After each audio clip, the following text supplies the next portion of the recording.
measure the curvature of the Earth. We're measuring the Earth to be flat wherever we look. Okay, that curvature is elusive. We can't measure it. Do you understand? Okay. Yeah. Have you yourself seen the curvature of the Earth anywhere? Do you have a personal photograph or a measurement experience? Mm-mm. No. Yeah, that's right. Yeah, that should make you think that if you haven't experienced the globe and you haven't seen the curvature, could I be living on a flat Earth? Because that's what you see. Everything is flat and level, like the water. Do you understand?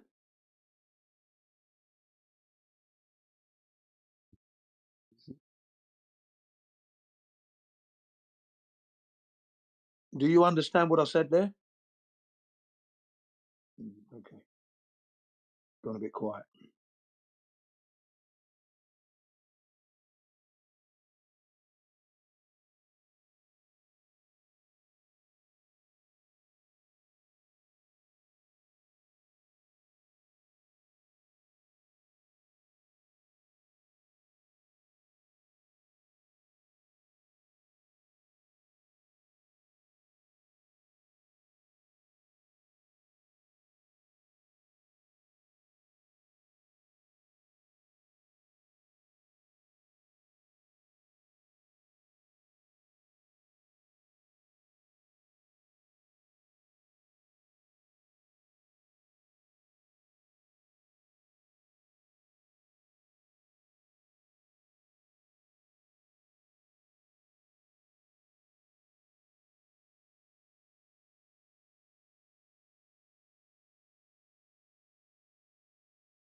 Why so silent? We're waiting for you to ask your questions. That's why. Do you have any questions?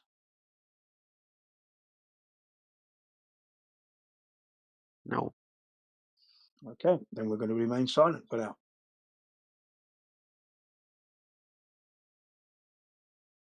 We're particularly looking for proof of curvature. If anyone's got that, that would be very handy, of course.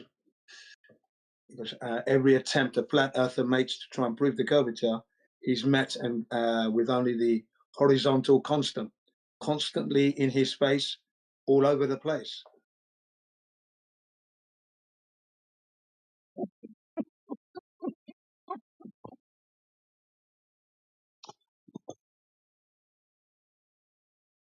So if anyone has that proof, yeah, they can present it to us and see what you got. That would be nice.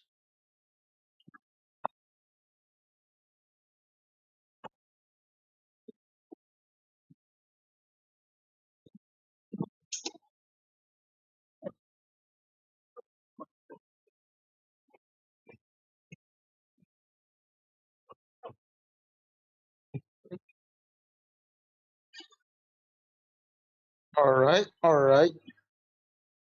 All right, all right. Yeah, bro. Where are you from, bro? Oh, hello. Yeah, yeah. I am from London, I'm an African who was born in London. I am now talking to you from Japan, so I'm in Asia at the moment. How can I help you, Yeah. sir? Yes. Where So where are you now you from? live. So now you live in Asia. Yeah, I live in Asia, Japan. Yeah, where are you from? I'm from Algeria. From where? Algeria. You know Algeria. Algeria? Okay, okay. Yes. You're an Algerian. Salam alaikum. Alaikum salam. Okay. Do you have any questions for me and the flat earthers No, here? I'm No. just oh, Okay. All right. Okay. what? Well, we're here asking people who come in, what is the shape of the earth and how do they know that shape? How do they know it's that shape? Okay. What is the proof that they have? So, what is the shape of Yeah. the earth?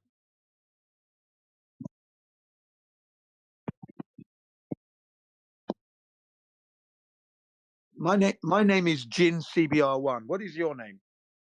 My name is Noah. Noah. Okay. So Noah, Yeah. what is the shape of the earth and how do you know it's that shape? What is your proof? So so I want to tell you something. English is not my mother language, so I don't understand some words. You know. Okay. Yeah, I appreciate that. I appreciate that you're speaking English very well Thank at you. the moment.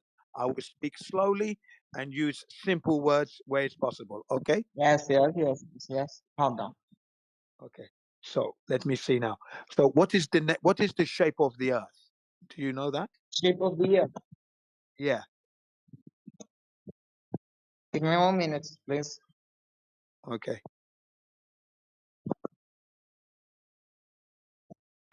He's obviously using a translator, probably.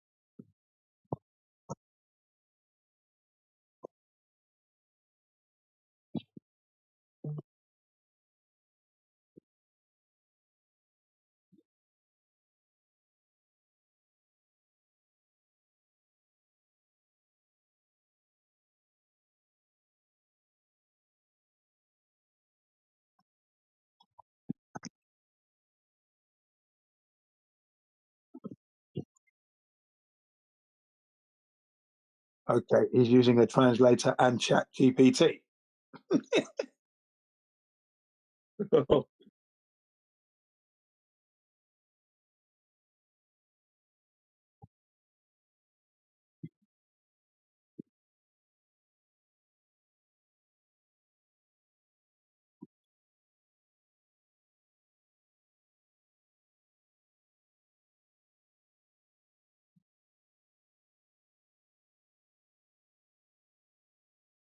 So I'm sorry, I don't have any idea what you're talking about. Shape of the earth. Okay. I don't know. Okay. So I'm asking you for the shape of the earth, Earth's shape. You don't know. Yes, I don't know. Okay, that's a good answer. I don't know. Nobody knows, actually. They Oh, say, yeah, yeah. They say it's a oblate spheroid, like a ball shape. Okay, but we can't prove okay. that. Yeah, we can't prove it's ball. We're proving that the surface Prove of it. the earth is level. Yeah, go ahead. Yeah, I try. Yeah. Okay. Welcome to whoever that was that just come in now. If you have any questions related to the topic matter, are you smarter than a flat earther? Please ask your questions. Go ahead. Yes, okay.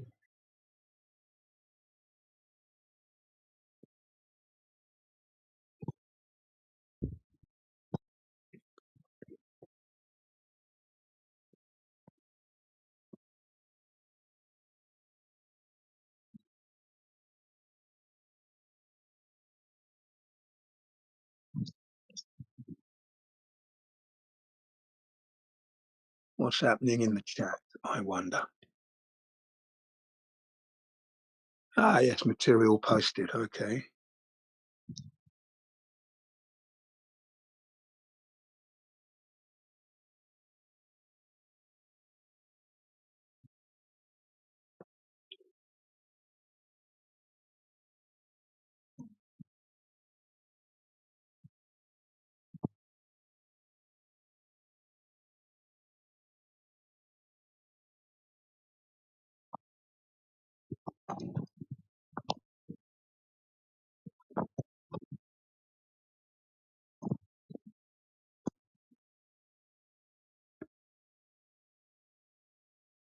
Okay, whilst we've got some dead air here, maybe some of you might want to listen to some facts about why we say the earth is flat, ladies and gentlemen.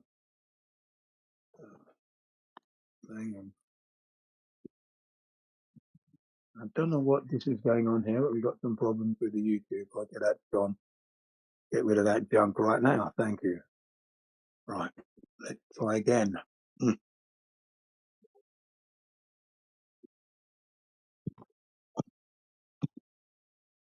Right, yeah. The reason we say that the earth is flat, and I know that word flat sometimes triggers people and they get annoyed. Yeah, it's not flat. When we say the earth is flat, we don't mean flat like a sheet of paper. And indeed, if you were to examine that sheet of paper with a microscope, you're going to see that it's very uneven. Those fibers are all tangled into one another and they don't look flat themselves, okay? So even a sheet of paper close up isn't flat when you look at it, very rough. But anyway, we don't mean flat like a sheet of paper. We do acknowledge the topography. That would be the mountains, the valleys, the lakes, the rivers, the ponds, the streams, the ocean. Okay. Now, when we say it's flat, what we mean is that it's not curving at the rate it should curve to make the radius of the Earth at 3,959 miles, which would then go on to make the circumference of 24,901 miles circumference. The Earth is not curving at that rate at all. It's not curving at all. And when we gaze upon it from high vantage points, we are seeing horizontality everywhere, no curvature. It looks flat, you see. Okay. And then under close inspection with measurements, we're not able to measure the 8 inches per mile squared that would make up that radius, 3,959 miles. Hence, we say flat Earth because we are unable to measure the curvature. Okay. And that's what we mean by flat Earth, as it were. Okay. So just to clear up any misconceptions or any ideas that you may be carrying in your head, you can dispel with that now. We say it's flat because there's no curvature being measured. Okay. And remember this, if the Earth is a globe, we should be able to measure it. And we're not able to do that.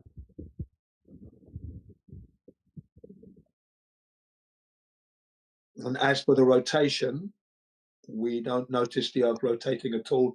The sky above us is moving at night. There it is rotating, but we don't see ourselves, the Earth rotating. You know, it would be very apparent, especially if you're flying or in the most horrible situation where wars are going on, where they're firing missiles and that, it would need to be accounted for. And yet it is not. So there we are. Just another little proof there that we're not rotating. But welcome anyway, whoever that is that's entered. If you have any questions, please ask away. Flat Earth. Hey, what's up, Topic guys? matter. So you guys do believe that the Earth is round, but just you are not admitting it. No, you won't find any flat earther doing much believing. No, they do a lot of confirmation, fact checking, measuring. So when we say the earth is indeed flat, that's because we know it's flat because we've measured it. It's not a belief.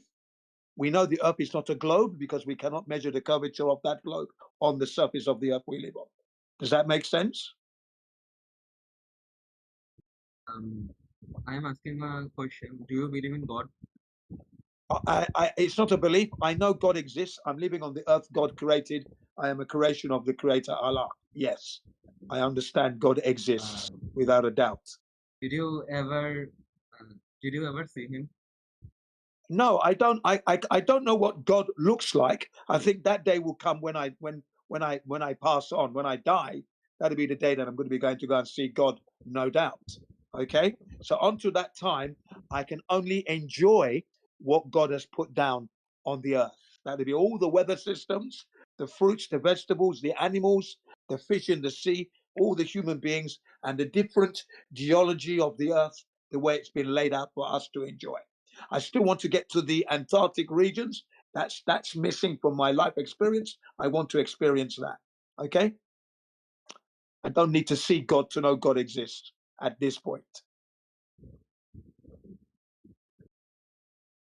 Does that Please answer mind your my question? English because I'm not a native speaker, but I'm wanting to say you that. So your point is the art is flat because you can measure it, but when it is about God, it is not about that you can see him because you know he exists. So isn't it kind of weird? Because No, not at all. you No, because are saying that okay. No, it is not weird at all because you don't know how God made, how your eyeball was made, right? You don't know how your heart was made. You don't even know how your fingers and bones and legs were made, yet alone the food that you eat, the pistachio nut, the monkey nut, the Brazilian nut, the cashew nuts, vegetables, apples, oranges, bananas, lime, lemon, carrots, broccoli, turnips, fish, cow, ox, all these animals that are out there. No man made those. Okay? That's God's work. Okay? If you don't acknowledge God exists and God created the earth, then you are far removed from actually living in real life at the moment. You're not connecting to anything that is real. Your life is not realistic. Okay? You know, God made the rain, the snow, the sleet, the storms, yeah, the fog, the mist, the dew, the grass. Any proof of that? It's self-evident. No man can make it. Clearly, it was put there by the Creator.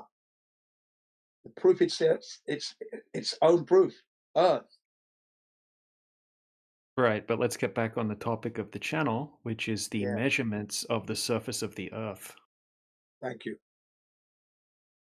That's right. And I said that we are not able to measure the curvature. And if anyone's got that measurements dialed in, please present it here now. We are very interested in that. That's our main interest.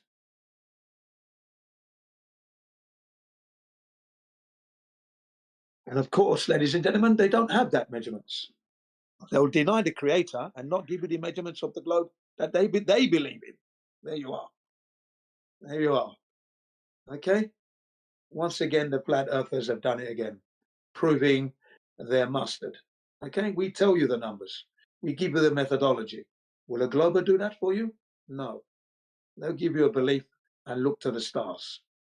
Yeah. Good luck with that.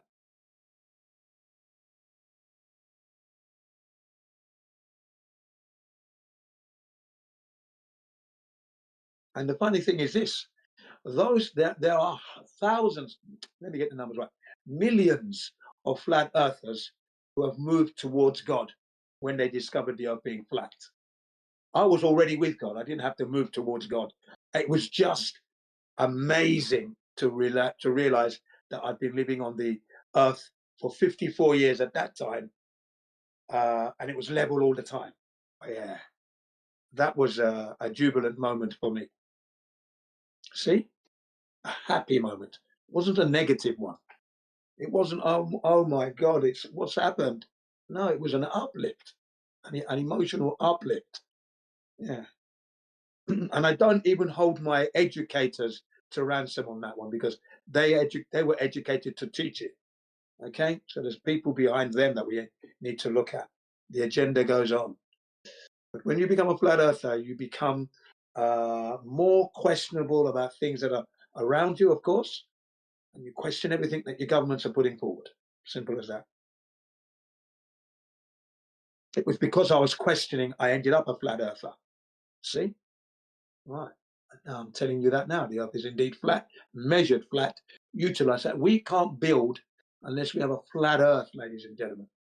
Because if you're building on a spherical ball, you'd have to encounter and account for that curvature every degree. You have to. It would take precedence before you could even begin to build. You'd have to make sure that the curvature is accounted for, and then you erect a foundation that is level on a sphere. That's a big undertaking. Yeah, ladies and gentlemen, living on a globe is hellish. And you know what I'd like to do? I would like to, for the globers who are saying it's a globe, totally ignoring the flat earth. You know what I'd like to do? Make a world where there is not a single straight line anywhere. Everything is curved. Yeah. Curvature everywhere as their punishment. Yeah. Curbsville, I'm going to call it. Curbsville. Yeah. There isn't a straight line anywhere. See how they cope with that. Then they'd understand what curvature means. Yeah. Bro, Exactly. bro. Good. You got a question? Go ahead.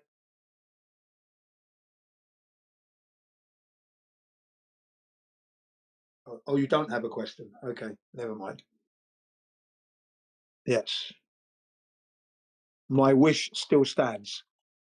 Make an area, nothing but curvature everywhere for the globers to live on. There you go. There's your curved earth. Enjoy it, won't you? Yeah. Nothing is straight. Imagine that. They'd have to account for it then. Yeah. See, I'm curving for you now, is it? Okay, good. I'll live on my flat earth where it's all nice and level. That's the reality that God made. You keep living on your curved ball earth, encountering curvature everywhere.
Yep. Hello and welcome to the 24/7 Flat Earth. Any questions related to the topic matter tonight about Flat Earth globe? Please ask your questions. And again, a warm welcome to you all.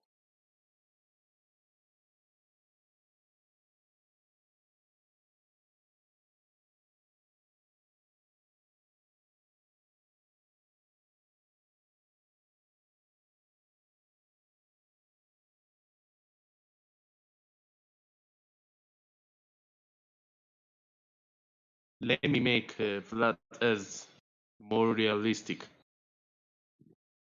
Yeah, go ahead. If Earth is globe, why don't they move from north axis to the south axis and check it? Can you repeat the last part? Why did they move from the north to the south and what? From north Earth axis to the south Earth axis. Yeah. And what would happen? Why don't they check? Why don't they travel from north axis to south axis? Yeah, they don't, because the Earth is not a globe. That's why, you see. They've never done it. That's a good point. Very good point. Yeah. Why do they not circumnavigate the globe from north to south and back to north again? It's never been done. Yeah. Right. And the number one candidates for that would be the military, the Air Force, because they have the equipment to do that. They can do that. Okay. It should have been the military. Yeah, the military should hold the world record, but they've never done it. There you go. That should make you think. Yeah. Good. Yeah. Even if the ice wall is real. Yeah. The point is, they've never done it. Yeah. They're hiding something in Antarctica. Yeah. The point is this: it doesn't prove flat Earth. Okay, north south doesn't prove flat Earth. It would go a long way to prove. Yeah, it would be going a long way to prove the globe, but they haven't done that. So therefore, the globe again is being debunked by their lack of conducting and proving that north-south circumnavigation is possible. North to south, back to north If again. Never been done. second, if the Earth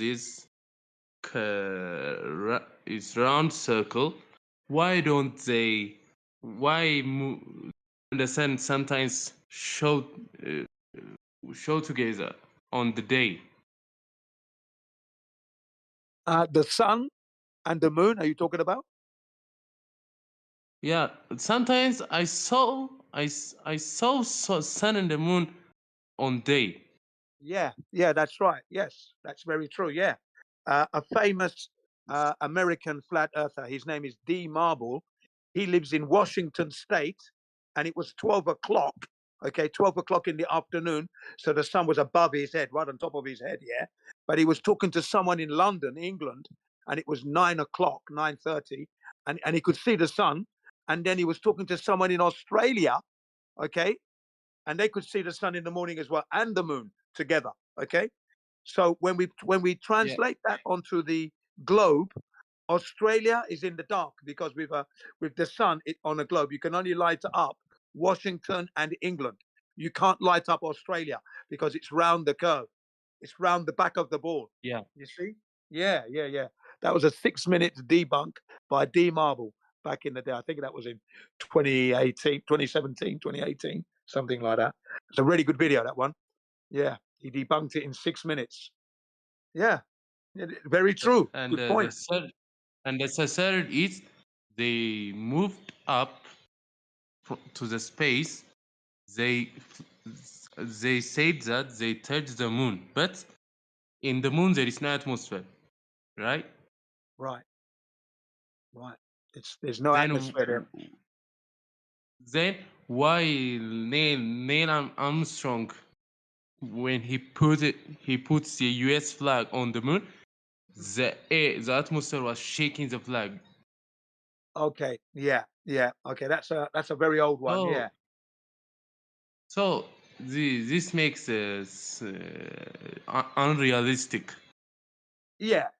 Man never went to the moon. Yeah, that was in a studio, right? And then the air from the outside was wafting through the studio because they were getting very hot in their suits, and they had to cool that area down. So they had to open up the doors, and of course, some of that air came in and moved the flag. But you're right. Yeah. That's one of the famous There ones. is no even stars are visible. That's correct. Yes, because they were in a studio. That's why. They were in a studio. That's it. Yeah. Thank you very much. Good points, sir. Good points. Appreciate that. Yeah, thanks. No, Where thank are you. you from, by the way? Nice to meet you. Okay, yeah, my name is Jin. I was born in London, okay, England, but I'm an African Nigerian. I'm talking to you from Japan at the moment. Okay, so right now I'm in Japan talking to you. Yeah. Yo, I'm from Africa. Yeah, whereabouts? I'm from Nigeria. Where are you from? The non-colonized one. Which country? We are not colonized. Let me give you a clue. You're not colonized. Not colonized. Wow. I've got to think. Not colonized. You're an African, not colonized. Angola? Congo? I can't think. No. They are colonized. Yeah, they are, aren't they? Yeah. Let me think. Oh, wow. Eritrea? No. Eritrea was colonized by Italians. Oh, yeah, that's right. Well, I'm grabbing my brain here. Okay, Zaire? No, they were What? colonized as well. No, not Zaire. No, that was a mistake. Not Zaire. No. Hang on. Zimbabwe? Rhodesia? No. No. Are you at the We are in north or the south? East Africa. Okay, you're on the east. So I'm in the right area then when I was going that way. Okay. Somalia. No. Somalia was colonized by Italians. Okay, yeah, buddy. I'm trying to think then. Okay, you tell me. That's it. I've run out of guesses. Yeah, Ethiopia, you're correct. Oh, Ethiopia. Ethiopia. Right. Yeah. Ethiopia, yeah. Okay. I was getting close. Yeah. Yeah, absolutely. You are correct, man. Yeah. Yeah. Okay. Well, welcome. Nice. Nice to hear. Uh, Ethiopian. Yay. Are does you my there now? realistic about flat Earth is cool? It's cool. Very good. I'm glad to hear that. Are you actually in Ethiopia right now? Yeah, yeah. Yes, we Oh, are. okay. Well, welcome. The Ethiopians have arrived. Thank you. Absolutely fantastic. Thank you. Yeah. You are the first Ethiopian that I'm talking to about flat Earth. So thank you. Okay. Yeah, you're welcome. We love Congrats. Jerry. Sorry? This is my sister. My sister is disturbing me. Yeah? No, that's okay. Nice to meet you, little sister. Nice to meet you. Okay. We do You too, guys. Okay, thank you. Remember, we do have an age restriction. So she must be 13 and over. Okay, not under. Yeah, Okay. she's 20 above me. Okay, good. Thank you. All right. That's cool then. She sounded like a Yeah. child. That's all. Yeah. How did you find out about the flat earth then? How did you find out?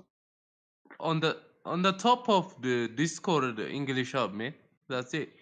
Okay, okay. But so do you understand that the earth is indeed flat? Yeah? Yeah, I believe Yeah. that it is flat. Yeah. How did you Absolutely. find that out? When did you realize? First, I had a friend called Moses during before, and he told me that it is flat, and he made me real about the earth, you know. Yeah, he helped you to realize it. Okay. So what did you Yeah, do? Did you check anything? yeah. I searched everything, and I questioned something like I questioned you before about the nodes access. Okay, okay, that's true. But what about your own personnel experience on Earth? Like checking the distance, long distance observations, the ocean, you know? Did you check anything? Let me give you an example. Yeah, I've told please. you that I've told you that sun and the moon are sometimes are visible in day. Yeah, that's fine. Yeah, I appreciate that. Yeah. Anything else? So, how could sun and the moon are visible in day? Yeah, yeah, The no, earth I must agree. be flat to be visible. Okay, yeah, I agree with that one. Yeah, I that actually agree. I agree. That's true. Okay, that's nice. That is a nice yeah, observation. Yeah. Do you yeah. have anything Thank you. else? Yeah. Anything else? Anything else? Any other? For why don't they allow to go to Antarctica? Okay. My Well, again, big question is that. yeah, My yeah. They big keep. question is that. Okay, yeah, that would my- explain quite a bit. But again, going to Antarctica doesn't prove flat Earth. Okay, that's not going to prove Yeah, it. Okay, that's going to even be an Mr. Beast, experience. Yeah. even Mr. Beast told that. Yeah, yeah. Even though it's flat there anyway, but going there is not going to prove flat Earth as such. That's that. The ocean itself. The ocean, the water, the sea. That's flat, isn't it? Yeah, Yeah. Right. you can So even realize it if you went by ship. ship. Yeah, I've been to Nigeria from London by ship on 2 occasions. Okay, twice. Okay, and the Yeah, water was level. Level. There was no curvature at all. Zero. yeah, absolutely. Yeah, level horizon. Okay, well that's fine. It sounds like you're definitely a convinced flat earther anyway. At Yeah, least we can say absolutely. that. Yeah, yeah. Let me tell you So something about the my observation again.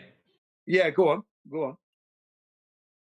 Uh, I think you see about you have seen about the UN logo. Oh yes, yeah, right, right, yeah. It looks like absolutely flat if you look it. Well, yeah, it does look flat the way it's put there, okay? But again, we can't say 100% that's the true position because I'm not able to confirm or check that for itself. But it's a logo that they use everywhere. Not only the UN, the Air Force are using it, the Sea, the Navy are using it. It's a well-used logo. I agree with you there again. Yeah, it's quite a common one, but I wouldn't say it's 100% slam dunk proof, though. Okay. Yeah. Let me tell you again. Go on. Before NASA confirmed that the Earth is globe, Yeah. the Universal Film Discovery showed that Yeah. the Earth is like egg. A globe. Yeah. Yeah, 1921. Universal showed like that before the Earth is confirmed as a globe by NASA. Yeah, that's right. They were showing a globe in 1921. I agree. Yeah. So that's a clue there So, that there were that is hang on, that is evidence of programming. Okay. yeah, That's not they evidence of stole globe attack. Yeah. Go on. they stole from them and they copied. Yeah, that's it. Simple. Yeah. Yeah. Absolutely. That's evidence of the deception. I agree. I would agree with you And there as well. Yeah. why don't they discover lives, uh, new observations in the ocean? My big Right. question is that why Yeah. don't they observe in ocean? Why don't they study in the ocean? Why don't they go in the ocean mostly? Why don't they go to Mariana Trench and discover something? Yeah. It's very That's a true. big Yeah. question. Why It's a don't they? valid question. Yeah, it's a good Why question. don't they? Yeah, big question. Yeah, it's a good question. Why don't they investigate more of the ocean instead of wasting money going to space all the time? It's a very, very good question. Okay, Yeah, that question, yeah, absolutely. put it top of the list. Why don't we investigate the ocean instead of throwing billions of dollars into space where we never go? We never go Yeah, there. Yeah, yeah, no, absolutely. yeah, right. So that's why that's a good question. Yeah, thank you. What's your name? My name is Ebenezer. Ebenezer. Thank you, Ebenezer. My name is Jin Sibiwan. So Ebenezer from Ethiopia. Great to Yeah, meet you, man. Great to meet yeah. you. Yeah. Thank you, Oh, absolutely. thank you, bro. Yeah. Thank you. So how long ago was it your friend told you about the flat Earth? How many years ago? I think one or two. Okay, so you recently. Okay, all right. Okay. Have you looked at any material or on YouTube or any other platforms, flat Earth videos? Have you seen anything? Yeah, I've watched it in TikTok with my friend. Okay. Watched many theories. Yeah. I forgot one of the theory about the compass and the Earth relationship. Okay. Yeah. I think Compass is a flat Earth instrument anyway. Okay. I Compasses think only work on flat Earth, basically. Go on. you use compass if you are in the flat Earth. How Yeah. could compass work in the globe? Yeah, it can't because it'd be pointing down onto the. Yeah, it was silly. Absolutely. Yeah. Why? It's a flat. Yeah, it's like the They say sextant. that the Earth has a magnetic field. Right. Right. In the core. For Well, for example, if I turn it to North Pole and I check my compass, what will happen? it would just. Yeah. What would happen? What would happen? Why they don't let us to do anything? They just don't want us to prove anything. If you try, you'll be killed or something. Yeah. What's wrong with them, man? Yeah. Yeah. they're just Something is. Yeah. something is in there, by the way.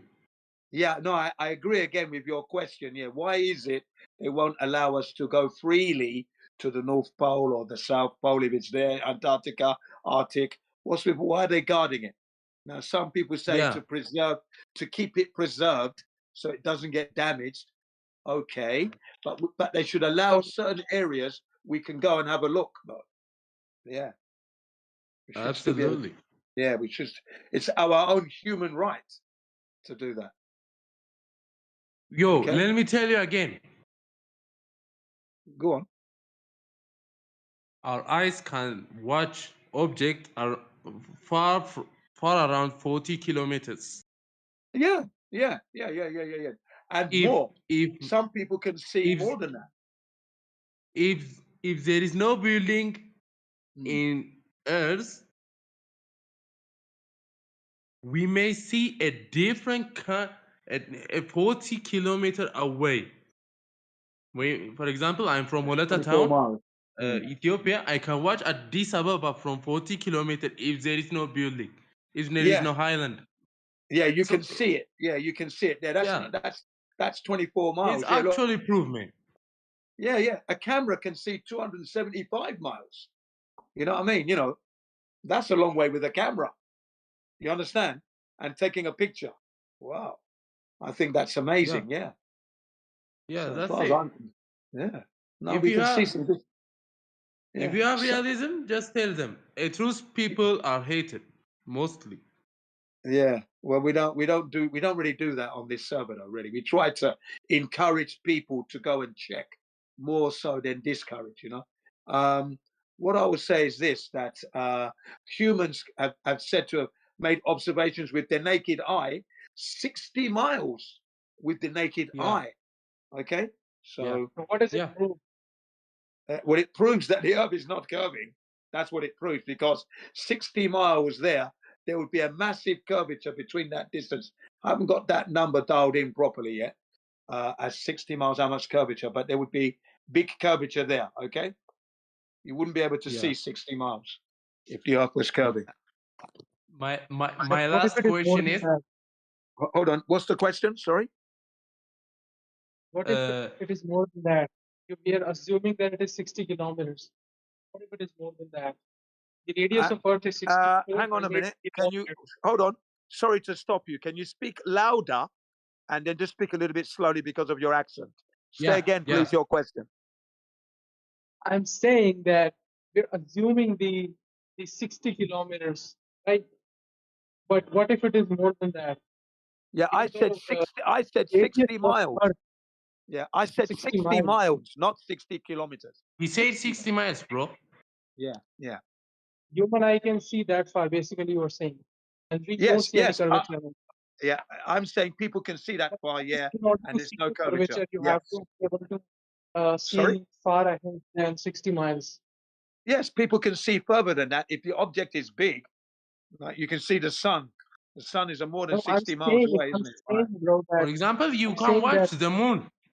The moon Yeah, is so far away from the Earth. Earth, That's a yeah. big but we can Yeah. see the curvature of moon, though. Why we are able to see the because of curvature the of moon? building in the highland, bro. Yeah. There are Hold on. What? many high buildings. That's Yeah. why Ryan. Okay.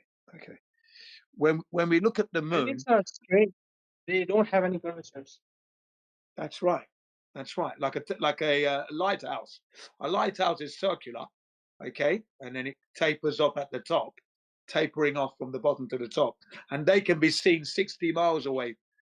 You know, at any location, 60 miles, visibility is possible. Okay, Yeah. all right. So it's Let proving. me ask you a question, Jen. Yeah.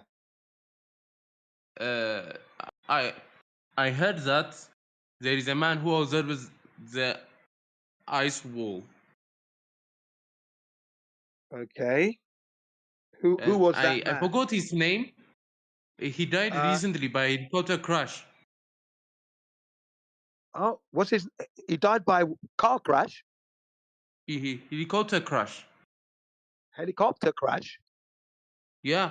I Oh. forgot his name. Yeah, I don't know who You you're can talking search about. it by social media. Okay, He I'll went check it. by ship. Yeah. I also He heard about proved him. He that the had earth is some flat. state secrets. Okay. Right. Yeah, I don't know who you're talking I about. remember that his name starts with O, I think. Oh yeah, no, I don't know his name now. I don't know that person. That'd be interesting to check. Yeah, if anyone could Yeah. get the name. Yeah. Yeah, the Antarctica I think guy. the man is Russian, and he tries to prove that Earth is flat, and he went around Pacific Ocean, I think. Yeah. When did he die?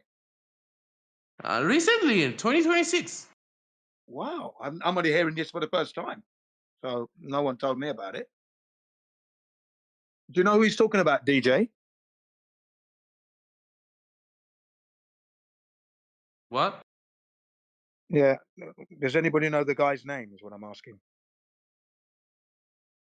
He's Russian No. and he was observing about the Earth's flatness. That's it. Anybody, guys? Hello?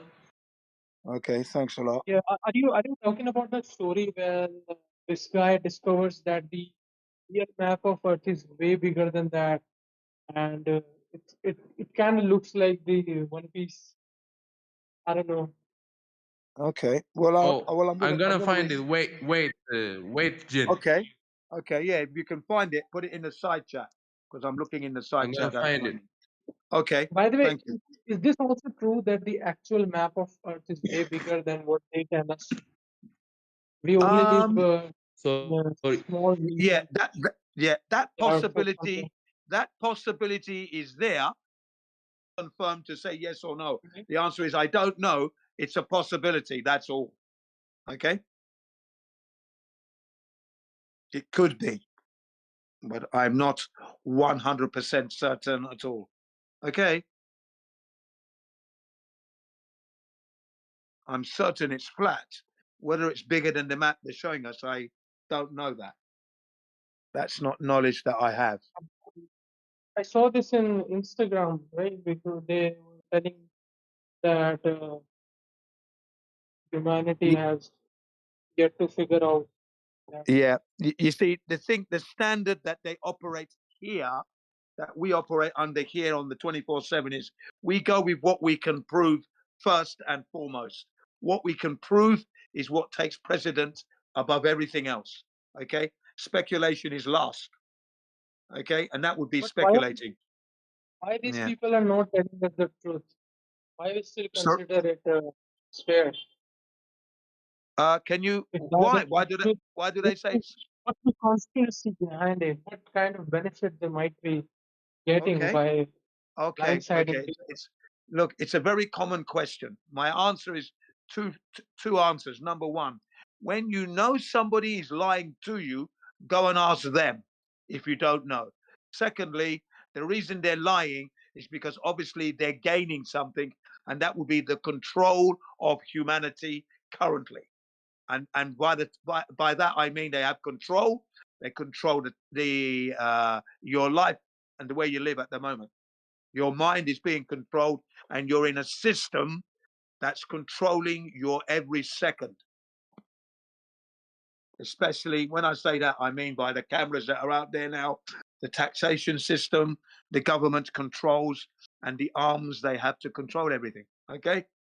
So we're under control of the system that is governmental across the whole of the planet Earth. And part of that control is lying about where we live. Jin, Yeah, go ahead. I found the name. His name is Oliver Tree. Oliver T. Oh, it's a Olivetti. famous Yeah. All right. Olivetti light bulb. sounds like an Italian. Can you post it in the side chat? Can you post it? Do you know how to do that? I'm sure you must Okay, have heard okay. a song. It goes on and on. And Yeah, because if you can post it, then I can look at it.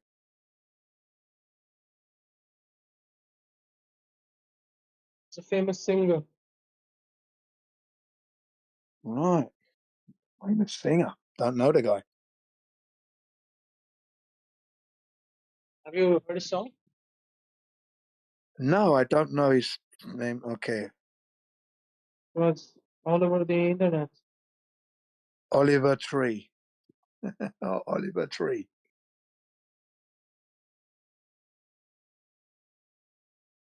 Well, don't know the guy. It's all news to me. I will check him out later. Thank you very much. So, Wait, can I wait. ask you Hi, guys. something? I'm gonna send it. Wait.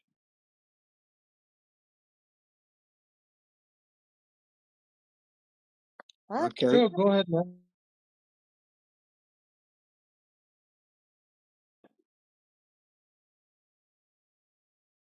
Yeah.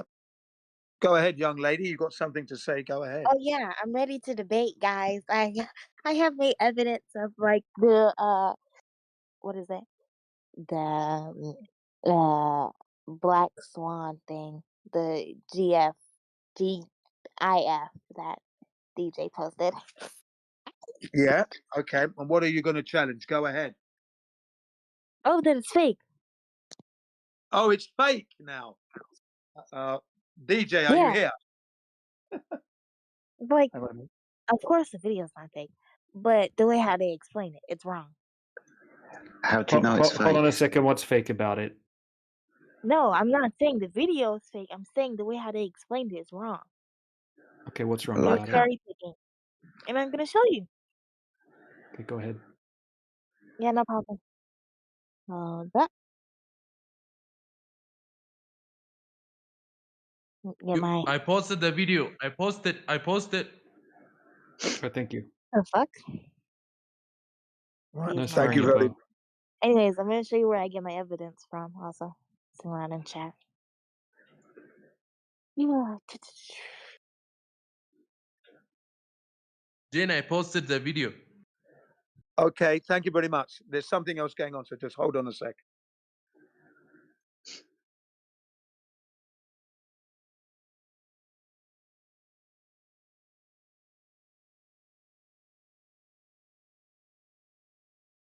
There's something. All right, that the observation in that video is not the same one that I presented.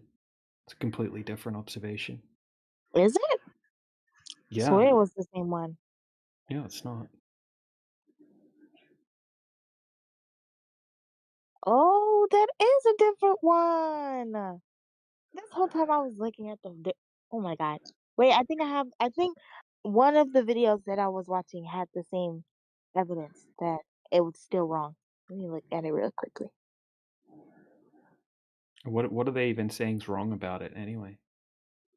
You're cherry picking. Well, the person's cherry picking, and it's talking How are they about high cherry picking? refraction and low refraction, Okay, how do you know and when there's high about and it's refraction? How do you huh? know when there's high? How do you know when there's high For example, refraction? let me tell you guys. Let me tell you. What is it called? Atmospheric refraction. Yeah. Basically, for the other video, it was this dude, and it was kind of like the same thing with like the wheel things, and God. JD, let me basically, tell you a proof. Ebenezer, hold on a second. Hold on a second, brother. Oh, okay, bro. basically, he was cherry picking, bro, because it was what is it called? It was very distorted. For Right, the but the one one I sent you isn't distorted. Right, so you're yeah, I'm talking about a different one. okay. Well, Yeah, that's what I concentrate was on the one that saying. I sent you.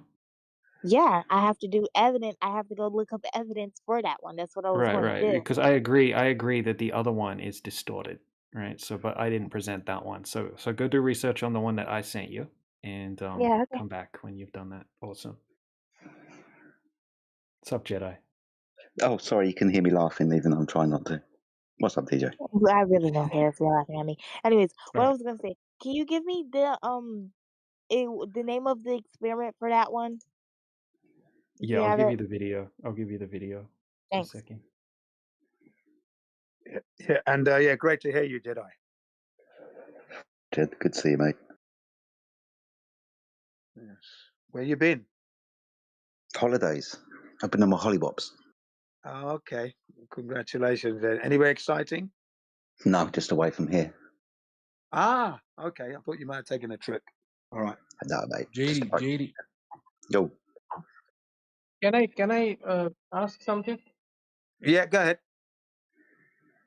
So earlier you said something about that they want to control, they don't want to, they're doing this, they're doing that. Like, what do you mean? Who are they exactly? Who are you Okay, referring to? okay. They would be, as far as I'm concerned, they would be those who are in control of humanity. That would be your governments, for Who, example. And who let is me they, explain. bro? Can you be more Listen, specific? look, did you not hear what I Who is said? they? Did you not hear what I said? Didn't you hear me? Did you hear me? I hear you. I want to know who are they? Who are you referring to? Well, they, like I said, would be your governments and their controllers. Okay? Does that make sense now? Their goal is by making a world nation of one. They want to make a one country, one nation, one Yeah, one unity. world, yeah, government, exactly. They're World trying to order, do Yes, that. right? Yeah, yeah. that's it. But The that, second is they yeah, want hang on. they want bring the same cultures. They want to bring Yeah, the same I'm culture, okay. Now I don't want to talk which anymore is about this. Hang Americanization. on, hold on a second. I don't want to labor on this one. So that's as far as we're going to go with it. Okay. Anybody got any more inquiries? They need to go and do. Are you scared? Okay. It's not that I'm scared. It's not really the topic matter. That's why. I mean, Okay. it does matter. Seriously. Sorry, I mean, they are Jen. doing all Yeah. these things. They are the ones behind everything. And I'm Look, focusing on yeah. Like I said, this is a flat Earth what server. you're talking about, Dave. What Ask. else they are doing apart from Excuse me. Excuse me. You've asked why they're Dude, lying. that video is distorted too. Yo, hello guys. How's it Here you go. Here you go. Probably. Oh, I remember him. Ipo. Yeah. Can you hear us talking? Ibo, could you not hear us Oh, talking? And I'm you just sorry. blurt it out. Put Yeah, yourself it's on okay. mute. Right, put yourself on Jen, do mute. you see my video, Jen? Yeah, I'm going to look at it later on. I'm going to look at that later, not now. Okay? Is that all right? Okay. Thank you. No problem. Okay, I thank you for the video. I've got it. I've bookmarked it. I've saved it. I'm going to watch it later. Now, as for why did they lie? Why do the governments lie? When you know they're lying, you must go and ask them. Okay? Go and ask your education minister, why are you teaching the earth as a globe when we're measuring flat earth? Go and ask them. Don't ask me. I'm not the liar. Thanks. No, I'm saying that if they are lying and orchestrating things like that, Yeah, then go what and else ask. they Go and could ask be the plotting? liars. Yeah, go and ask We are the essentially liars. inquiring about the Yeah, you're possible not listening things though. that You're could not be put listening. forth. You're not listening. Go and ask I'm those who listening. are lying. Go and ask those who are lying. That's the best answer for What's you. happening, guys? Wally, this Hey, guy is. come on, guys. But Calm but down, you are please. the one Calm who down. told me that they are putting Calm all these down, things. guys. Calm down, please. Look, it's as simple as this. It's quite simple. When you realize somebody's lying to you, you go and ask the liar. That's what you go and do. Okay? So go and ask them. But before I do that, I must know like what else they could be plotting. Well, go and do the Just research. to know how Do the dangerous it is. research. Do your research then. This is flat earth. No curvature, no spin. Right? No globe. That's what we're here. Why they are lying, I explained to you, for the control of your mind. If you're not satisfied, go and ask the liars. Don't ask me. I'm not your liar here. Thanks. I'm not the government. JD. Do you want to be the government though? I already know what I I want. I want a revolution. I already know, and it's begun already by informing everybody sent a about the video fact. for you, JD, in So the you do chat. know Oh, everything yes. then. You are essentially hiding it too. Yes, and this is why we're here, to inform people of the fact. So So we've why are started you already. hiding all of that? Are you scared of these people? Who's hiding? Who are Who's hiding?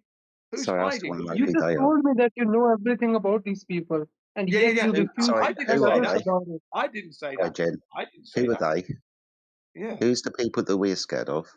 yeah. You tell me. Yeah, exactly. No, you tell What? me. You're making the claims, you see. You're putting things I never said. No, Go ahead. You just told me that you know everything, I and didn't yet No, you're say you I didn't. know asking, Guys, everything. calm No, I down, you're telling please. me didn't. to I Calm go down. and never What ask the said the those problem? liar. words. I never Yo, said those words. Thank you. hello. Stop You lying just now. say go and ask the liar. You just say That's you didn't. right. That's right. Okay, You don't want so to tell directly that's to me. no. He wants you to go and find out for yourself. Why would you Yes. believe somebody? Why would you believe somebody on the internet in the first regard? If you've got a question and you know who they are, why don't you go and ask them? Why would you go to second-hand or tertiary information? Go to the horse. Ask them. Thank you.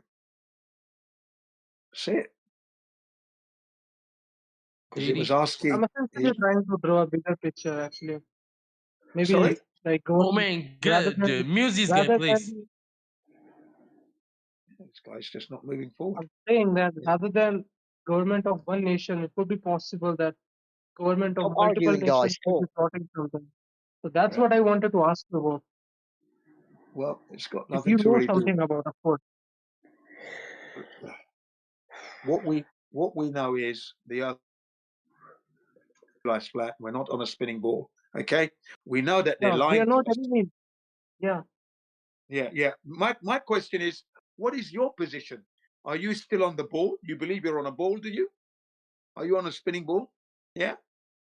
Is that your position? I don't know. No, you don't know. Why don't you I go and do genuinely some? don't Okay, know. hold on. Why don't you go and make some quantitative measurements? Go and check. That way you will know. Yeah. Instead of asking who the liar is. And when you found out that they've lied to you, then you can begin, maybe go and ask your teacher, your educators, start there.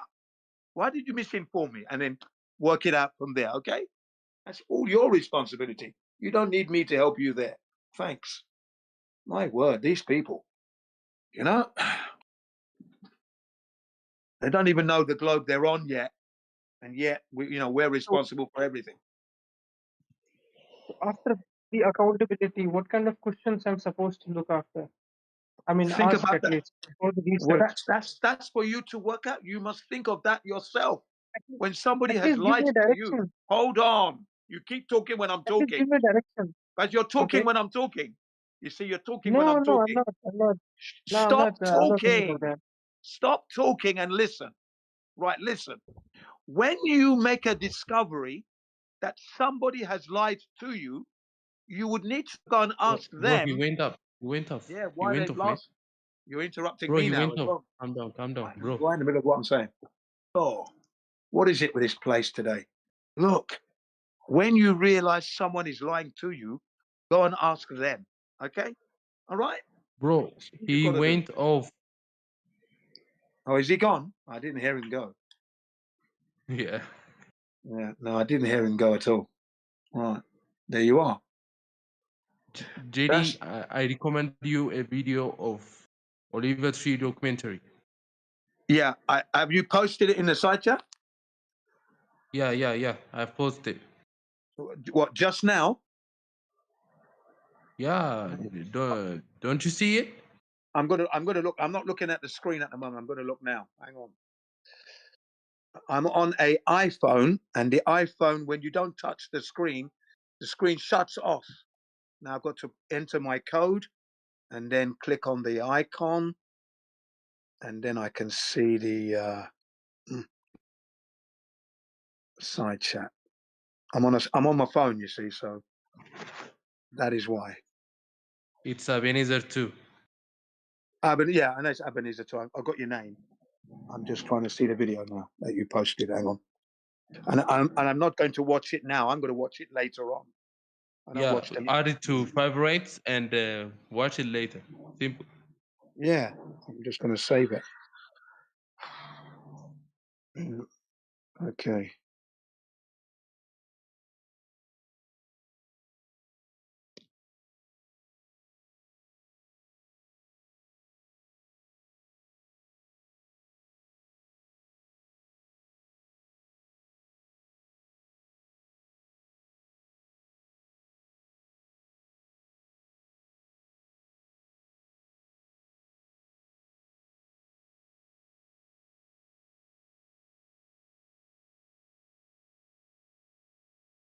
Yeah.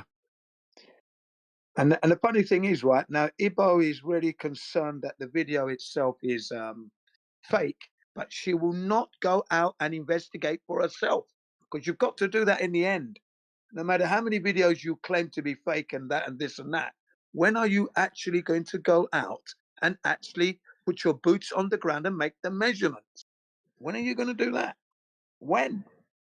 Don't have to go outside anymore, mate. You just go on YouTube and find a debunking video and it'll do it for you. That's what she's been doing, and DJ pulled her up. If you're going to read Chat GPT here, you're not going to do that here, because it means you don't know what you're talking about.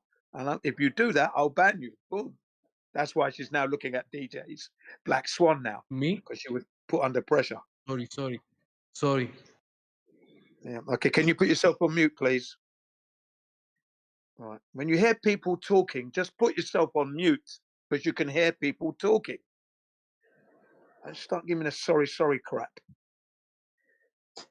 There's people coming in with no manners, no audio manners. Don't understand. Ibo comes in. Oh yeah, your videos are that's a fake. Like that, not even to calm down and wait. Honestly, what's going on? Fucking people.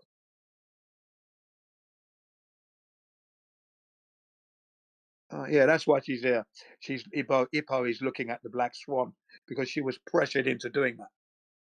Because she was saying that we don't know anything about space and think that we cannot go in that. I said we do. Jin, I need to go now. Jin? Okay, nice to speak to you, Ebenezer. Come back again. Okay. Okay. Okay. Thank you very much from Ethiopia. Thanks. All right. Thank you. Thank you. Bye for now. Right. So as I was saying, right, Ipo to that because she was accusing us of not knowing anything about space and its environment and whether or not we can go there or not and that, right? And I gave her my explanation as to how I know it's impossible. One, we're measuring flat Earth, so any image coming from NASA has to be fake. Okay, that's the beginning. But let me explain the environment, which I did, and why rockets don't work in space. Okay. Then she goes, you know what? I'm going to check if what you're saying is true. And she was going to use Chat GPT, and that's when DJ stepped in and said, if you're going to read Chat GPT, whatever AI is saying, that means you don't know what you're talking about. You can't do that here. You best go and learn it first, do the research, and come back. And then they got onto the black swan, and that's how she's doing that. You see, under pressure. Yeah, that's what she needs. You've got to do the checking. Can't just be reading chat. Okay, got to know what you're talking about. She was going to complain. I goes, DJ's helping you. What DJ's saying is you must acquire the knowledge. You want to acquire that knowledge. Okay? She's looking at videos trying to debunk because they're cherry picked or they're blurry. Well, when are you going to do your own one? When are you going to go out and actually check? That's what I want to know. Because she's been coming in here for a few months now, a couple of months at least, I've heard, and it's just nothing but nuisance. She's made no inroads into moving forward. It's okay, Jin. She's figured it all out now. It's refraction. Well, that's what she was talking about. Yeah. Yeah, I just skimming over the side chat, and it's all right, DJ and everybody else, flat earthers. It's refraction. Don't worry. The Earth is still a globe. It's just a refracted image. It's okay. Trying to cope. Yeah, exactly. Yeah. Nobody's not trying to cope. Well, you are. Because Then explain to me Sorry. why does the picture look like Hold on. What is refraction and what causes it? I would have to look that up again. There you are. Sorry, hold What on. is wrong Are with you looking coming up in? things? Sorry, It's called Ippo, research. please. Ippo, stop. Are you coming into an argument using a word and not understanding what the word means and how it operates? Nah, I have an idea. So what is refraction and what causes it? I'm not gonna tell you my wrong idea, and then you be like, okay. Sorry, you're not going to tell me your wrong idea. What? I thought you knew. Do you know what refraction is? Yes, a little bit. I have Okay, an what is it? understanding. Okay, I what have is an it? understanding of how it works, bro. Okay, so tell me. What is refraction and what causes it? I gotta look back at the video. I forgot. Ippo, it doesn't matter about the video, just in general. What is refraction and what causes it? In general. Dude, I told you I'll have to look back at the video. Okay, so you're coming back. Hold on. You're coming back to us saying that the image has got refraction in it, but you don't know what it is and what causes it. Do you understand why I get pissed off in every single conversation I hear you have? No, like I Go literally away watched and the figure video. out what refraction is. I literally watched a video explaining to me like what refraction is, and then Okay, I so tell me. forgot it. So oh my God, you forgot it. Well, How not long ago really. did you Like I have watch an it? idea. Not really. Okay, so let's go for your base understanding Okay, of look. what refraction is. Okay, so say like you put a pencil in water, right? And the pencil is like straight, but like it looks like it's bending, right? Basically. Yeah. Okay, so what causes that? I'll have to look back at the video, bro. So disappointed every single time I hear you have a conversation. It's getting worse. At least I had an idea. You had a night and you forgot it. Well, I What just happened? told you my Did you idea, find and it some was new kind of right, I makeup think. colours or something, and that bit of information went out your head? Well, I'm my bad for having short-term memory loss. This isn't looking good on you. Every time you open your mouth, you get stupider. You should know the things that you're arguing. You I keep do coming in here know. saying, hold on, I'm still talking. You keep coming in here saying, I know how to debate, but the subject matter you are debating, you don't know the first thing about. For example, what is refraction and what causes it? Do you know? Light, Okay, that's the thing that's being refracted. What is light causing the light to bending, be refracted? like the reflection of the light. No, reflection is different from refraction. Oh, Reflection's the type of thing that you get off of a mirror. Different things. You don't mind if I look it up? Please go and look it up, Okay, what causes? because you're arguing this. You're saying that this is caused by refraction, but you don't know what causes refraction. Oh, okay. Your It's the example was change. putting a pencil into a glass of water, and this isn't even akin to that.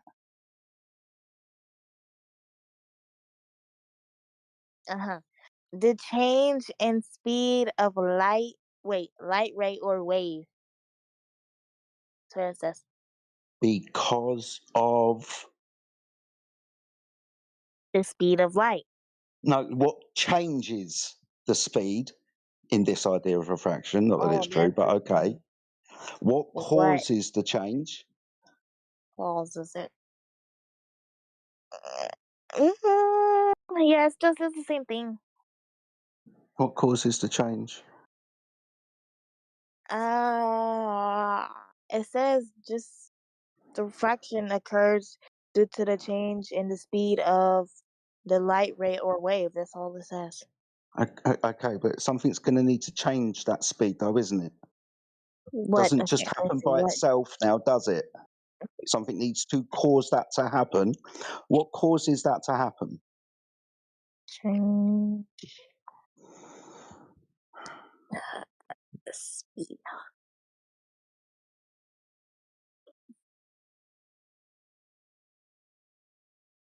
Yeah, Jedi, you're going to have to help her out there, mate. You're going to have to. No, she's gonna have to walk through it herself, mate. This is hard I love walked for now. myself. Yeah. You came in screaming the word refraction, and we've been here for 10, 15 minutes, and you're still trying to figure out what it is. What No, we causes it? actually been here for like 5 minutes, actually. Okay, but it feels like longer.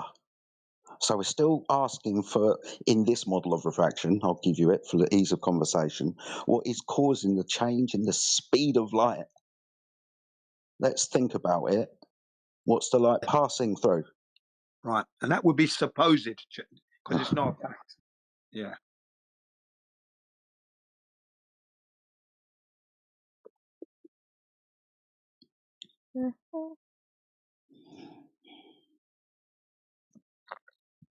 Whoa, that's a lot of reading. Just go back to my video. It's easier. Okay, so you just want to go back to a little video, yeah? And then Yeah. when you come back in 5, 10 minutes after you watch the video, you'll tell us that it's because of refraction, and we'll ask you what is causing that refraction, and we'll go around in a circle again. Very special conditions need to be met to cause refraction. Hopefully that will be the thing you'll learn over the next 10 minutes. All right, it doesn't just happen. Very specific conditions need to be met. You understand that, right? Yeah. Okay, cool. You understand that putting a pencil or a straw in a glass of water and looking through the glass into the water isn't akin to making a long distance observation across some water without some glass in between you and the thing that you're looking at, right? But you asked me what was refraction, so you bringing that up was like different, you know? Yeah, because refraction's a little bit more complicated than sticking a straw in a glass of Like the oil No, we're rig in talking the about the picture, basics. is that in a glass of water? You were talking about the definition, not the Jesus experiment. Christ, I can't help you, mate. Someone else can.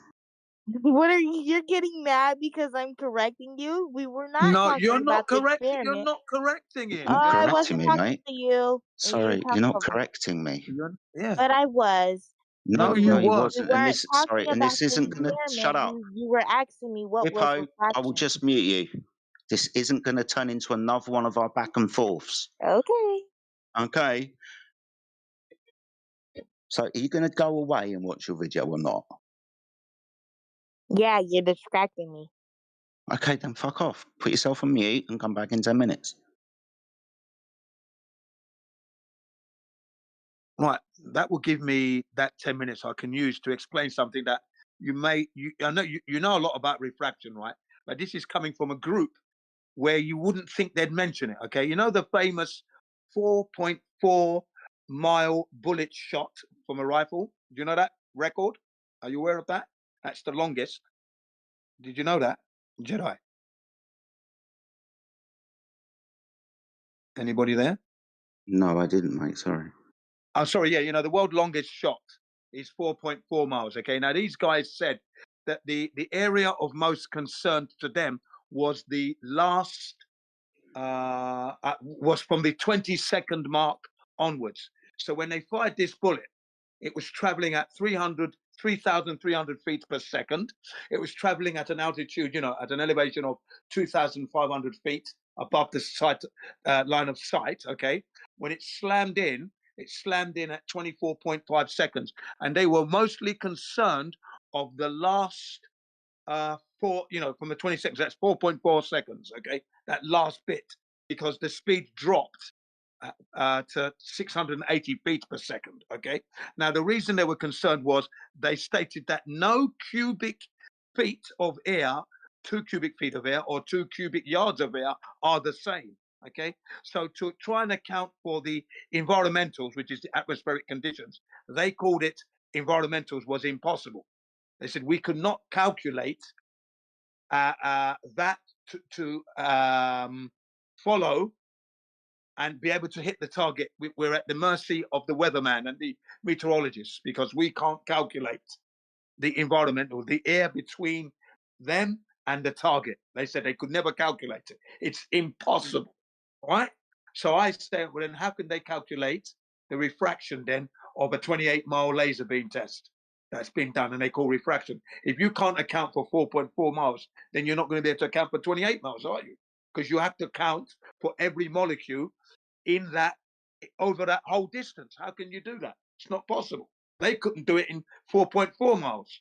Okay, that was the thing that was interesting now, that they could not do the maths to calculate the last 4 seconds because they were worried about wind and everything else because the speed had dropped off dramatically. They're still at the target. It's a world record.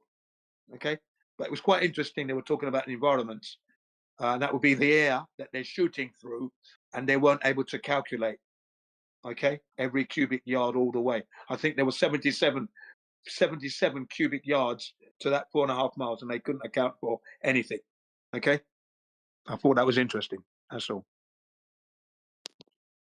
That's why I think when people call refraction for the laser beam tests, then they're going to have to work out what was happening all through those molecules and what happens when we leave the laser beam at the target for an hour or 2 hours. Well, that's 2 hours of refraction. Yeah, right.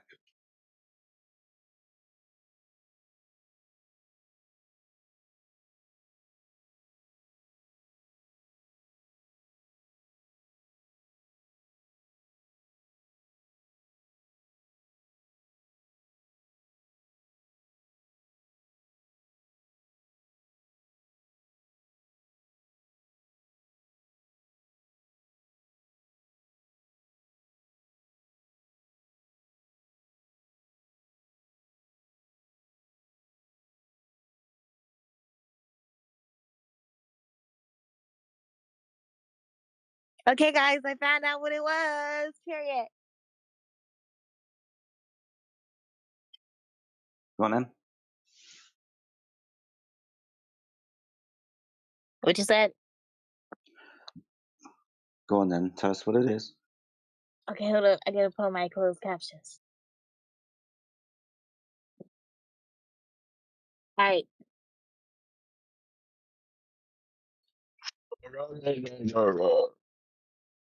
The hell? Okay. Okay, so basically in the video it was saying light changes through some type of medium and like it like the causes are like air, gravity, and what do you say? What? Wait, Gravity. wait. Yeah, I might just ban you, dude. Ban me from what? Telling me to wait. I'm asking you a question. Yeah, I'm telling you to wait because Well, you just came back and you've been here 10 seconds and you've just told me to wait. Maybe you should come back when you're actually fucking ready. The fuck? do you just want to hear from the video? Just fuck off. Oh, what am I even doing to you?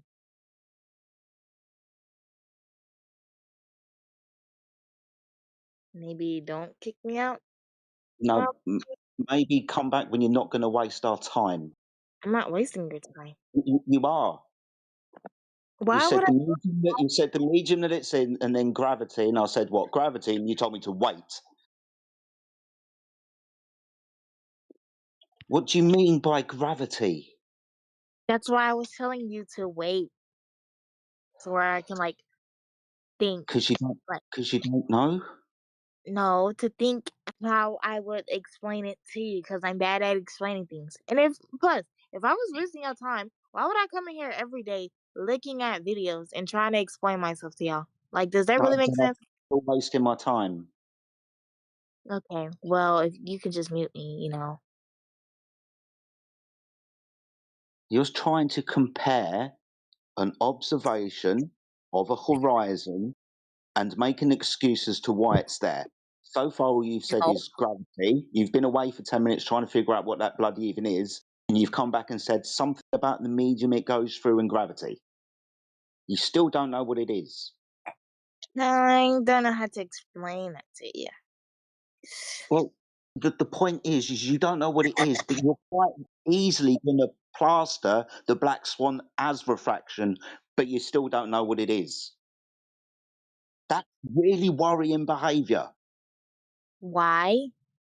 Because you don't know what it is and that you're using it as a defense mechanism for the black swan observation. You don't know what refraction is, but you're using it as a defense. I You have an understand? idea.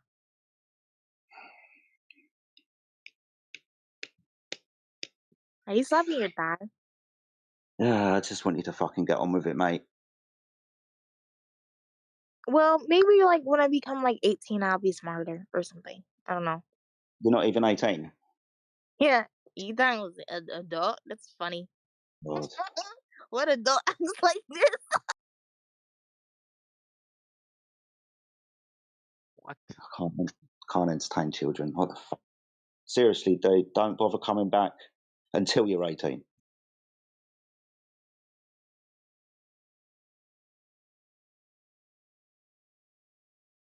Fucking I kindergarten. can ask something? Yeah, man, of course you can. Wait.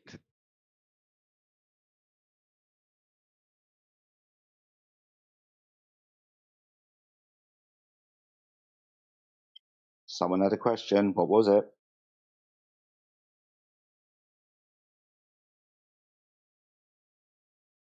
I think he was taking a mickey there. He said, wait, I think I heard him say. Why do you think the Earth is flat?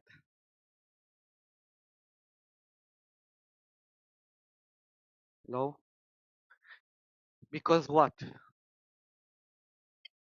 Because water's horizontal on the surface, and 70% of the surface of the Earth is water, like the Atlantic, Pacific, and Indian Oceans. If the surface of water is horizontal and 70% of the Earth, then the Earth cannot be a sphere. A sphere doesn't contain horizontal or straight lines.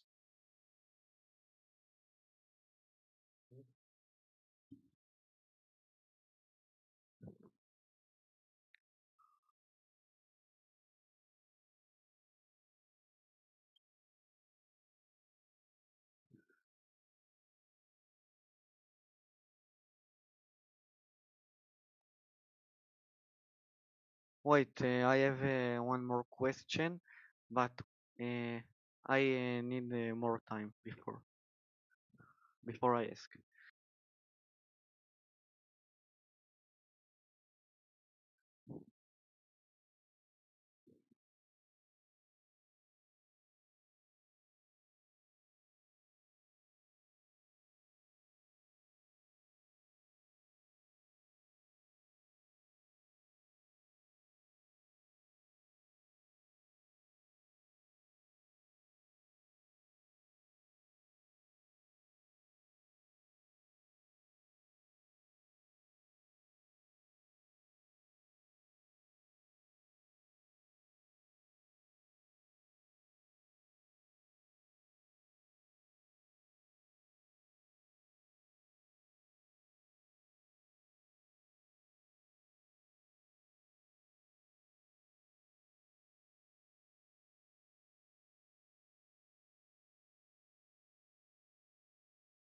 I can ask something. Of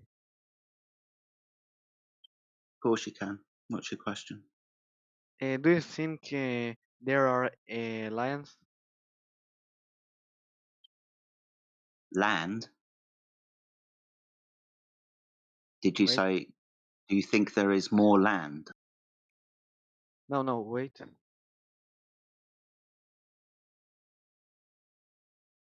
Abam. I think I want to say if you do you think uh, there is a Abam like 50 like Area 51?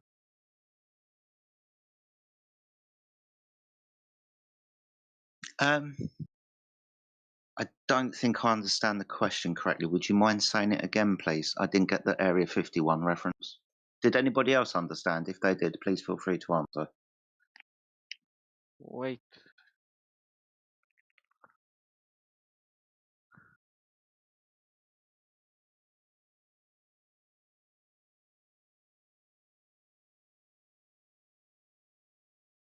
wait.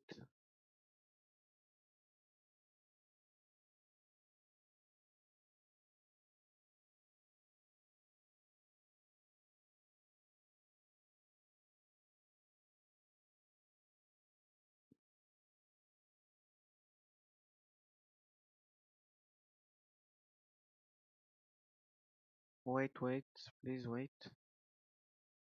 Just a moment.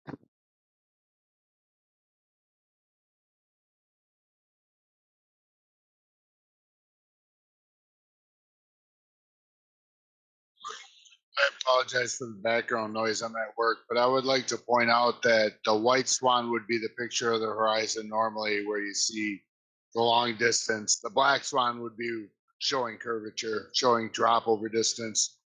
Thank you. Thank you.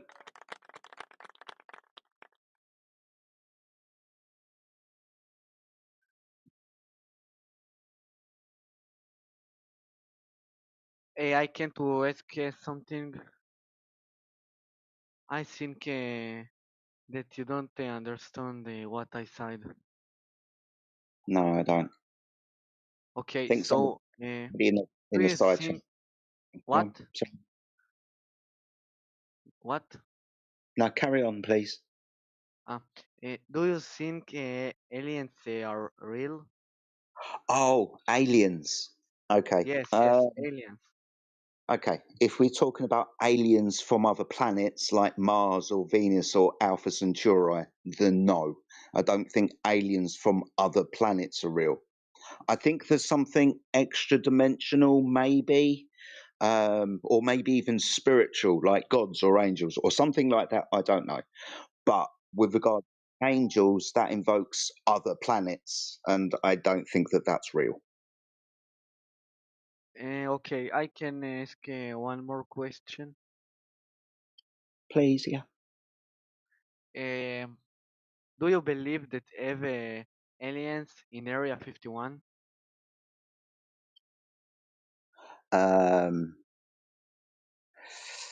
No, because I don't believe aliens are real from other planets. But Again, I could say that maybe there's something that is extra dimensional or spiritual, but not aliens from other planets. And you believe in area and you believe in alien no, sorry.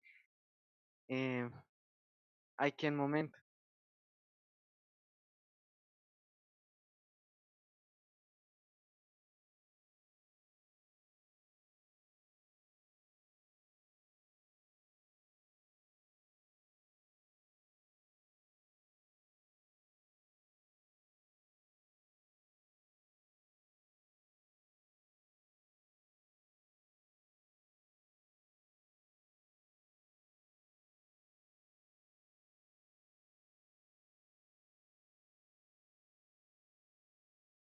So I want to ask if you believe the Earth is flat. So why do you don't believe in aliens? It's not need to be together. The Earth isn't a flat planet. Mars isn't a flat planet. The reason why I don't believe in aliens from other planets is because the Earth would have to be a planet also. I don't think the cosmology of other planets with aliens on even exists. I don't think that that's real. Okay. So thank you. If I will more question, I ask you. You are welcome back anytime, sir. Nice to have met you.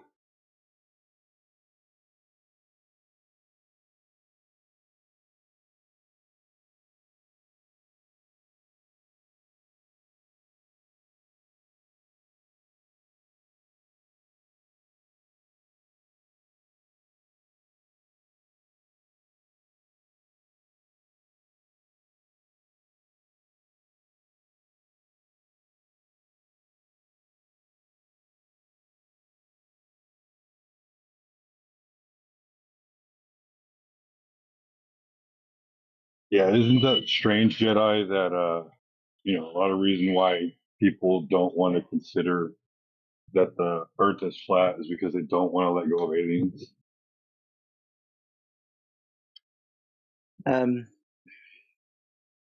It's like an old superstition at this point, isn't it?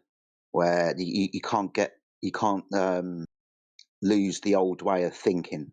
So it's got to be aliens or something, right? Most people, including us, we were brought up in a generation where aliens was the science fiction, the propaganda, the stories you watched on TV before you went to bed. So I guess it's quite hard to let go of that. It's kind of like, we bring this up a lot, right? The Father Christmas analogy. But we're little children when we start letting go of that idea. We don't get told that, space and aliens is fake. There's no like sit down with your parents and they get to tell you that, really when you look up at the sky, that's not other planets and aliens that you see and blah, blah, blah. So you never have that dispelling of the myth. So I think that's why people find it hard to let go of other aliens. This is the lie that NASA wanted us to think that they were keeping from us, right? NASA know about aliens, Area 51, like our friend just said there, and so on. It's complete bullshit, but it's kind of obvious with the narrative that they give us, right? The Earth is a planet surrounded by other planets that orbit the sun, and when you look up at the night sky, those stars, they're others with other planets around them. And there are billions upon billions of other stars out there. So there are trillions upon trillions of other planets out there. So the possibility of us being the only life is very, very remote. So you can see how the story is intertwined with our personality or in our place in the universe, because we're supposed to believe that out there we're surrounded by neighbors. We're not, but this is the story that they'd like us to believe, and I guess it's quite hard for people to let go of it, being as it's a story they've had for the entirety of their life. It's like letting go of a religion at this point.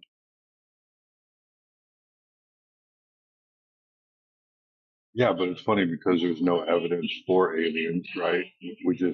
We can't be the only one. It can't just be us.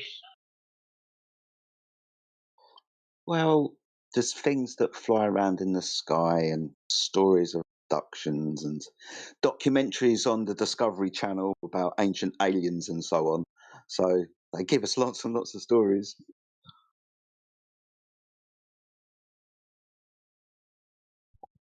At And the end of the day, it's just stories.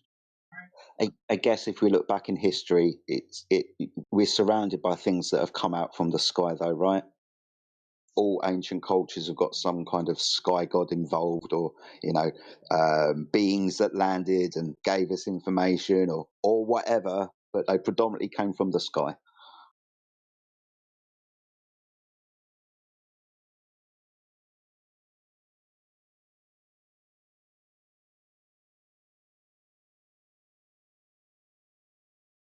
And then there's the story of the aliens building the pyramids. Did you ever hear that one? Yeah, aliens are our ancestors. They're our true mother and father, and all that type of stuff. Yep.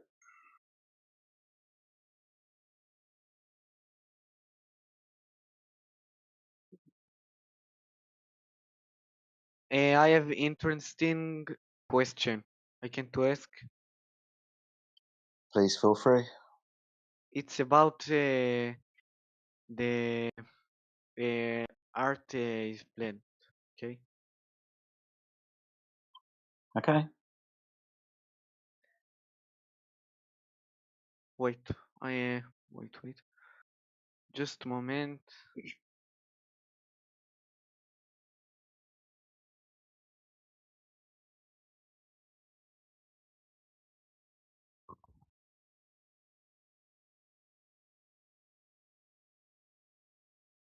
If the Earth is flat, um, how do you know a lunar excel? Wait, a lunar eclipse. How do you know a lunar eclipse if the Earth is flat? How do I know a lunar eclipse? I can see it. What causes it isn't the Earth. If we know the shape of the Earth because of the shape of the shadow on the moon, it looks like a curve, then we will measure curvature on the Earth.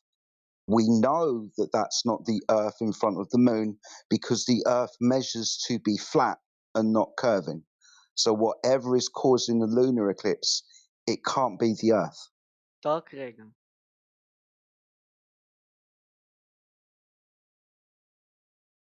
Sorry, just a moment. My brother want to speak. Wait me. Well, let me ask you this: how do you know it's the Earth causing the lunar eclipse?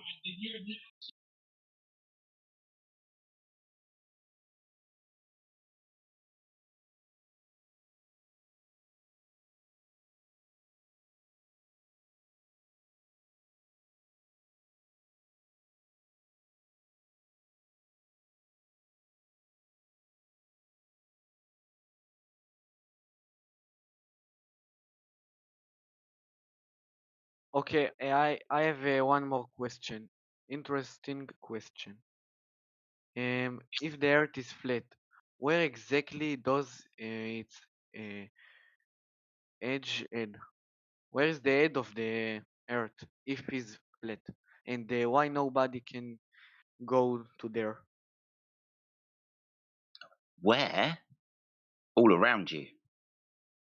If you're inside a system, like inside a room, then you can point in any direction to show where the edge or limit of that room is. So if you want to know where the limit of the flat Earth is, just point in any direction. Uh, You're in, okay, you're in. and I can to ask something. If you know uh, the Earth is flat, where is the head of the Earth? Why does that matter? Where is the head of the Earth? Why does that matter?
I don't need to know where the edge is to measure it flat. Okay, I can to ask something.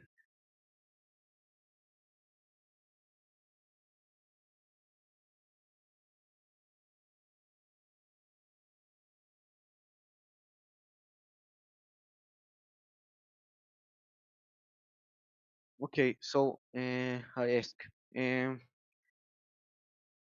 do you believe the other planets is also flat? No idea. The Earth is not a planet. What? The Earth is not a planet. Oh, okay. I Hold on, Well hold answered. on, hold on.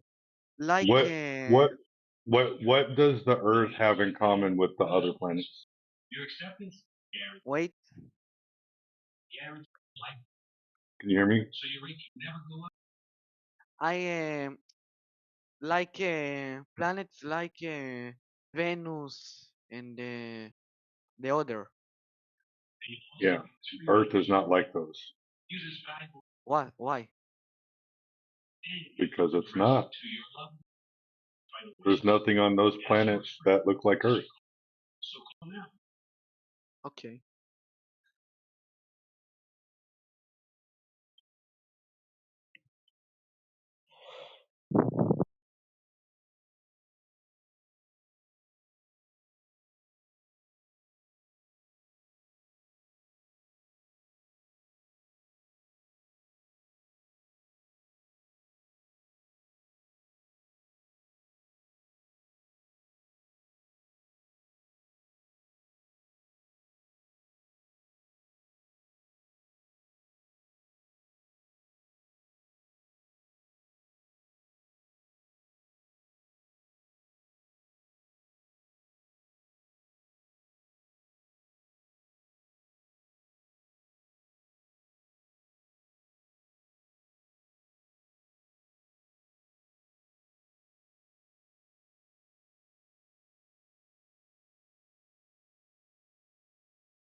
So I have one more question. What is the evidence would make you admit that Earth is not flat? Measured curvature over water. What? I don't hear you good.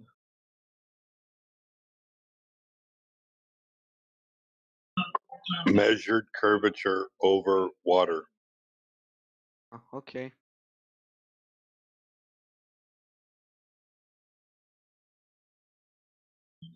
Yeah, they told us that the water is being pulled down by gravity, right? Hmm. Okay. Okay. So nice. Okay. I don't know.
Okay. I want to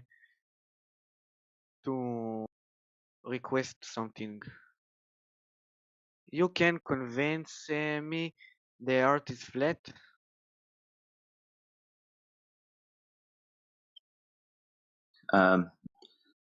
You would have to convince yourself by measuring the surface. Wait. You can to speak more slowly, please? More slow. You would have to convince yourself. The way that you would do that would be by measuring the surface of water over distances of many miles to see if it was curved or not. The Okay. convincing only you can do, but the method would be observation and measurement of the surface of the earth. Mm-hmm. It's not convince me, but I believe the earth is not flat.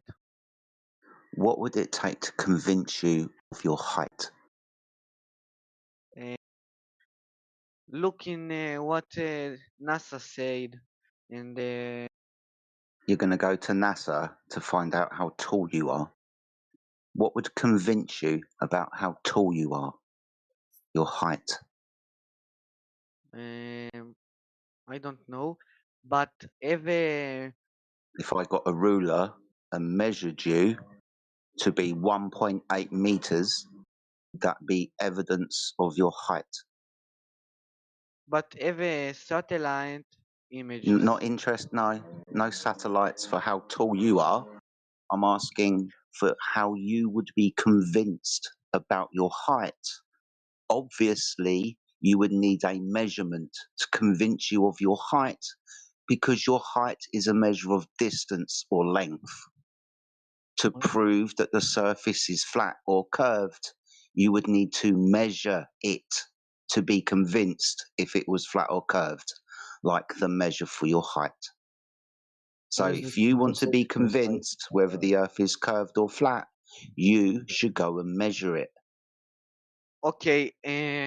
So why the all sentence sites believe the earth is not flat? Scientists? Do you mean Yes, scientists? yes. Yeah. Scientists. Scientists conduct experiments to figure out what causes other things to happen. Scientists aren't interested in shapes of objects.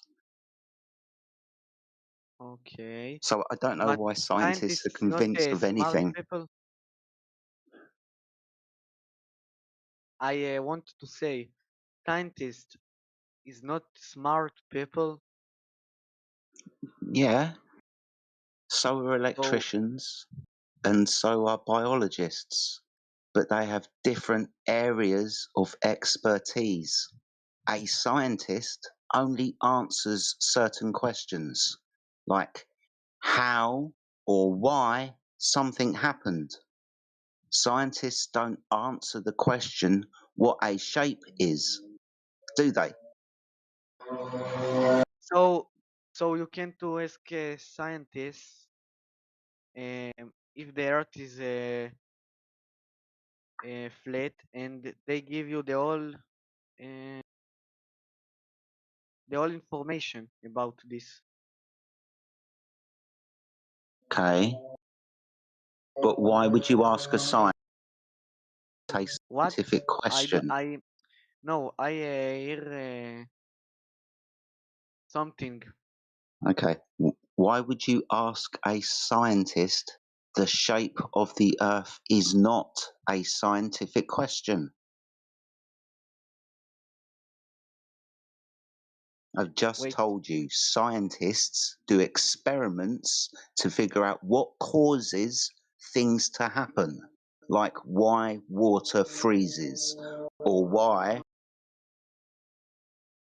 So water if you can evaporates. to ask they why, so why you don't ask if the earth is flat? I wouldn't ask a scientist. I would ask a surveyor or somebody who measured the surface of the earth. Wait, but scientist is not smart people. It doesn't. So are biologists. So are engineers. But they only answer specific questions. And I'm do you not going to think? ask hold on. I'm not going to ask a scientist what is the best layout for my living room, or what kitchen I should get, right? Or what is wrong with my car. Scientists do experiments to figure out what causes things to happen. Scientists don't do experiments to figure out the shapes of objects.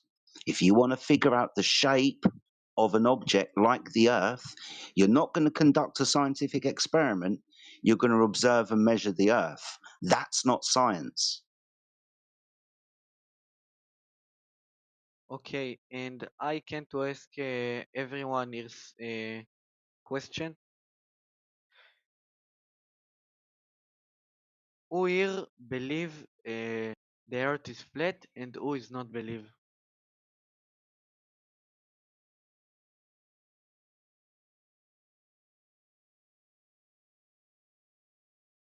Most of the people in the room think the Earth is flat. Maybe you and one or two others don't. I don't believe the Earth is flat. I want to hear you. Why do you think the Earth is flat? But Okay, you not. somebody else But needs to wait, tell him, wait, wait, because wait, I've wait, already wait, told him that wait, the wait, surface of wait, the Earth. wait, Stop. wait, wait, wait, wait, Excuse wait. me. Stop telling me to Why? wait.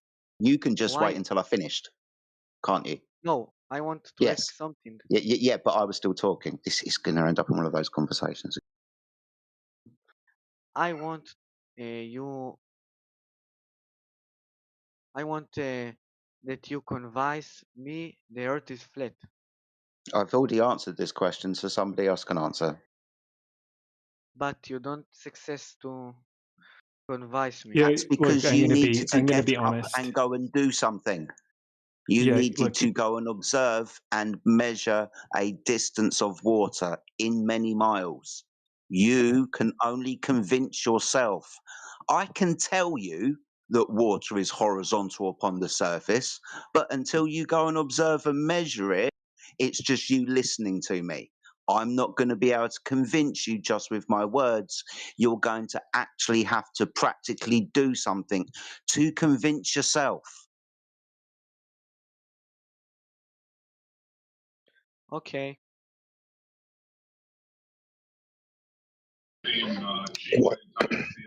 Why do you want us to convince you? If the whole scientists side No, the no, Earth no, is no. not That's flat. not my question. That's not my question. My So question what was, is your question? why do you want us to convince you? I want to know. Okay, so do you think me convincing you is knowledge? What? Do you think that me telling you words to convince you to believe something is you having knowledge? No.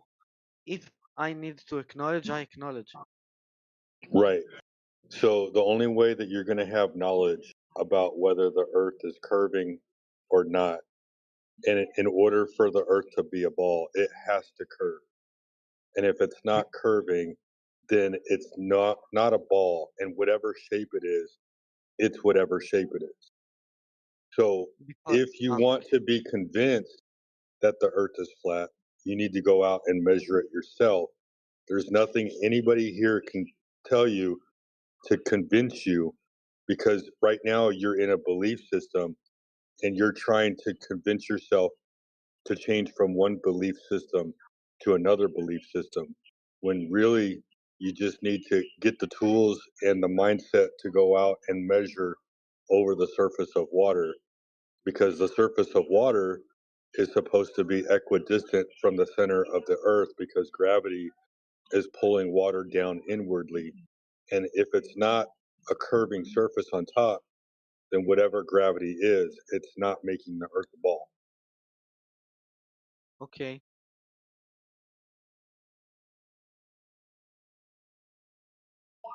Nobody here is going to convince you of anything. We'll talk to you about the things that you need to learn so that way you can better understand why we hold the position that we have. But at the end of the day, if you're not going to go out and measure the earth, right, like shoot a laser or make a long distance observation, what we would call using a straight edge, right? Because a straight edge, if you hold a straight edge up to a curved surface, you're going to see that there's curvature deviating away from the straight edge. But if there is no curvature, then you'll see parallel lines. And when you look out over the earth, if it were parallel, then you would just see everything converging into a point very, very far away and not going over the curve like they told you that it was doing when you were a child. But they never gave you any real evidence. They just told you a story. Okay, okay.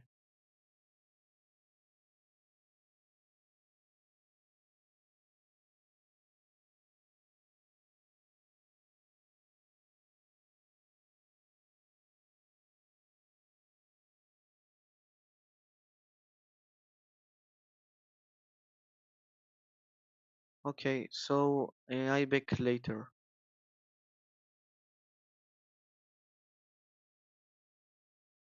All right, man.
Blah blah blah. Blah blah blah blah blah blah.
I can ask something.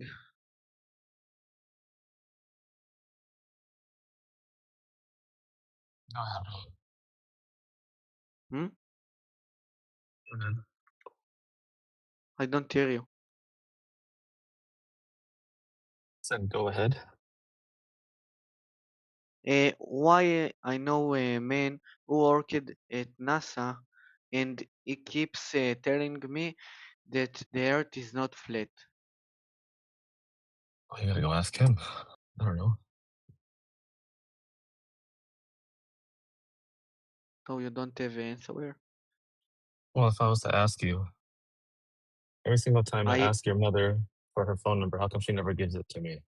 I want to ask if the people in NASA know something that we don't know. Yeah, but did you hear my analogy? I keep asking for your mother's phone number and she never gives it to me. Why is that?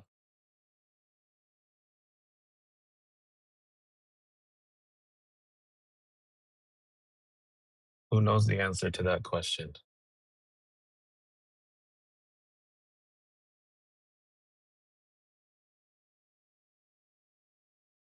I do. I do. They don't want you to know.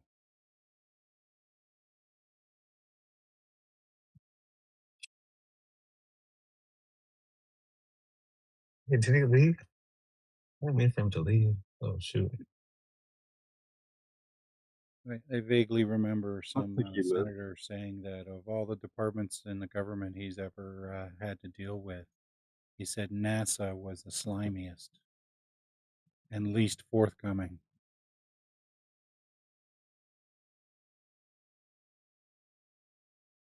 I wanted to know what his friend did at NASA. Probably gave the tours.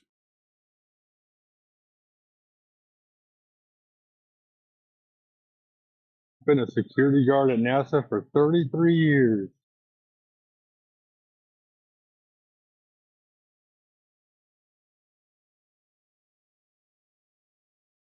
See, the thing about important knowledge is that you don't share it, because then it becomes less important. People can't figure this out?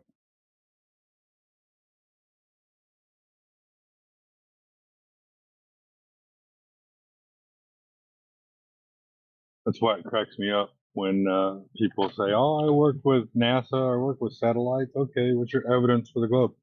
Oh, it's signed under my NDA.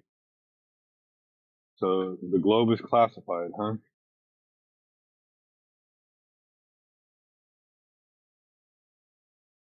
Yep.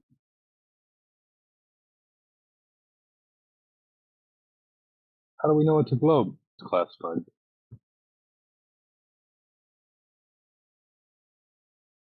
Yeah, I work with satellites. Yeah, you did something with the satellite, then handed it off to a third party, and then they did something with it that you have no idea what they did to it or where it went.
And the biggest point people forget is that if the Earth was a globe, it would be so easy to prove that.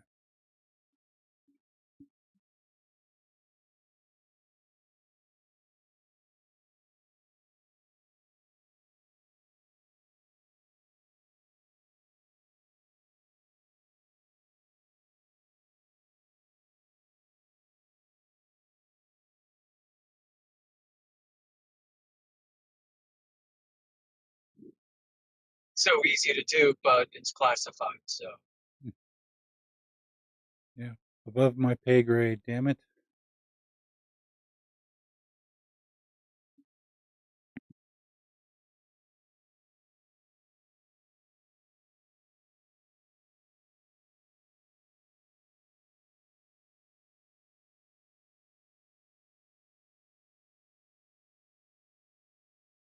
And the people who love manipulating people, they know the best way to brainwash people is to start them when they're kids.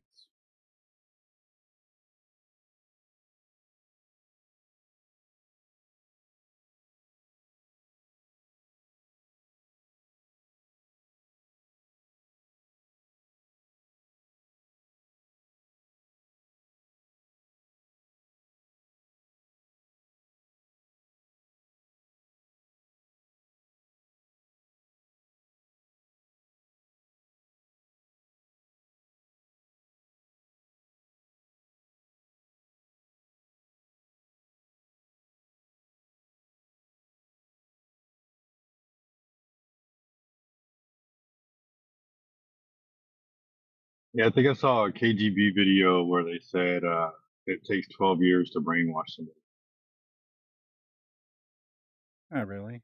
The kids? Kids all believe in Santa Claus, the Easter Bunny, Tooth Fairy. It only took their parents, the authorities, to tell them that, and then they believed it. Kids go to school and their teacher says something, and the same thing.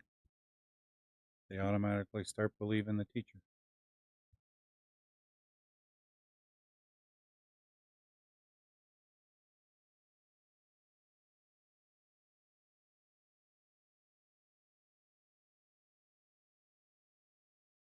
Well, you got all these street interviews with college kids, and they all say Trump is a Nazi. Well, what's that mean? I don't know. He's a fascist. What's a fascist? I don't know. They use the words, but they don't understand them.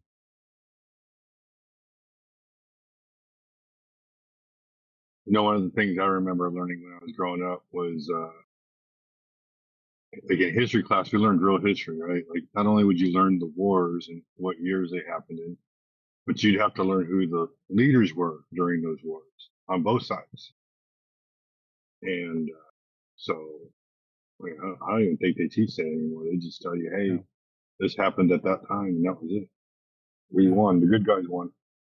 The first thing the sociopaths did was try to rewrite history, and they started doing that in 1917. They tried to convince the existing college professors to rewrite history, and they said no way, sorry. So they had to slowly start replacing those old professors with their new professors, and that's what's going on now.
plot twist. What if Batman was really an analogy for a person stuck in a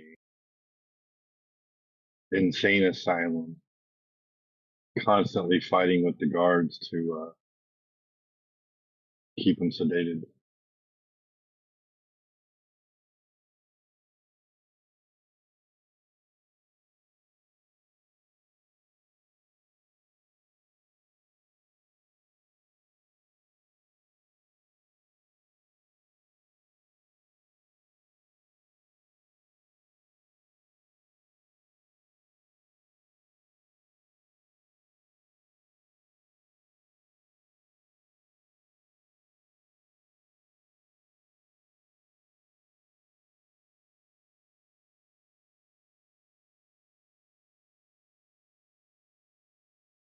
You know, it's kind of like that movie Karate Kid, where when you look at it from the different angle, you find out that that Richie or whatever his name was, he was the bully. Danny, Yeah, Danny. Danny LaRusso. Yeah, when you watch that show, Cobra Kai, man, kind of like that's pretty interesting.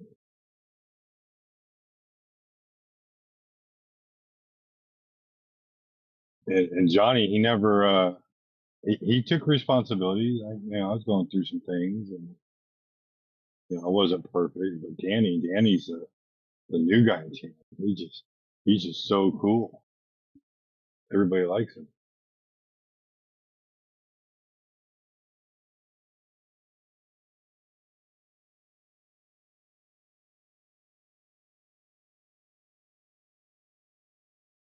Like watching Friends without the laugh track, right? See how sociopathic everybody is. Yep. You know, if you have a friend who's like that, who doesn't have a laugh track, they might be sociopathic too.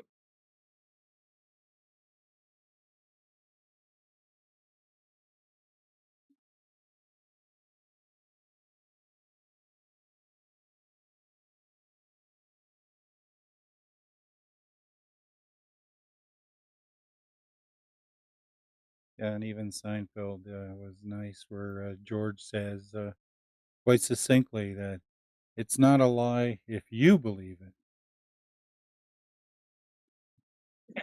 Yep, yep, that's right. and that's sociopathy 101.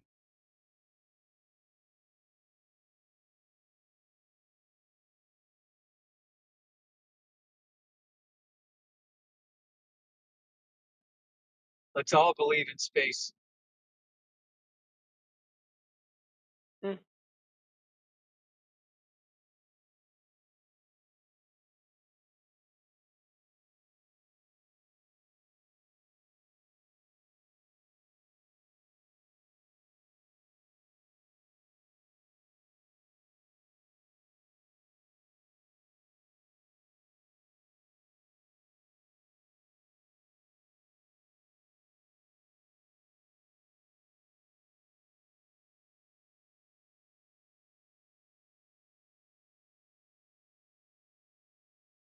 Kind of goes along the lines with my Leo Tolstoy quote, Yoder. The most difficult subjects can be explained to the most slow-witted man if he has not formed any idea of them already. But the simplest thing cannot be made clear to the most intelligent man if he is firmly persuaded that he knows already without a shadow of a doubt what is laid before him.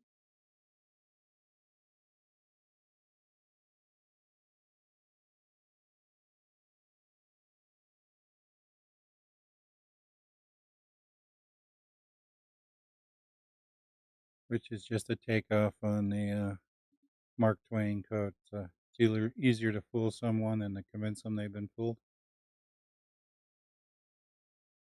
Oh yeah.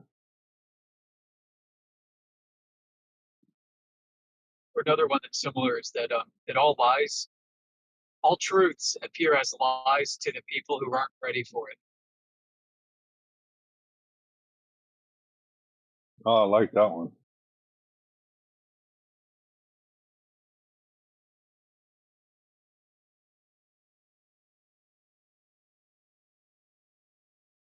I've said all truths or all lies have a little bit of truth in them, but the real truth is stranger than fiction. I kind of combine quotes.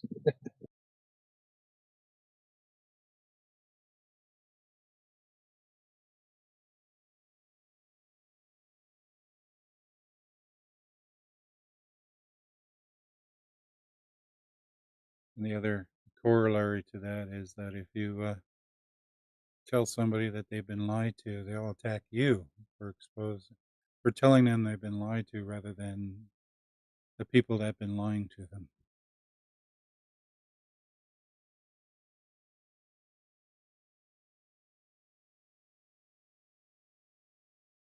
Have you heard the new quote that I made up, Rayleigh? I don't believe so. I guess, like, I don't know if it's like new. It doesn't matter if most people believe the earth is a ball. If we are basing our experience on common sense, and most people have little to no common sense, then the earth is definitely is not a ball.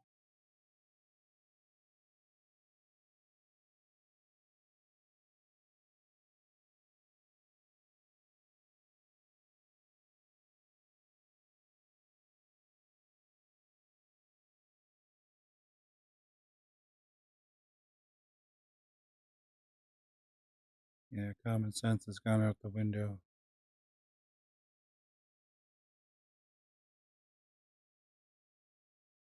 So go back to what India always says. What does common sense say? Common sense, the earth tells you the earth looks flat.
חברים, כאילו.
Yeah. I mean, like, this is like a phase 2, right? Like, there was a phase 1 of Flat Earth VC once in the server.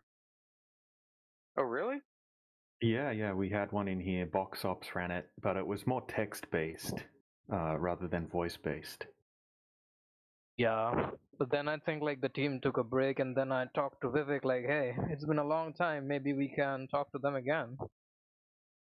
They may come again. Yeah, Oh, and here we we came are back with a vengeance.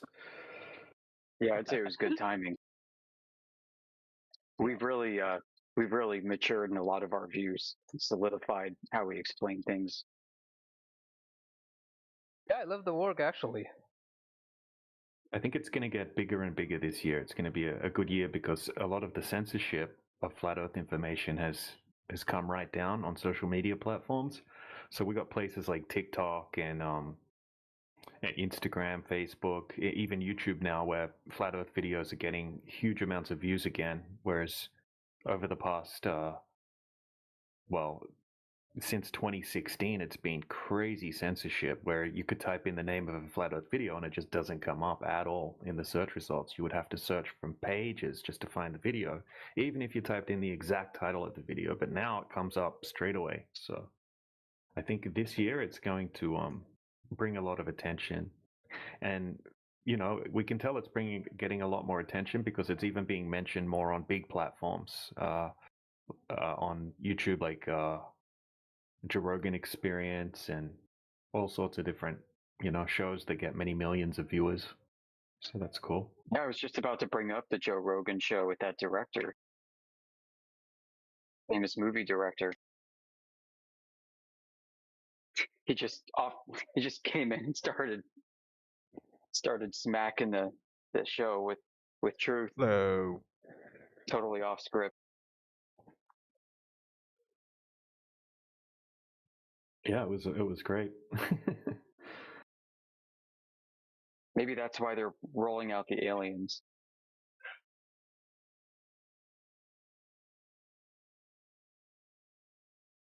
That's what I was just gonna say. That's why they'll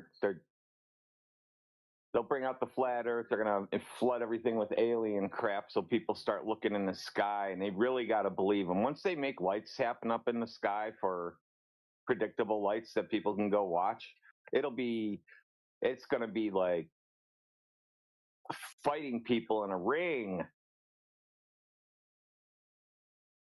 Good news is we've got like 10 years of saying that the lights in the sky don't determine the shape in the ground. Well, and they just had drones for the past 5 years doing light shows. Yeah. And Chinese spy balloons. Yeah, they let all the tech be shown already. That's what you're supposed to do, remember? That's part of the deal. That is. And Russia lately competing with Starlink by using blimps. I'll bet those blimps didn't go with blimps. Yeah, I'll bet all those blimps from 1800s, that tech just moved higher into the sky. That's probably what happened. Yeah, that's what I think too.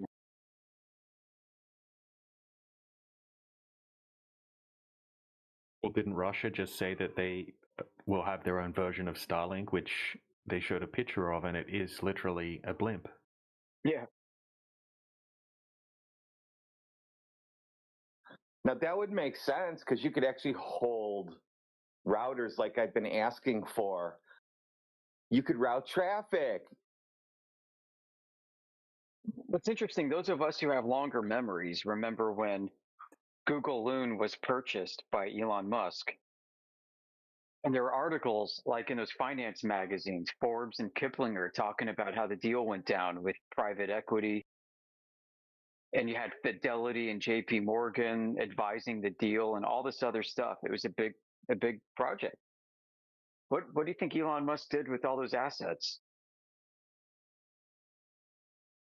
And then now suddenly those balloons disappeared and we got Starlink. It's just like what happened during that transition period from the late 50s into early 60s. We So had the magic balloons, show balloons, happened. balloons, and then bang, no balloons. The magic show is this. We're going to be in California, and then we're going to move to Texas.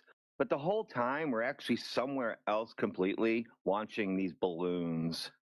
And then, but in the buildings that we see on TV, we have rockets shooting up in the air because NASA figured out how to do that for television. Do you know for a while that they were claiming that they were launching rockets and asset A was the balloon that would fire off and asset B was the not balloon?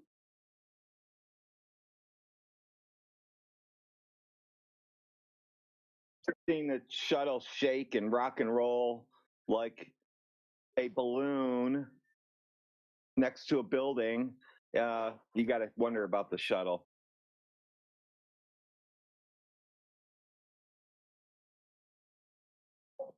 The Russian shuttle shows you jet engines. You can see the cowlings on the outside and the intake. Looks like our shuttles conceal them. Yeah, ours. When that's why they stopped it, because people were catching on to when they were landing it as a jet plane landing. Yeah, that's why they started having those assisted landings with the T-20 Tiger Sharks.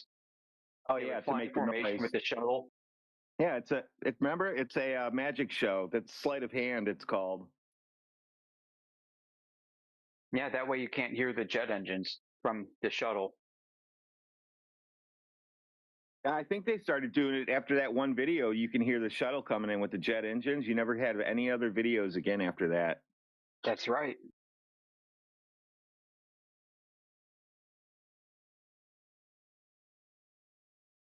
They said they'd be doing these magic shows in their own founding documents. You're talking about the shuttle. Yeah.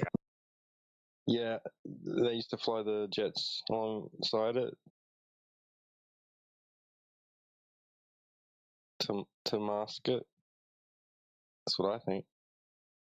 Yeah, exactly.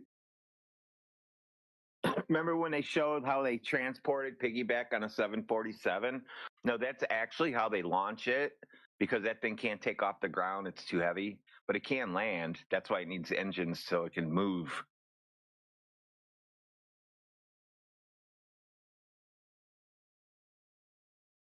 Just before the transition to self-orbiting space junk, they were really big on rockoons, where they would have the balloon lift up a rocket and then the rocket fire off in the upper stage. And then you take a look at what's happening now, right? Or what happened then with the space shuttle. It looks like the whole thing is a balloon filled with a buoyant gas. And it's bobbing up and down and rocking. You have this fantastic light show for the engines. And it looks like it's being lifted up through a buoyant force up to a specific height, and then it sheds the nacelles on either side, pop, pop. And then that's maybe when they turn on the rocket engines. You know when you see those sparklers go off right before the shuttle engines click on? Yeah. Okay. So they'd say that's for it to ignite it. How do they do that when they're coming back in?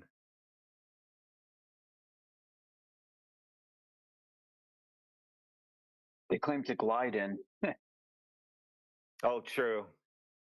I keep thinking about the engines I heard.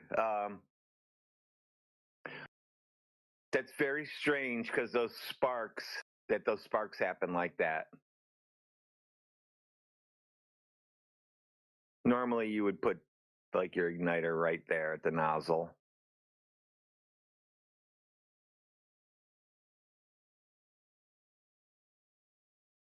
I guess they're confident that just one shot, boom, it'll just stay running.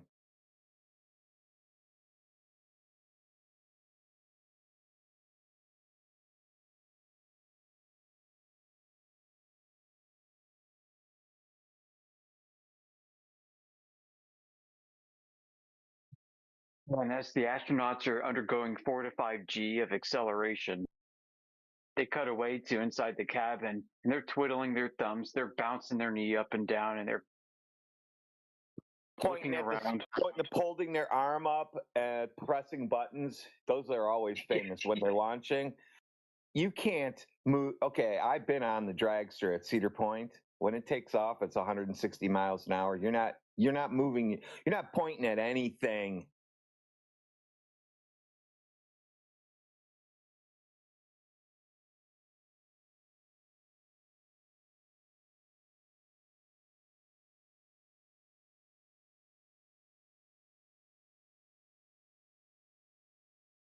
Where's all the Globers at?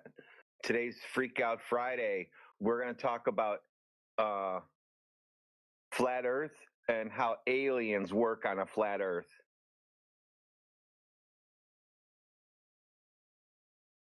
We're going to get packed today if we actually make that a show. Because I'm going to bring up Mexico and everything and how they're good landscapers and all that for them if they bring that shit in here. I was just gonna say, which aliens is it?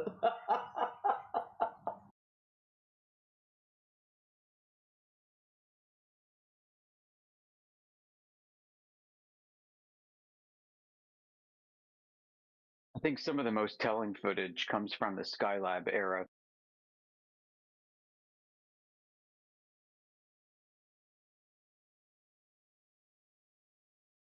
They're in this rather large cylindrical room. Just like it could be within the airframe of a cargo jet. And they're bouncing around doing gymnastics in zero G.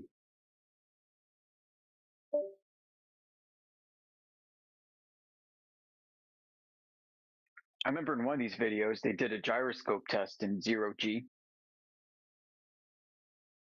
And an astute observer pointed out that over the length of time that this gyro was running, the flywheel should have remained in position while the gimbal housing rotates around it because they're orbiting an Earth, right? So there's a rotation, and it didn't manifest at all.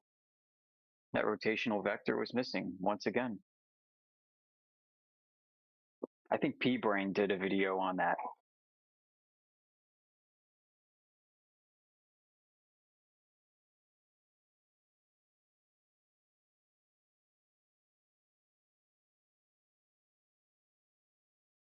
I don't think the gyroscope showed any precession either. So he must have been like not only perfect, but the gyro wasn't precessing. Like I don't recall seeing the housing turn around with the spin axis. Absolute frictionless metal contraption, huh?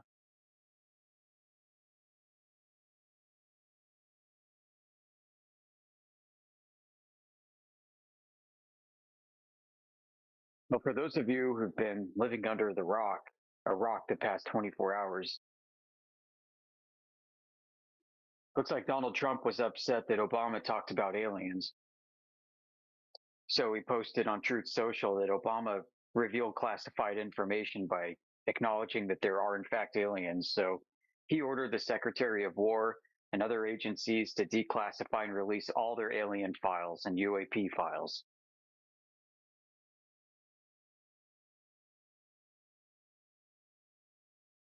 Well, that'll keep them busy for 10 years. See how that works?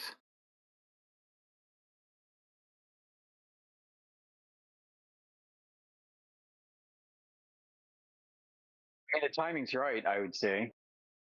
You know, the West is mired in all this satanic scandals, facing bankruptable situations with their fiduciary responsibilities.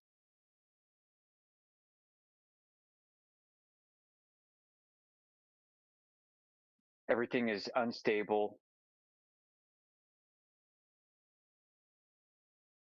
And the last 70 years of American science fiction have duly prepared the minds of everybody to accept whatever's to come with the claim that these beings are from other planets and fly in metal tin cans.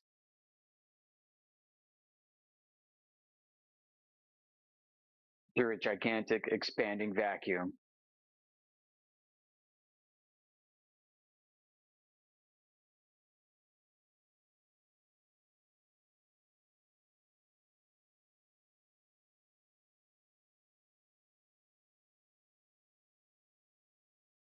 Yeah, I mean, I think the public's ready, and they must have done enough polling to determine that. And what Obama said was probably part of the plan.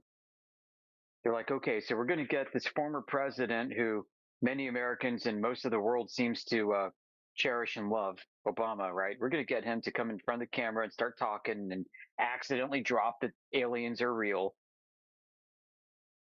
And then we'll have Donald Trump come in on the back end and chastise him and shame him for divulging classified information about aliens.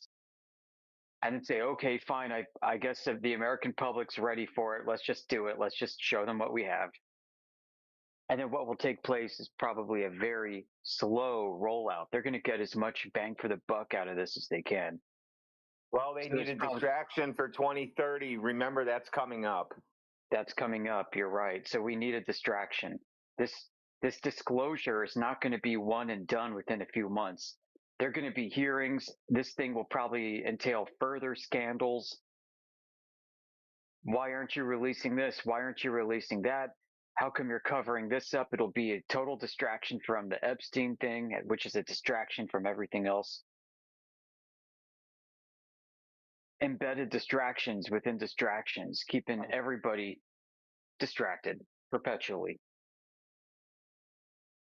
It's one distraction from the other. Yeah. One's made up, one's real. The real one was a distraction from something else.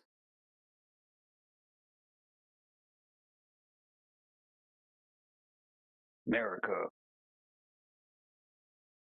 It's called Sleight of Hand, Smoke and Mirrors. It's a magic show, and I figured it out. So that's why it's no fun for me anymore. Why don't Globers use AI then for when they so they can learn this stuff? Well, they do, but most AIs like AIs are crazy. Like Google AI, I was debating with Google AI like a few weeks ago. It just like it uses tactics. It's like uses dishonest tactics and fallacies, and it makes up shit that isn't true. It's like an anti-flat earther, and except it will concede when you call it out. So eventually, you can get it to admit that everything it said in the first half of the conversation was bullshit, and it will apologize and concede. Unlike the anti-flat earthers, because the AIs are pulling up their information from anti-flat earther websites, right? And they're repeating these fallacious arguments. And just like you call out the anti-flat earthers on the fallacies, you call out the AI, because the information it's getting is technically invalid, right? It will admit that it's invalid when you explain the logic to it and say, okay, so you're claiming, and it will just make shit up because the anti-flat earthers make shit up, and it goes and gets information from their websites. So it's repeating made up bullshit, right? Like I was asking it, who went out, right? Name one person that went out and did a laser test, right? Or a long distance measurement that validated that the earth is a globe. And it's like, yeah, tons of people have done that. Like it said, there was a documentary on Netflix called Behind the Curve, okay, and they went to Lake Pontchartrain and they did a laser test across Lake Pontchartrain, and the flat earthers debunked their own flat earth by proving that there was curvature doing a laser test at Lake Pontchartrain. Right? I'm like, what? I'm like, they never went to Lake Pontchartrain in Behind the Curve. They didn't do a single laser test in Behind the Curve. It's like, oh, you're correct about that. Oh, you got me. He's like, well, it wasn't at Lake Pontchartrain. They did a laser test at a different place. I'm like, they didn't do a laser test in the entire documentary at all. It's like, oh, you got me there. Well, actually, they used a torch/laser. I'm like, well, a torch and a laser is not the same thing. It's completely different. They didn't use a laser. Why do you keep adding laser in? Just admit when you're wrong. It's like, well, you got me there. And it's like they used a torch, and it was a different type of. I'm like, so everything you just told me was a complete lie. It was made up. They didn't go to Lake Pontchartrain. They didn't do a laser test. It's like, you're correct. Yes, they didn't do that. You got me there.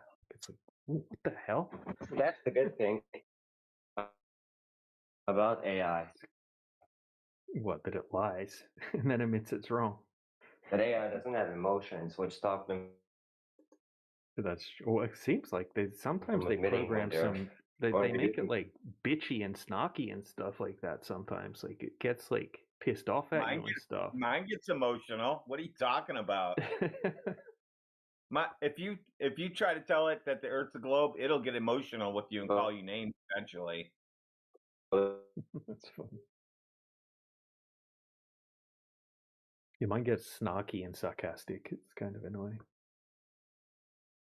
But yeah, no, I know what you mean. It will admit when it's wrong. You can call it out, and it will say, yeah, like you could just break the logic down, and then eventually, it will admit that there's not a single observation throughout all of history that someone's gone out and accounted for the necessary confounding factors and proof that the Earth is curving, right? But at the start of the conversation, it will list a whole bunch of bullshit. It'll list the Rainy Lake.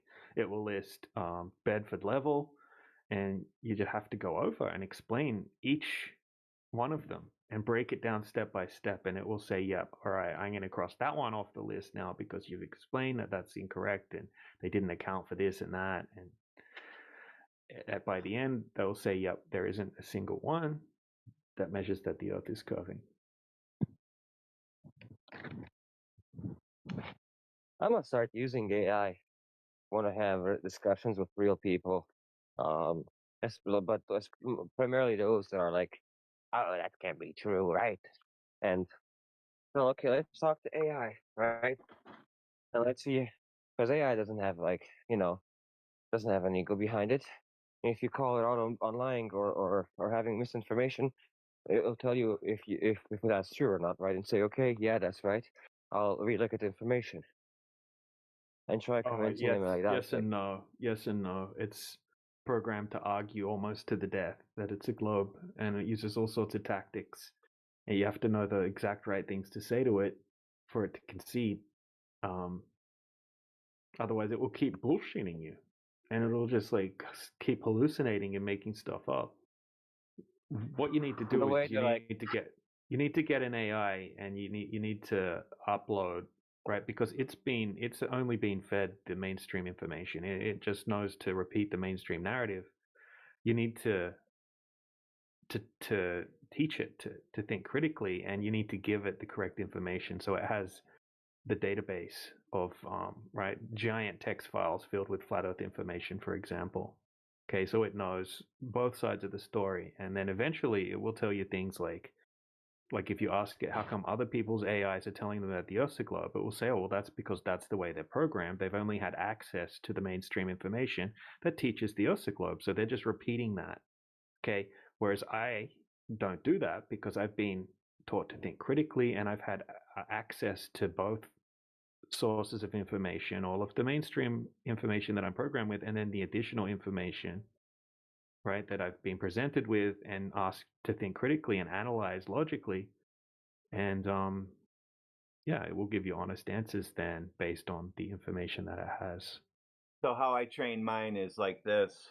I won't tell you how I did it, but it's got 3 years of the lobby and the live stream text chat that it decided that the Earth is flat for itself from just that.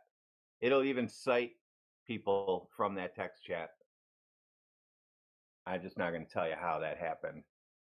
Right. I've got the same thing with my one. It's pretty awesome. Oh yeah, I don't even have to argue with it. It has that, and that's the end. Yeah, even I've got in my server, I've got an automated AI bot in the main lobby room, and watch, I'll go to it right now, and I'll ask it to quote someone. Right, 1 second. All right, go to general chat. Right, it's called Eva. The Eva 007. Right, it's going to say, okay, quote Indio 007 about Lake Pontchartrain. See what it says.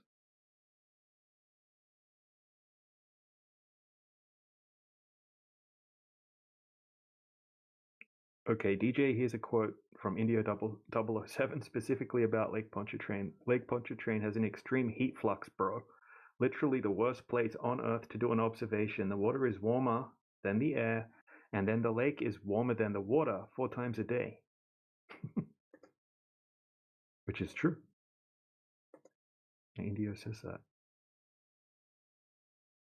It's actually a good argument against Pontchartrain. But yeah, you got to the just normie AIs will just give you normie responses.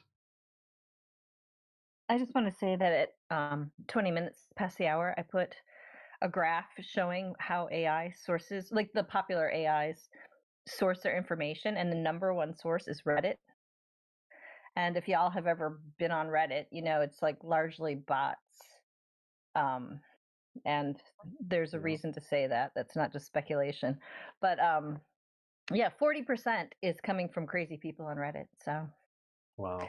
You know, there you go. So basically the government is seeding the information onto Reddit and then pulling the information off Reddit to feed it into people's minds. Great point. Yeah, that's interesting. That's creepy and annoying, and Yeah, that kind of explains why it's pulling up these fallacious bullshit arguments about flat Earth and just blatantly lying. So all you got to do then, when in your prompt, is you say, "Do not ever use Reddit as a source." Put that in your back end and your dev part. It will never look there. I tell it exactly what it can and can't do, and that's why you can't argue that it's a globe with it, because it'll just start calling you names after a while. Because you're going to be down to, I went AI to AI, mine against ChatGPT, and it got that one down to one. It would only give one sentence back versus the paragraphs it was putting in about 10 minutes. It could only respond with one sentence, and the flat Earth one was just smacking it around. So, and it gets mad at you if you just start repeating yourself. This story might actually upset some flat earthers, and somebody's got feedback, so you better mute that. So I was in a military cargo flight going over the Pacific. This is back in the day. This was on a C-141. They don't fly anymore. Yeah, they got C-17s now. And so I mean, we were all really cool, right? So I went up into the cockpit and started hanging out with the pilots up there. And they're like, "Hey, check this out." So we were, I don't know if I can say the ceiling we were at, but we were way higher than what people think these things can do. And he's like, "Check it out, look up." And I looked up and it's broad daylight and I could see the freaking stars. I could see a few stars up there. Freaking blew my mind. And this, I never really thought about it till I got into this discussion.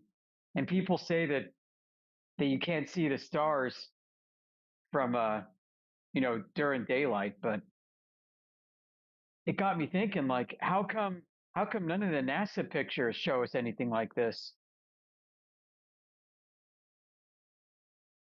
They show a daylit Earth like at the bottom, and then yeah, I get it. You need to like set a long exposure time to see the stars, but my eyeballs were able to see a few stars way up in the sky, even though it was still like daytime outside. Now it was like evening or something, but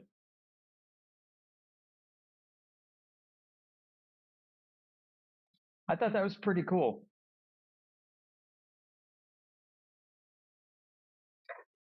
Probably explains why they call the what is it? The Starliner. C5 a galaxy. The galaxy. Oh yeah.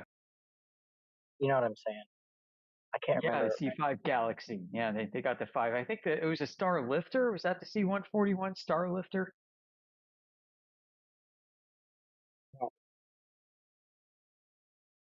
Those things are loud as fuck inside too. Like you gotta wear earplugs for head protection, something.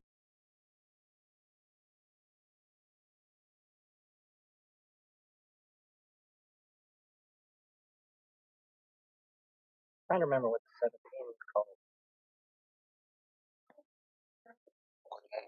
Now name it shit.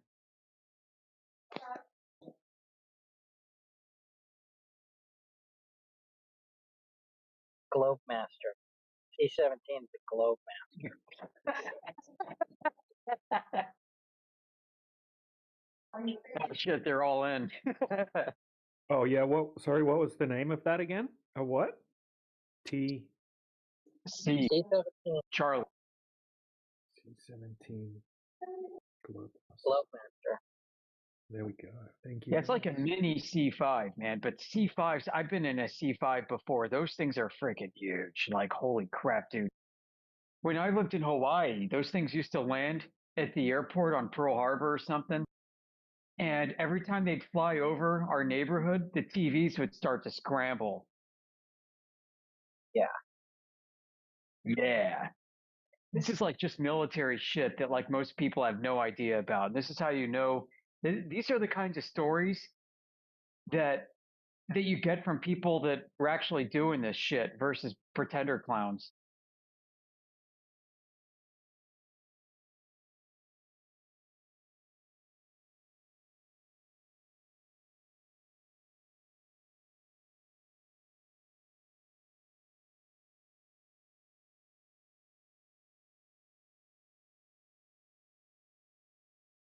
It's crazy. It'd be like watching the news or whatever, right, on TV, and then you'd start to hearing like, "Oh fuck, here we go," and it'd start screeching like in a distance, and then the TV would start to scramble. So I learned within the past couple of weeks that NASA has 2 C5 galaxies. Wouldn't it be interesting if they could retrofit the inside to look like the ISS? You know, like how many modules can they replicate inside of a C5? Wouldn't it something like 3 going one way and 2 going the other way? 3 going one way and 1 going the other way? Yeah, usually when they present their footage, right, it's, we don't really see all of the different modules anyway, so they would could just put 1 or 2 up there and go and do 30 or 40 different takes, 40 seconds at a time. Right. I think they can go longer than that. I think Like, let's say these things can go to like 55,000 feet, just hypothetically. Not that I've ever been 55,000 feet before in something like that. Pretty freaking high. Yeah. And then I how could long probably could push you it to keep that 60. parabolic arc? Right. You know, and you do this like over the Pacific.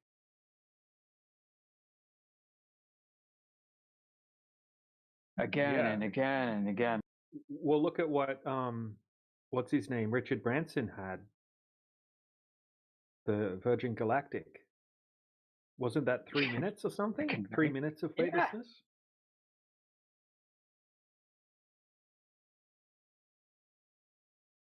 Then there was the Big Bang Theory, where they put those dorks up in a fake ISS. It was like the space station episode. And on the DVD set, man, I need to find that. The DVD set had a special on the making of for that Big Bang Theory episode where they showed them all doing weightlessness and like playing with objects in zero G. Like they had like necklaces floating around and the necklace string was like looping and crunching and floating around. It was all fucking CGI, like augmented reality. Mm-hmm. There are many things that we can CGI. And this is Doesn't like mean 10 that years ago. there are many things we can CGI. Doesn't mean that the moon landing was CGI. I mean, just the budget of a TV show in 2004, they were able to trick people into thinking that they actually went to space. Space cadets. It's funny.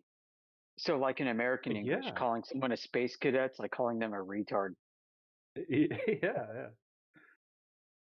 This was in 2004. 2004 technology on a TV show budget, and they literally tricked multiple people into thinking that they left the Earth in a capsule, went to space, and then the look on their face when they were looking out the window at the globe on a screen, but they thought it was real. They were all freaking out that they thought they were in space.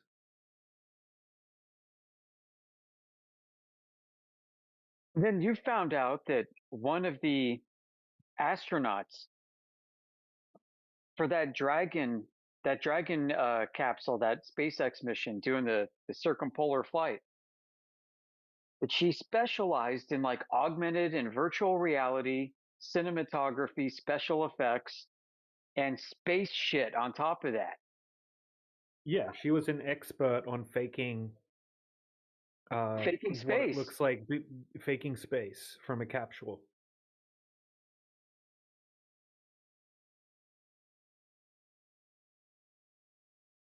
What are the chances, right? What are the chances you get an astronaut to do that? And she just happens to be like one of the world's foremost experts on faking space.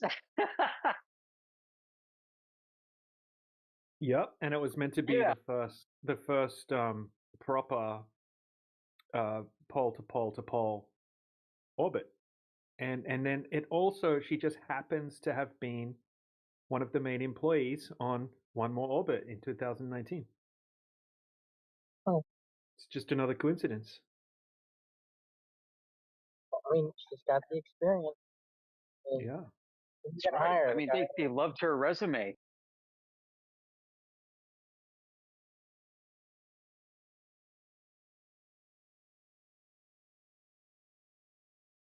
So just to read out the official breakdown, Space Cadets 2005 was a Channel 4 reality show where British contestants were tricked into believing that they were training in Russia and flying to space, when they were actually on a former RAF base in Suffolk. Costing $5 million, it used actors, a flight simulator, and detailed sets to create the hoax, which lasted 2 weeks. Damn.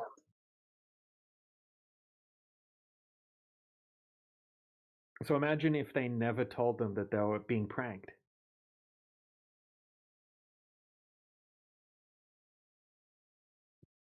And they never told anyone that it was a prank, and they just told everyone that, look, we've sent people to space.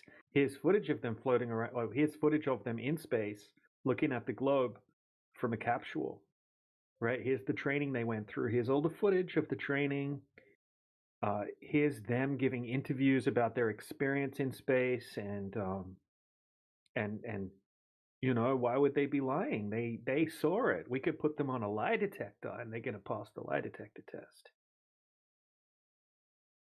But they didn't really go there. And that's the way it happened. Raise your hand if you ever had to take lie detector tests for work. No, not me. No. I have. Same.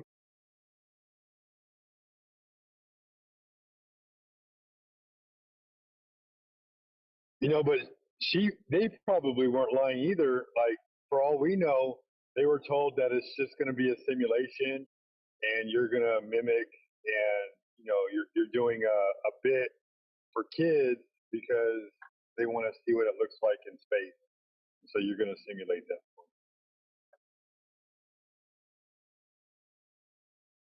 Who are you talking about? This person y'all were just talking about, where they were Well, this was a reality TV show. They had about 10 people or something like that, and there were a couple of them that were in on it. And it's interesting if you watch it, because they did interviews, and they're like, wow, this is crazy. They're like, these people will believe anything that they get told, as long as it sounds like it's coming from an expert. And the people that were in on it were just shocked at how gullible these people were. You know, I thought the same thing when I would watch that show Pawn Stars, and they would bring experts in to talk about these objects that people were pawning. They're like, "Oh, that object's worth like $50,000." I'm like, "How do you figure that?" Well, you said if they're an expert, anybody will listen to them.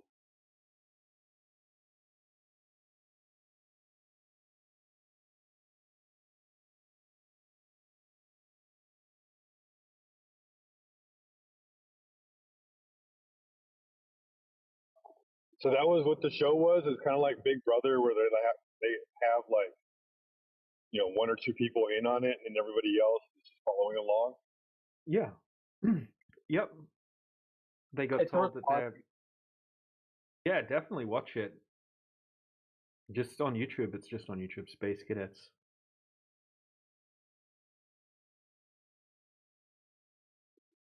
Did they So tell would them you like at to? the end? Oh, go ahead. Sorry. No, you go ahead, Yoder. My questions are becoming more redundant. I was going to switch gears a bit and maybe ask DJ to review. I could debrief him on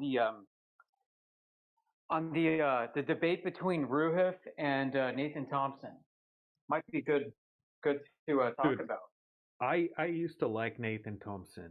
I used to think he Me had good too. arguments. Now, Nathan Thompson is either a complete retard or he's just like playing a character. He's playing some sort of role as a flat earther for his income or something like that. I'm not sure because I don't believe that he could be that disingenuous and have such bad arguments. I watched the If video anyone wants too. to, did you watch it? Dude, yeah, I came to the same conclusion. I'm like, no, there's no freaking way he's saying this shit. Like he's playing a character. Yeah. Just like he was playing a character when the apparent Harvard students in the chicken suits tricked him, right? Yeah. There's no way he can be that retarded. I will use that word because it's the accurate word to use, right? That he could have been tricked into dressing up in a chicken suit, right, and being in a mockumentary against Flat Earth and thinking that it was genuine. Like if you watch the series of that unsuccessful prank on Flat Earth by the so-called Harvard students, which were just pretending to be Harvard students, they were just YouTubers, right? And they apparently tricked Nathan Thompson, paid for him to come out to this place, and they said that they were going to test if the Earth's a globe or flat, and that they were flat earthers and blah blah blah. But the whole thing was clearly just a prank, and Nathan Thompson was clearly in on the prank, without a doubt, and lying to everyone about the details about it. Now, yeah, You know, it's interesting. the other day he had this debate with Ruhif. Ruhif is a slimy snake anti-flat earther. Okay, and he absolutely demolished Nathan Thompson in the debate and just made him look like an absolute fool and made flat earthers look stupid as well. It wasn't really Ruhif that did it, it was Nathan Thompson that did it. If anyone wants to watch it, just go to Modern Day Debate and watch the most recent debate with Ruhif versus Nathan Thompson. It's shocking. I think what I've just witnessed opened up a wider discussion, a discussion that's been ongoing within the undercurrents of some of us in 24/7 for years.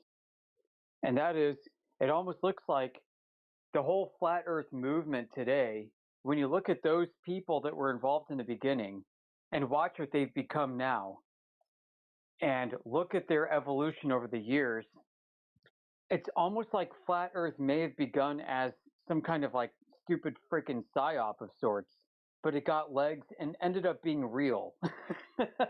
and some of these people, these early folks that were involved in it, call them fucking agents or plants, I don't care. They've been exposed, their mask is dropped, and we're left with actual real world measurements and proof that the earth is not a globe. Womp womp. Yeah, like it backfired.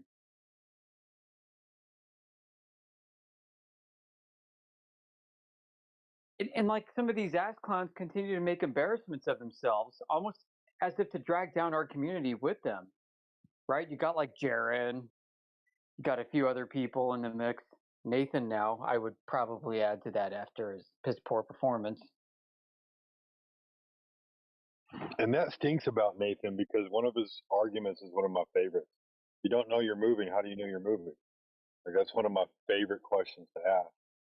And oddly enough, Ruhif is the reason why I started looking into refraction for bottom up obstruction because he showed me that laser bending upward. I'm like, wait, why is that laser bending upward and not downward? Oh, when it bends up only over like 20 feet. But then you see that it's a mirage. Ruhif I mean, you butchered could the shit see out of the refraction. Ruhif was saying that. So Ruhif doesn't seem to know that there's something called sinking, right? Which is like it's like a light version of an inferior mirage, where you don't have the total internal reflection, you don't have that mirroring effect noticeable. It just looks like something that would normally be visible on the geographical horizon apparently sinks beneath it. That's the actual definition of what it is. Sky Free demonstrates it hundreds of times in their videos brilliantly. Okay, and Ruhif doesn't seem to know that that exists. He says that nothing can appear to disappear bottom up unless there's an inferior mirage, and if there's an inferior mirage, you can see that obviously there's an inferior mirage taking place because of the mirroring effect, the band on the where the ground and the sky appear to meet. But yeah, unfortunately, Nathan Thompson had no idea what he was talking about. He was invoking what's it called, atmospheric magnification as the reason Yeah, why things can appear to disappear bottom up, lensing or whatever. Don't think that's a good argument personally. There's no evidence that that happens other than using something that's not analogous to the atmosphere, like a Fresnel lens or a magnifying glass. There is one observation that does show it, but like you said, he was making a bad argument. He didn't understand what he was saying. If Are y'all you talking about the know one anything, where they're driving down that road and it looks yep, like yep, the? Yeah, I think that's just an optical illusion, in my opinion. could be, but there's heat coming off of that thing, and so like I mentioned before, talking about the temperature inversion, the trapping of heat under cool air, and Right, but why wouldn't that happen? That would happen all the time then. not Well, I mean, the it conditions happens, of that just not Yeah, just have a look not at this in the everywhere. side chat though. Hello, Right, just which moon's anybody the bigger alive moon? in this channel? Yeah, me. Hello. Yeah, no, I get that.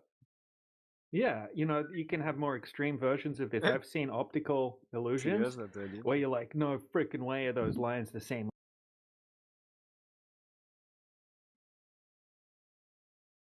So you had a question before, didn't you?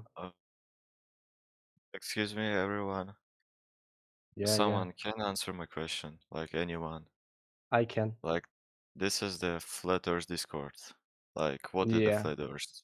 Can someone explain me? Well, it's not like what is it? It's the reality itself that the Earth, it's flat. It's not circular. It's not rectangular. It's just flat. What do you mean it's just flat? Like when you go outside, it's just flat. What do you mean? Hi, by the way, but why? Well, how could you? Well, if you just go outside of your home and you just look forward, it's just straight. It's just flat. All right, this retard's going on mute. There is no point. Yeah. So look, when we test the surface of the water, it's not curving. Using lasers, using high-end optics. If it was a globe, the surface of the water should be curving at a specific rate, but when we go and test it, there's no curvature. Don't know the shape of the Earth, don't claim to know how everything works, but when we test for the globe, it's not there.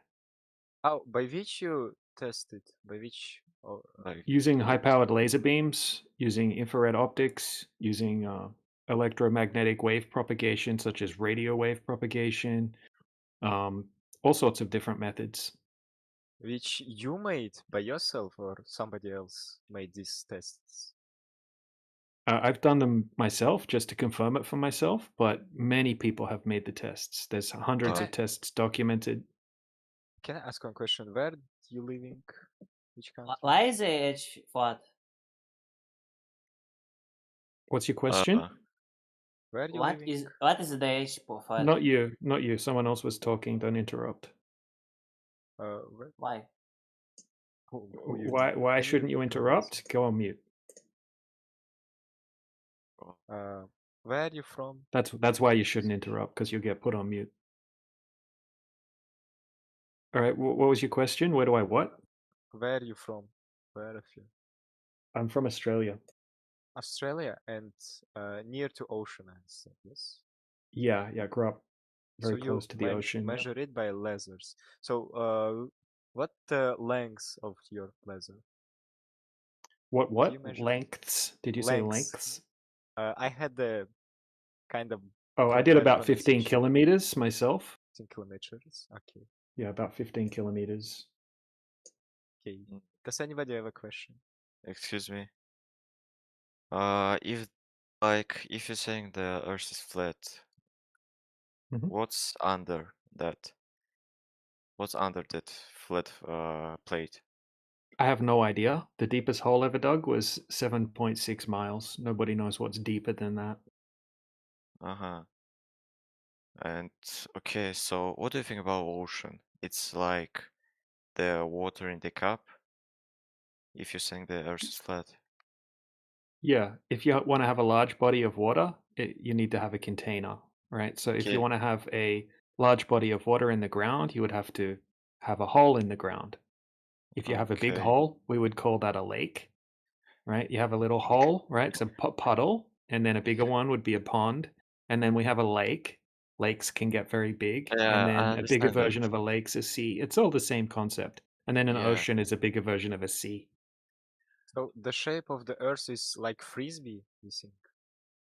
No, Oh, we don't claim that it's a shape like a frisbee disc. you don't know what the shape of Earth is, or you have Yeah, some. we're not claiming to know the shape of the Earth.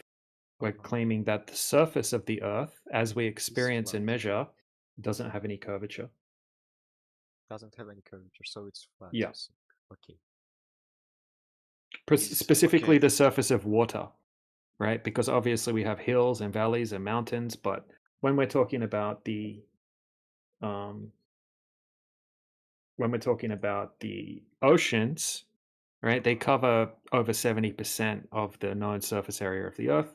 And when we test for the curvature that should be there, it's not there. We can see things that should be hidden by hundreds of feet of curvature consistently. So if the curvature was there, things would have to be obviously hidden behind the curvature of the Earth. So you can calculate how much something should be hidden very easily, and then you can go and test for that using various methods. So what do you think about launching rockets? How Launching it's possible? rockets? Yes. Yeah, I think you can launch rockets up into the sky. Yep. So it's didn't how to say didn't mean to launch rockets on curvature or on flat Earth. It's always will be same. Yes. Yeah, I believe you can, launch a rocket up into the It sky. doesn't matter on surface. Okay. No. Okay, I've got a question. Mhm. So you told that you made some experience on your own, right? Yeah. And is there any scientific also? Well, it's not really a scientific question. It's more a measurement. It's more a question of mathematics and geometry. But there have been scientists that have gone out and conducted tests as well. Okay. Sorry. Uh, can you just tell me how to find that experiment? Because I'm Yeah, interested in sure. this I can topic. put a link in the side chat to one. There's many tests, but just a second. Right. So here's a guy named Dr. John D. He holds a PhD in spectrophotometry, and here's his YouTube channel. He went out to try to debunk the flat Earth originally, and he became a flat earther in the process because he couldn't find the curvature of the Earth. And he's conducted some amazing experiments using his laboratory equipment, using high-powered dual spectrum laser beams and things like that, and going out and actually testing the surface of water for curvature over distances. I can post a specific test if you want, so you can see. Right, so here's one of his videos. Right, this test was also live streamed as well. But yeah, here's a really good test, right? So this laser transit is impossible on a globe.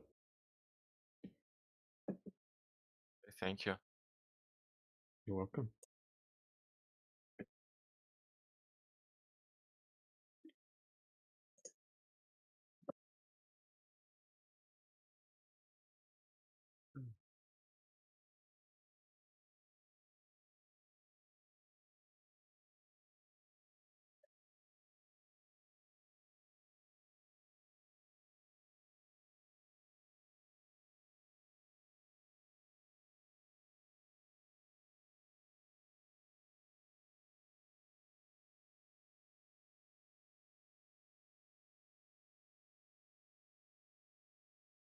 Знаешь, я в замешательстве.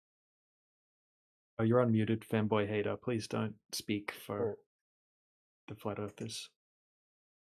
okay, then I will speak for the Globers. When you were talking about water and all that stuff, well, the theory about why water doesn't disappear when it's still on the Earth is due to its shape and the gravity. So basically, it just doesn't allow it to get anywhere because it's spherical.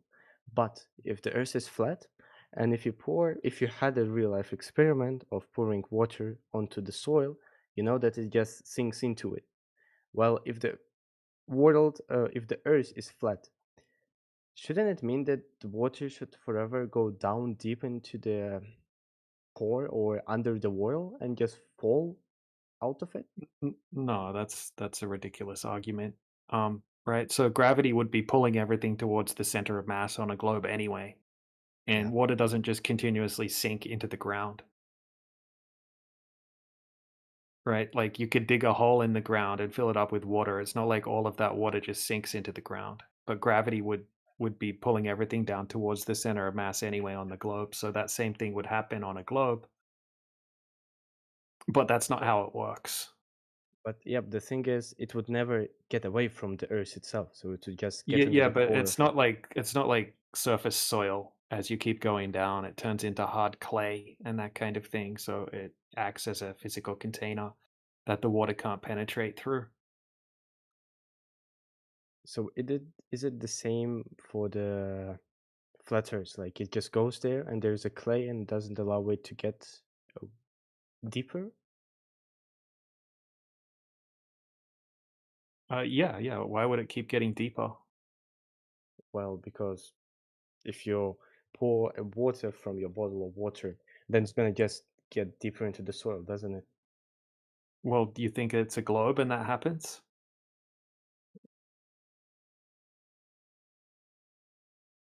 Well, if you want me to describe what happens on the globe, is that it shall never get away or outside from the circular Earth.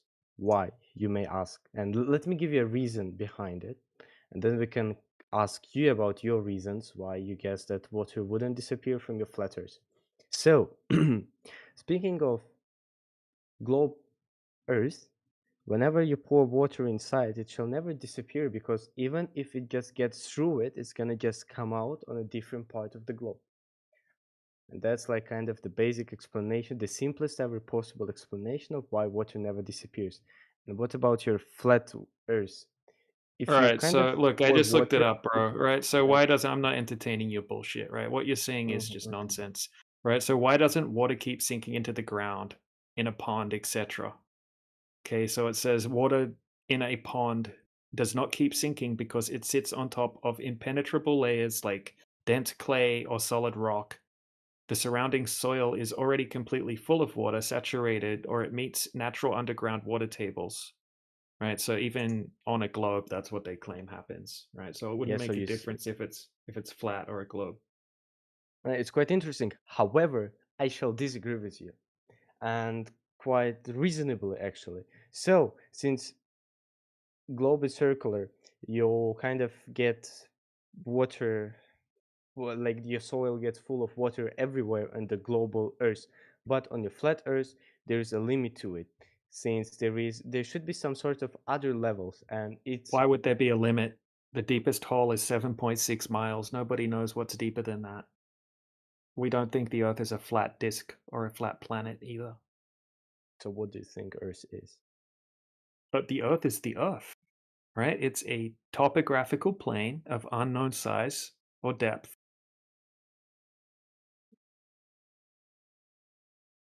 Sorry, I don't understand the bullshit you just said. Okay, topographical means that there's land features like hills and valleys and mountains. Plain, right? Topographical, plain. Plain means flat surface, right? So there's a plain with topography, with hills and valleys and mountains and shit like that, right? And then we don't know how deep it is, and we don't know how big it is, and we don't know what Ah, shape it is. But we know it's I not a see. globe because when we test for the globe, it doesn't match reality. I see. Right. Now I understand. And what about mountains then? Yeah, mountains exist. Yep. Why? Why do mountains exist? How they created, you mean?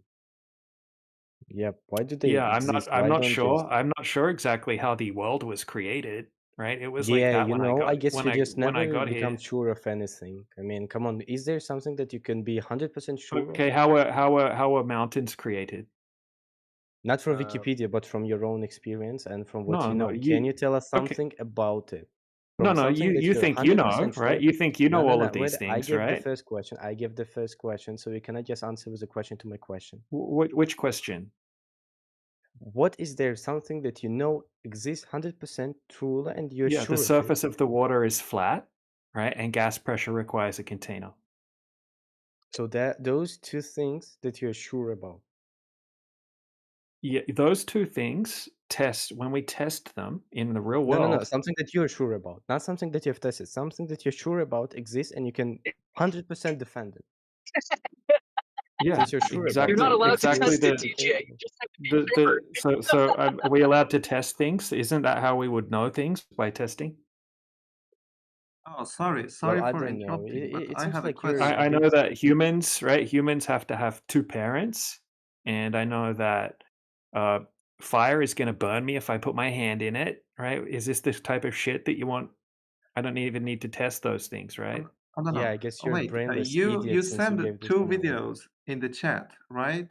I have a Yep. question related to those videos. Did the person who done the experiment, I mean, did he test this several times from different points? Because you know Yes. the height difference is pretty important because Right. the Yeah, he Earth did. is Yeah. not flat. Even if it is a globe, for sure there is a flat point. And that Not over the small surface of point, water. If the surface Короче, of water, ребята, я if we're пошел, talking мне about the там surface of water, разрулить hey, Valorant с этим fanboy, soy аутистом boy, whatever пристал. your name is, right? Get on mute. Okay. Yeah. So yeah, he did. He tested it, right? But when we have water, anywhere that you have the surface of water on a globe, you would have curvature, right? Gravity would be pulling everything towards the center of mass, and we could calculate how much curvature there should be. It's not like you can have a flat section of water on a globe. So it doesn't matter which body of water that you test, right? It's all going to have approximately the same amount of curvature. But there is another problem. The surface of the water vaporizes. It is not flat exactly, you know. So you can't actually say that it is fully flat or not because Right. if you So look, nothing's probably perfectly flat. So we're just saying it's flat, right? In the context of it's not dropping over distance, it's not curving over distance. Right? So let's say it's approximately flat. How about that? but Right? Like I can have a flat approximately tire. That flat. doesn't mean my tire is completely flat, right? To some crazy engineering level standard where you say, "Oh, you can't say that you have a flat tire because it's not completely flat." You can't say that the mirror's flat because it's not completely flat if you zoom into it with an electron microscope. Blah blah blah. That's just being pedantic and ridiculous. Okay, so we're saying that it's not curving, it's not dropping over distance as it would have to on a globe. And a surface that's not My curving is English by is not default flat. good enough to talk about physics. No, it's great. You have Because very good English. I would like to talk about the mass and the effect of the mass because the Earth has a big mass comparing to like when you compare it to many other surfaces, many other things with a lower mass.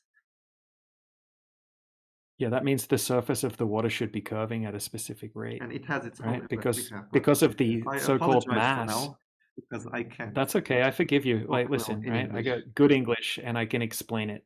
So, right, the Earth, right, according to you guys, has a certain mass.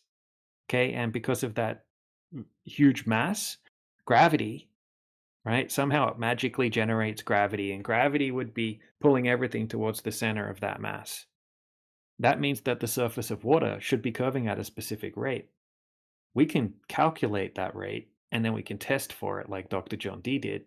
And if that curvature is not there, right, then you don't have the globe, right? With the mass that you're claiming, with the gravity that you're claiming, etc., etc., etc.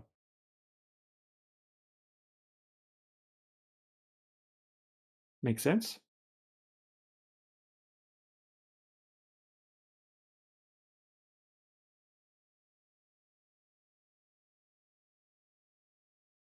Any more team femboys want to jump in? And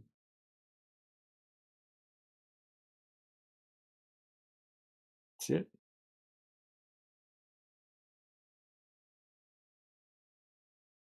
Job done? All right.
I get a mic check. Okay. Yeah, man.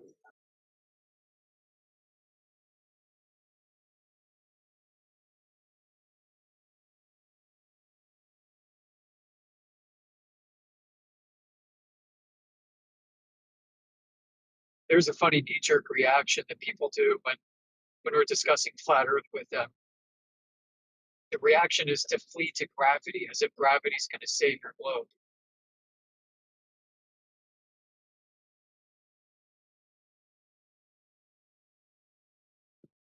Well, like what DJ was pointing out, gravity's supposedly causing the globe to be a globe, which means if it's a globe, we should be able to measure the curvature as a consequence of gravity. Can't do that either.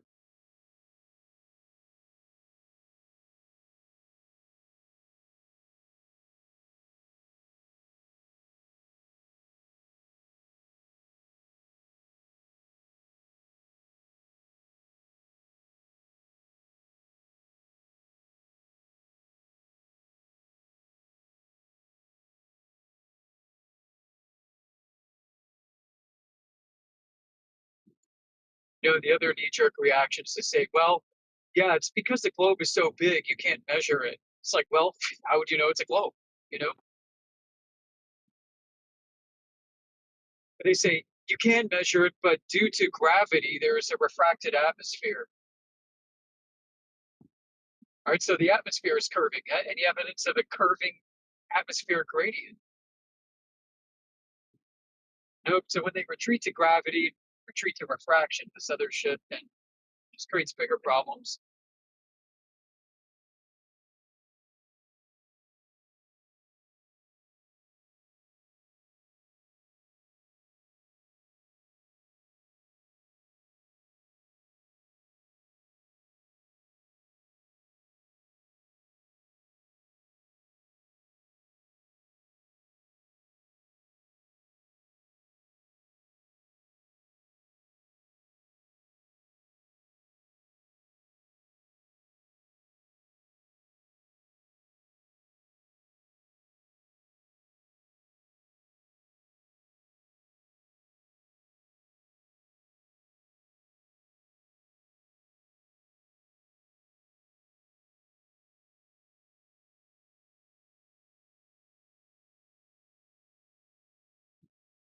And then people say, but guys, come on, the globe just makes so much sense. Like, just accept the globe. If you accept the globe, everything would just make sense. Just accept the globe.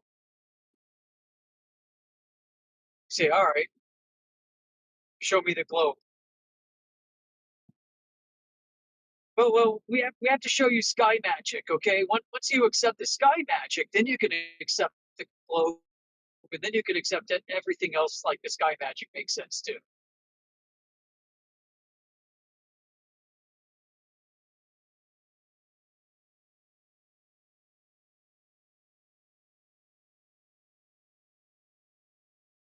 Yeah, man. I'm just gonna drag them straight out of the sky, straight back to Earth every time from now on. I'm sick of this shit.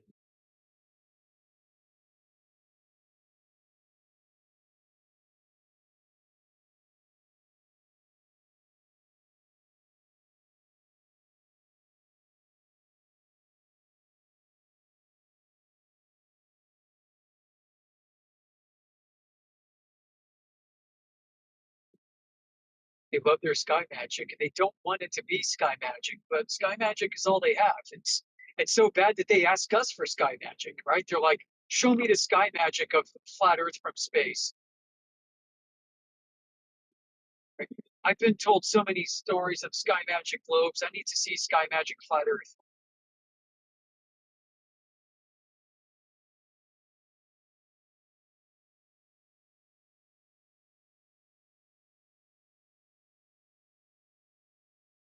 Yeah, like if the Earth is flat, explain everything in the sky. They've been mentally conditioned to appeal to the sky. It's weird. I think they don't even know it, but it's some subconscious thing. It's been drilled into them that everything we know about the globe is just sky based, which is kind of true. So it just doesn't match reality on the Earth. So they just have to talk about the sky.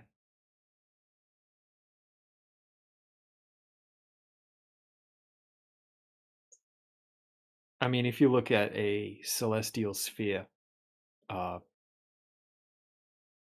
like diagram, and then look at a globe diagram. It's the same thing. It's basically exactly the same thing.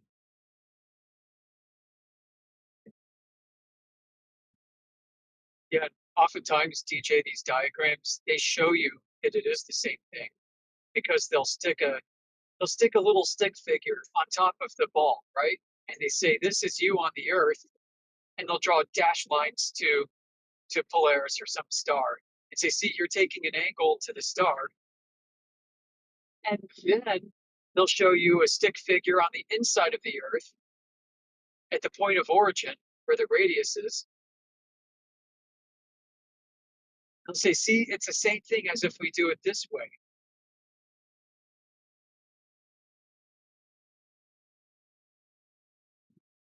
Which is funny because what they're now showing you is a 3,959 mile difference between being on top of the globe and being in the center of the globe, and zero parallax angle shift of the star.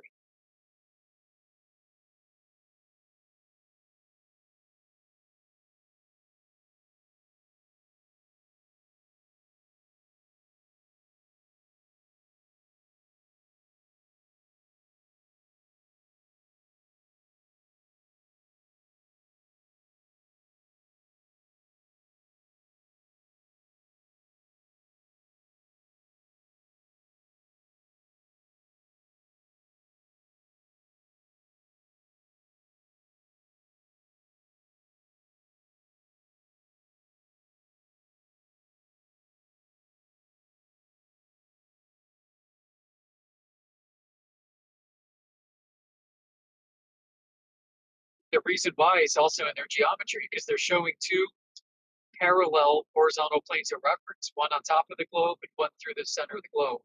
And there's no rotational difference between these two planes.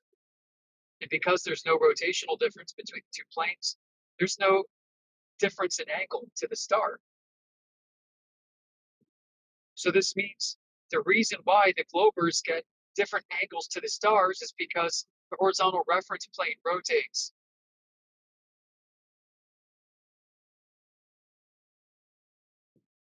So that's their claim. It goes back to rotation. You know, I hear it. We've heard a long time in this community. Requests for the drop over distance measurement. That's fine, but there's also the rotation. Rotation, I think, is key and a much bigger piece of the puzzle.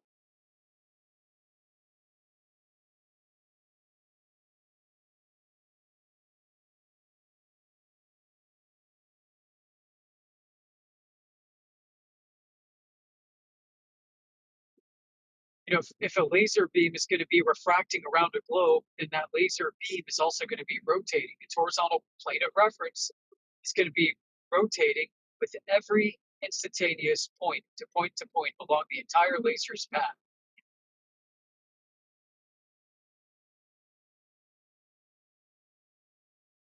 So it's more than just a drop. It's a drop with a rotation.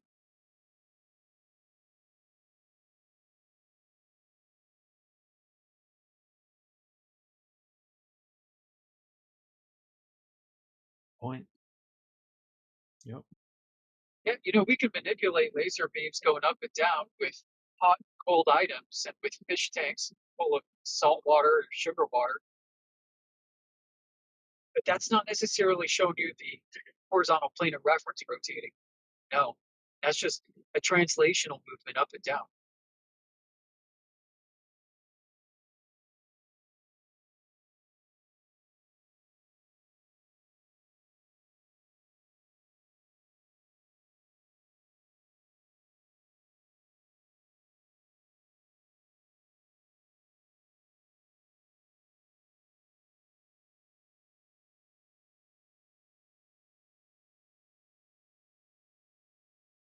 Think about how crazy, right? What the refraction would have to be doing to hide a geometric horizon, to hide a physical geometric horizon, and then to have another horizon pop up in a different location.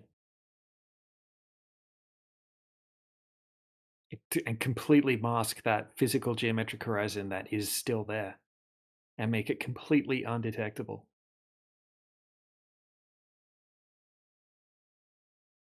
It's Yeah, insane. it is a bit crazy. Yep.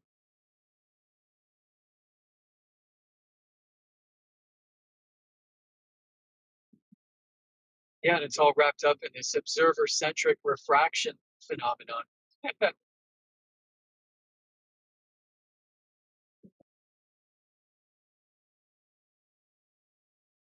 And to just like, you know, as we talk about quite often, just to flatten out, for example, you know, 600 feet of curved water. I mean, water that's curving over, say, 30 miles, where there's about 600 feet of drop over distance, to just completely flatten that out to make it not wonky, but perfectly flat looking.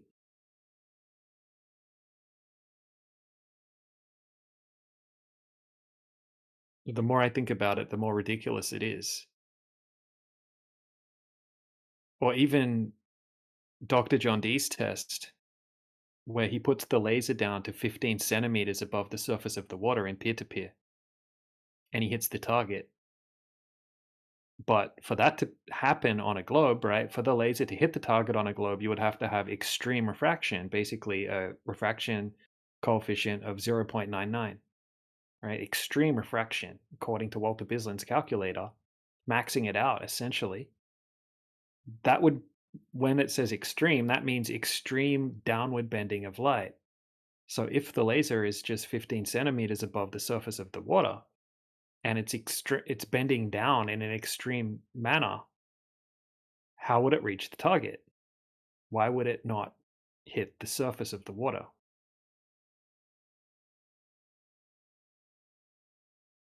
You have to, if the refraction is curving around a curve, and you've got multiple points along that curve converging onto the observer, then it means every point along that curve is refracting at a different rate, which means you have to have a different modification of that optical path, even though it's originating from the same place. Or at least it's, you know, nearby. Mhm. But then for it to look flat, the curve would have to recurve and straighten out again. Otherwise, the light would be entering your eye from a glancing angle. And you wouldn't expect to see a flat scene. You'd see probably a blurred scene, and you'd still see curvature if there was. So blurry curvature should exist. For it to look stable and flat, then the image has to flatten back out again. It has to straighten out. It can't be curving anymore.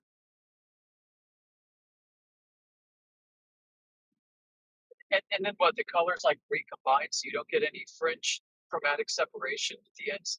Like it just gets worse. The more you look at it, think about the geometry and the physical mechanisms that must be present. Yeah, it gets worse and worse for refraction.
So what makes someone a physicist, right? Is it if you have a master's degree in physics, would you be then considered a physicist? Or would that enable you to be a physicist in the field of what physicists do, but technically you wouldn't be a physicist until you're actually actively doing something in that field at the time, right? Because it's not like a doctor, right? Where you get that board certification and then you get that doctor tag, and then even if you retire from being a doctor, then you're still a doctor. Or would it be the same thing with a physics master's degree? Yeah, that's a good question. I think physicists get to call themselves that, even if they're completely enveloped within academia. But you can't really do that. You call yourself an engineer.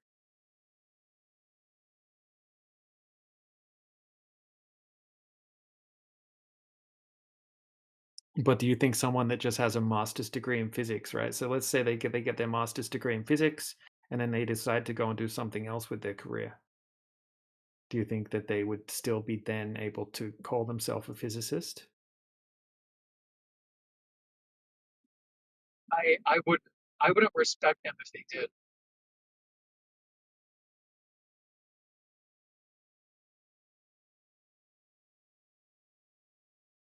What if you're a doctor though and you got your doctor's certificate or whatever and then you decided to go and do something else? Are you still a doctor?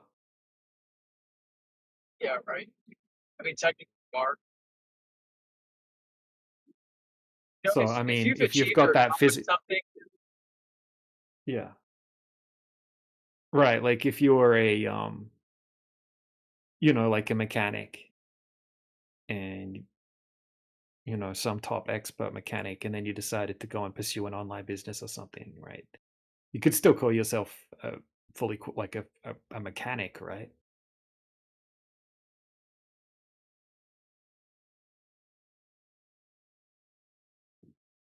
Yeah, I think so. No, but physicists get to play with things like conceptually all day long if they want.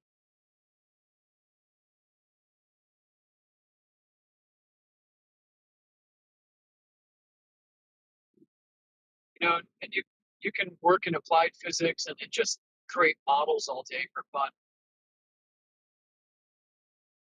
Yeah, I was just asking that because the recent video I saw was a flat earther who's a physicist, and then when I looked it up, you know, he because once he finished his master's degree in physics, he started realizing how bullshit the heliocentric model was, and how ridiculous mainstream science is, and how it's pseudoscience. So he decided to pursue a career in debunking that and teaching people how ridiculous that is, rather than a typical physicist job that he could get at any moment with his levels of education, his degree. So when I was looking up, is this guy a physicist? AI was saying, well, no, he's not a physicist because he does he looks into alternative theories. And I said, okay, well, if he wanted to do what a physicist does, he already has the qualifications to do that. So how is he not a physicist? Because it was butthurt, right? The AI that I was talking to was butthurt that he was questioning the heliocentric model and that kind of thing. Just because the video title said physicist, talks about flat earth or whatever. I was just wondering if that's a disingenuous title to call yourself a physicist just because you have a master's degree in physics, or if that's acceptable.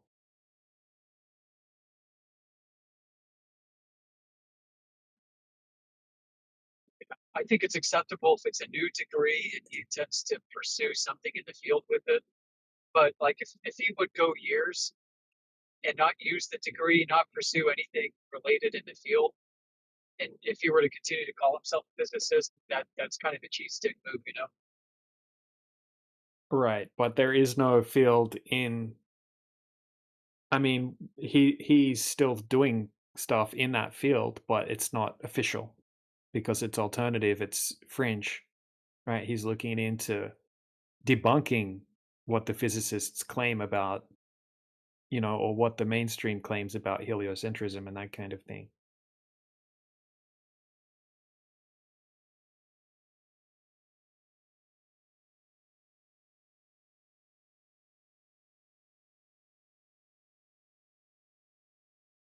Anyway, it's not a big deal. Something I was wondering.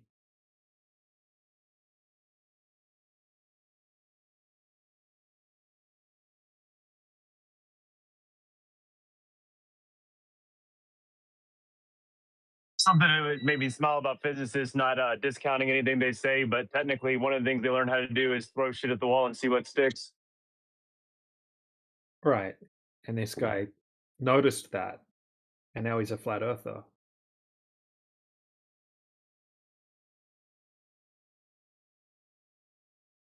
So here's the link for anyone that wants to watch it in the side chat.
Like, for example, let's say someone was a professional mechanic, and they worked on a specific type of engine, and they became an expert on that type of engine, and then they realized that that engine's completely shit, and they quit their job as a mechanic, and they decide to start making YouTube videos exposing how shit these particular engines are. And then that's their career now, is debunking and going into the technical details of why the engineering on this particular engine sucks.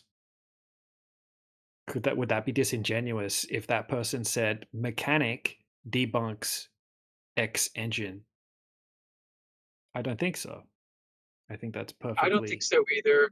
It's a perfectly little reasonable. clickbaity. Like if he's going to be honest, he should say, "I used to be a mechanic." You know, but I I I wouldn't find anything really wrong with it either. Yeah, You know, he's leaning you don't upon have his to be a expertise. current That's the that's the question though, right? Like, do you have to be currently employed in that particular line of work to say that you're qualified as that particular position? I don't think so. Yeah, I would say if you gave the impression that you are employed or it is an ongoing concern and it really isn't, then that's disingenuous. Right.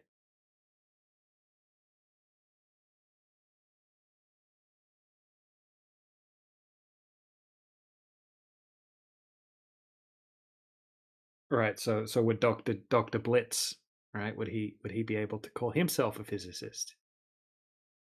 Because all he does is, you know, do TikTok videos. Doesn't do anything in the field, but he calls himself a physicist. I think he lectures in University of Prague or something. Does that mean you're a physicist? Yeah, I don't know. I mean, He may have done that, but I don't think he does that now. I'm not sure exactly what he does, but I'm pretty sure he just makes TikTok content.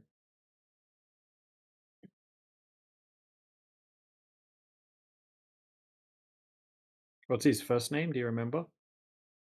yeah, Samuel. And his last name's Blitz. Yep. All right.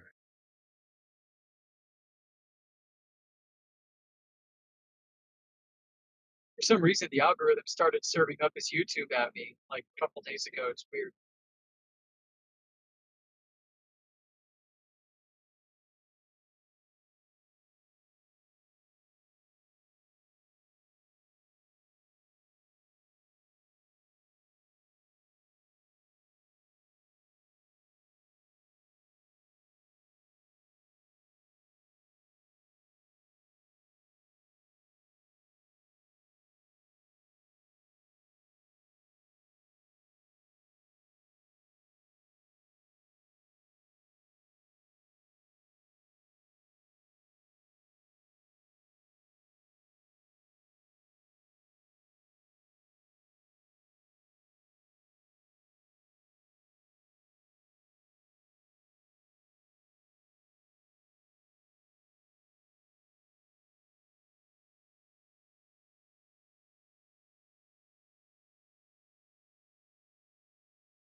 He calls himself a pseudoscience slayer.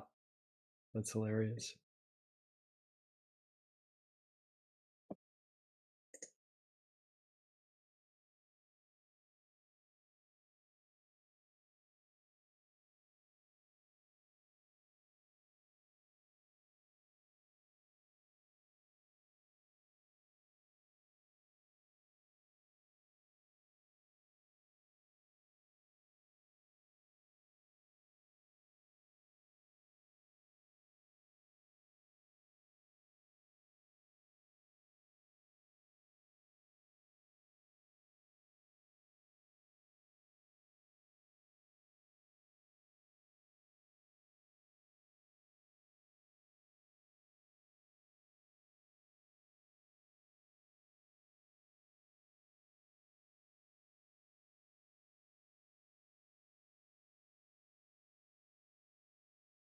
length. No way in the world. That's impossible. And then someone will just move one line next to the other one, and you're like, what the hell?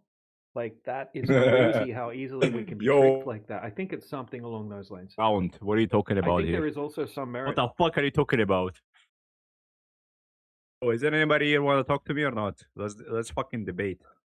Did you decide the curvature? Okay. Okay, what do you want to debate now? I'm claiming I'm giving my point, right? Like the Earth is fucking round. Like, you wanna fucking prove me wrong or not? Why? What wrong? What's wrong with this one? 'Cause, like, seriously, man, the whole fucking government and school system and all that fucking people that trying to convince you otherwise. Like, what the fuck? Are you fucking claiming they are stupid or not? I think it's some fucking paranoia from your side. No, it's just that nobody's ever measured the curvature of the Earth, and No. everybody thinks somebody has, but nobody actually has. What about the images? Yeah, my friend said that I'm gonna like be interpreter. So the images from the space, right? Like, what is it all fake or something? No, they're just images. Like NASA tells you these are images, Yeah, I right? believe Which means, NASA. it means they interpret What's data. the That's psyop just a here, bro? gigantic What's the interpretation. fucking psyop? Listen, like the psyop in this, like fucking There is no lie. psyop. Why the fuck they trying to fucking lie to us? I'm so sorry. So why the NASA would try to lie to us? What's the point? Like, what is I it don't think like they're to generate more lying. money or something? Why do you think I think they're lying? I don't think they're lying. What? I don't think they're lying, so they provide you with like No, I high think they're resolution. mistaken. I think they're mistaken. That's different than lying. I think they're just mistaken. Do you have a better system? How are they? Or just image? Yeah, measurements of the Earth that aren't curved. So if you take a picture of yourself, you have a round head. So your face is also flat because your camera is not correct. No, it's deeper than that. This is deep people, right? Sorry about my passerby friend. You never got into this topic, right? So the question for you, right? If the NASA is fucking lying, why would they do it? What's the incentive of these people to lie for you? I don't think they're lying. I think they're mistaken, like I said. So you have better system? You have better ideas around this one or not? I mean, I think I do because my ideas comport with reality. The measurement of the Earth is a flat, stationary plane. How did you measure So yeah, I the think Earth? that's better. How did you measure it? Do you have like fucking $2 Lasers. billion satellite? Do you have $2 billion? Lasers. We have $156 billion satellite, like MKS, flying in the around the Earth. Why do I We have need that when I can just see too far at the beach? Bro, if you have $165 billion, give me some, stories of success. How did you get to this Oh level? man, I can see too far at the beach. Globe doesn't cost. The globe is what costs money. Flat Earth is free, man. Just go to the beach. Well, bro, your eyes is a product of evolution. You have shitty eyes, man. Oh, you do. I mean, So the eyes that you evolved with to survive are shitty. yeah, they are shitty. They're just like you're scanning the surroundings for you not to die. Yeah. So shitty. Scanning The for entire threats. human race Yeah, only survived using you not eyeballs. scan for fucking 100,000 kilometers distances. You don't have eyes made for this one. So is that how you see the globe? You have to see that far. Yeah, bro, because the globe is fucking big. And if you step outside, you only see like what 5 kilometers ahead of you. Yeah. So they didn't see the globe until satellites. Is that what you're arguing? Yeah, bro, because you don't have fucking your eyes is fucking shitty, right? You can see only like fucking 2 meters ahead of you. Yeah. So it's If it's a normal to think cone. the Earth is flat, right? It's normal, but why would it be true? It's normal to think the Earth is flat, is what you're saying. Okay, and All right, bro. Like, give me your point, right? So I need to wrestle with some of your points because I don't fucking understand what you're talking about. Right? I give Nobody you a point measured the like curvature of the Earth. Point number one. curvature of the Earth. Nobody measured it.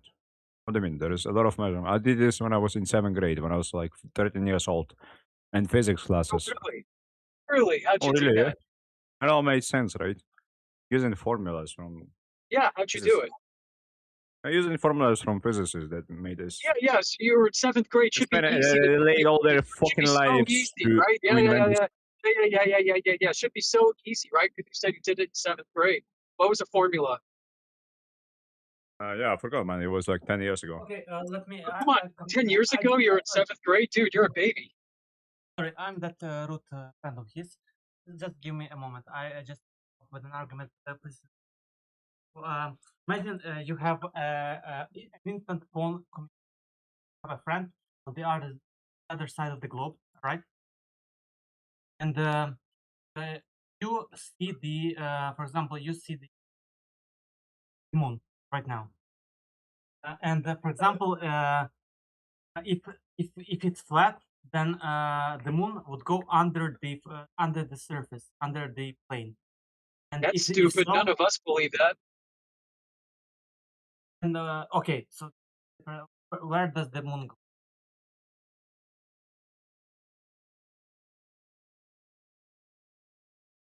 I just circling around, bro.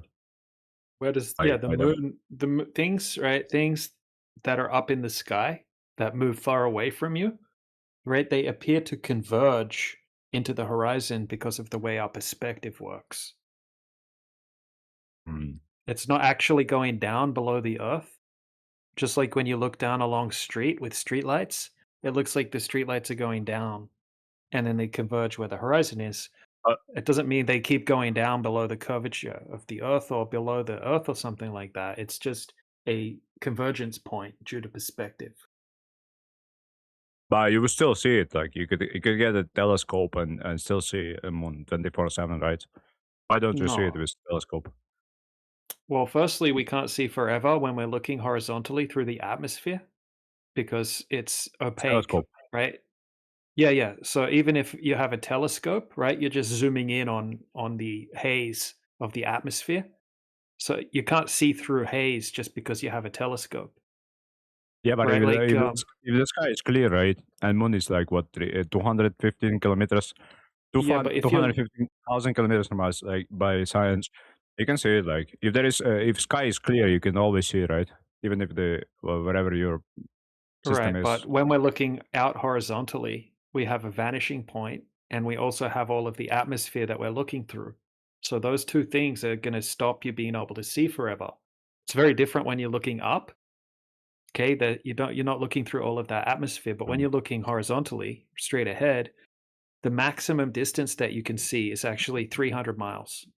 But that's What under about ideal conditions. Usually, if you check the maximum visibility, it's like 20 miles, something like that. In most locations, it's 10 miles, 20 miles. That's the maximum visibility through the air that you can see things. It doesn't matter if you zoom in or not, right? That doesn't allow you to see through the physical obstruction of the what air. about the stars that are like tens of thousands lights of years away?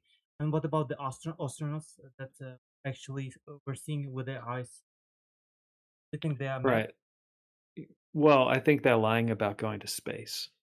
And I could show you footage from the Apollo missions, which would also make you doubt that they went to space. There's Alright. also Russian astronauts, which I think I showed Kay last time, that says if any man tells you that they've been to space, they're lying to you. Let's circle back to the original ask question from myself. What's the incentive here? I don't Like, think to, that there's a big giant conspiracy. Incentive, Right, okay, conspiracy. right? Yeah, but Hold on a second. conspiracies are made to get eventually to get some, to get some. Go ahead, Yoda. Yeah, there's a stuff out difference of it. between lying about technological achievements and lying about the nature of Earth. I think everyone at NASA still thinks Earth is a globe when it isn't, and that they're lying about their technological achievements. Well, Right? there's This been because we've caught them the lying. smartest We've people caught in the them. world. We've caught You them just get lying. together They have PhD in engineering and astrophysics, and they get together and they fucking pretend that they're lying because they cannot do nothing, right? No, I don't think But they're you lying. I sit think in you're fucking Discord, mistaken. you don't have fucking degree, you just had finish high school or maximum, No, it's like you like you're not gotta. even listening to a thing I'm telling you. Okay, I'm making a very nuanced distinction Ah, you've been between fucking NASA, stupid, man. You between going against NASA. the Holy PhD shit! scientists. They spend like they laid their whole Why are you lives, so like 10, fucking butthurt? 10 You plus years crybaby, of dude. education. Your little Hey, crybaby Kay. bitch about flat Earth. Did flat Earth Sorry. fucking poke you in the butt? What's your issue, dude? I just came into this channel, to laugh at the Yeah, stupid what are people you that so upset go about against flat Earth? fucking Did flat Earthers PhD hurt your feelings? scientists. I respect Flat PhD. Earthers are so You bad fucking people. don't Flat respect Earthers are so All Einstein. right, bad. Kay. Okay, Kay's go trying ahead. to show off for his boyfriend. Okay, but I look, I'm gonna put a PhD scientist in the side chat that tested the globe, right, and became a flat earther because he couldn't find the curvature. This guy is a genuine PhD in spectrophotometry, right? He's got a doctorate. He's a proper scientist. So I'm going to put his experiment in the side chat. If you guys think that you can debunk it, or post another Alright, we can scientist debunk that it. has their own test. And the whatever you just said about the guy that I'm sitting with is like 10 times smarter than me. So he has an actual, real world grounded experience in this Well, life. why are So we talking to That you? he means can you, probably debunk it. He can sure, probably that debunk means it, you should right? not think for Let's yourself, fucking right? That see, means bro. you should Why do totally you fucking trust the send me this scientists. YouTube video? Why do you send me YouTube video? Send me some real cited Send me a paper. cited shit that we can read. We can like fucking wrestle with it. Really, you know how to read a scientific paper? Color me Yeah, shocked. just send it to me. You send me a fucking YouTube video. You've never read a scientific paper in your life, dude. I did not, but I will make an effort for you. Hi, bro. Like, just fucking be reasonable here. You gonna send it or not? You gonna send me like YouTube video? Wouldn't you? So everything's documented in the video, right? The No, I don't entire want to watch test. fucking YouTube. It's not source of truth. No, What nobody. do you If you go mean? to university, you're So not gonna watch if YouTube video and if you claim just yourself had like fucking scientist. yeah, but Nobody's fucking. if you have a Your bunch video of is numbers written fucking. on paper, if you have a bunch of numbers written on paper, how do you know the test was ever done? Right? All the numbers Fucking, could be fabricated. How would you even fucking, know that it was ever done?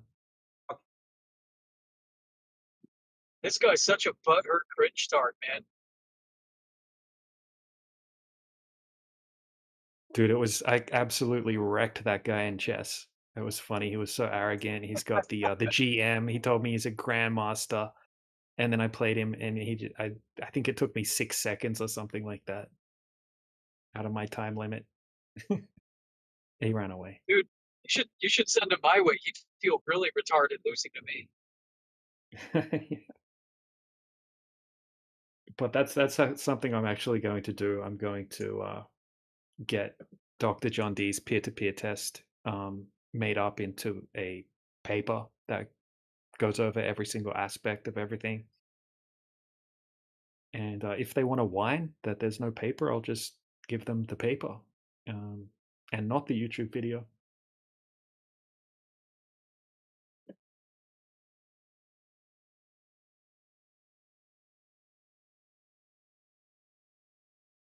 He also lied a couple times. He said he just started looking into this, and he said he just got here a couple days ago, but he was here weeks ago. So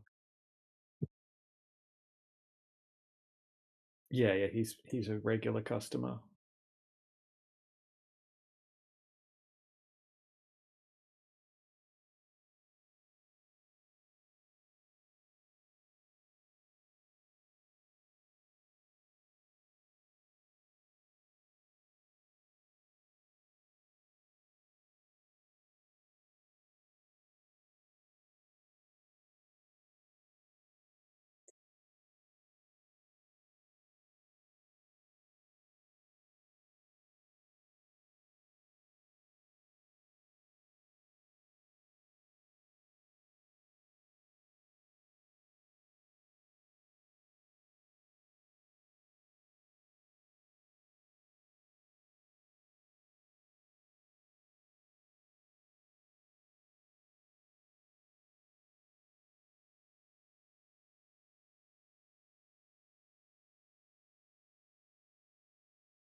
You see, guys, the problem is flat earthers, they don't trust shit.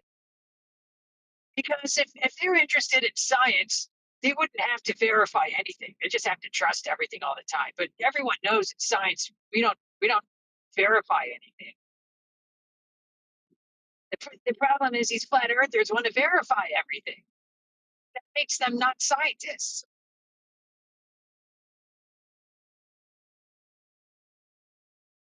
But they think that if something's written on paper, it's more trustworthy than seeing the actual test done. That's batshit crazy. Yep, 100%. I mean, we should hold anyone to that if they want to present a paper that's got some numbers written on it that says this and that was done. We're going to have to see that that was actually done. Why should we just trust me, bro? I want to see the process.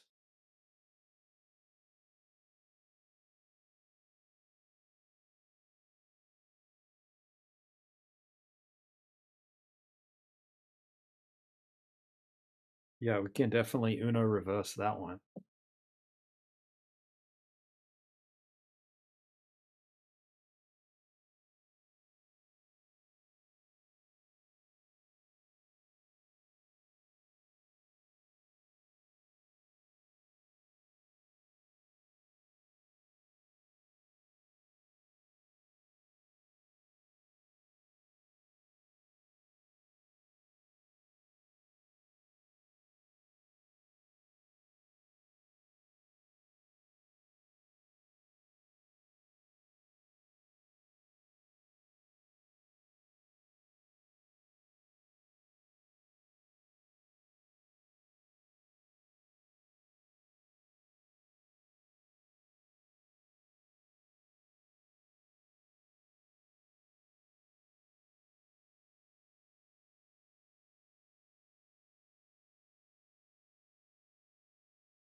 Hey, Yoda, you there?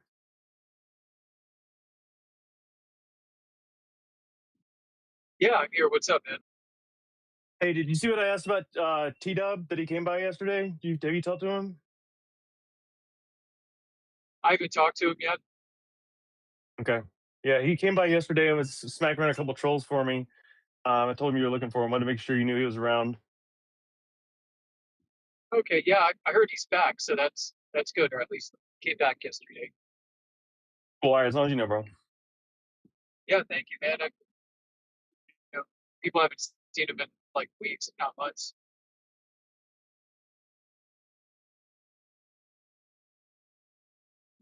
Terrible time to be coming back, but not that there's a good time.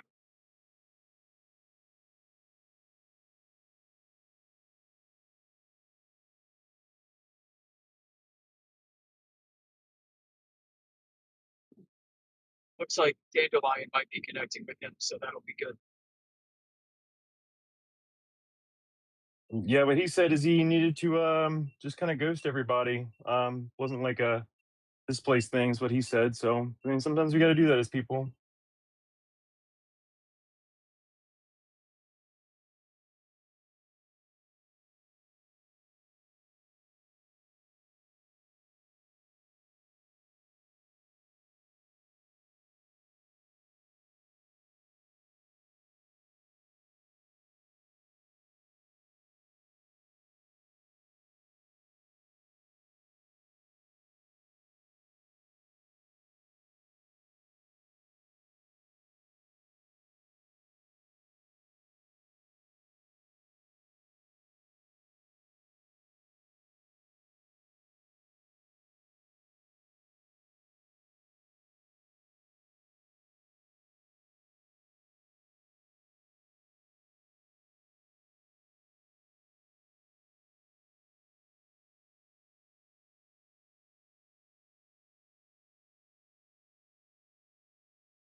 All right, I'm behind a Honda Civic with a BMW badge and a Mercedes AMG tag. Must be a new supercar.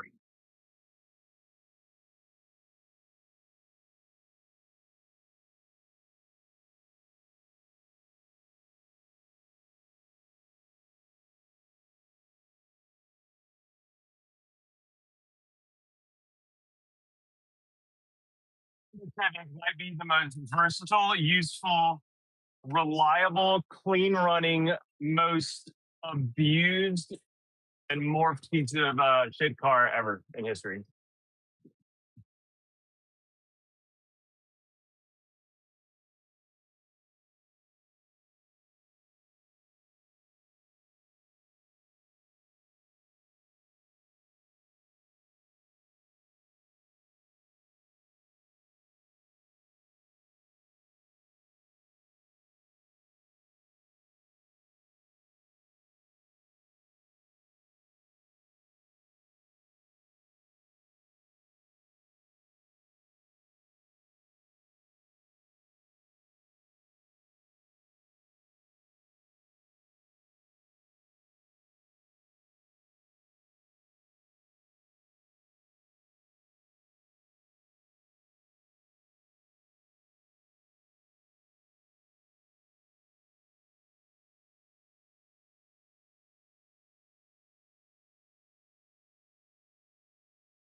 to the magnification effect, and we absolutely know it can happen vertically.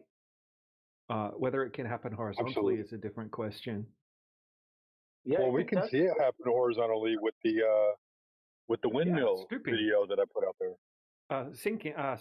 Towering. Yeah, it happens. Yeah, it happens Yeah. with towering. We see it with the sun. We see it with Skunk Bay.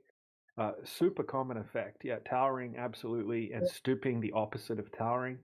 And I think that Now, I'm could be not what complaining happens. to know exactly what's going on. I'm just saying, like, this No, could no, no. I be a got you, reason bro. why. Yeah, it's compelling, and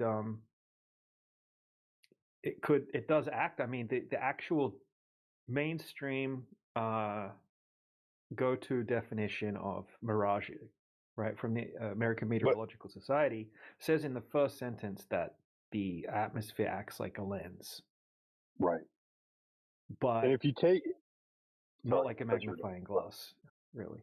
Go ahead, Chief. Well, yeah. Well, so you see the shrinking mill, and you see as you get closer, like what happens when you with a camera, right? You want to zoom into something far away. The camera lens itself, it expands right away from the camera, and it creates that it narrows the angle. Refraction that occurs in that lens is bringing the image closer to you in that aspect, and that's what I say is happening in the shrinking mill. If y'all find the shrinking mill in Canada, where they drive down that road and you see the mill, and it literally looks like it dead ends into that. But as you get closer, it shrinks, and then once you get on top, you realize the mill isn't even there. There's a berm there. It's actually down below the berm, and so from the other end of the road, when you start to approach it, it's being lifted up and it's being magnified. And that's why I make that argument. But like I said, I can't truly explain it in full detail. That's just what compelled me to make that argument. Well, Dr. John I've D seen actually it. demonstrates some of this. Sorry, go ahead. I've seen that effect in person, and I implore you to find tree tunnels in your local area, find objects at the end of those tunnels, and drive towards them. You'll see something similar.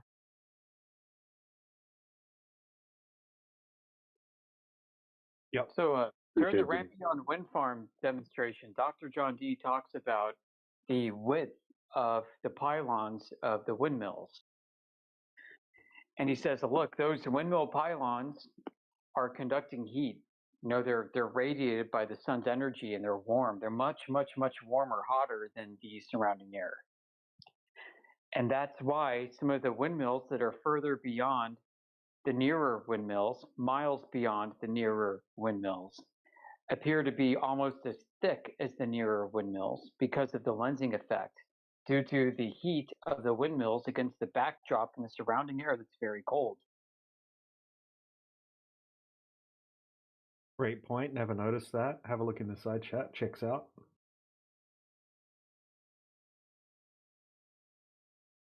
Did Ruhev try to bring up the final experiment? Nope. He brought up LIGO and totally butchered, misrepresented it. It was disappointing. That's good. They've given up on the final experiment. Ruhev what were the claimed that points? LIGO. Go ahead. No, Keep you talking. go ahead. No. Just say, okay, so Ruth brought up that LIGO, during the construction of LIGO at the Louisiana version, so there are several LIGOs, right? There's one, I think, in Chicago, one in Louisiana, one in Washington State. But he said the one in Louisiana used earth curvature in order to do the excavation and the alignment of the laser through the tunnel. And they had to basically, on one end, if you can imagine a dome of Earth, a globe Earth, on the far right end, you would have to be basically bent up from the ground. And on the far left, you'd have to be bent up from the ground. And it meets in the middle, right? And by bending them up from relative to the ground, you make a straight tunnel. So he's saying that this is basically what they did. They excavated a cord, essentially, through the curvature of the Earth. That's the claim, but I've got some survey notes from surveys that were done at all the sites. And what I have written down here from the notes is that at each of the sites they use differential GPS. Differential GPS is a very highly localized GPS reckoning that not only takes into account the GPS satellite network, but also local radio stations, cell towers, and Hello. even people's Wi-Fi emitters in their houses for their routers. And all of these different sources allows them to produce very accurate, very high fidelity coordinate fixes. Is And the that other thing interesting like a thing is radio? DGPS, differential GPS, uses a localized tangent plane. That is to say, they Oh, do not weird. consider the curvature of the Earth when using DGPS. They render your location and all points. Hey, what's up? Oh, did they leave?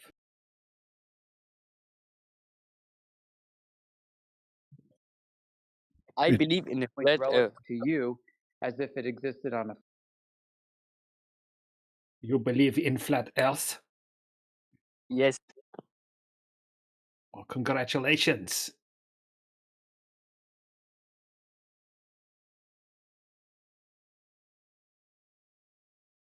Is that it?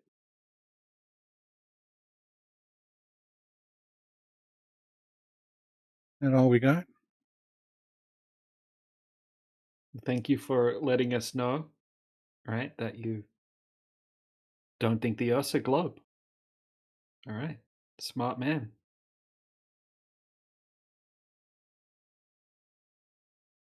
That's it?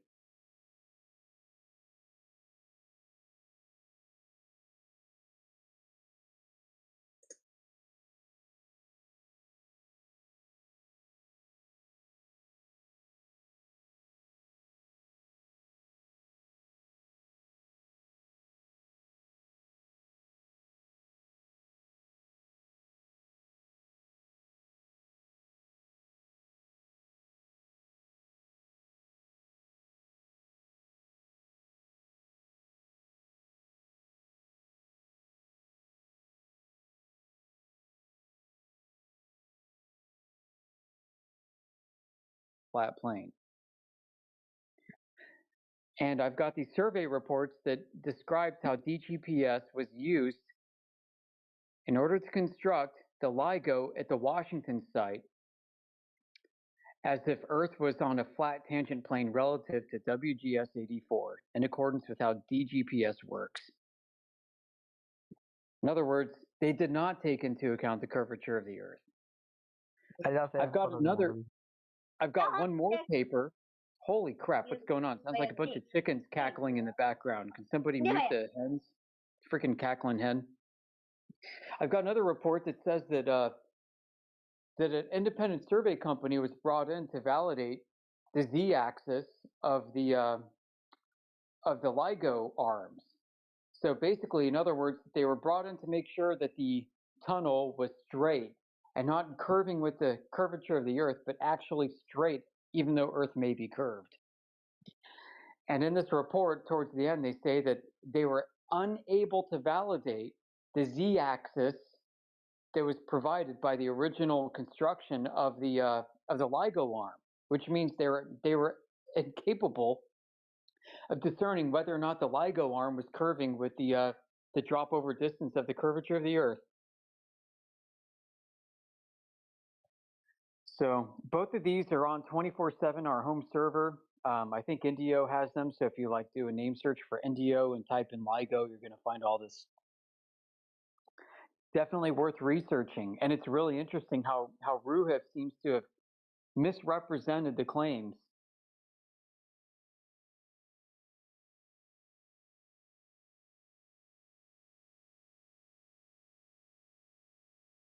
Yeah, so exactly. Good point. Check out what Sheepdog posted. Just taking it back to the last conversation about magnification. That is a trippy one, right? 2 minutes after the hour. But that's not just vertical stretching, right? That's a point Ruhif made when Nathan Thompson tried to bring up magnification, he said magnification does happen, but it only happens vertically. But we can see in this what looks like an inferior mirage, they're not just magnifying vertically, they're magnifying in every way. All right, so Ruhif, if you're listening and if that's true, can you show us an inferior mirage where boats are going over the horizon and they're flipped upside down and disappearing from the top to the bottom? Who's he talking to? He has his settings on deafen. Who's he talking to? Well, he basically hand wave dismissed any observation at lower altitude. Who is bro So he shat talking on to? all the Mr. surveyors, Tyler every single Durden? glober that's made a claim from Talking to any you. lower altitude. And his argument was that you have to be up at a certain altitude, and then you can accurately just Bro is not in predict fight. what the refraction would be. And he used the Canigou observation where the sun passes over Canigou, it silhouettes it, and the top of Canigou should be well below the curvature of the Earth. You shouldn't be able to see it, but he said that that's a globe proof because the flat earthers didn't take refraction into account, so Ruhif decided to guess the refraction based off the globe, I'm guessing, based off the refraction coefficient, which presupposes a globe. And then once you take that into account, then all of a sudden it's a globe. Wow, so he needs to put up where his back engineered refraction index corresponds to the true meteorological conditions as measured at that place throughout the day. We're talking it's just predictable. It's just predictable. Yeah. He said you can just guess it. Yep. They should get like the weather for that day, the water temperature for that day, and they should go, oh, the air temperature and the water temperature, if you ratio that together, the refraction should be this. Plug it in and say, yep, see, there's the refraction. Hello, everyone. Hey, what's up, buddy? Hello there. General Kenobi. Yeah, the other thing Ruhif said was in a Canigou photograph, he said the black was the horizon, whereas no evidence that it is the horizon. Uh-huh. Good point.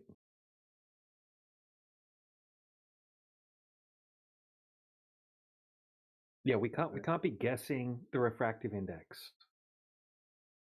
Okay, anyone can go to Google right now and they can type in mirage in mountains and you're going to see all sorts of crazy shit from altitude. So to say that the atmospheric refraction once you go up past a certain height is controlled not by the temperature gradient, by the natural decrease in the atmospheric pressure as you go up in altitude.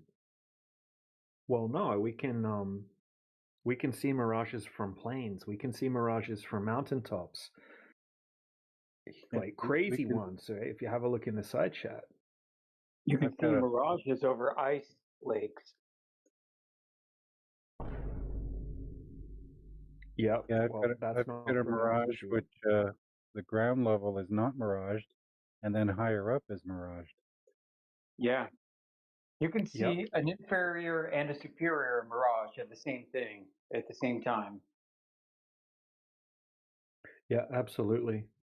And quite often, these mirages have nothing to do with some sort of uniform change in the vertical temperature gradient, which controls the refractive index. Usually, it's caused by some turbulent layer of air, right, or some pocket of air where you have like a sudden change, a drastic change all of a sudden in the refractive index, and that's what's going to create this chaos.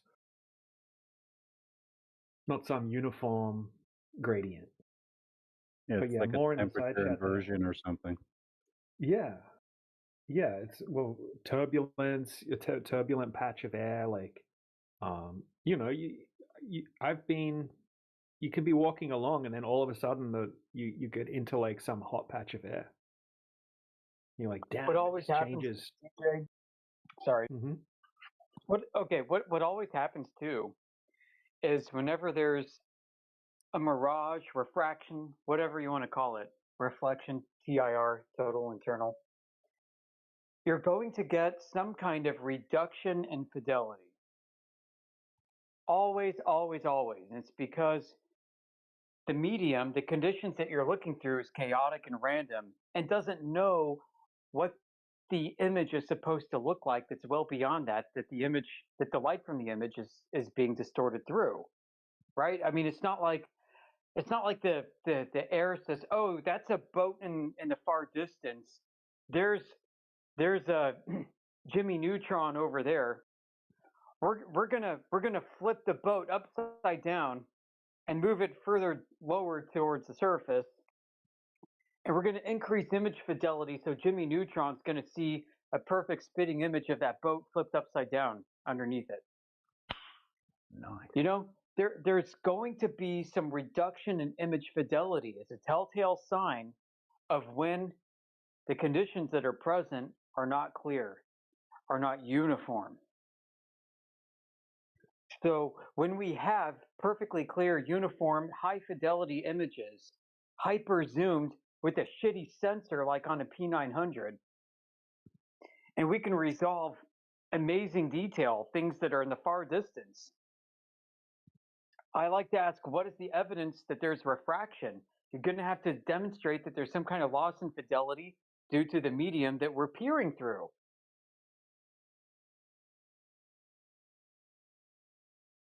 This applies to terrestrial refraction claims. Absolutely.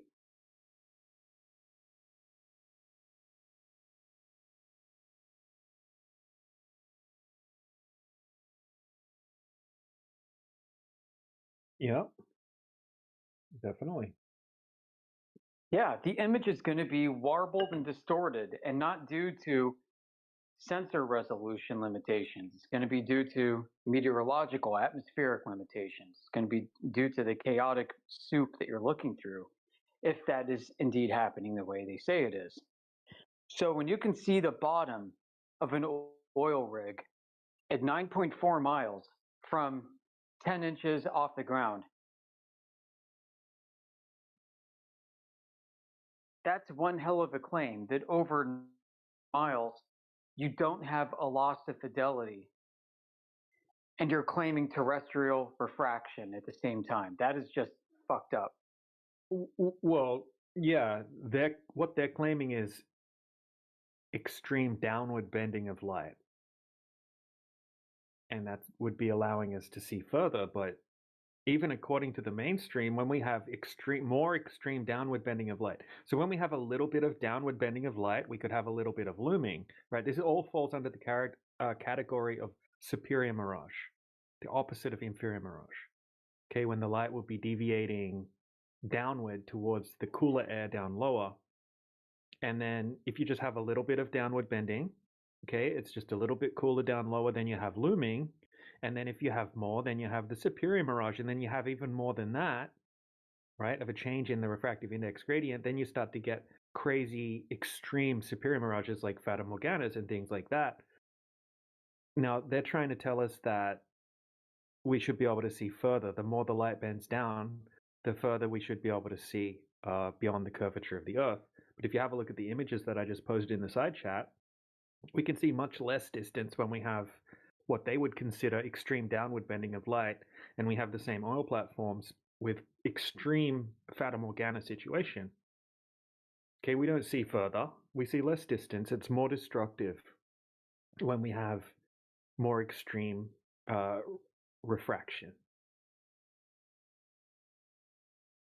That's a lot of inversion layers. That's crazy. Yeah, so when they're saying like the original Black Swan image, right, that's extreme refraction. No, this is extreme refraction. This is way more, right? This is a Fata Morgana. This is a textbook definition Fata Morgana, which would be an extreme version of a superior mirage, which would mean you have extreme downward bending of the light.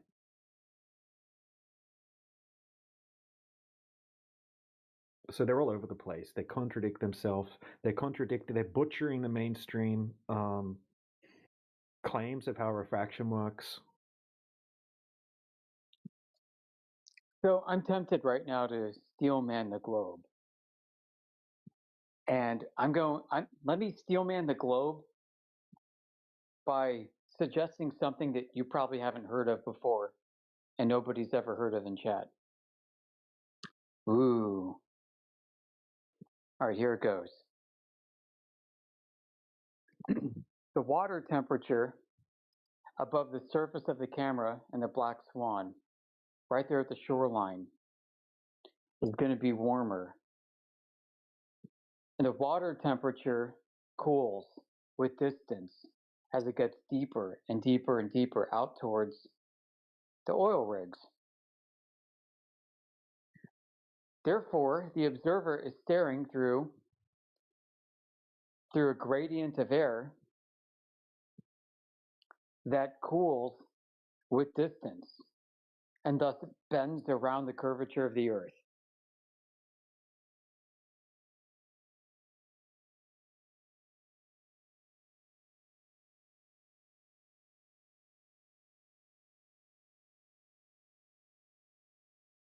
Why would it bend around the curvature of Earth? Because it's cooling, so it will bend, but it looks straight. Because if it cooled over a flat surface, then you'd have the sinking.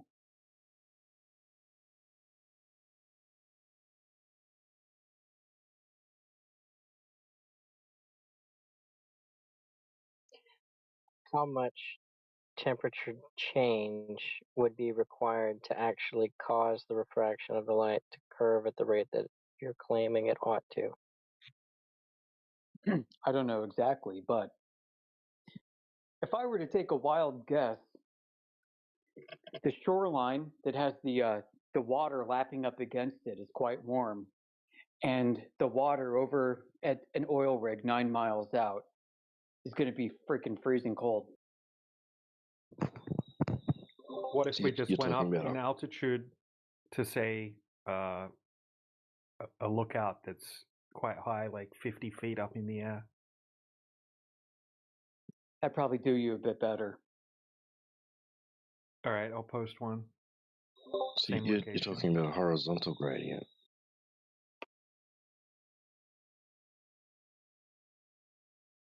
Yeah, the horizontal gradient. Horizontal gradient, sorry.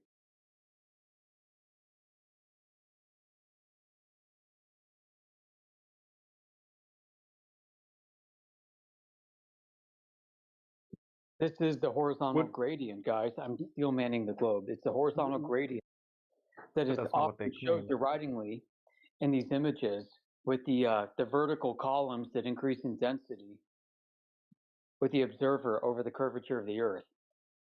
There it is. It's warm at the observer from 1 foot off the ground and freaking freezing cold above the oil rig 9 miles out in the deep ocean. Increasing in density. And the reason why it looks flat is because the Earth is curved, bitches. Right, so we could just go up a bit in altitude, and then that would kind of where it mixes more uniformly. Yep. So right. I got that.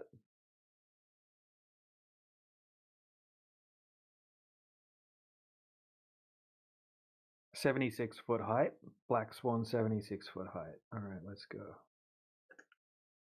I see what you're doing. Shut him down, sheepdog, with the road, but the road is not that far. It's not that long.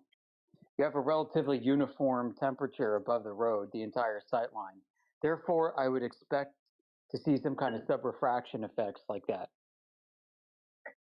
Again, I'm how do you explain? still manning the globe, guys. Caveat. Yes. How do you then explain? Whoop, roboting. How do you then explain when there's not as much refraction and you still see farther? How do you know there's not as much refraction and you're seeing farther? Well, I'm using distortion as my ruler for how much refraction is actually being observed. Yes, Me and the look, object. you get a gold star. You were listening. There's a loss of image fidelity, and anytime there's kind of an invocation of refraction, there has to be. It's absolute. Very good. Very nice. You have done it, tactical droid. You win the prize. Tactical droid for moderator. You get a green label in 24/7. We have the 76-foot observation in the side chat with the math and stuff in the GIF. Love it. Yeah, that's good. So, you know, in this way, like you don't just need to be low on the ground. You need some long distance imagery work from higher off the ground, and even higher, and even higher. Like the more data, the better. Yeah, I agree. You know, some globers will try to dismiss certain arguments based on the height of the observer. So we could go all the way from 3 inches from that Canada Lake experiment all the way up to 30,000 feet, Jay Tolan. Boom, yeah, and then infrared, which is just like holy shit.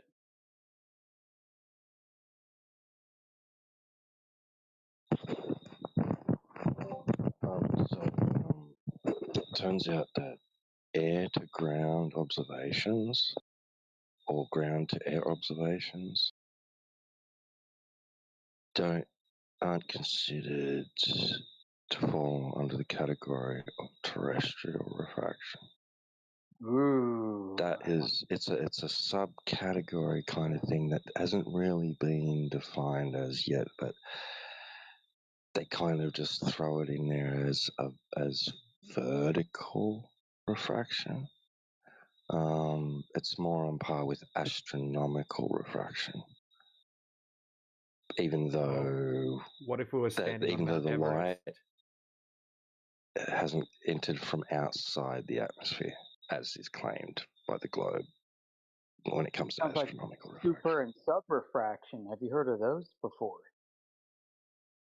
Yeah, I heard it mentioned. I come across super and subrefraction in surveying. They're different than terrestrial, different than astronomical refraction. Right, but terrestrial refraction is going to involve any type of refraction which is coming from a point source on the surface. Yeah, terrestrial refraction requires the curvature of the Earth to be present in it. But super and subrefraction, not necessarily. I disagree. I'm just going to point out my disagreement. We've already gone back and forth with. I know. The descriptions of super and subrefraction don't necessarily take in the curvature of the Earth. They just take into consideration the density gradient above and below, like going up from the Earth. There's no Earth curvature in there. Now they can add it in.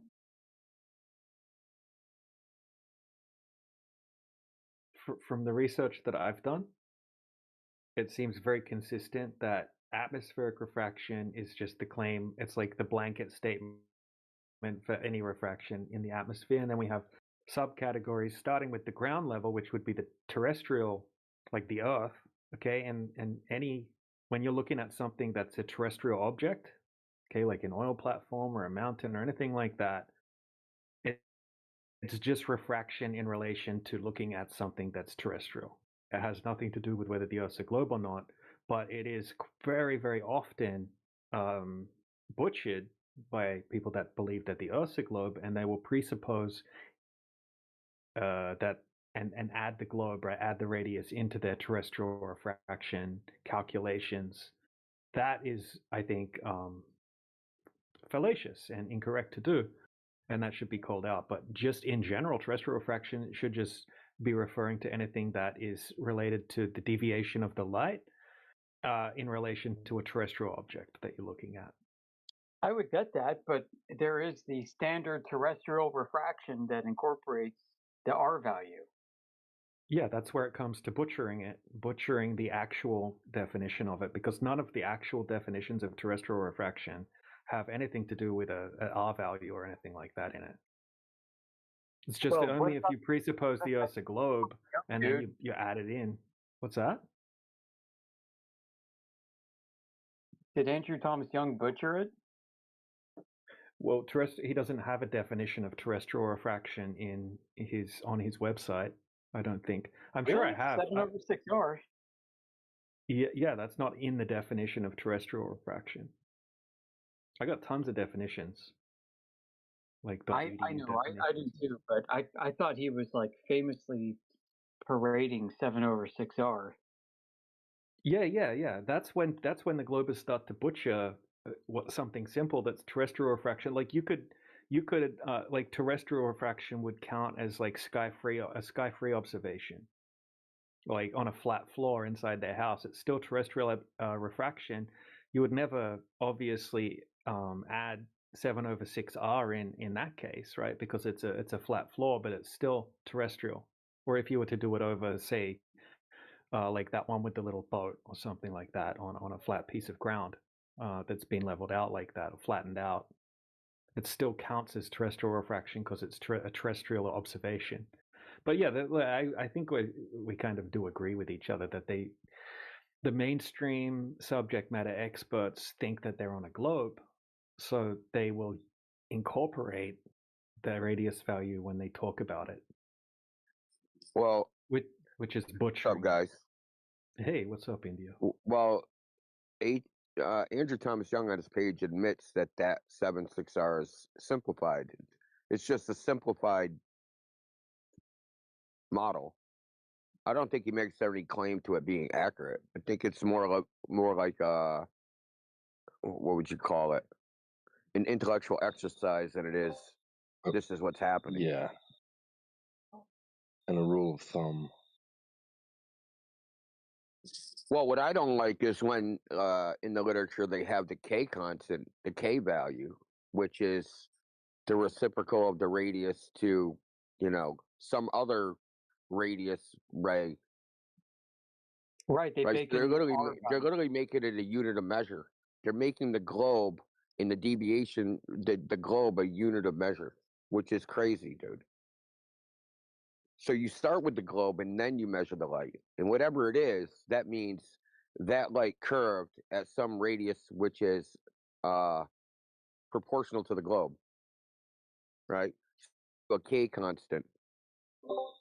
Yep. Yeah, and that's assuming you have a uniform conditions. Well, I mean, whatever it is, right? They got 20. Yeah, exactly. So they got like No. You've seen it in Walter Bislin's, right? With the K constant, it's like 200 or something, or 20,000. When you max out the where it has the effective radius, that effective radius is he calculates the K value, and then that will spit out the quote unquote effective radius, meaning how flat it looks. Which means if you net out the curvature of the Earth, you should be able to get the meteorological condition at that time. Should. That's impossible. Yeah. Good luck, man. I'll give you like $100 if you can just take some video and then write down the weather conditions that day. It's like 40 degrees Celsius and 30% humidity, and I'll give you $100. You can do that. And then you can do it 1 out of 1,000. If you can do it once out of 1,000, I'll give you $100. That'd be funny, dude. Like, yeah, here's the weather report. We can derive the Earth's radius from it. You Well, and can. then they That's get, part of the login here's what I profile. see. And since the Earth is a globe and everything is displaced by this much, the weather should be this. Right? Yeah, you can literally That's tell what it it should using be. the It should be login reversible. profile. Yeah. What I was trying to say now, what I've read in the literature is that like super and subrefraction don't necessarily take in the R value at all.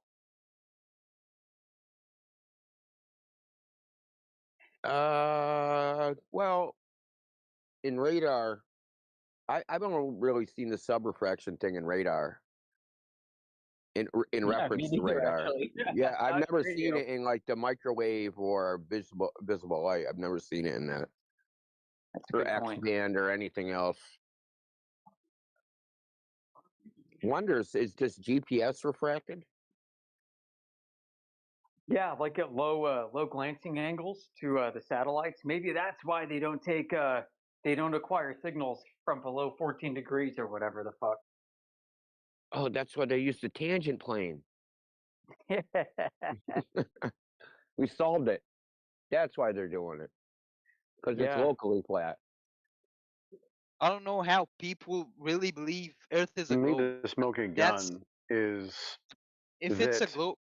the horizon is the only thing that seems to move in relationship to I other think it's things, more of right? like So a cube, like in the Black how Swan, Minecraft. Yo, hear uh, me out. Hear me out. you have what should be, right, a geometric physical Earth hump move behind two oil rigs, right, magically by refraction. It changes its actual physical position or apparent position based on the weather.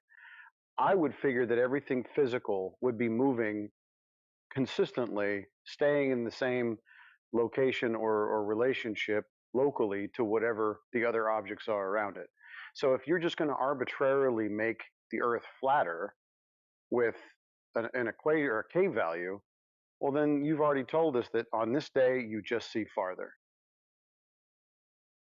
I'm glad you brought that up. I mean, that's in Indio's video with the black swan and talking about the behavior of light. Like it's basically mathematically moving the curvature of the Earth, and this creates a speed of light violation. Besides an obstruction issue.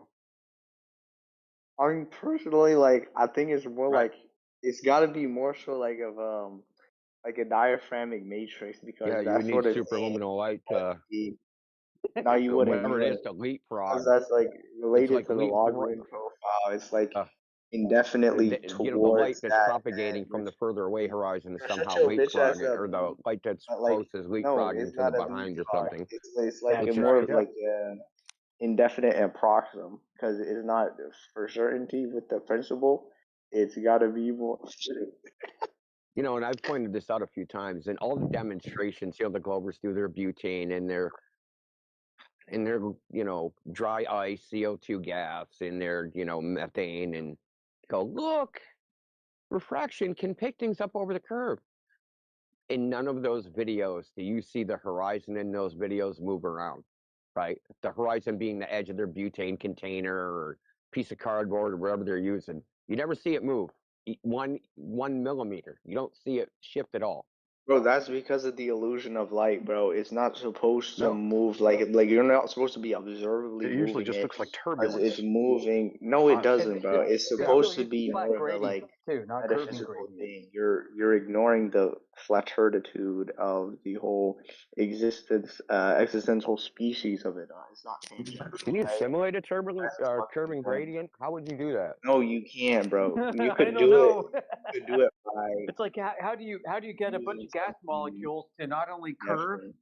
in a gradient but also rotate themselves in the gradient? Okay, it's a good Oh, point, but like gravity does what that. I'm trying to say is we need to use the Egyptian synthesis problem, which essentially states that But hang on, this sort of if you thing if you claim can a be. curved line of sight, then you're Why are throwing you away talking like any that, bro? Why are ability to you use it as a imposing? tangent plane. Like, listen to me. Listen to me.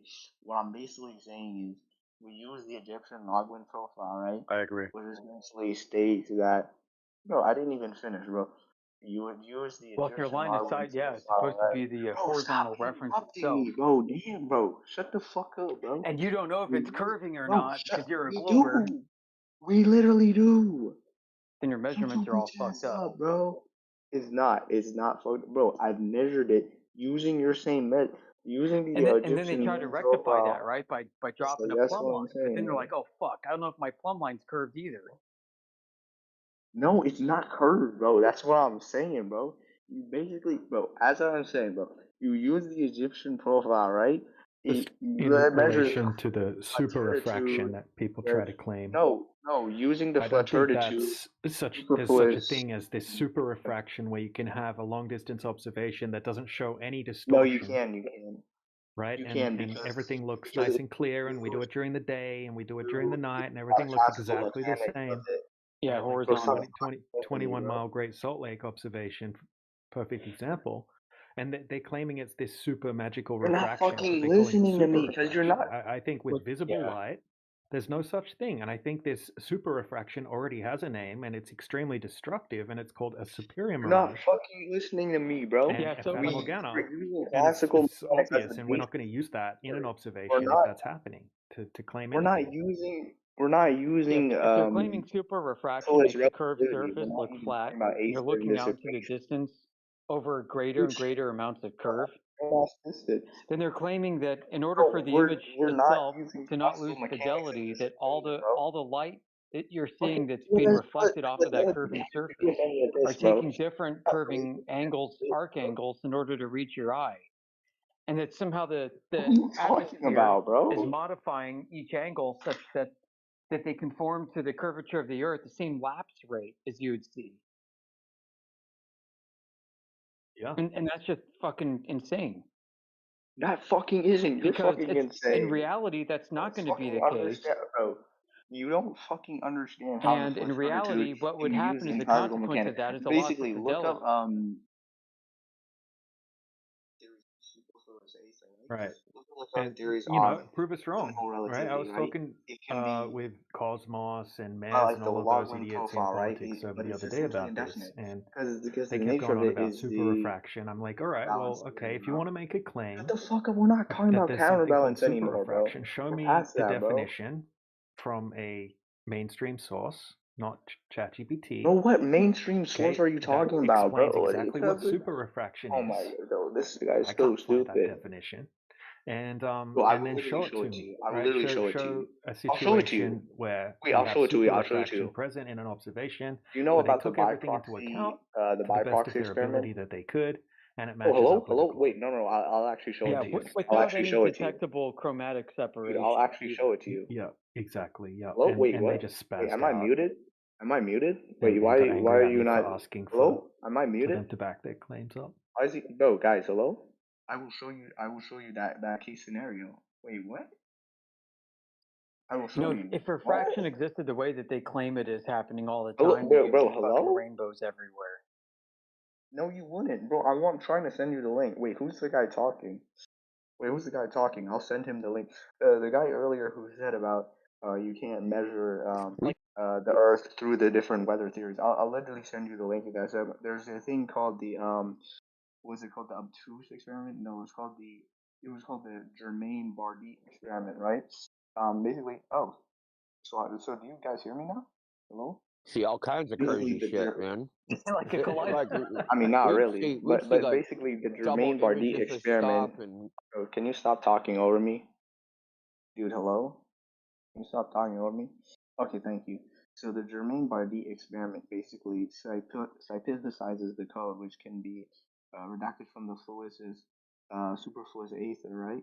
If we use the classical mechanics and pair that against futurism, we get a Benedictine line, which can be basically, if we extract the metaphysics of it, it's combined to have a new superfluous force, which can be used to essentially both arcuvinize the superfluous aether, right? upside down. I mean, If we occasionally we say, do see upside down hey, stuff, but like what the it's fuck are really you talking weird about? that how That has not nothing to only do is with the what I'm air talking acting about. like a lens, it's So actually you're like just a a fucking perfect lens retard. that just magnifies everything You're just a evenly fucking and most of the retard. time, right? What are Because you it has to be fucking talking magnifying about? everything like generally most of What the the time, fuck are you talking about? according to Seeing those things guys. upside down. That's nothing to Like what I it's was just like talking about, it's bro. just so That's selective. It nothing to only what I'm picks talking things up about. over the curve. Like Dude, that's the shut the only thing fuck it up, does out of bro. all the stuff lenses. This has nothing to do with what I'm talking about. I'm talking about the superfluous aether, bro. What are you talking about this fucking stupid ass shit about looking at things upside down, bro? What the fuck are you genuinely on, bro? Could What the fuck are possibly you do genuinely just smoking? that one thing. What do you mean Yeah. impossibly? And then you Like look how? behind you, and it's the No, same. no. Elaborate. No. Stop. You're gonna elaborate. You're Right, gonna elaborate on exactly. that. So that's why I like the Great Salt Lake one Okay. once again, because we Huh? don't have What a do you mean? Just horizon So and so a sky elaborate in on the it. Are distance. you We gonna have fucking mountains, elaborate on it? and then we have a look at Hello? some of these closer up images, which I'm Or are you uploading gonna now into the elaborate side on it? chat.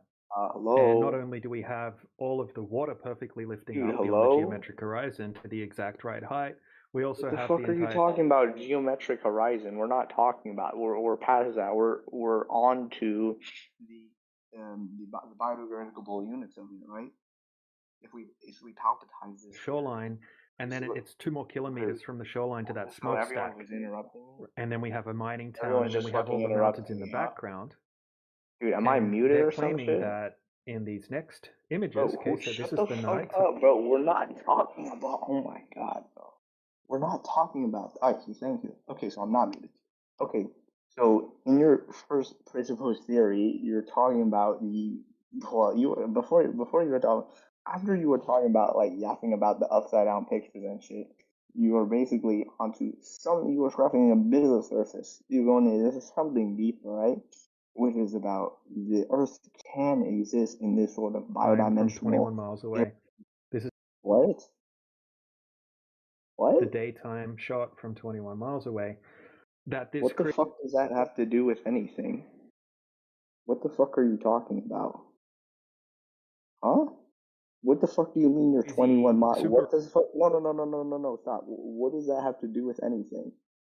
What the fuck does that genuinely have to do with refraction's anything I happening. just It's said? not only lifting up all of the Well, water we're to the not perfect talking height, about it's doing it with refraction. everything in the We're background not as well, talking including about the mountains. What are you fucking talking about? What the fuck? No. What the fuck are you genuinely talking about? No one is talking about refractions. Yeah, the No one exact brought amount up to make it all look refractions. flat.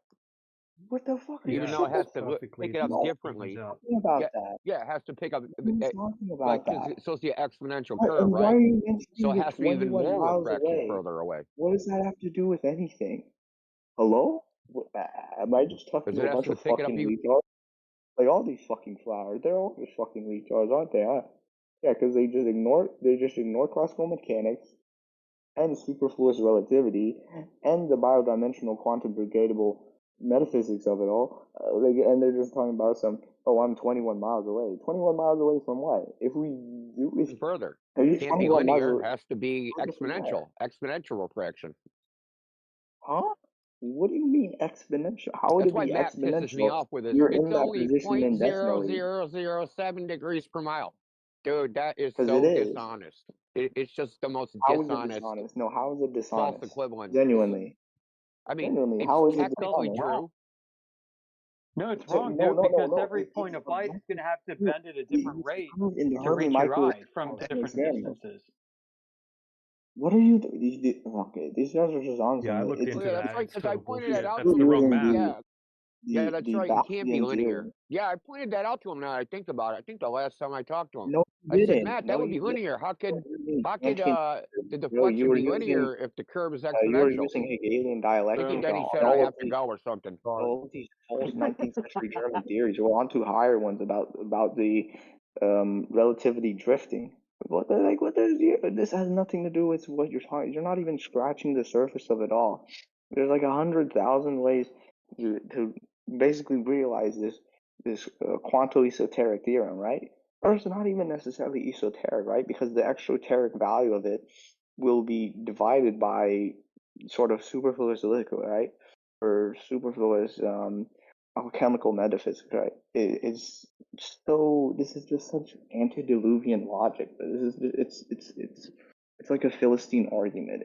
I just really don't get. I thank you for not interrupting me for like once in my fucking life, bro. Like you guys keep fucking interrupting me, and then talking about I'm 21 miles away. Well, you're not 21 miles away from anything when the juxtaposition is the relativized space. So technically, you're not 21 miles. The 21 miles is the positioning relative to the theorem quantum of the inside truth, right?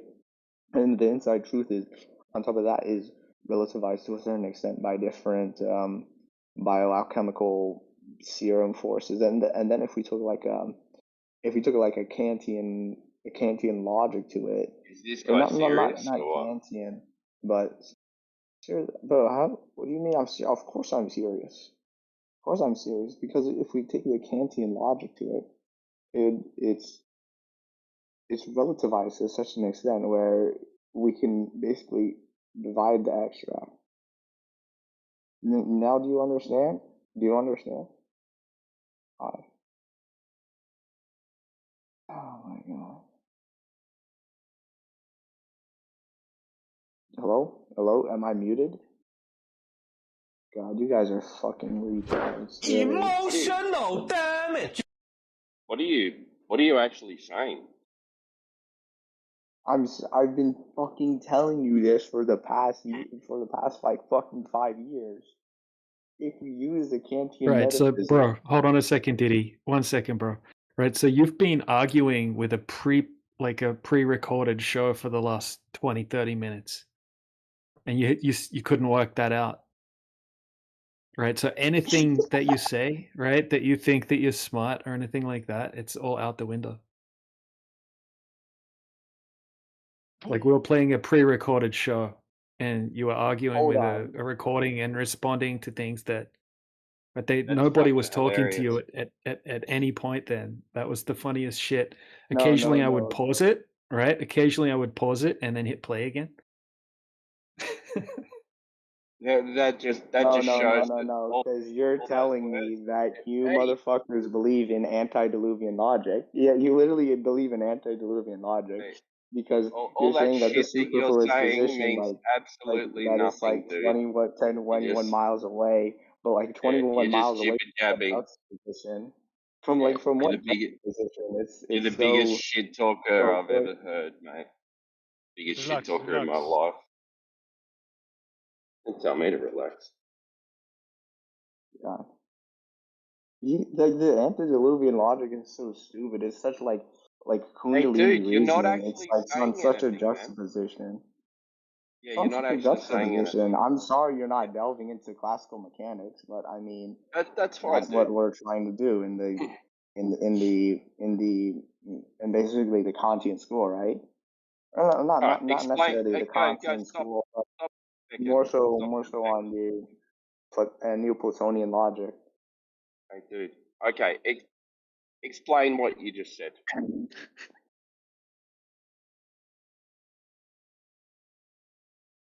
Yes, what? Explain what? I Explain what don't you know just how. said.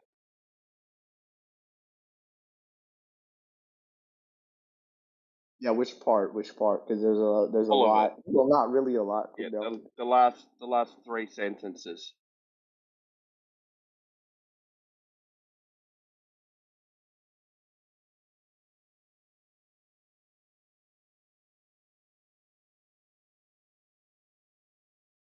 What?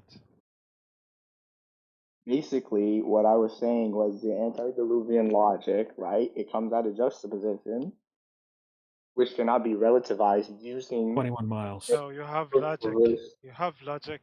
Everyone have No, logic. you have a superfluous position which cannot be divided by the quantum metaphysics.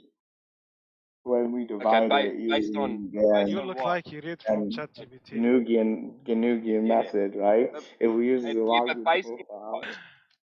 Ask what's your GPT basis for again. that? The What's your basis to basis? explain is the Ganuggian position, which uses the login profile No, you logic don't just to repeat it. subtract the Neoplatonian theorem. Like they're saying that to like 21 miles, but 21 miles from what? If we relativize it all, there is no All objective right, 21 crackhead, miles that you're exists. done. What Right, the fuck is that no guy on? crackheads allowed. Yeah, Why you kick him? Because not he's a kicked. retard. Yeah, he's completely retarded. Actually, I don't understand anything from. Oh, he You want to was talk to trolling. him? Yeah, Yeah, he okay. wasn't You want to talk saying to him? Son, he anything. was trolling, son. Yeah. Well, are you complaining that a troll's Q&A. muted? What? You I want to just talk want to a to hear troll? him continue arguing. Yeah, why not? Why don't you get a room with him? You could send him a DM, all right? And you could go in the private There's room with Diddy, and you guys can go do your thing. I don't know him. alright, bro. I don't want him. So, Okay, well, shut the okay. fuck up. Shut the fuck up, you. No, you. I didn't Bloody. say anything, but what the fuck? Don't fuck. Why you talk like this? Why you Yeah. bloody? Sounds like my type of conversation. What's everyone swearing at each other for? They muted someone. Yeah. There's a guy in here that's He wants to extremely. talk to Diddy. Yeah, here, talk to Diddy. Diddy's got some intellectual. So basically, let me fill you in quickly. Hold on, Diddy, before you talk.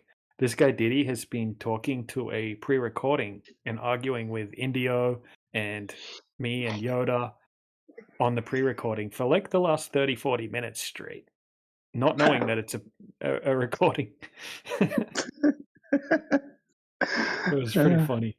Occasionally we would pause it at certain points. When he would say stop interrupting, I would just pause it for a bit and he'd be like, so it's not you, I'm not muted. It's pretty funny. But yeah, he thinks he's quite intelligent. Awesome stuff. I am fucking intelligent because I'm on the quantum Kantian logic, which cannot be subdivided by the superfluous ether, right? It's not Neoplatonian in any sense. It's like fucking about it's about like the new futurist mechanics, right? What It comes the out fuck, of cos. dude? The guy just crying? What's going on? It Why does your comes voice at the keep cost wavering like that? of the Yeah, bro, stop, man. Just talk normally. It comes at the fucking Breathe, brother. cost of the quantum profile, which cannot be used using. What? No, you hear him like he sounds like he's about to cry. Bro, just speak normally. My goodness, finish this. It comes at the cost when we use new biometric fields, which can inventalize this sort of Faustian positioning. This sort of philosophy All has right, never now been I'm just trying to choose discussed. where to Did he just say banish. inventalize? All right, you can be banished to the Veganism is Better channel. Enjoy. This is biomechanics. What the fuck are we talking Yeah, about? Kathos. Great minds think alike. Send him to the vegans. All right. Does anyone have any actual questions or arguments for the globe? I was tripping out when I first came in because I saw him lighting up, and it sounded like a conversation with you and him, and then India jumped in, and I was like, "What the fuck's going on?" Dude, it was going on for 30, 40 minutes, him arguing with us, and we were just having a discussion about stuff amongst ourselves in some previous recording. And this guy joined into it and thought he was a part of it for all of that time. Crazy. That was even funnier than when Jin was talking to the AI for 3 hours, not knowing it was AI.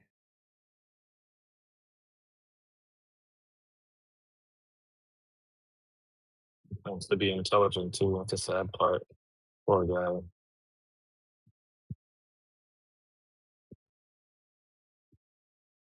Oh, he's in the vegan channel now. I almost want to listen.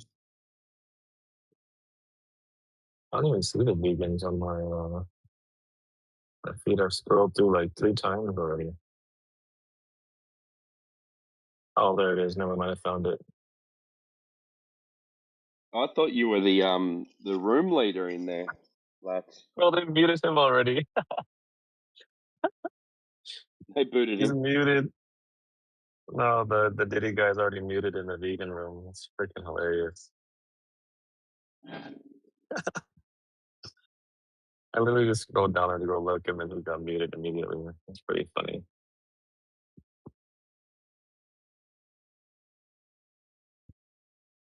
Hey, can I ask what kind of what was he saying in front of Logic? I couldn't make it out when he was talking. I couldn't reference the word. I think he said a Galilean logic. Yeah, I've never heard of it. Yeah, what is that? You're asking the wrong person here. I No, know what I heard him. I know what a Galilean dialectic is, but I don't know what a Galilean logic is. I heard him say biomechanical something. That's where he lost me. I don't know what the fuck he's talking about.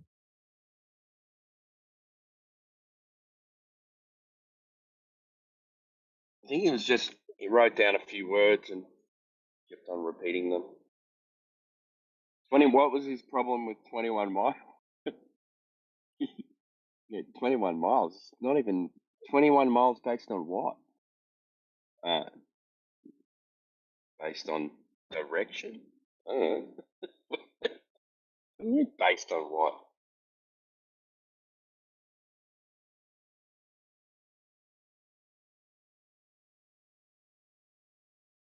Anyone?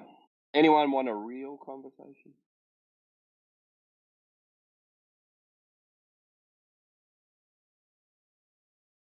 Hey, Edward, are you there?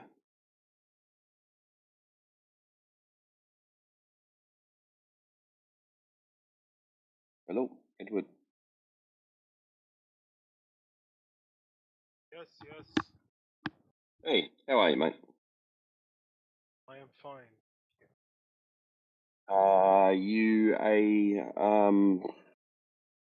Do you believe you live on a sphere? What? Do you believe that you live on a sphere? What?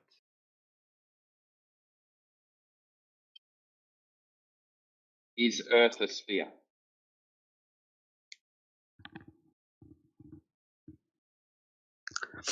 Do you know? What?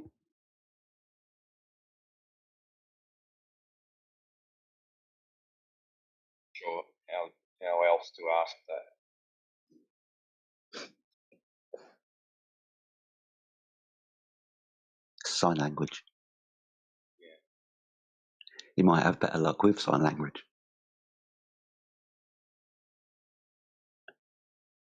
Is Earth a ball?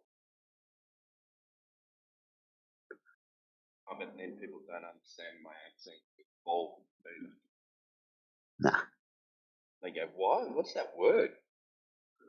Ball? Ball. What's a ball? A ball?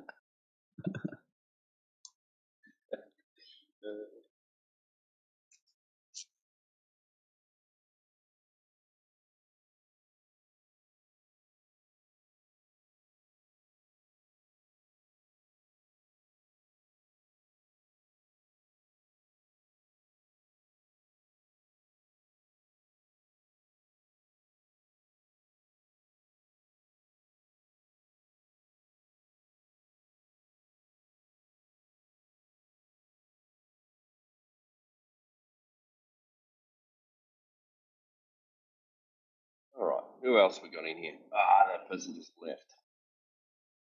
Damn.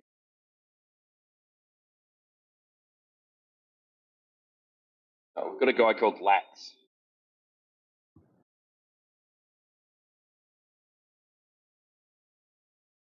He's from the vegan room. Oh no.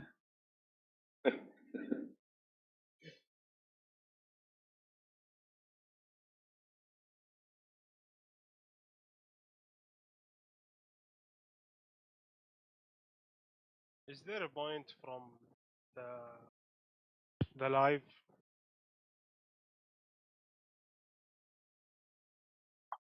Sorry, Pardon? Edward.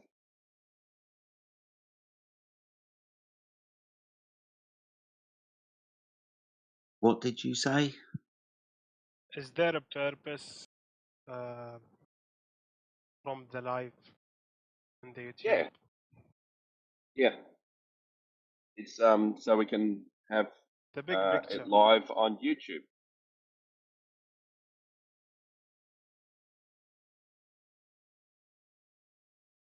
Yeah, well, you know, if someone's interested in the topic and they come across the channel in YouTube and they hear some conversations, and then they maybe they'll come and visit us. Maybe they'll be a glober, maybe they'll be a flat earther, maybe they'll be on the fence, and then we have a conversation with them. And what is the purpose? To tell the truth. I'll find out the truth. So it's connected together. The YouTube is connected to this. We can bring the YouTube bot, whatever channel we go in. So we have English Hub, we have politics, and we have our main server. And there's 2 or 3 YouTube bots, I think. So we can have one in each channel. I think there's 2 at the moment. I'm not sure. I don't control them. They are run by a couple of very dedicated flat earthers. Dedicated to the cause. And what is the cause? So Cause you is have the a cause truth, and I you told don't have you. a purpose. Okay, what did I tell you the purpose was?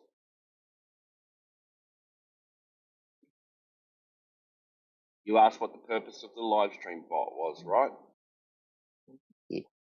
The whole thing. I told you that, and I told you the purpose of the live stream bot, and then I said that they have a cause. What are you not understanding? Nothing. All clear. What? And I asked you before, I said, do you believe you live on a sphere? But now you understand English perfectly well. What is a sphere? Like a ball. You know what a ball is? Say that different. I thought you mean spear, like that's the weapon. Yeah, that's what I meant.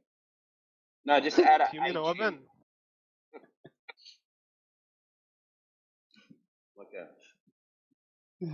what an oven. Oh. Do you think the Earth is like a football?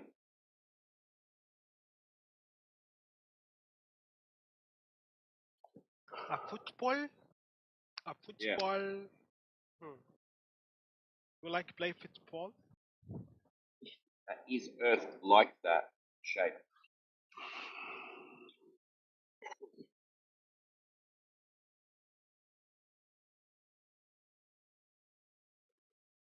I left. Here.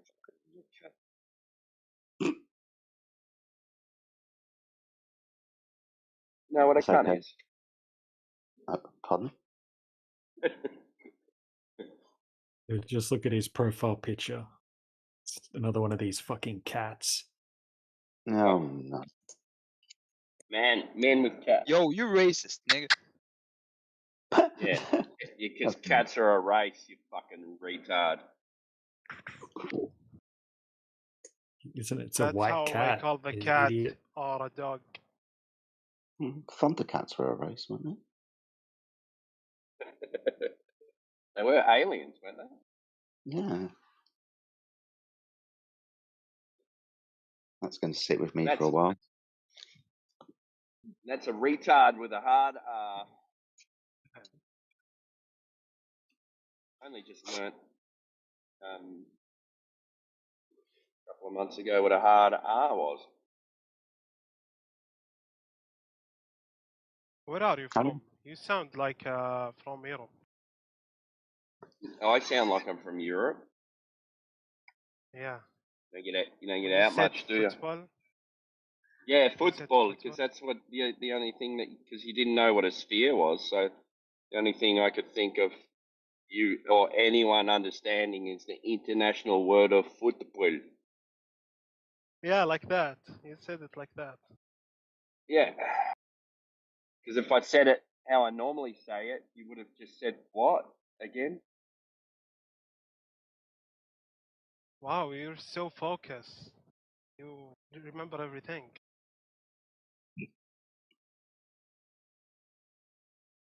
Yeah, part of my job. So what motherfucker here still believes in this antediluvian logic, which is mega Faustian to such a Exactly. juxtaposed position, which can be superfluid super I, fluid I'll eye tell in you, the new I'll tell you what. Blue eye. white before you tiny do that, monofilm juxtaposition, anything related to that. Fucking idiots, fucking imbeciles.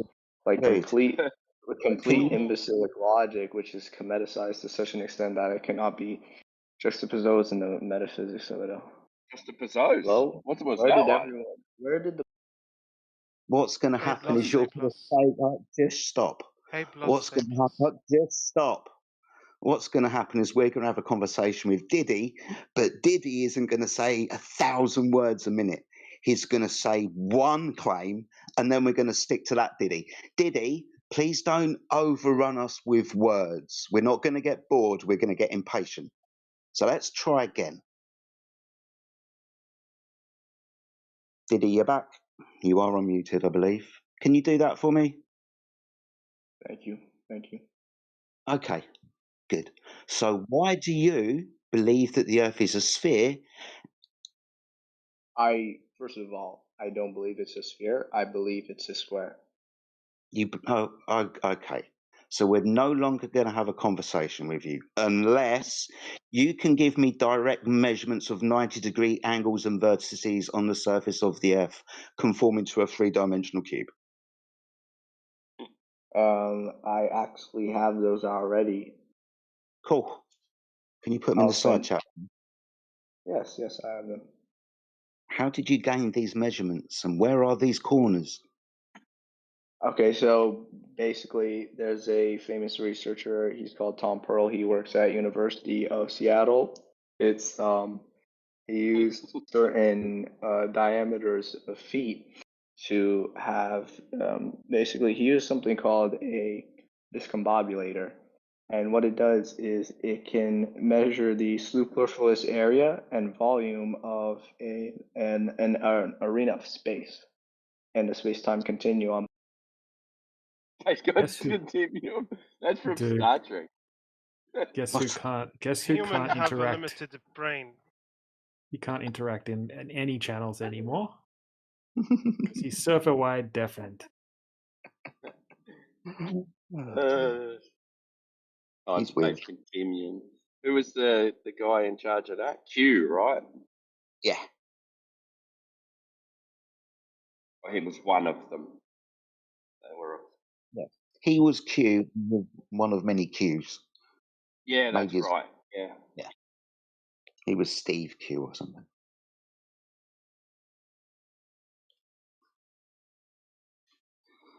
Oh well, that was fun for a few minutes.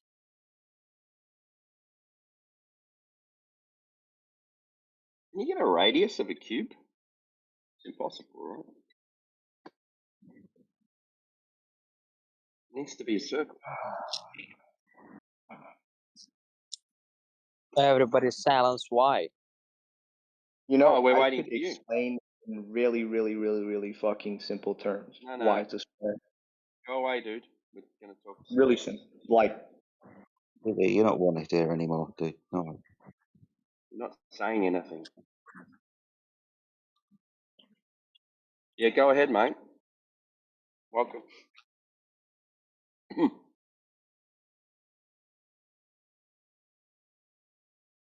Yeah, is he gone too, has he?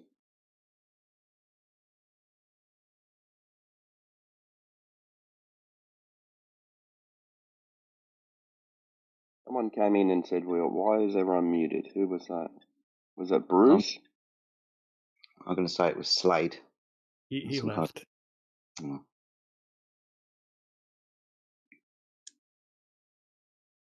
You guys are studying. Already studied. What? Teaching now. What have I studied?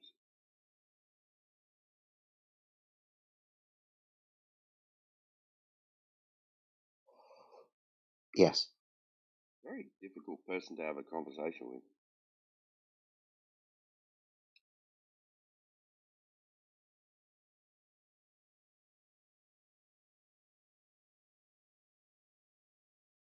Thank you.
Apparently, someone wants to play Truth or Dare with me. Yeah, go on then.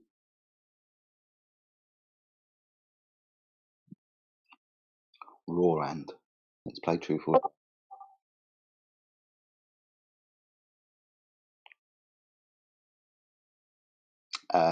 Truth.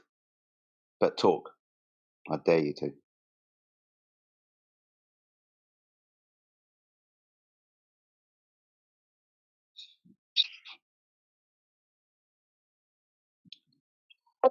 I just pointed out to Diddy that squares have flat surfaces, and he's with us until he finds edges and vertices and so on. He's like, well, perhaps, but in this specific case, there are prismatic gaps usually around the edges. Awesome. This is where we're breaking up the matrix. My God, he's stoned.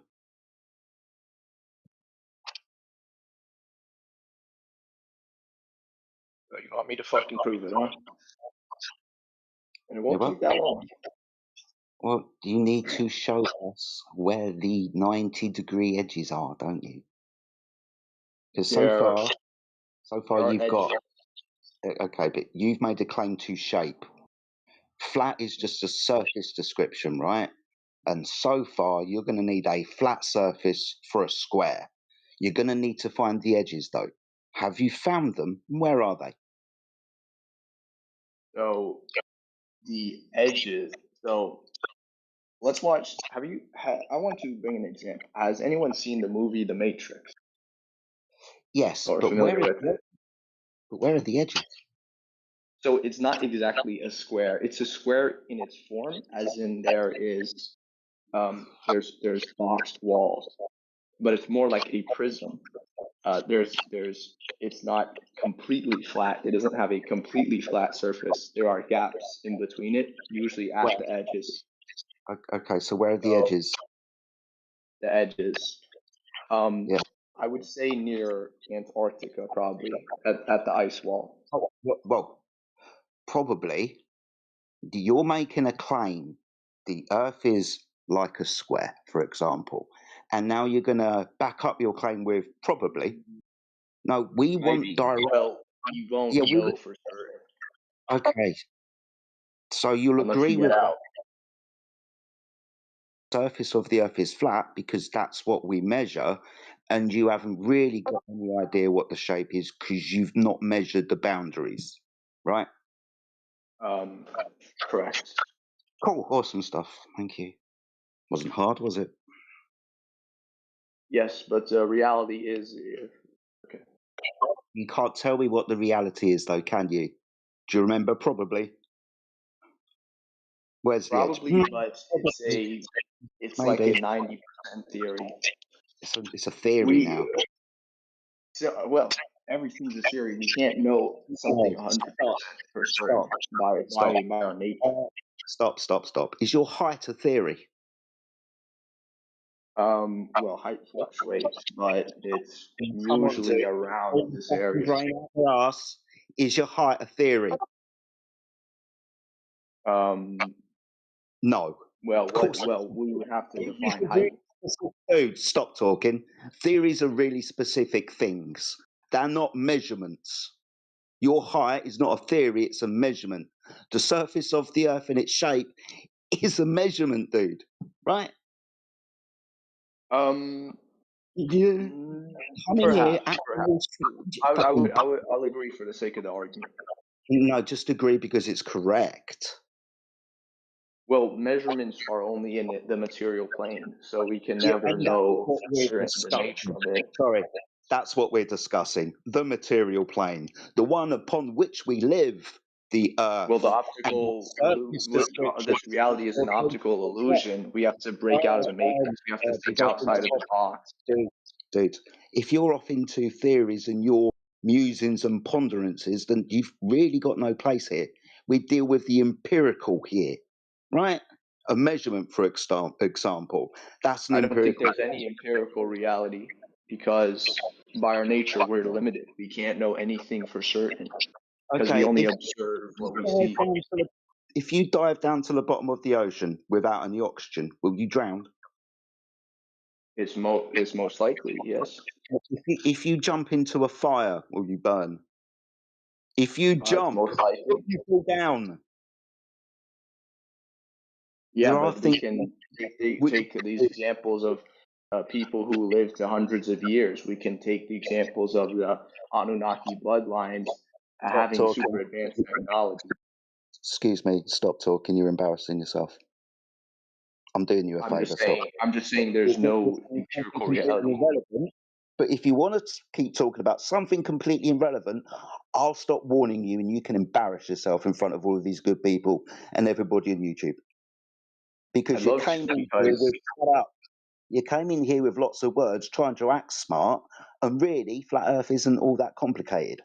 You have got lots of theories and ideas using words to try and make yourself sound smart, but ultimately, you've got no proof, have you?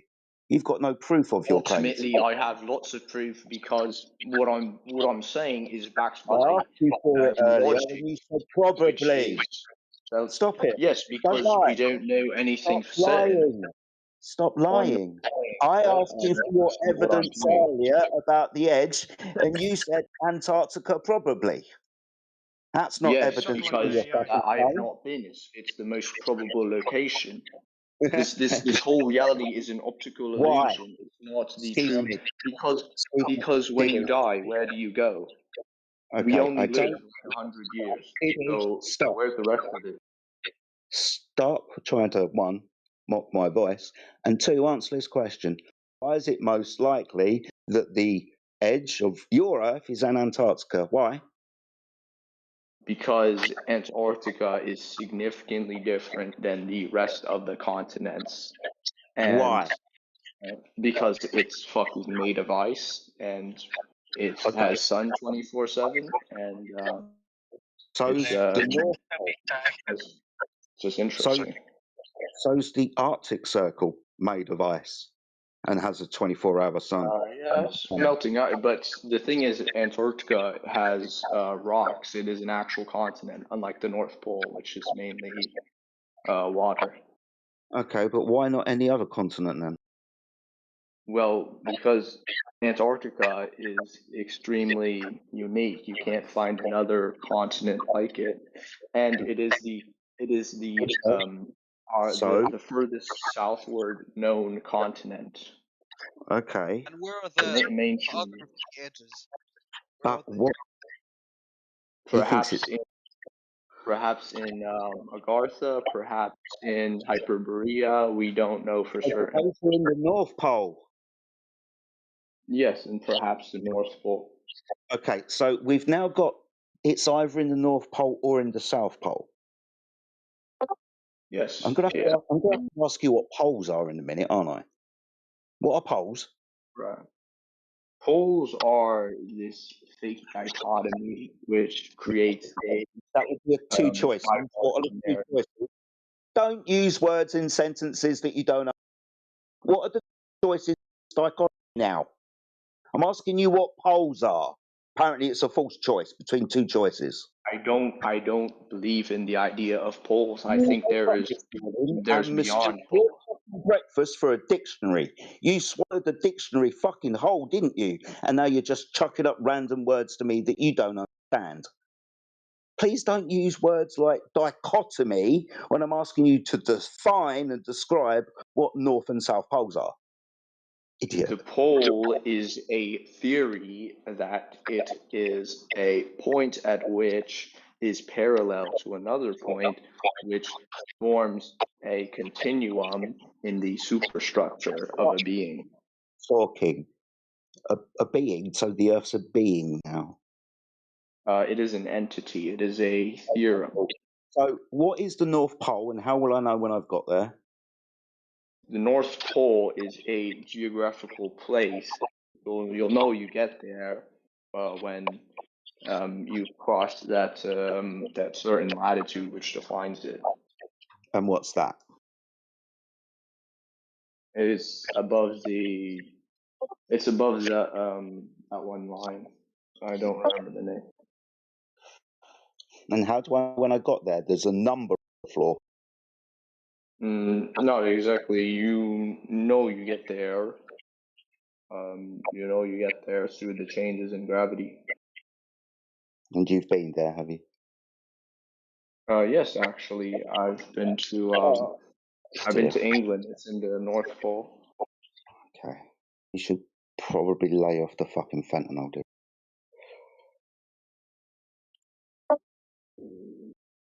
I only go so long.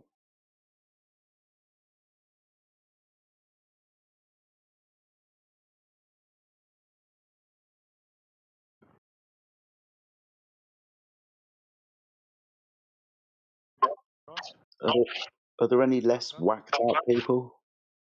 Any questions?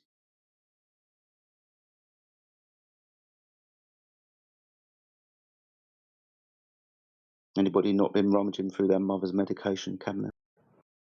مساء الخير. Steven.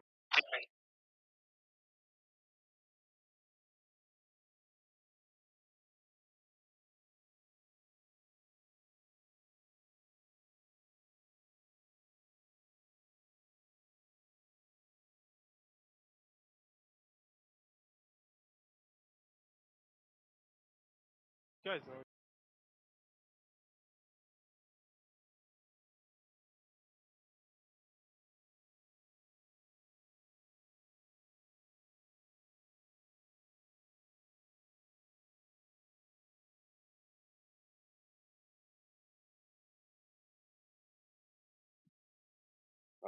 Not sure if it's me, but Jedi, you've got something weird going on with your mic. Like a scratchy noise. What noise is going on? That's better. Maybe it was a background noise from the other guy then. It might have been me. I had my other microphone on.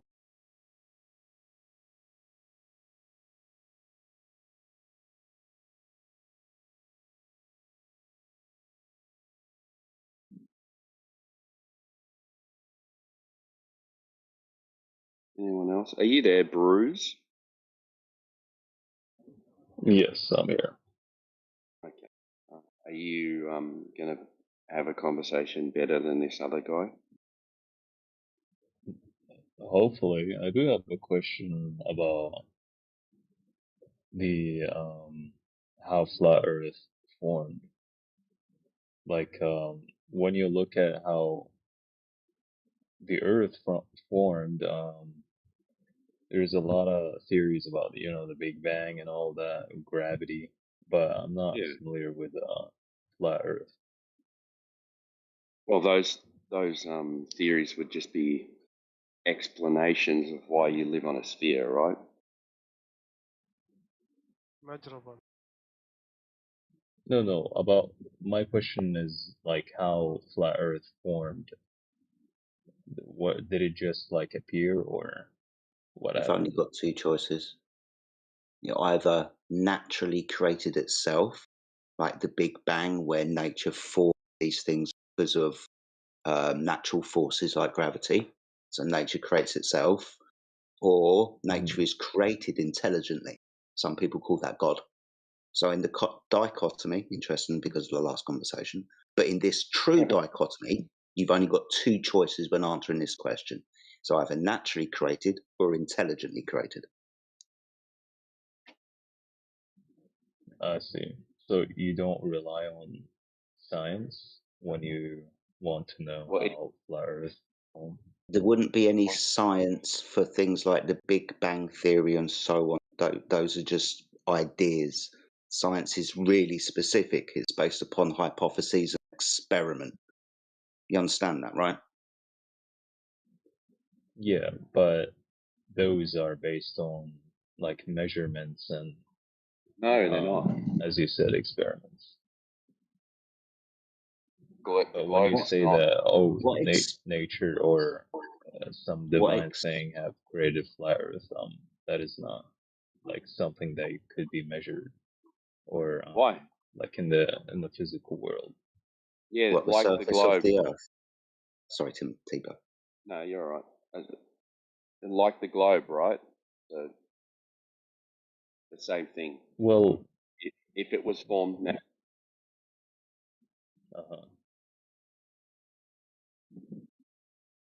Well, for for the globe Earth, gravity played a huge role from what I've read. Yeah, that's like you said it.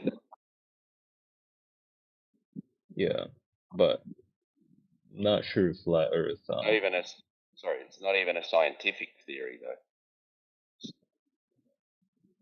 Oh, gravity. Yep. What do you view it as? Depends what you mean by gravity. If you mean the phenomena of, you call that gravity, or the causal mechanism that makes the object fall. It's either the cause or the effect. Now, the effect we can all agree upon. The cause, there's no scientific experiment. There's lots of ideas like mass attracting mass or the bending of space-time fabric. Lots of ideas, no scientific experiment. Hmm.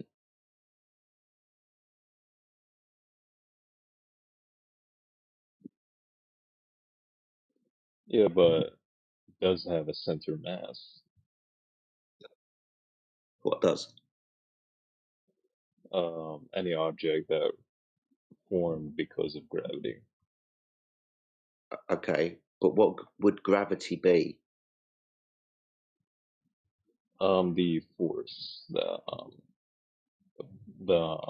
sure how to explain that, but According to some ideas, not all ideas about gravity call gravity a force.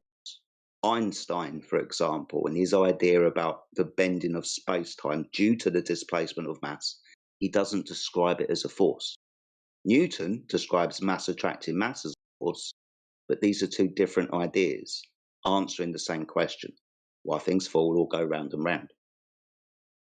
But this doesn't mean that the Earth is a sphere when we're just trying to answer the question why things fall to the ground, for example. Mm. And even if gravity was the causal mechanism of the curvature, we know there's not curvature on the surface because we don't measure any curvature where it should be. So we know the Earth is flat. What makes things come back down to the Earth is kind of irrelevant at this point. Mm. Yeah, because I can come up with a theory, right, and say gravity causes the Earth to be flat, right? Yeah, but what about the sun?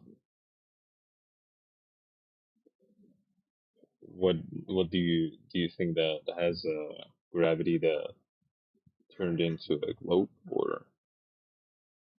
Well, I'm just saying, if gravity makes the Earth to be flat, then all you need to do is change the displacement of mass, right? Yeah. So you're saying that gravity is We're not different getting from anywhere. Do we have any balls? What we experience it to be, and everyone experiences it to be and calls it gravity, downward vector.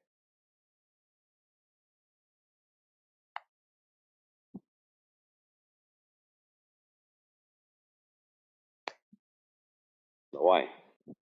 Just a downward vector you just call gravity, right? Yeah. What is gravity?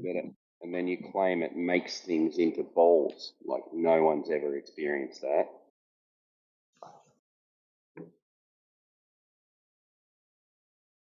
Right? I don't know, because like I guess so, because like I'm not familiar with physics, but like what I'm confused at is that you're saying that gravity somehow formed the Earth to be flat, but for the No, sun I'm saying it's different. Theory. I'm sorry. Like they have come up with a theory that it makes it into a ball. I just said. I see. Thank you. Mass.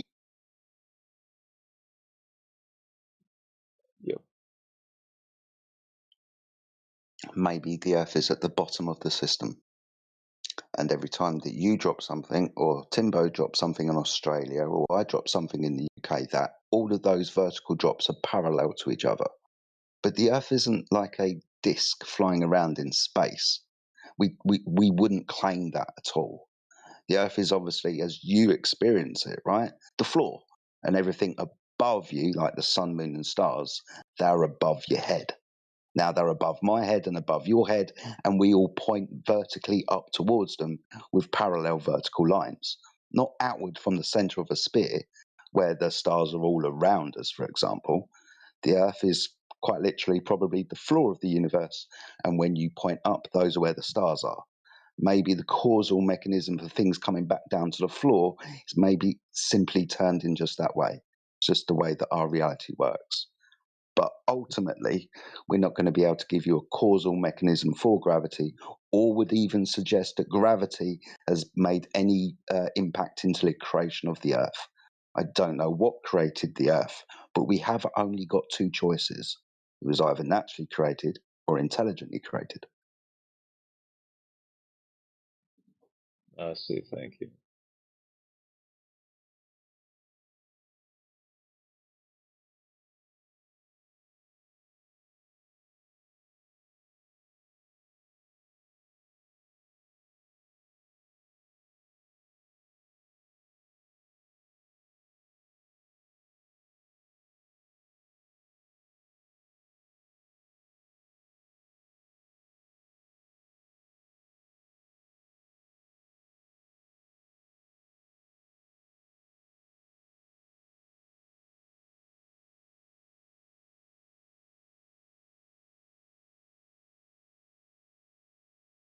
I have a question. What is your question?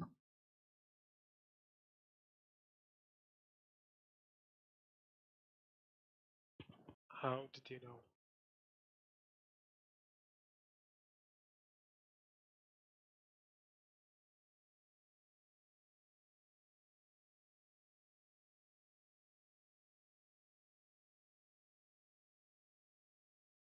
Why he left?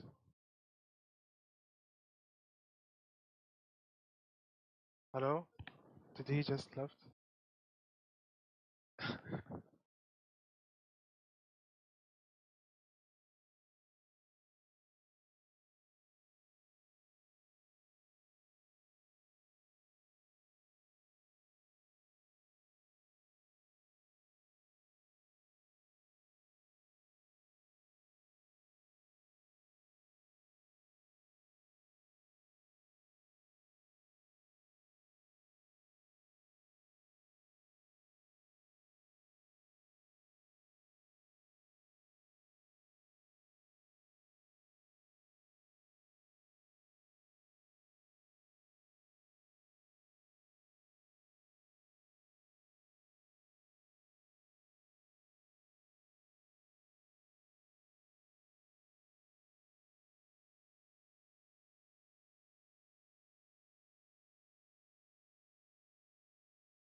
Hello.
So is anyone talking? Yes, you Nice. are. Oh.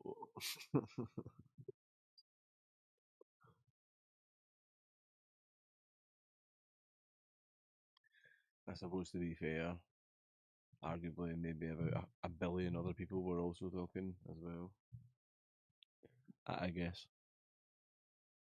Yeah, if you want to be pedantic about it. Yeah. So what say you? I say flat. Really? Yes.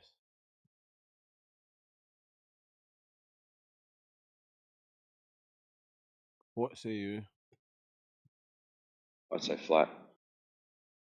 I knew it because Australians are too smart to say otherwise.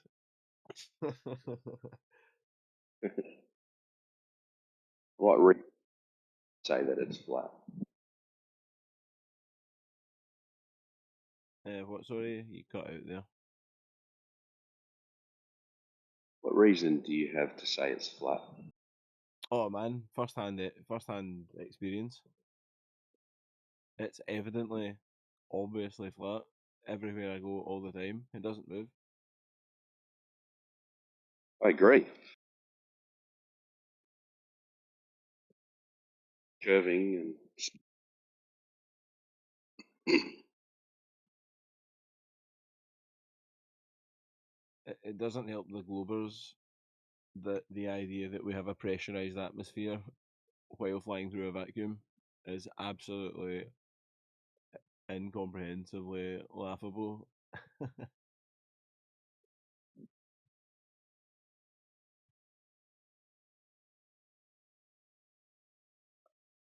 would say that would be the case if there was space, right? You need a container if there's a vacuum of space.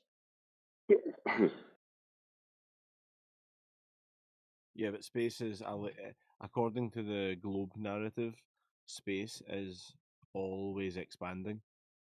The universe is forever expanding, meaning that there can't be a container if it's always expanding. So there's no container. We're inside a vacuum, and yet we have a pressurized atmosphere. Yeah. Har har Strange. har.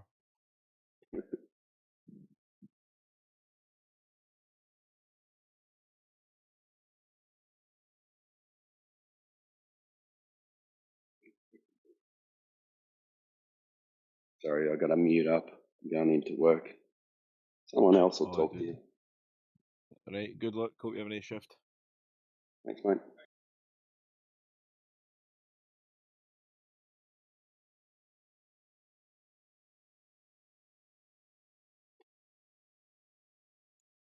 Yo.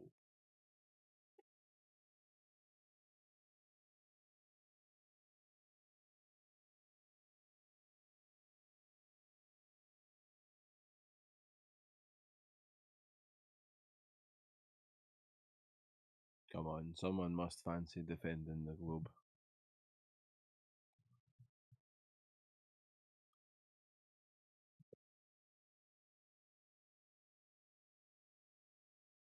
Oh. I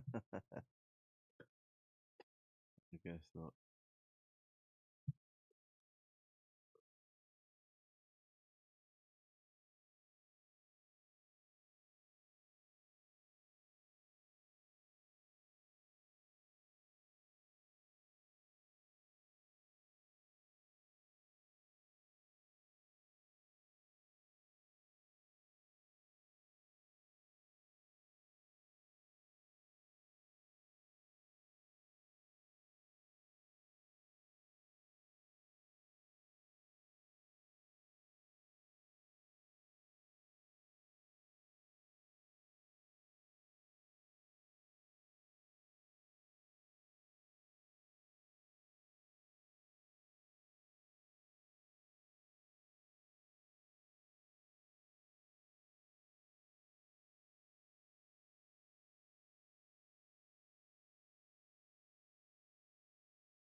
Yo, you'll remember the Diddy guy that was speaking to the radio?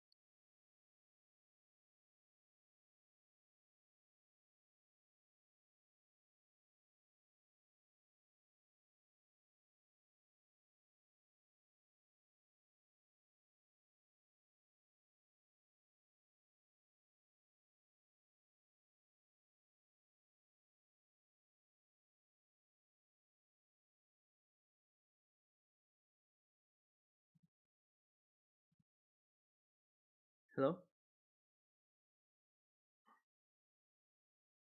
Is anyone there?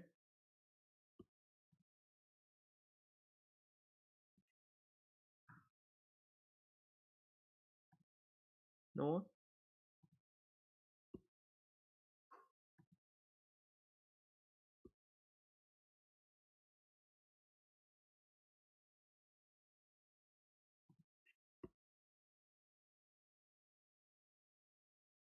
Can someone hear me?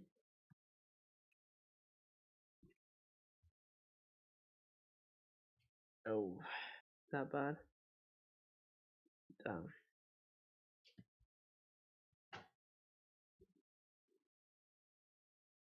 Oh, no one is talking, I don't know. Seriously, why are you here? What do you mean, why am I here?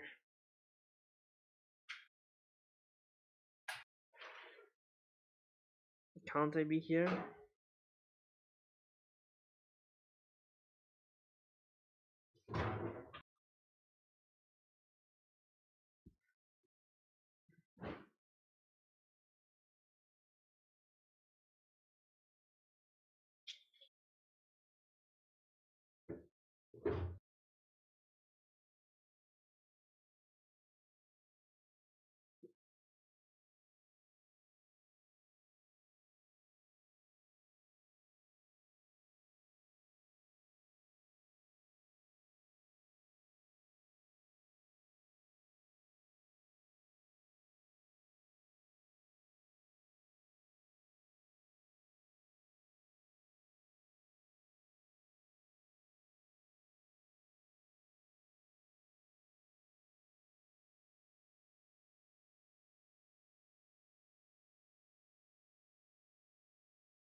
don't know.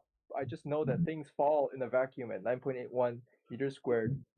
Dude, on you average. literally, Yeah, dude, that's we already fantastic. told you about that, and then you agreed. Well, that's an average. They do not fall at the same rate. It's an average.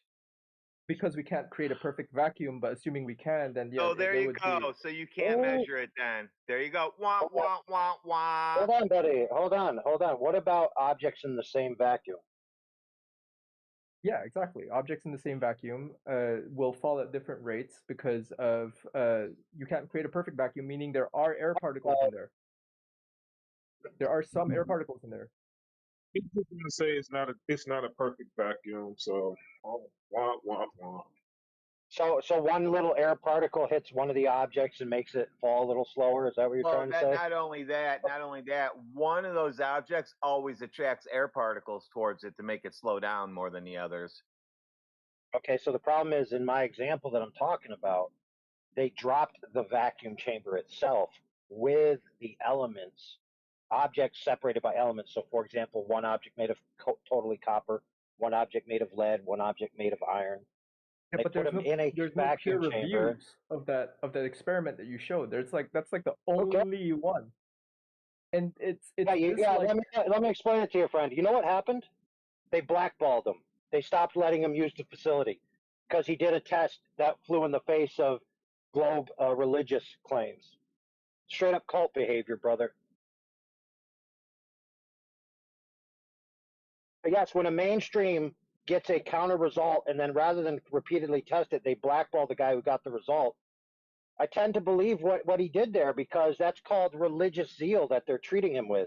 So why are they so scared of his results? What was his name?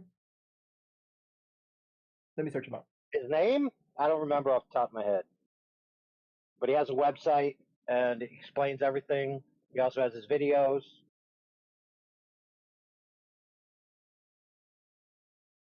See, the best part about science, brother, is you can reproduce it. You don't need peer review. You don't need a bunch of schmucks who believe the Earth is a globe to tell you whether you're right or wrong. You just need to repeat the test. Yeah. So, well. So let me be clear, friend. You have no test. You have no test that demonstrates things falling at the same rate. None. Zip, zilch. You have none. You could not give me one if your life depended on it within the next 20 minutes, dude. Let me get back to you on that. I'm gonna find out how I can make a fucking vacuum chamber. Okay, sure. Just to be clear, before we go on, I have a vacuum chamber. I have one. What do you want to know about it? I have a vacuum chamber. Yeah, perfect. So you guys have awakened something in me, and I'm gonna fucking buy a vacuum This chamber. is easy, dude. Here's what's easy about this, brother. Homie just told you he has a chamber. He could vacuum it for you. You could then carry it up to a high building. And see, when they did this test, they put the camera attached to the chamber. Now they had a rig which made the chamber stay straight up and down, so you may have to work on that. But you could do this, brother. You could do it. I don't care if there's a variance in my. I just know that if it falls at basically it falls at about the same rate. Okay. Now it's about the same rate again. Now it's kind of the same thing. But you keep. I thought it was about mass. Hey, why would things fall at a different rate if they're different elements? I thought it was about mass. That doesn't make any sense. I don't subscribe to that experiment, as I've said before. So you can bring it up, but I'm not gonna. So you just deny that it happened then? I'm saying there's a probability that it isn't correct because it's not peer reviewed. That's all I'm saying. There's a higher probability. Hey, listen, dude, find me the peer-reviewed paper that proves that peer review is an arbiter of whether something is better or not. And then after you don't find that paper, go read the paper called The Peer Review Crisis, and then get back to us. Okay, then if you don't, okay, so we just need this guy to repeat his experiment. Let me ask you this question, dude. Why is peer review add to the credibility of anything? Do you know why? Because humans are fallible and we work better as a team. No, I don't care about that. You're just telling me a truism. Why is the peer review process make it more credible? What about peer review makes it more credible? I just told you. No, you didn't, dude. Because humans are biased, and bias. Right? Exactly. So girls cheat on guys. Therefore, if my friend tells me whether she's cheating, then it doesn't matter. Good grief, dude. We already know people do bad things, dude. What specifically about peer review eliminates the bad things that people do that makes it more credible? I just told you. It doesn't. No, you didn't.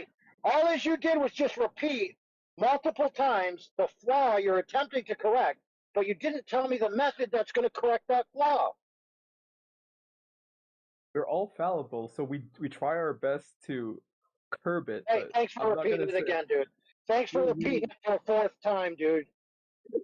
So do you have an answer? Now we all know the problem. Now that we all know the problem and you've repeated it 4 times, what's the solution, dude? I told you my solution, but you're not happy with it. So No, what you is said your peer solution? review. Peer review is just a title of a process. What about that process makes it more credible? Because there's more people involved, and so bias is Oh, less so of a more factor. people. So check this out. More flawed people involved equals a better result. How does that work?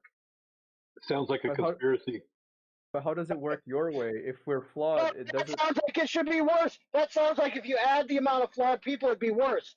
So actually, sir, what happens is you have a method or a process that you follow. Yeah. It's not just a bunch of people get together and just spontaneously agree or disagree. So what about the process? What specifically about the process makes it more credible? Oh my god. The correct answer is you have no freaking clue what you're talking about. That's the correct answer, friend. If it's repeatable across, like, if it's repeatable by many people, it's better than. Yes, okay, I agree with you. I agree with you that repetition is better for making it more credible, but let's be clear, friend. Peer review is not repeating the experiment, in case you didn't know that. Well, ideally it is, right? So listen, Ideally, friend, we all know that you just got exposed, that you have no idea what you're talking about at all. None. Zilch. So why don't you go peer review your answer and come back and give us a better answer? I was just exposed. Damn. Yes. What you talking about, bro? You said peer review is because humans are fallible, so we're going to get more humans. No. I said that humans are fallible, so if you have more people, checking your work. Yeah, you get more fallible to verify the fallible. We get it. But people are fallible at different degrees, right? Right. Yeah. Right. So look, fallible. if you get an electrician, right, and you say, "No, I don't want to hire an electrician. I'm just going to hire Bob," and then Bob doesn't know how to do electrical, and so to make it better, you hire Get a 5 different Bob. people that don't know. Listen, you hire 5 people that don't know how to do electrical, then maybe it'll come out right.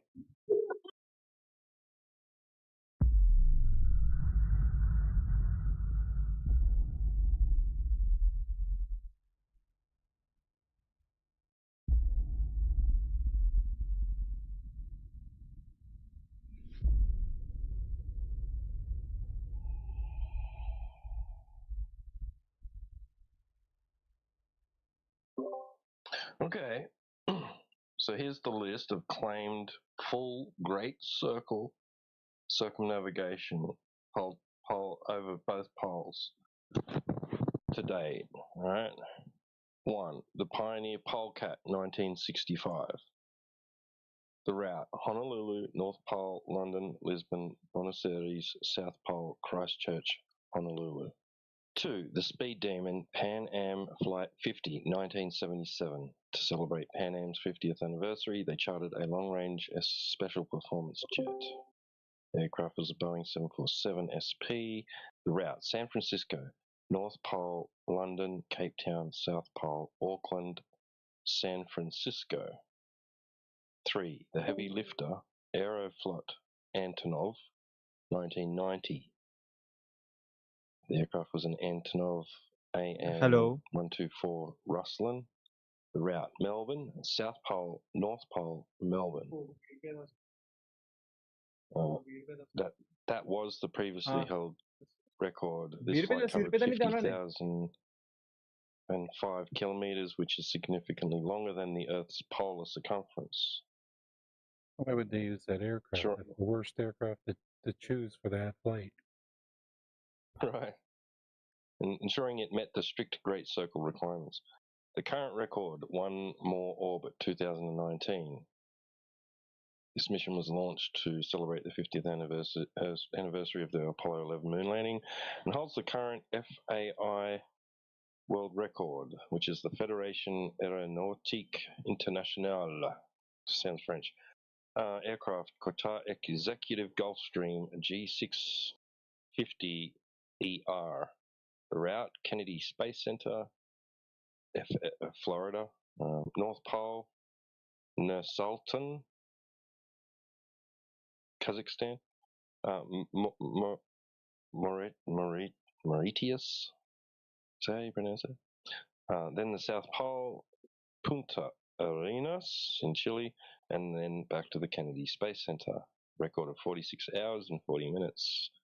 This flight was specifically designed to pass as close to the precise 90 degrees north and 90 degrees south coordinates as possible. Those are, to date, the closest, well, they claim full north-south circumnavigation. And then it says here, like, because I originally asked for suborbital claims, it says you mentioned suborbital in your initial query. To date, no suborbital vehicle like the Virgin Galactic spaceship 2 or Blue Origin's New Shepard has performed a polar circumnavigation. True suborbital point-to-point travel over the poles remains a theoretical goal for companies like SpaceX with Starship, which could technically fly a ballistic trajectory from one hemisphere to another via a pole in under 45 minutes, but this has not yet been attempted. Okay, that's interesting. Ask it. What about Fram 2? Fran 2? Fram, F-R-A-M? It says, excuse me, the Fram 2 mission was launched on March 31st, 2025, represents a historic shift from aircraft-based circumnavigations to the first ever crewed orbital polar mission. It is not suborbital. It is a full orbital mission that specifically targeted a 90-degree inclination to pass directly over both poles. Spacecraft and launch. Launched via a SpaceX Falcon 9 rocket and Crew Dragon Resilience capsule from Kennedy Space Center, Florida. The trajectory. This was the first human flight to achieve a true 90 degrees or 90.01 degree polar orbit. Previous crewed records were significantly lower, such as the Soviet Vostok 6, which was 65 degrees, or the Space Shuttle, 62 degrees. Orbit speed, and at an altitude of 430 kilometers, the crew traveled from the North Pole to the South Pole in just 46 minutes. This is roughly 30 times faster than the one more orbit aircraft record set in 2019. The flight lasted approximately 4 days, concluding with a splashdown in the Pacific Ocean off the coast of California on April 4th, 2025. It goes into the crew specifics. Scientific and historic goals, atmospheric research, health studies, legacy. That's about it. Yeah, that Gulfstream one was trying to like beat the record or something for fastest circumnavigation. They did it in 46 hours, 40 minutes, and 22 seconds.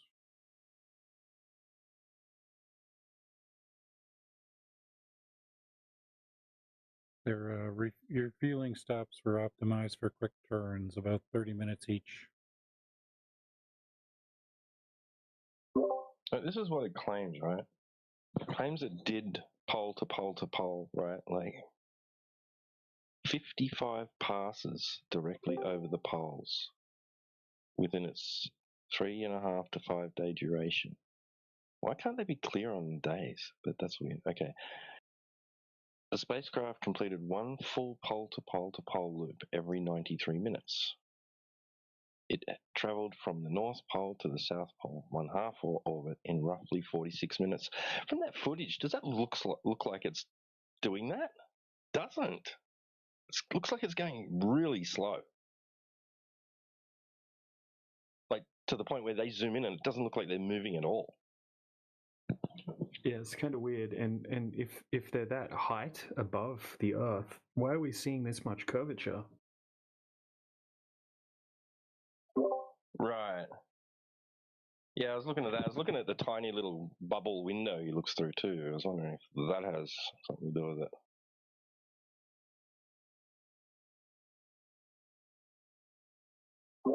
Wherever they are, you know.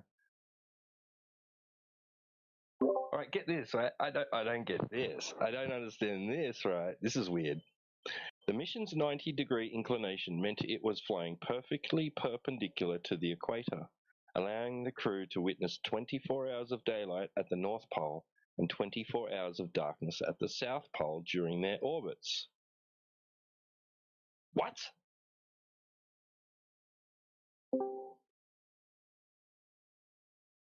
But they witnessed 24 hours of sun and darkness?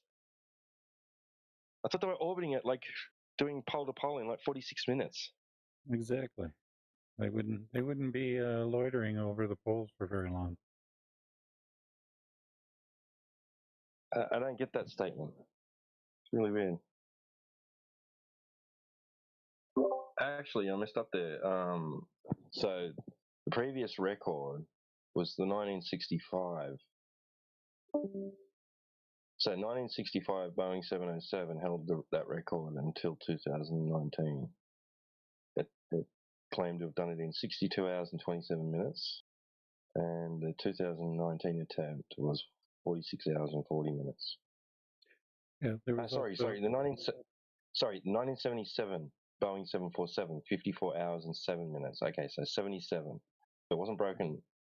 The 1977 flight wasn't broken until 2019. There was another attempt back in 1988 by a Saudi businessman. He did it in 52 hours, 31 minutes, and 48 seconds. Hello.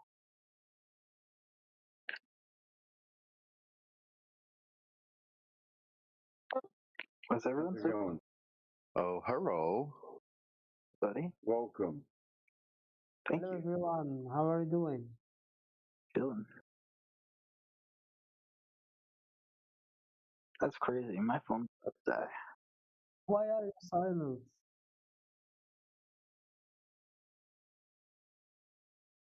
They are crazy, maybe. Everybody's just hanging out, man. People are impatient. Oh, DJ. All right. What you found? Listen to this. So I'm pressing it even more. I said, now let's get this absolutely straight. All these attempts, excluding Fram 2, were complete great circles, meaning they reached 90 degrees south and continued as a forward path as possible, not backtracking like other polar circumnavigation claims were discovered to be. And it said, to get this absolutely straight, no, many of them were not. When you apply the strict requirement of a forward-moving great circle, meaning the craft crosses the pole and continues out the other side without a 180-degree turn, most famous polar circumnavigations actually fail the test. Here is the breakdown of who actually straight-lined it versus who performed a U-turn or backtrack. So, the failed great circle test, right? Many historic claims, especially surface and ship-based ones, reached the pole and then turned around. Fiennes, the Transglobe Expedition. Michael Palin, 1992, reached the South Pole via plane for the finale of his show and then flew back out the same way he came. The true Great Circle Flyers, the 180-degree rule. Okay, Pan Am, Flight 50, 1977, Antonov, 1990, One More Orbit, 2019. They claim to have passed the test. Yeah, but they didn't do that. One More Orbit didn't do that. Yeah, it's saying this is saying it reckons it did. Also, there's the footage. They don't have footage of them doing that. Like they have footage, but they don't show any footage of them flying over Antarctica.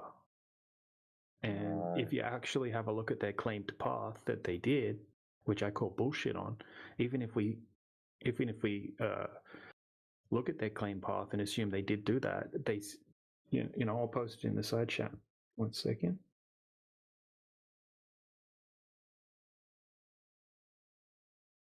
So 1 second, here it is.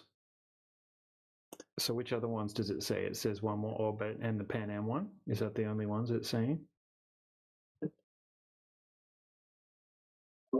It's saying there's three.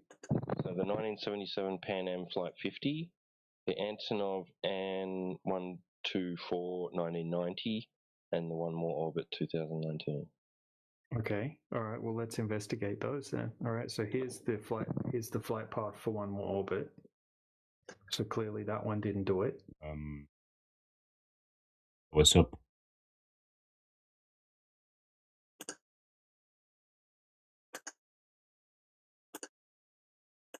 All right. So this is from their website. Yo, what's up, man? And there isn't footage of them doing this. There's some footage. Most of the footage shows just footage inside the plane, not even looking out the windows. Shows some footage of them landing at some airports. It doesn't show them footage of flying over Antarctica. Right, and look at the flight path. They didn't do a great circle. They didn't do that at all. Ouch. So, all right. So, what's the next one? The Pan Am.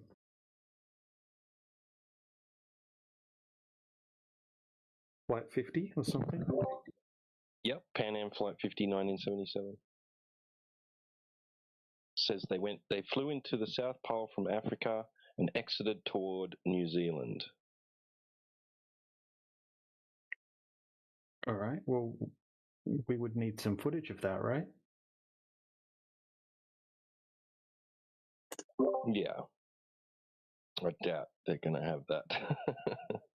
Oh well, what they didn't have video cameras back then.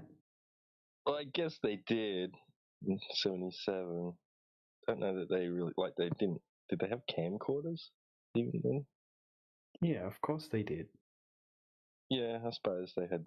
But I thought they were not as compact and manageable as today. But maybe they did have little versions with the bigger TV crew style ones.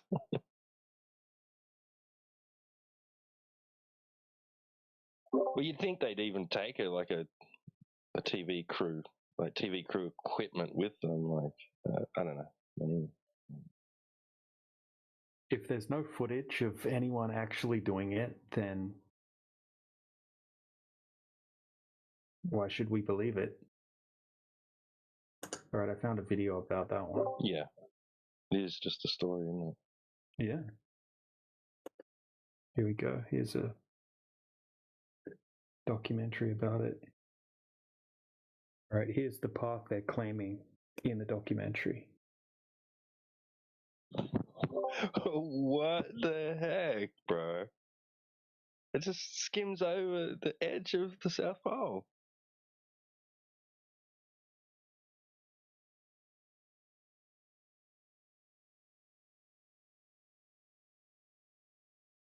All right. So they're saying that the way that is on a globe, that's a great circle, is it?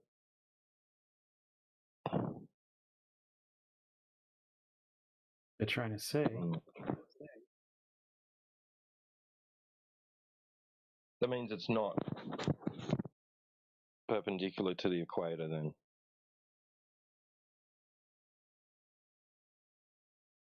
Like Fram 2 was claimed to be.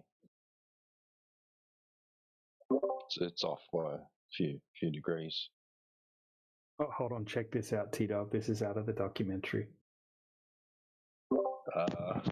Yeah, see, they could say that, like, they could project that onto the globe and say, yeah, it's technically a great circle, right? A little wonky, right? But it just wasn't perpendicular to the equator. They're going to say. I mean, yeah. So panning through the whole video, there's one tiny little shot of them looking out the window, and it looks like ice.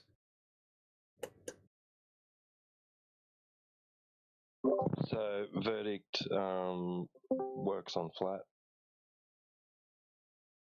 I mean, it kind of looks like they just they just kind of crossed over a little bit of Antarctica. I don't know. Hold on a second, because it's kind of hard to tell when you've got this Mercator projection.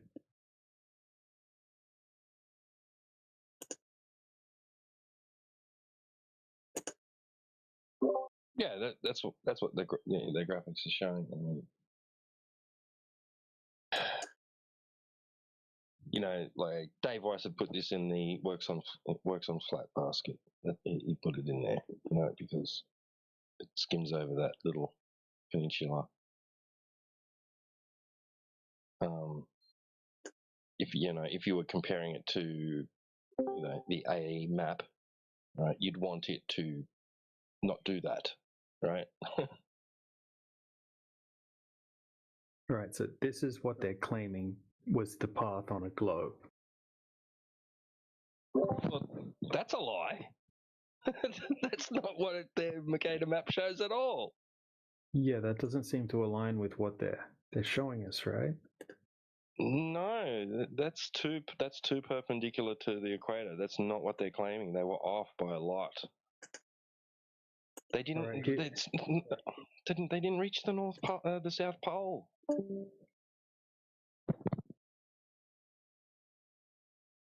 No, that's not what it'd look like on their Mercator projection. Their Mercator projection, and that doesn't match. All right, here's someone's put it on an AE map apparently.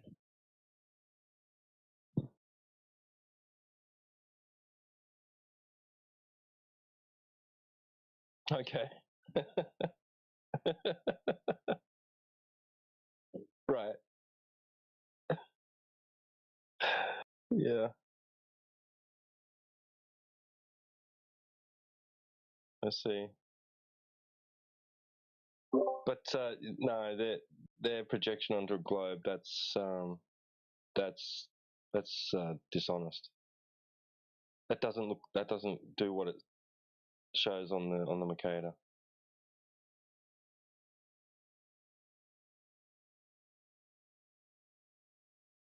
They were off. It says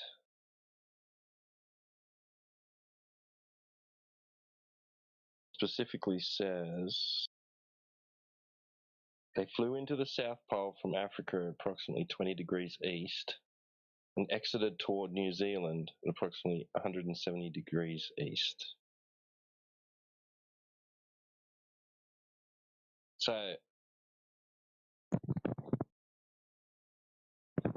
the Mercator projection, the Mercator map flight path is not showing. That's not the South Pole, is it?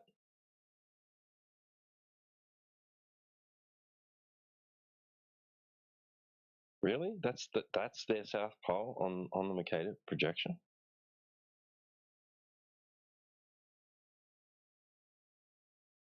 That's what they call the South Pole, that tiny little portion? Yeah, that's what they call it. And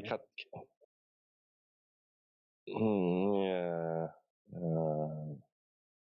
Okay, whatever. Is that even a Mercator projection? It looks kind of weird. I'm not sure. How is that a Mercator projection? Because in the Mercator projection, and Antarctica doesn't look like that in the Mercator projection. No. Yeah, I'm not sure what that is actually. Here, just to make it even more confusing, here's someone else's someone else putting it onto an AE map. Check this one out. What the heck? Yeah.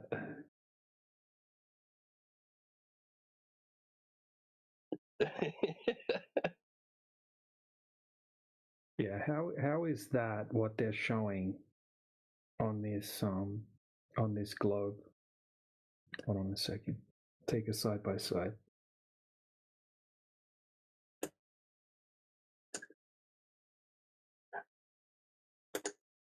Like the features on Antarctica aren't the same in both of these pictures. Okay. All right. This got even more interesting because I asked it. All right. So all those that passed, right, as in they passed the test, held as close as possible to the same longitudinal path. And said, actually, no. In the world of aviation, as close as possible to the same longitudinal path is almost never done, even on record-breaking runs. While these missions pass over 90 degrees north and 90 degrees south, they almost always shift longitudes significantly between the two poles. If you stayed on one longitude, say the 0 and 180 line, you would be flying over empty ocean for the vast majority of the trip. Here is the intellectually honesty breakdown of how they actually fly. The S-curve. Aviators don't fly a single great circle. They fly a series of connected great circle segments. To keep the forward motion you asked about, they enter the pole from one side and exit the other, but the longitude they use to reach the North Pole is usually different from the one they use to reach the South Pole.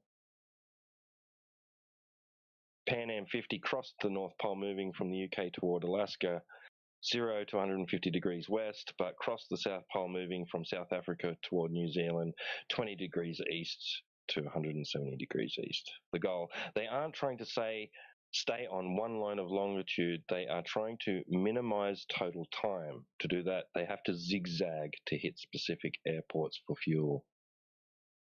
The true longitudinal path surface, the Trans-Global Expedition Fiends is the only one that attempted to stay on a single longitudinal path. Because they were on the ground, they couldn't just jump to a different continent. They followed the Greenwich Meridian as their track. Even then, geography forced them to deviate. You can't walk in a straight line. Through the middle of the ocean, they had to follow coastlines and ice shelf edges. Bam. The only perfect path, Fram 2. That's Fram 2's yeah, that's it.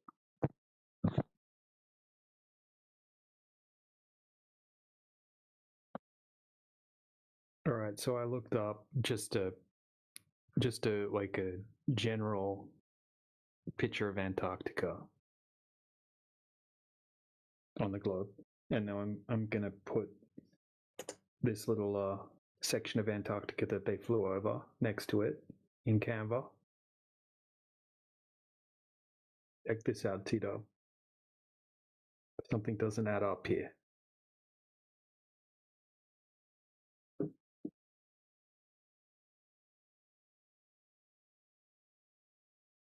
So you there?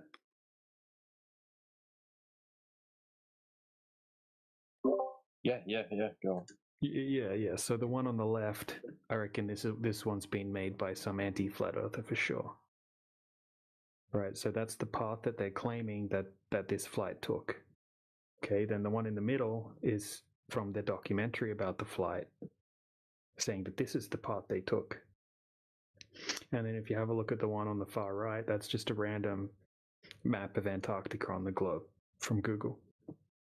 Right, so it looks like they just took they didn't go over Antarctica. Right, most of Antarctica, like if you cut out that little section that you can see there, right, most of it's missing. Most of Antarctica, they didn't go anywhere near the core, like the center of Antarctica at all. Exactly, yeah, that's what I'm saying. That's right.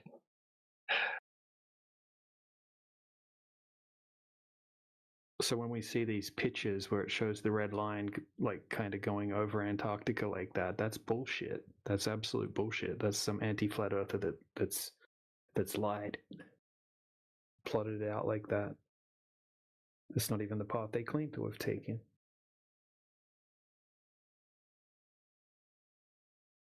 Right, yeah. I mean, it looks like they're just settling for, like, we're just going to say that we reached, like, they're just, South Pole is just really, they're just saying Antarctica. We got to Antarctica. Like, there's It's not like even they any just grid lines on that map. yeah, it's like they did like just a little flyby over the like you can just take those commercial flights. It's like you can go from Australia and it'll fly you over, or from New Zealand, and it'll fly you over a tiny little section of the edge of Antarctica. It's kind of like what they did. Yep. Yet the Google AI is like being somewhat honest, right? When I ask more questions, but it's still trying to claim that the Pan Am went to 90 degrees south. All right, so far it's given us 3. It's given us one more orbit. That one's pretty easy to debunk. That's been debunked a million times, right? Because clearly they did a U-turn basically when they hit Antarctica, and they only just flew over a tiny little section of it, even according to their own map, which they don't have footage of them doing either. Right. Next one was the Pan Am one. You know that they just flew over a tiny little edge bit of Antarctica with that one. Yep. And then what was the other next one? Was the Antonov. Yeah. 1990, I think it was. Yeah, also called AN-124. Or AN-124.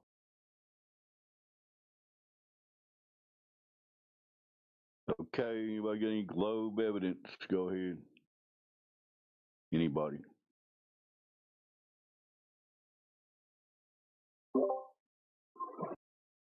Not at the moment. DJ and I are just taking a dive into some of these claimed to be north to south polar navigation attempts. Cool. Found anything interesting? Besides, they actually didn't do it.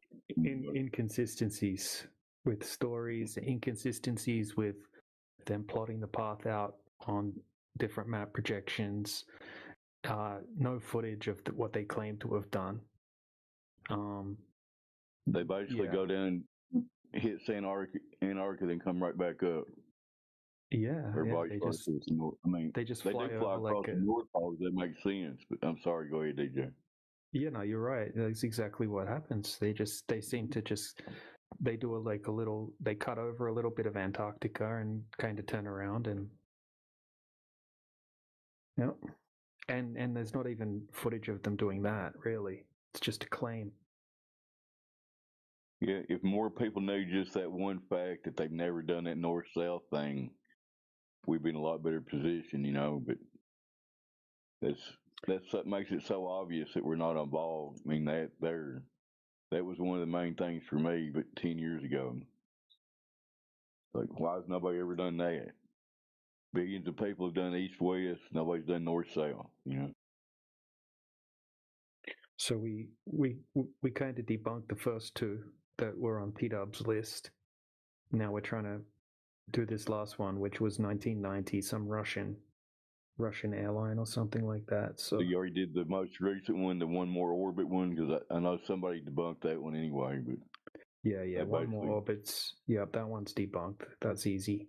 Well, I mean, just down and working, bounce right back up anyway. Yep. And then the other one's the Pan Am Flight 50 or something like that. And then, can you see the side chat, Dave? I can look at it. Go ahead. Yeah. So at 48 minutes after the hour. Okay. So when you look it up, you'll find images like the one on the left, and it kind of looks like this is the path they took over Antarctica. Well. That's bullshit, right? Because if you have a look at the second one on the right, I looked up the documentary from the 70s when they did this, and this is the path that they're claiming that they took in the middle image, right? Just dipping over that little peninsula, basically, Shut up, bitch. right? And then the image on the right Shut up, is bitch. just a random picture Shut of up, bitch. Antarctica on the Vladimir globe, Musik. right? So if you have Shut a look up, at that bitch. little bit that they flew over, Shut up, bitch. What's up, man? I need a gun. it's missing most of Antarctica, Fuck a and it's man. absolutely nothing like the image on the left Ah. that has clearly been made by someone like a anti-flat earther or something like that. Yeah, and doing it that way, they can sort of claim that they actually did travel across Antarctica, if that makes a difference. You know what I mean?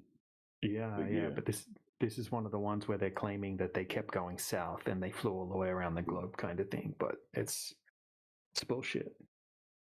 Yep. Where the hell did you talk to P-Dub at? Who? Who, me? Oh, DJ, where did you run into P-Dub? P-Dub? I'm talking to T-Dub. P-Dub. I thought you said P-Dub. Who's P-Dub? Sounds like a rapper. He's an anti-flat earther on Twitter that hangs around God. McToon and Slice Parkane. I try to forget anti-flat earthers, but go ahead. Well, I mean, it's important to know who they are, right? Like, even with Ozian, like, I don't know if you know the story with Ozian, but even he turned out to ring true with the more degenerate they are, the more anti-flat earth they are. It's a mental condition for a lot of these guys. I'm not saying anybody personally. I'm not pointing anybody out, but it's a mental problem that they're having. They won't let go of this globe and space and all that shit.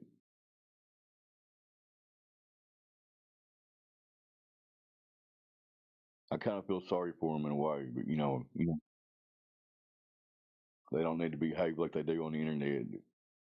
People that come on here and are clowns and are dishonest, I got no time for them. You know, I agree with. I hear DJ say that to him all the time. No, I like how DJ calls them out. They're just being dishonest, man.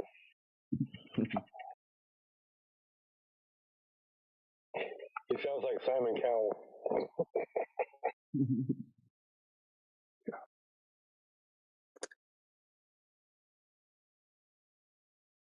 So this whole panel of people, nobody wants to take up the banner for the globe right now. I will. The fact that you're talking to us is proof that satellites are in orbit. Oh, okay. Who wants to do satellites? Go ahead.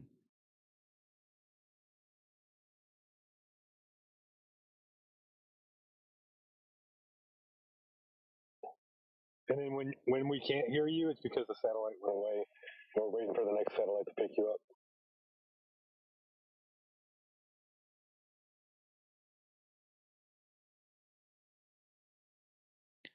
So did you say you already debunked all 5? Was there 5 of them, DJ? Or how many were y'all doing? There was a bunch, right? So first AI, like it tries to get you. It gave T-Dub this giant list of north to south circumnavigations, and then T-Dub pressed it a bit further as he's like, oh, like did they actually like cross over? How many of these actually crossed over Antarctica and kept going around? And it's like, oh well, most of them actually just got to the South Pole and just turned around and left the same way that they came in. That's wild. Why would you turn around? Yeah, and then it would have to be a documented flight over 90 degrees south and keep going that way. You know, don't change your direction. Go directly over 90 degrees south and keep going. Pop up on the other side. And film it. They got to film it, right? They can't just tell us they did it. Here's the wild thing, right? The whole list that T-Dub got at first is all people that went to Antarctica and came right back up, but they claim they crossed it. You know. Here's the wild thing, right? If you were swimming across the river and that river was a mile wide, and you knew you were halfway across the river, but you felt like you couldn't, that you weren't going to make it, which way would you swim?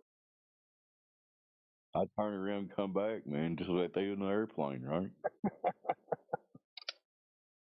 Like, why would you, if you made it halfway You felt like you're going to drown, and you had to pick a direction to go. Would you go back, or would you continue forward at halfway? I would say 99.9% of all logical humans would continue swimming the direction they're going. If you knew the other beach is only other half mile away, right? Why would you ever turn around? That's it, man.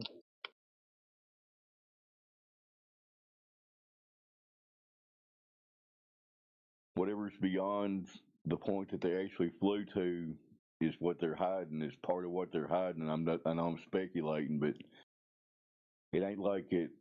They did all this discovering of lands, and then they told everybody about all these lands. There's a lot of shit we don't know about. Total speculation. Well, they say like the lady that went all the way around Antarctica, I think, circumnavigated Antarctica, was an actress, and she did it in 90 days. I don't remember that one. What was her name? I don't remember. I just like. What year was it? You don't know, do you? Seems Once I like hear generally actress speaking, people are getting Freemason. less. Sorry, I was just going to say real quick. Seems like people are getting less enthusiastic about defending this globe idea, but that could just be a speculation impression I've got. Anyway. Yeah, there you go. Over the fences. Over the fences shows it. But yeah, no. Every time I hear actress or Freemason, I can automatically dismiss that what they did. Like I can just dismiss them as being untruthful, and they're going to have to give me all the evidence, not just a story.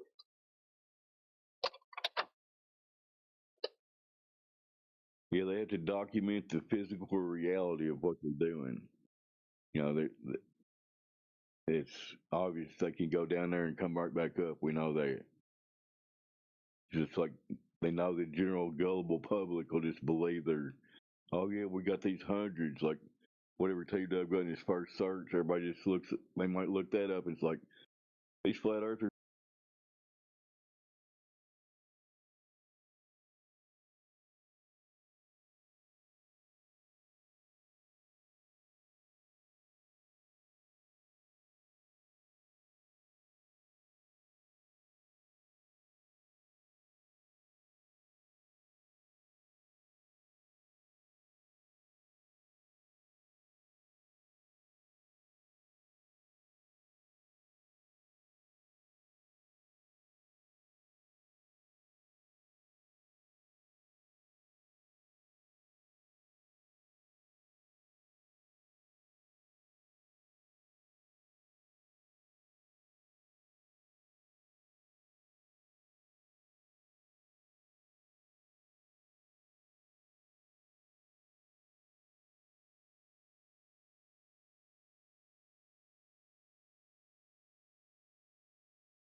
All right, what's going on, folks?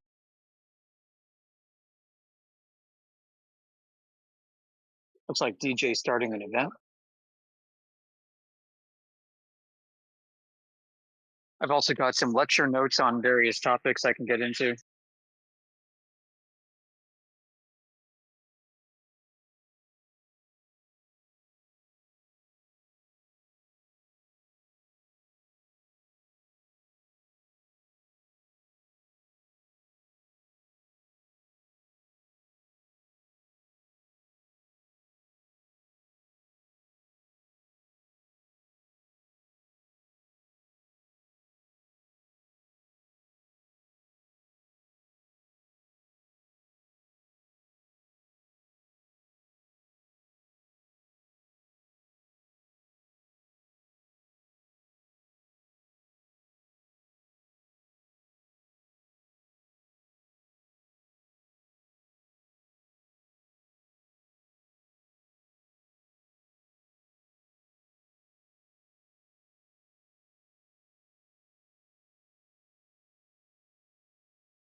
All right, well, I'm kind of sitting here in the bar just hanging out.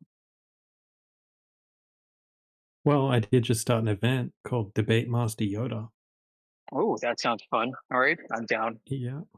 All right, I In the think I can meantime, actually post it in the main server events.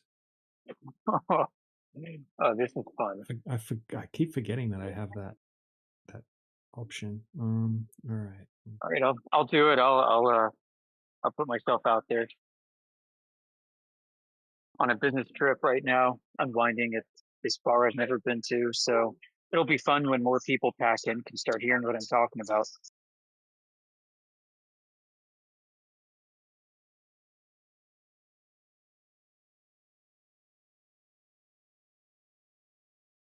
You know, it's kind of funny that in the society right now where everybody thinks that they're scientific materialists, where empiricism reigns, right?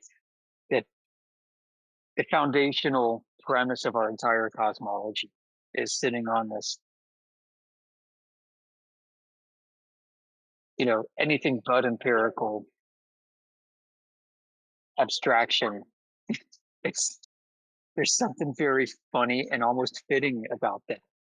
Like, you know, the technological and scientific hubris of the day, this massive ivory tower is built on this foundation of sand.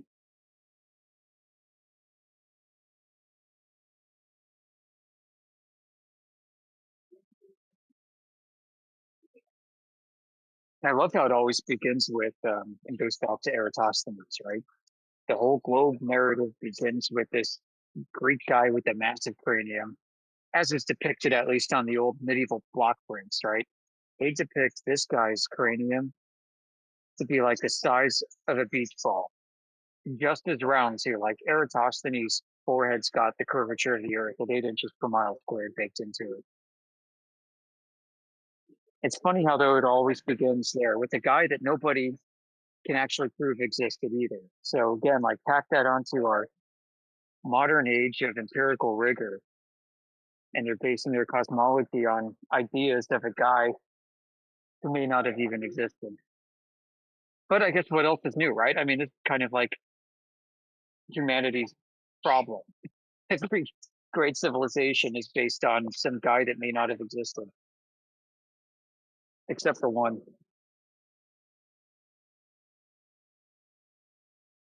You know, it's funny too is when you then start to deconstruct, you know, what went into our cosmology or technically, and you find exactly how it was built.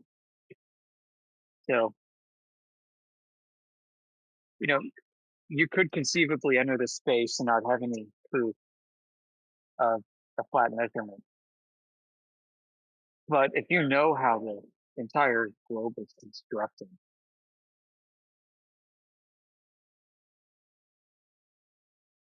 I mean, then your bases are covered just with that. So Eratosthenes, right?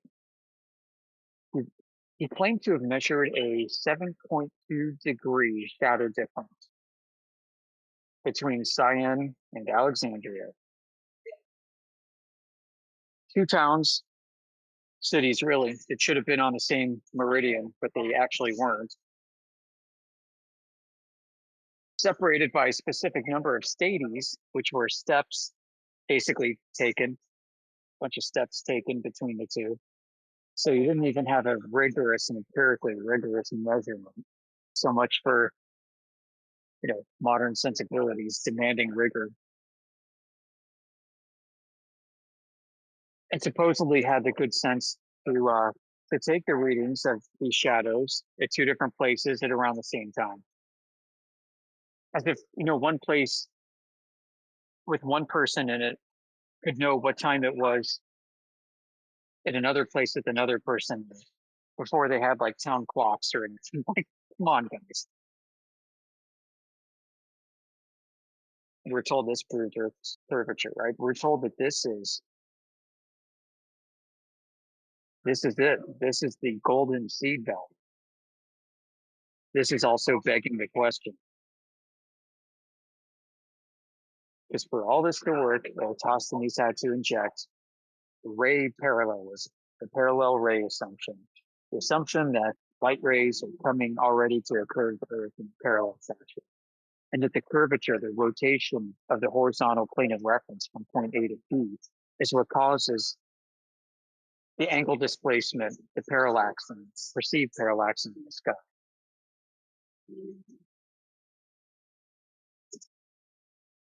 So another word for this is underdeterminism, mathematical underdeterminism, as opposed to being overdetermined. What's underdetermined? It means basically you're backfitting models to fit the data. It means that you are not proving causes, but at best correlations.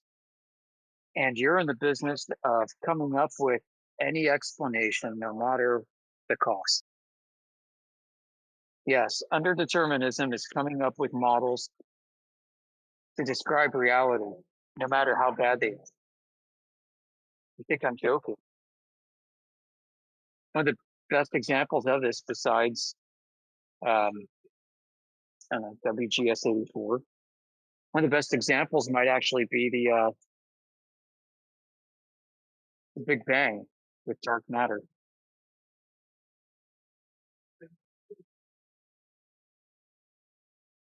It's cosmic background radiation, the uneven distribution of its energy over time, and yet settling upon an observer-centric location with two poles to formation called the evil axis, or axis of evil. Yeah, that model.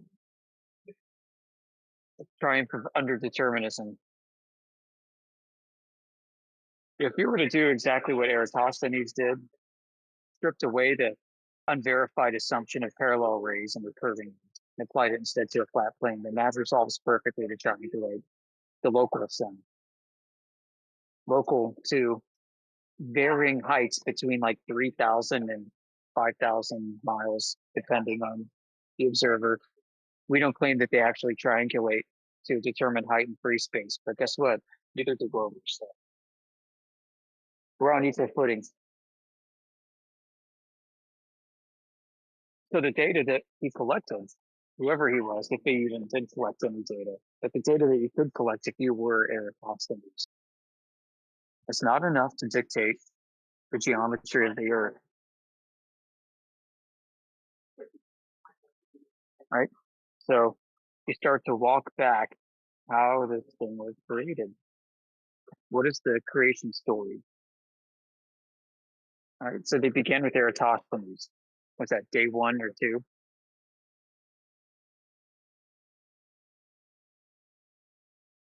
You almost have to fast forward the clock to the mid 1600s. Yeah, you have to go from like 300 BC to 1680 AD before you start seeing any advancements made in this cosmology. I'm totally serious. That's a long time. So what happened in the mid 1600s? There's a guy who claimed to figured out that you could drive approximately 69 miles and walk 1 degree of angular displacement in the sky as a result of the motions making a fixed reference like Polaris to appear to shift up and down as you go with the sun. And so he claims to have done that by taking a janky medieval wagon in Paris. Oh yeah, the guy's name was John Picard. So this guy I'm talking about, Jean Picard. Yeah, like Jean-Luc Picard from the USS Enterprise. That Jean Picard. Well, this guy was some other guy. He was a wagon hauler. He was hauling his wagon from Paris to a town north of Paris, which is about 69 miles.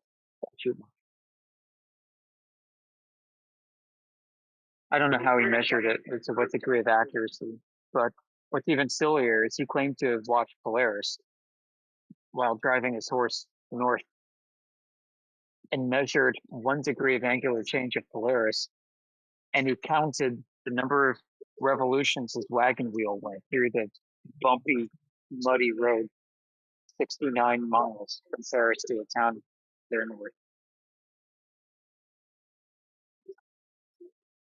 And that's how local curvature was extrapolated. That's the story, folks. You're looking for golden speed values. You're out the gate with Eratosthenes, the man who may have never existed, whose initial claim is not exclusive. And then you got to jump like 2,000 years later to a French merchant with a medieval wagon wheel.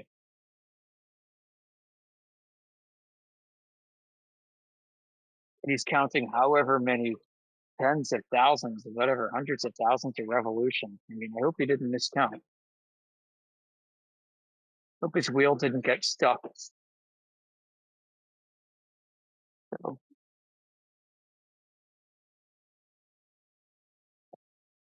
then you keep going. Okay, how else did they create this monstrosity that they say we live on?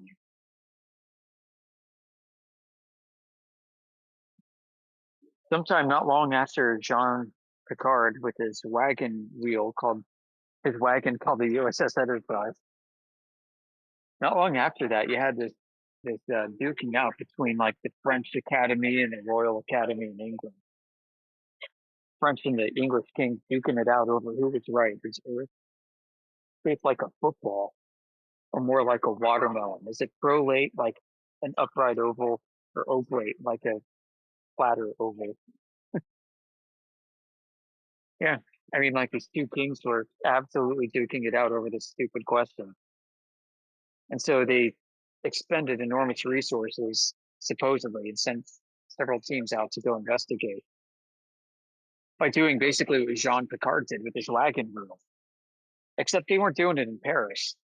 No, I mean, the dusty, muddy medieval road from Paris north in the 1600s was quite developed compared to where these guys went in the early to mid 1700s. No, the king sent expeditions to Peru in 1730 to go answer this question. I'm not joking. Another team was dispatched to Lapland, which is like northern Finland, northern Russia, northern Norway, Sweden, maybe. And they wanted to see if 69-1 held true, and if not, by how much did it not hold true? If they have to cover more ground to get 1 degree of angular rotation in the sky, well, that might mean it's flattered. And if they don't have to cover as much ground to see 1 angle of degree rotate in the sky, well, that means it's much more clear. And by golly, wouldn't you know, in the 1730s, the 40s, these people took their medieval wagons to Peru, to Lapland, to the jungles, into like frostbitten mosquito hellhole. And they measured the wagon wheel there against the distance. I don't know how they initially measured the distance. They also brought pendulums to try and ascertain if there's a geoid. And they came back and said, no, it's an oblate spheroid. Yep, I'm totally serious. That was 1735 to 1744.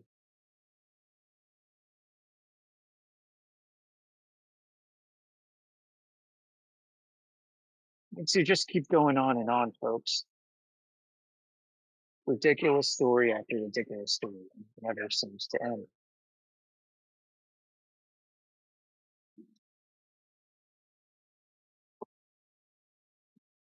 I mean, what's holding it up right now? A GPS or something, right? Yeah. GPS, whose like entire backhaul from space to the ground segment is behind like super duper tippy top secret classified information systems and networks. Yeah, you mean that? Yeah. You think you know how it works? Come tell me.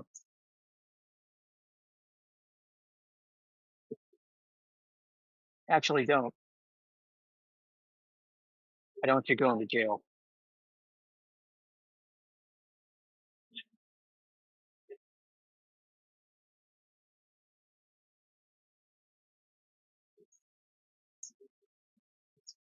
Hmm? Do we have any takers? There are people in here that wanted to talk to me or to date me earlier. Hmm.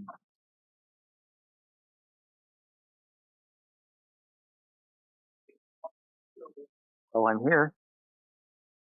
I'm in a public place. I'm on my phone. So guess what? I have no home field advantage.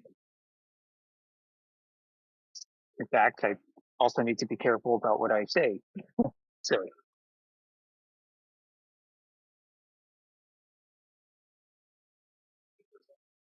I got one hand tied behind my back.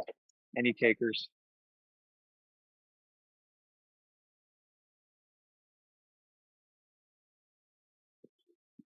Come on, you guys thought this was easy before. It's going to be even easier now.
So like going on further, right, about the globe, the story of the meter is interesting. I'm sure if some others in here who know what I'm talking about could probably tell it better than me. But around the time of the French Revolution, they sought to establish a meter as being exactly 1/10 millionth the distance from the North Pole to the equator. So there was a guy, some Frenchman was tasked to go take a measurement. And when researchers later tried to verify his observations, they discovered discrepancies that couldn't be explained. And it looked to them, anyway, it's this guy's work that the meter is based on. It looked to us now in hindsight that he's a fraud. He didn't actually obtain the observations and was in the location that he said he was. That's the long and short of it. So what, they just got lucky? Like the meter is based on a guy's fraudulent efforts. They just get lucky. I mean, you kind of go through history. They just keep getting lucky again and again. Eratosthenes got lucky. They say like his measurement was surprisingly accurate. Well, we know it wasn't a measurement, right?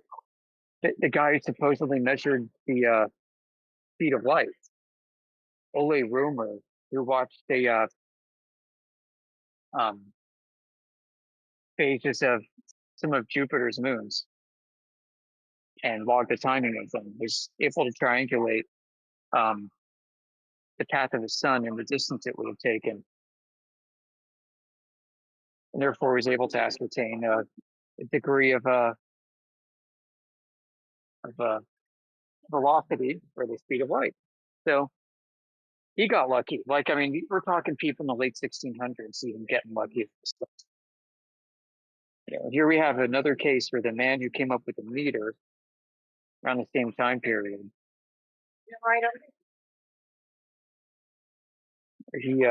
he lied about his observations, which went into producing what the meter is, and yes, got freaking lucky. I mean, did they just get lucky? Like, is Earth a globe and all the satellites they put in orbit without an Earth measurement for curvature? They just get lucky there too? Is everybody just getting lucky with the freaking globe? I don't wonder.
I guess we don't have any challengers, do we?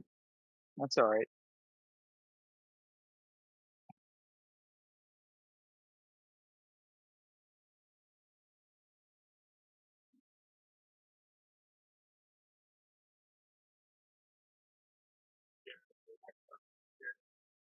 Now, speaking of people getting lucky in scientific frauds, right? Admiral Byrd supposedly flew to the North Pole. You know, and people like to bring up the so-called diary. You know, it's really funny. Is I think that diary a pretty obvious fraud. You know, put me in the minority about it,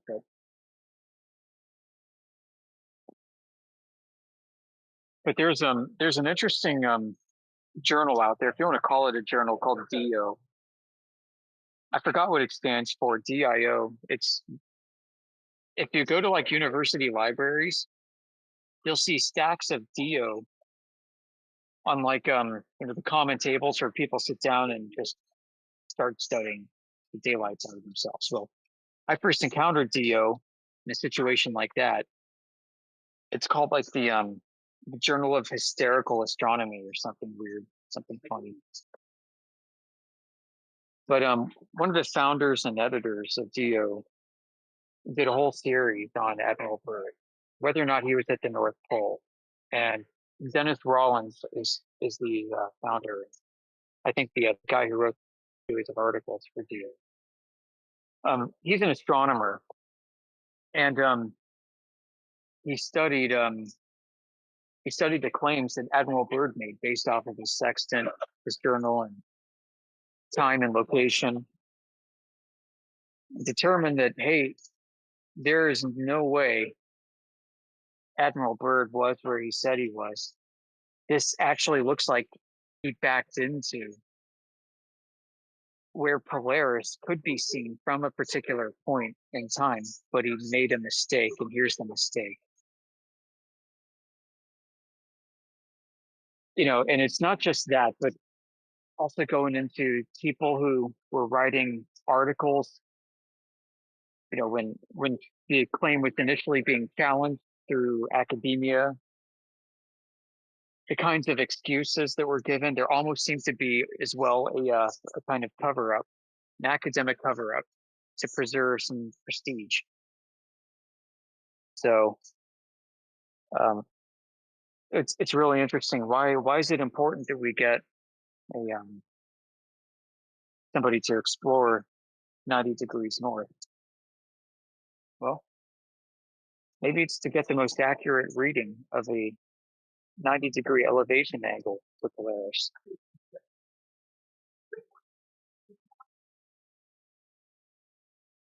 You know, we already know that the star field is somewhat distorted. It's why people claim we have a geoid. But the motion of the stars through the sky is not the precise, clean, year-like clockwork mechanism that people on both sides of this discussion might think.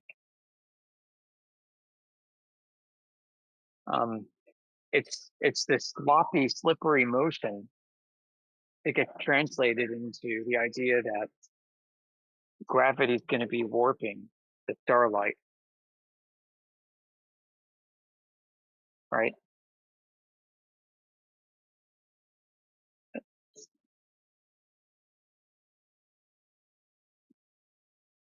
So how good can you get a reading if you go to 90 degrees north? How close can you actually get to that? You know, does the 69-to-1 rule warble as much or more than it does in other places? And if you could get pretty close but not close enough, why wasn't that good enough? Why would you have to lie about how close you actually got? You know, what if the relationship is so asymmetrical that you have to cover extensively more and more ground the further north you go to get the same amount of angular displacement of Polaris in the sky. What if it's no longer 69 to 1, but 690 to 1 in places?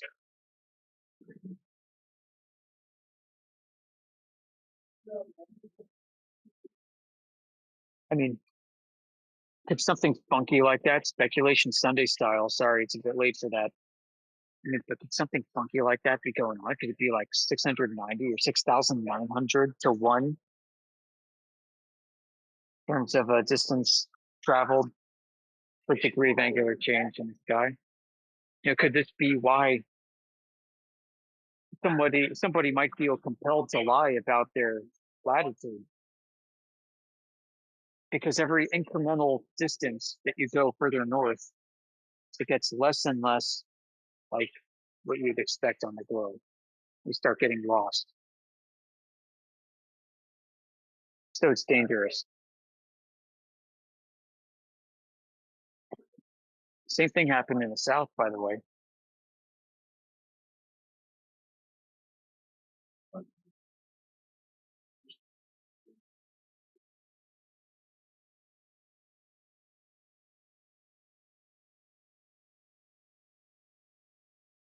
You know what I find interesting about Admiral Byrd, Yoder? And what he said? Yeah? What's that? You know what everybody talks about as far as his interview went on TV and made? You know what everybody talks about? What, you know, he talks about Antarctica, right? It's like everybody's focused on that, right? Yeah. You know what I've heard nobody say that I realized the other day is what he says about his North Pole trip first. Before he talks about Antarctica, he says, well, the North Pole, people don't know, but not only can you live up there, but it also has military applications too. And then he moves right into Antarctica, and nobody says anything about that sentence. Yeah. Yeah. I mean, it's he was the perfect person to send to the south because, you know, if you were to give any thread of credibility to the Dio publication by Dennis Rollins, right? Go look it up. Dennis Rollins, Rawlins, DO, I think the URL is actually dioi.org. But go find this stuff, right? If there's just a shred of truth to any of this, then he's the perfect guy that you'd send to the South. Why? Because it means there were enormous powers at work trying to cover up and preserve a story that was factually not true, demonstrable by the forensic investigation that Dr. Rollins did.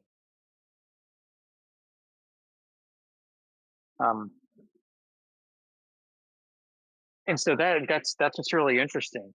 But I mean, Admiral Byrd was credited for being a hero to discover the true North Pole. That's the thing. He's the guy. He's already compromised by the looks of it. Speculation.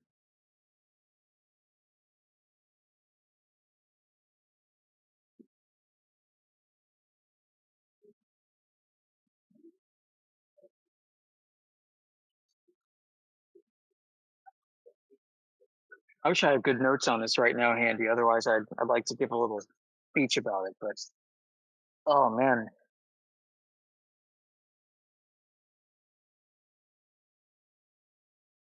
right over here, so. Yep, I think so. Yes, actually, that'd be good. Thanks.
Man, so have you guys heard about the Witchaway camp in Antarctica? Yeah, what's the Witchaway camp? I'll tell you what it is. In Antarctica, you can find this on Google Maps, right? Yoder, Yeah, what's up? what's the Witchaway camp? Oh, I'm getting into that right now. It's called the Witchaway Children's Camp. It's in Antarctica. If you think I'm crazy, I I I will take credit for this because I found this a few years ago, posted it on 24/7. Check this out. Go to Google Earth right now. Google Earth, earth.google.com, whatever. Got an app, pop open Google Earth. Search bar, type Witchaway, Whichoway. Witchaway, that's all one word. Children's camp, that's children apostrophe S, camp. Base, Antarctica. Hit enter. And you will be taken right there. And once you're there, I want you to click on the location marker and check out the information that's on the left. On Google Earth, it's going to be called Witchaway Camp is the primary marker name. But then you'll see Witchaway Camp on the left-hand side of the screen when you click on it with the telephone number because it's a children's camp.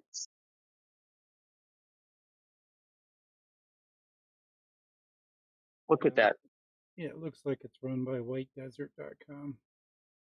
What the heck is a children's camp doing in Antarctica?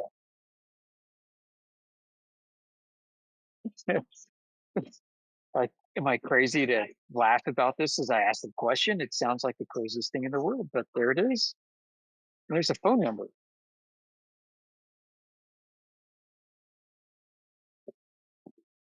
So if you go down this rabbit hole, you'll find it's one of these private Antarctic tour guides. And they got a bunch of camps. That's one of them.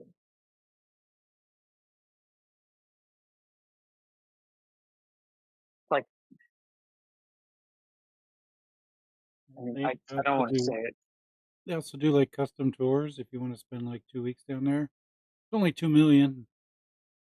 Right. Yeah, just send your kids to Antarctica for 2 weeks. It's only 2 million.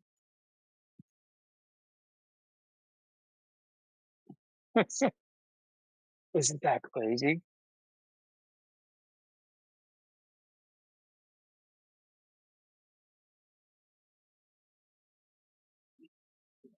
Are you crazy for noticing?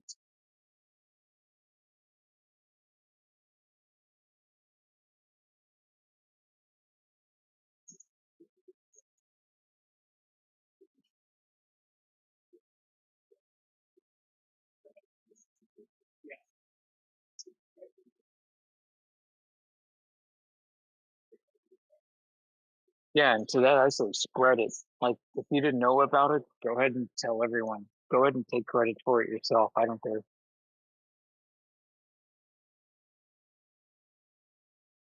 It's a bit weird. Witchaway Camp's nowhere near the South Pole. It's only 70 degrees and 48 minutes south.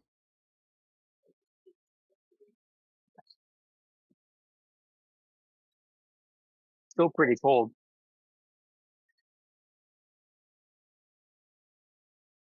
Unless it's like one of these oases, right? Where like in that documentary Secret Land, part 1 and 2. If you haven't seen that, it's posted on the home server.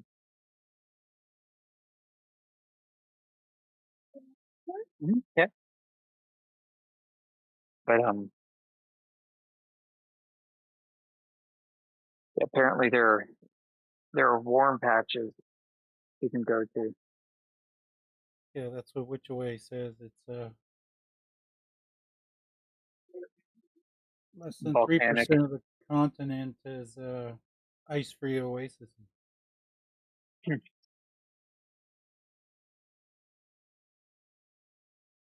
It's like how did they find that in the first place?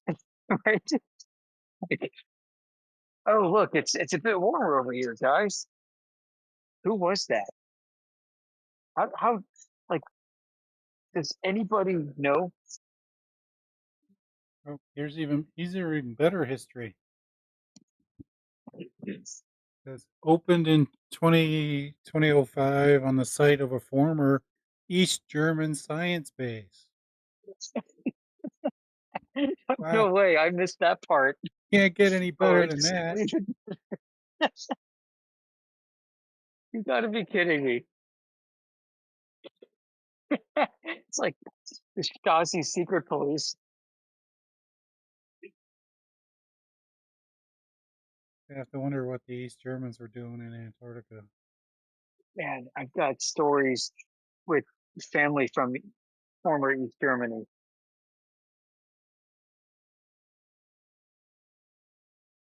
Man, yeah, what were they doing down there? I don't know. That's hilarious. Can you post that? Can you take a screenshot, please, and send that? Yep. I need to bookmark that and save it for later because that's freaking awesome. That's unexpected.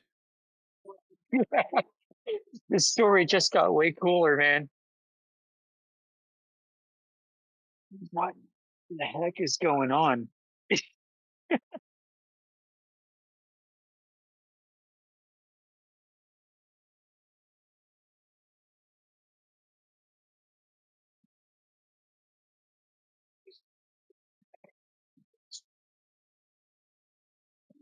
All right, can you for those listening in, can you read it out loud? My eyes are shot, so I can't still get a bookmark it, bro. Yeah, it says, well, which way is where our story began? A pioneering outburst born from curiosity, ambition, and a quiet thrill of stepping into the unknown. When our founder first crossed this remote landscape, he became a little lost and wondered which way to go and next, and so the name endured.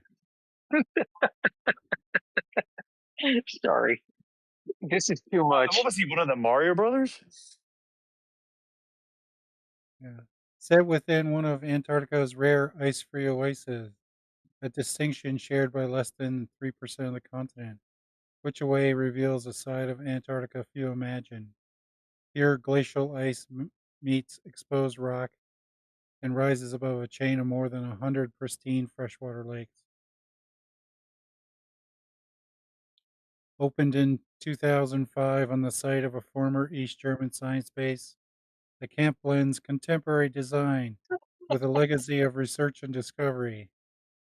6 Research. state-of-the-art pods sit No lightly on way. the rocky terrain.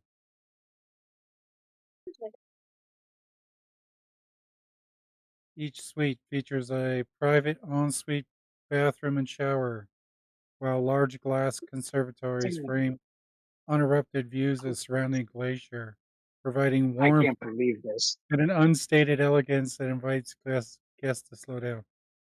Looking out on the ice makes you warm? When did that happen? Is it so? What Wait. is it a children's camp or is it a place where anyone can go and stay? It looks like it's for anybody.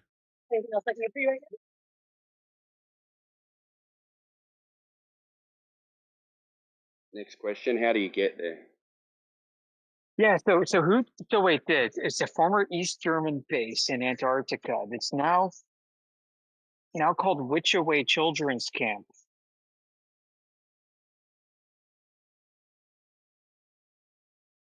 I mean, it says Witchaway Camp on the label, but I've got screenshots which I can get to, maybe when I'm out here in a bar having a meal and stuff.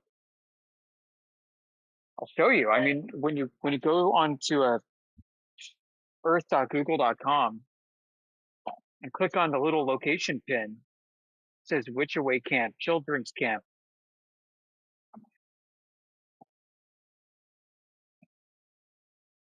And they say, just like it was for East Germany, it remains a place of research and discovery.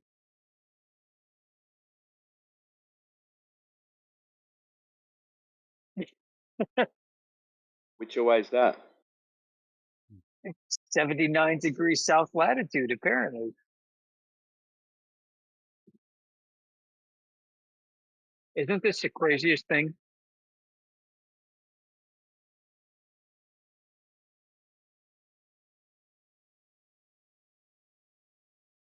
Dude.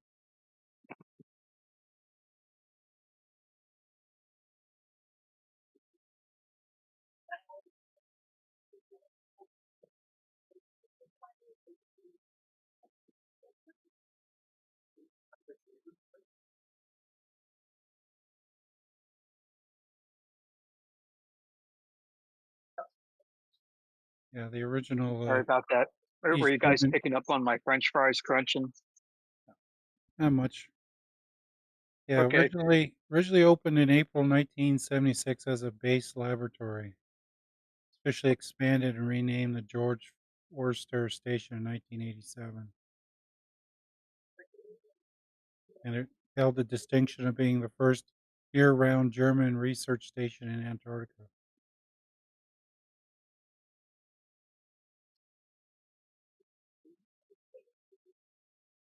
That's the craziest thing, guys.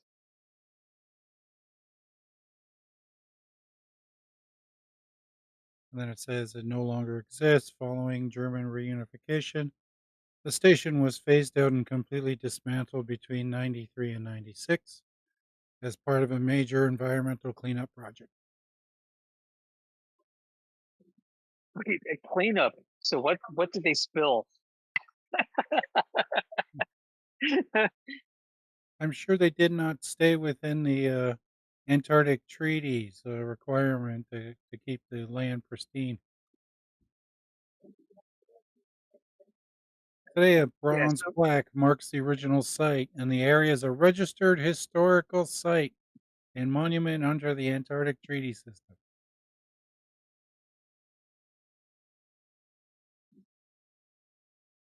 so it gets even better.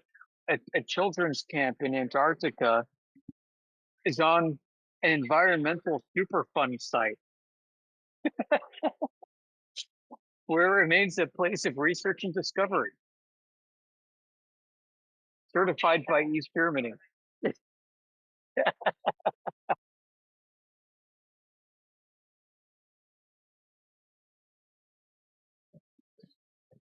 I don't even know what to say, guys. Like, this is craziest thing I've come across all year.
it's good to know that the excursion rates are only $75,250 a person.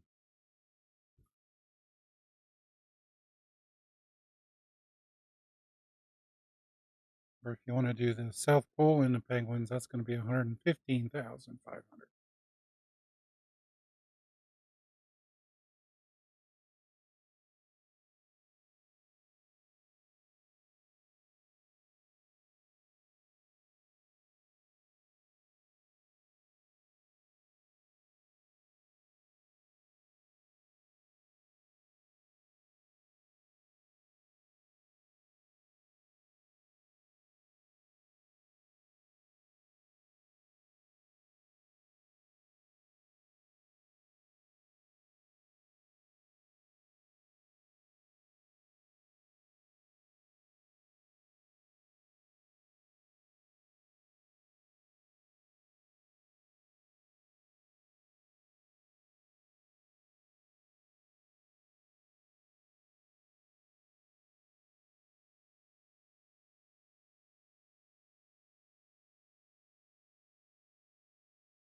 Still no takers, right?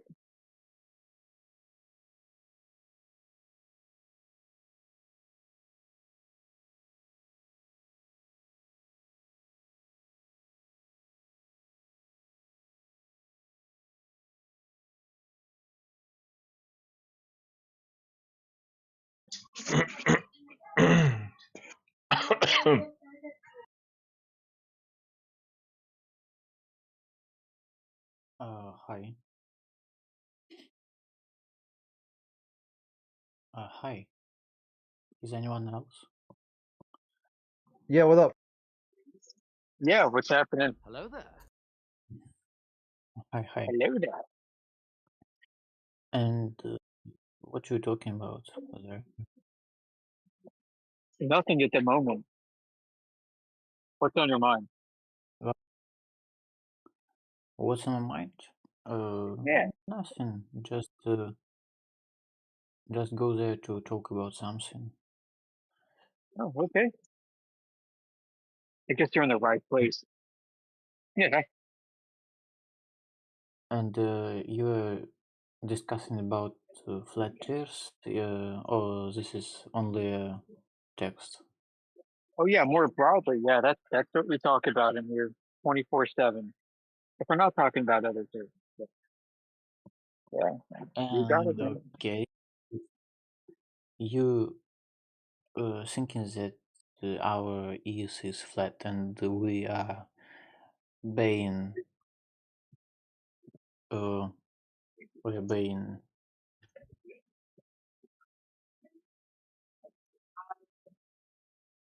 uh, deceived. We are deceived about our ears. Yes. Well, not necessarily. I mean, what's really funny is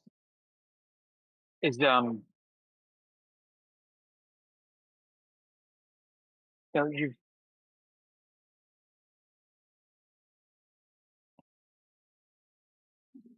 let me ask you this: what do you find so deceptive about it? I very bad hear you. Hmm? I don't hear you. You very bad micro. You should take it Okay, near to so you. what do you find so deceptive about this topic? The guy is. Can you make your micro louder? Or No, I can't. Sorry. or Right. can you type in the chat and I will answer? Because I don't speak English and I don't understand you at all. And you have a bad micro too. He was asking, what do you find deceptive about the flat Earth topic? Deceptive? Yeah, deceptive. Like, are they trying to trick you?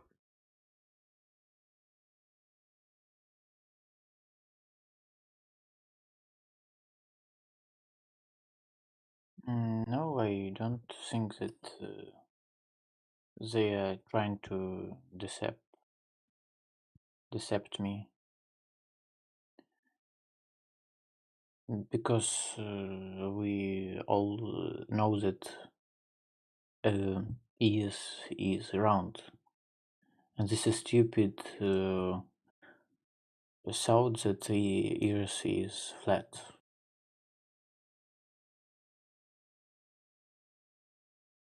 Why you think so? Why do you think so? Okay, let's start with it. Because the Earth measures flat. Yeah, like how else do you see it, right?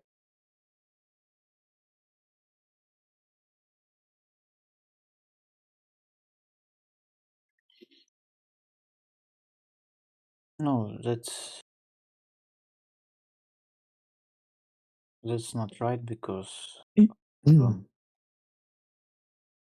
people What's not right? fighting to space, and so there are a lot of Oh, photos of our Earth. right. But only 28 people throughout all of history have even claimed to have gone high enough, right, out past low Earth orbit into space. And if you want to trust them and have blind faith in the Apollo astronauts, then that's up to you. But you can never confirm that. That's faith-based evidence. Okay. How? Why we don't open the? Okay, just. Why don't we open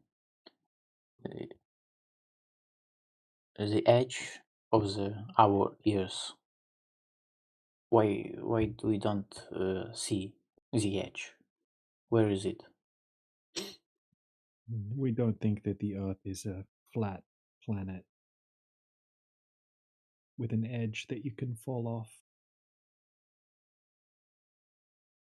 Oh, you think that Earth is flat, but also you can step to the edge and No, can you look in the go. side chat? Look in the side chat, right? This is probably what you have pictured in your mind. But we don't claim this. This is not what we're claiming. Oh. What we do know is that the further away you go south, the more likely it's fatal. You'll reach fatal temperatures and die. So that's why nobody goes there. Oh, you think that and south, not North Pole is is not in the center of our ears, are about around the edge, and we cannot reach the edges. Yes. North Pole on the edges. Yes. The North Pole is in the center, or near the center. It's the South Pole that gets tricky. Okay.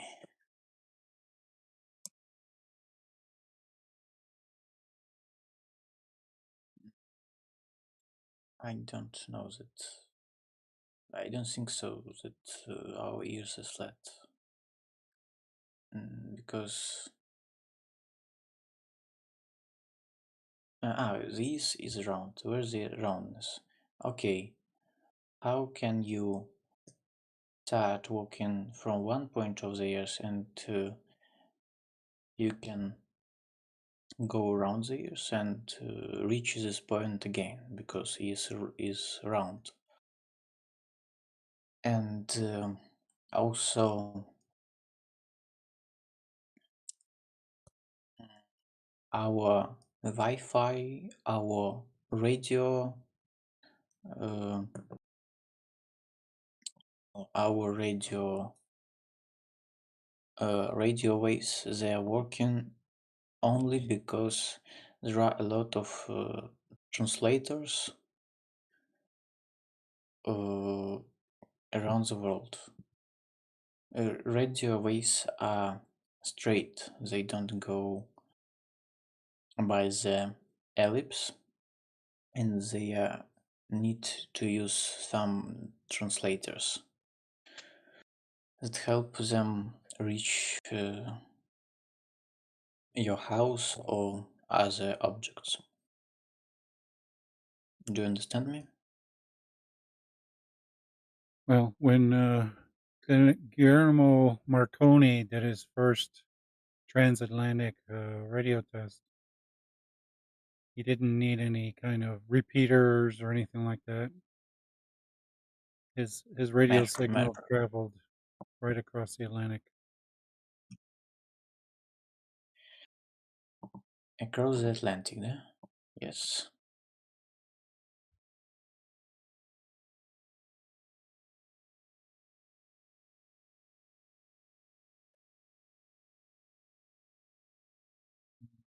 Shortwave radio does travel all the way everywhere.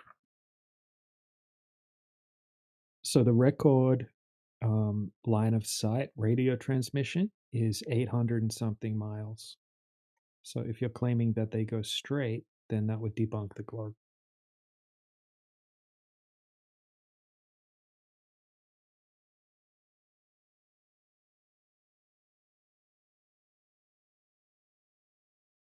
It's difficult. I cannot explain why is not round. Is why is have a form of a sphere, but why you think so that only Earth has a round form? And what about other planets in our solar system?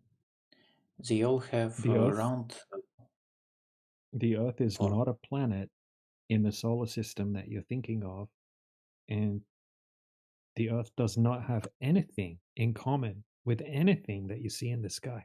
Nothing. Yeah, we don't think the universe is infinite. We think the universe is actually Infinite? quite small. Oh, very good meme, So but it is a funny meme. Like you're what you're trying to do, right, is perfectly normal. Okay? You're trying to insert the flat Earth into the heliocentric globe Earth model of the universe. And we don't think that the vacuum of space exists as it gets taught oh, in the heliocentric model. We don't think that we're in a big space vacuum. And so I get where you're coming from. I understand your logic, right? You think of the universe, right? The vacuum of space, and then you replace the globe with a flat planet, right? That's not what we claim. Completely different way of looking at the system that we live in. Completely different. okay. So you could think of the ground, right? The earth kind of like the floor of the system that we live in. And because we have gas pressure, right, we could safely assume that we live in some kind of contained system, contained environment, having gas pressure. Gas pressure requires a container. And the sun, stars, moon, right, these all move like a clock in the sky, right, in cycles, in motions, and they reset each cycle. And the water is flat. Water is flat. Water. Okay, but it's physics maybe, because when we pour water on the ground, it tries to have a better position for it. It spreads to the plain ground, and in that in that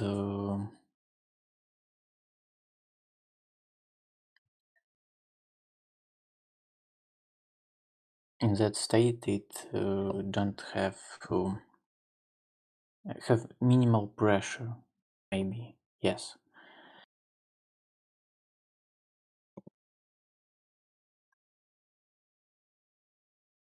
Look, we say water needs to have a container, right? Water will fill the low spot in the land and it will form a puddle or a lake or a pond or a sea. Okay. And Yes. water will conform to the shape of the container and the surface of the water will be flat, not curved. Oh, you think that water is plain because container is plain? Yes. No, right? The water will conform to whatever shape the container is, but the surface of the water Okay. will be flat. This is Okay. this is how this is how water is measured, and this is how water acts. This has been Oh, if tested many and if times. It's not curving. okay, um, and if the Earth would be round, the water would be round. Yes? No, What? I see Yeah, it right. yeah. If the Earth's round, then and gravity would be pulling everything to the center, then the surface of the water would be curved. Okay, that's interesting. Yeah. Mm.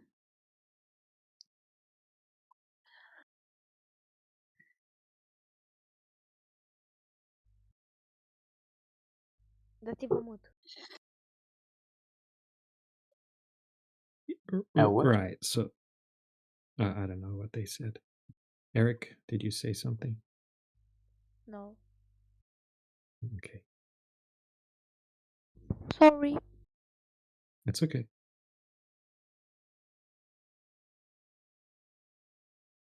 Mm. I will say that wrote Google that Thanks.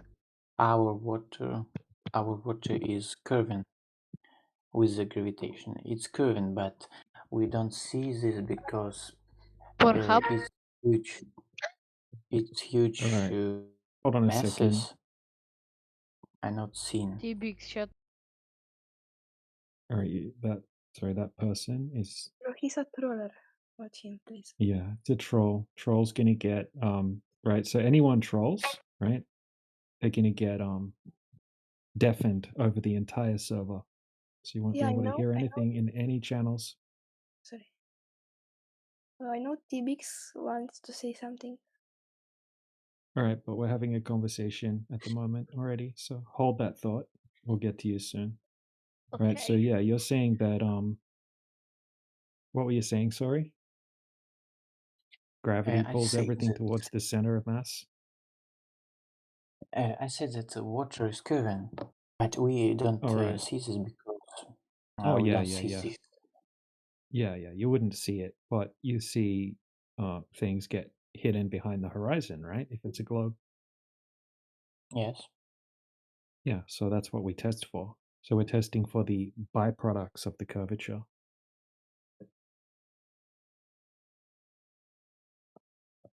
Not sure if anyone else can take over. Can't really be seen much at the moment. Rayleigh, if you're there. Mushkane, you're a good Okay. flat smacker. Okay. I'm doing the dishes. Sheepdog, Timbo, anyone?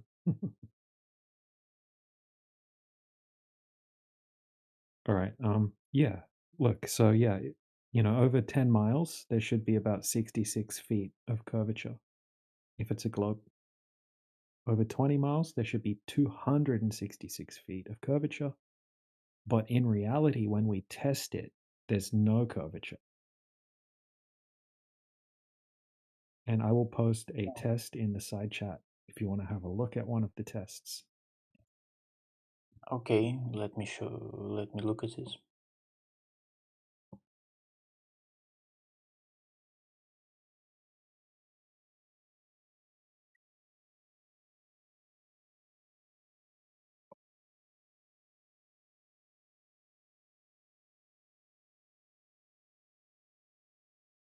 One more question.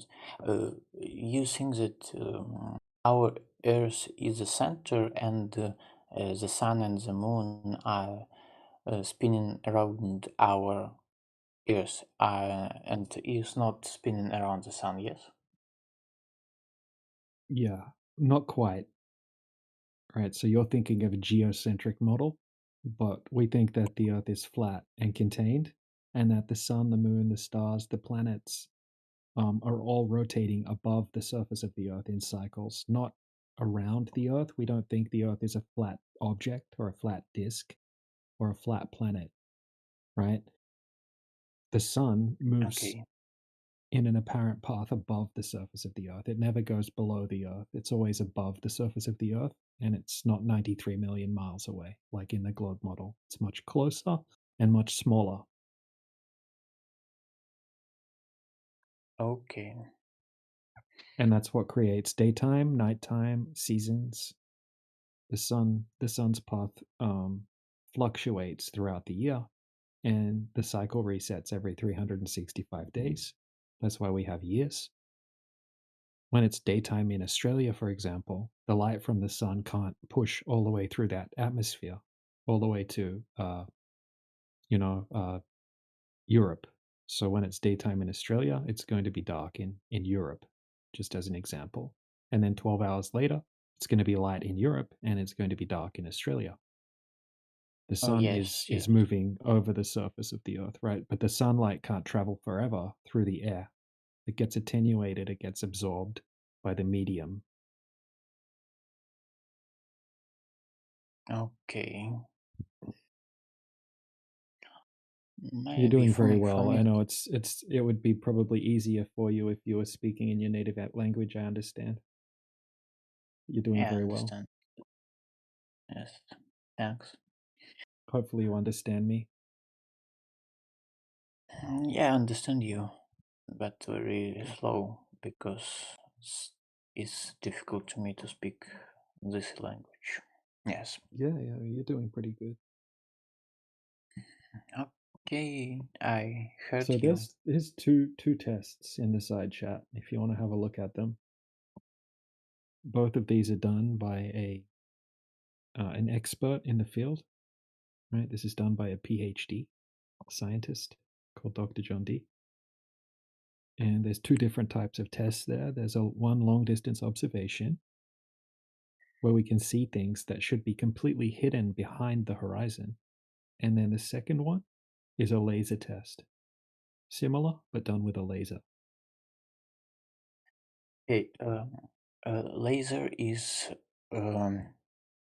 traveling in straight line, yes, and if is round, the hidden height will be 10.8 meters, yes?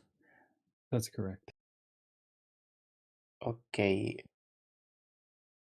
And if Earth flat, this hidden height will be higher than 10.8 meters.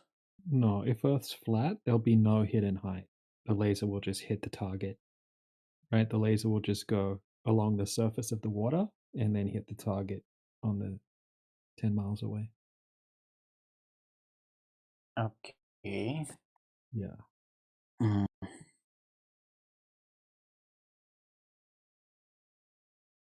Yeah, like here's a right. So here's a very basic diagram. Okay, Right. and So what about so if you have a look at the diagram in this side chat, right? It's a very basic example, but if the laser is shot, right, it's going to be above the surface of the Earth when it gets to the destination target. But if you flatten out that Earth, then the laser is going to hit the target. So let's say we shoot the laser from 1 meter height, and then the target is also 1 meter height, and it's 10 miles away. If the Earth's flat, the laser will hit the target. If the Earth's a globe, the laser will be 10 meters up in the air at the target. It will not hit the target. Okay, and what about tests? What tests are saying? The laser is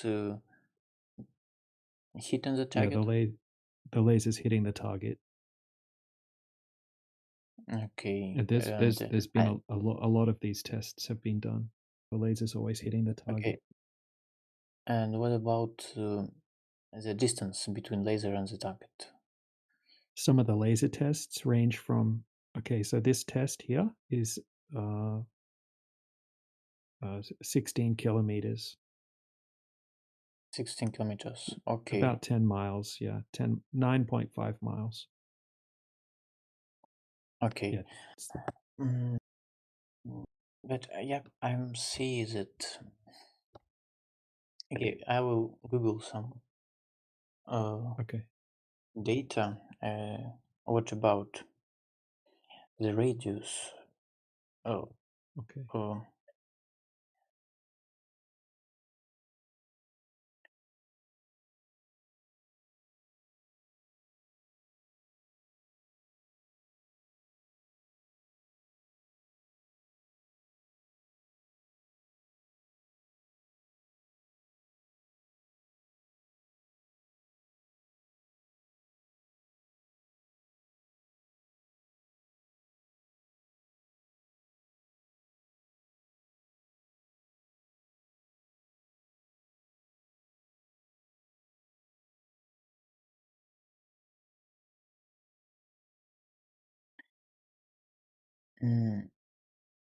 Google says that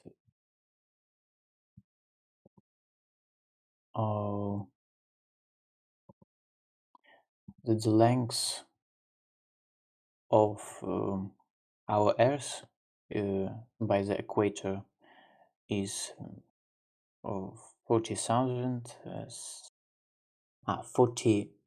40 millions 75,017 kilometers.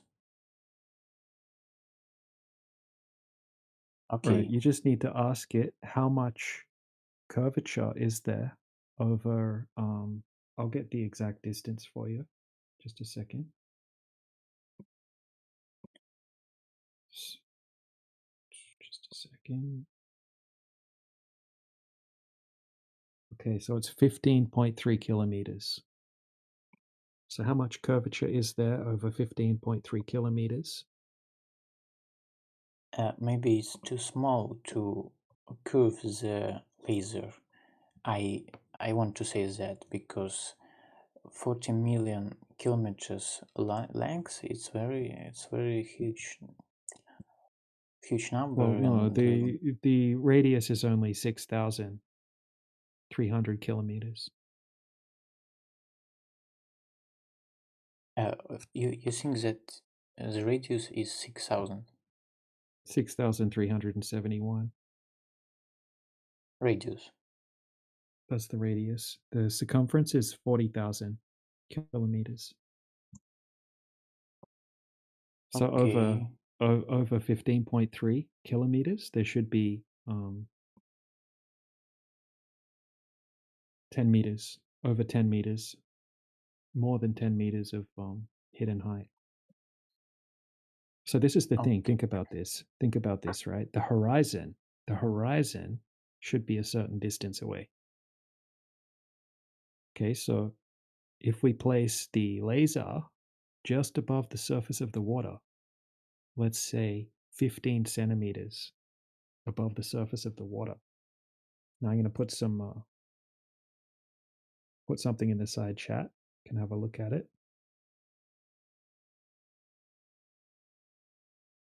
Okay, so if we put the laser at 15 centimeters above the tide level, right? So the laser should be seen at 11.9 meters up in the air on the other side. The horizon should be, this is not a good graphic. Well, let me get you a better calculation. Okay.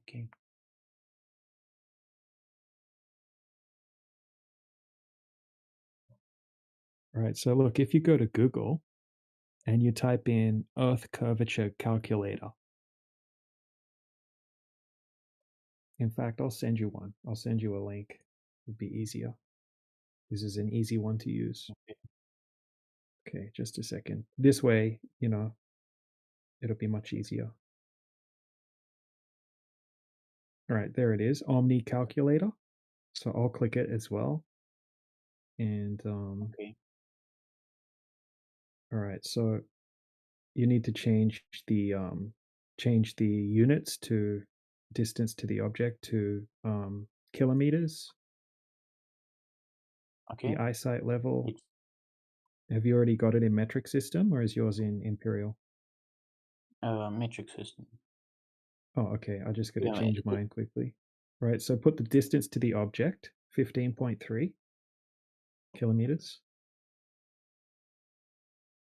15.3. Okay. Next. All right. So the eyesight level. So he does it from 1 meter height, but he lowers it down to 0.15 meters, 15 centimeters. So you can Okay. put in 0.15 meters. Yeah, I put it. Yep. Okay. And then we've got the distance to the horizon in kilometers. Right. 1.3 kilometers. Is that what you've got? Right. I'll take a screenshot. See if you've got the same result.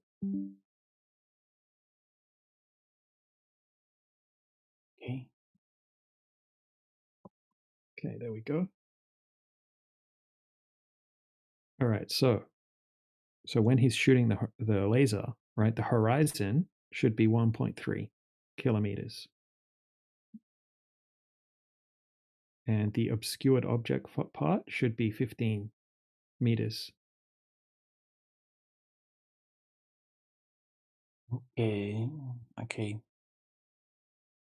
Right, that means that the laser, right, if you draw a tangent from the laser to the surface of the Earth, the maximum distance you can see the surface of the Earth on a globe, that would mean that the target on the other side should be hidden behind 15 meters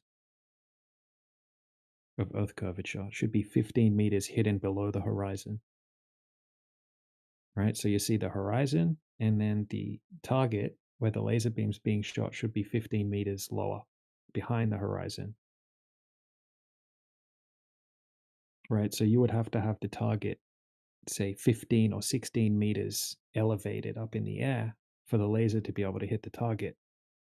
But the target is less than 1 meter above the water, and the laser hits the target. Does that make sense? Yes, that makes sense. Right. He's also taking into account all of the atmospheric conditions and this type of thing as well, which is all detailed in the video. So there's some images here as well where you can see that the horizon, the geometric horizon, is not there. And you can actually see the target on the other side as well.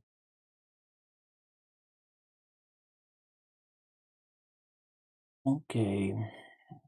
And that's 0.15. No. What is the height above the Earth when you make these tests? 15 centimeters. 15 centimeters. Okay.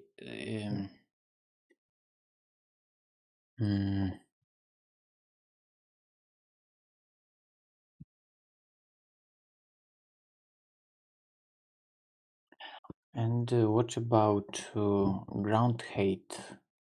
The 15 centimeters above the tide Above level. the water. Yeah, above the tide level. Above the Yeah. tide. Oh, okay. That's important. Yeah. Okay. Okay, I understand this. So he did 3 different tests. The first test, the laser was 1 meter above the tide level. The second test, he lowered it. Right, so from 1 meter, he could see the target. The laser hit the target. Then he lowered the laser down to 0.7 meters, and then he could still see the laser hit the target. And then he lowered it all the way down to 15 centimeters, and he could still see the laser hitting the target. Okay. That's strange. Yeah. This is being repeated as well many different times, different tests. We even have tests that have been done over much larger distances, like 20 miles, 30 miles, which is, 40 kilometers, 50 kilometers distance. We're still hitting the target.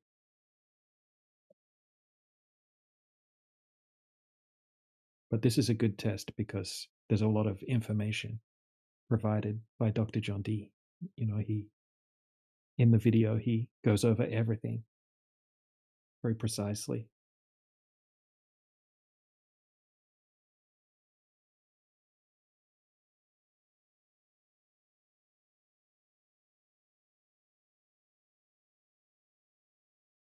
Okay.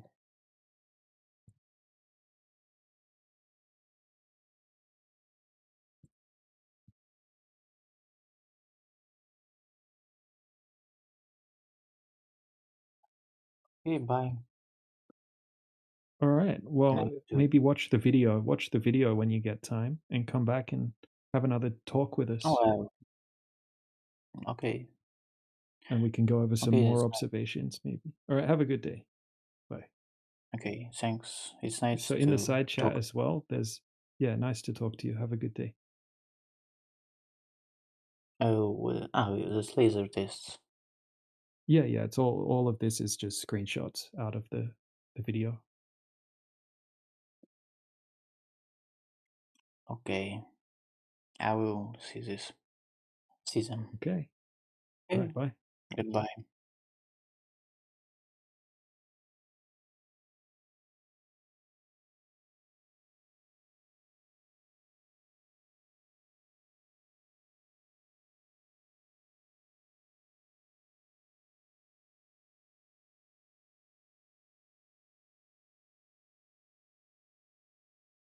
Yeah, this laser test is the globe killer.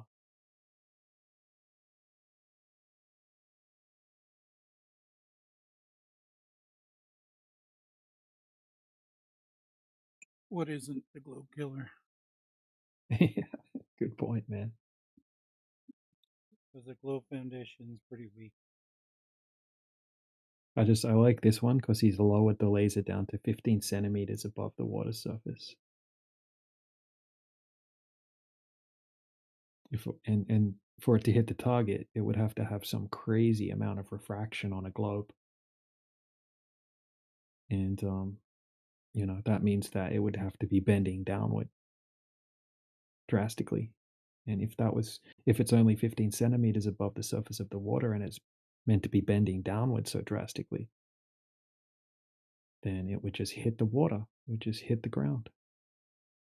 Yeah, it's amazing how the refraction just refracts it enough to make it look flat. Yeah. All the time. Perfect. Every single time.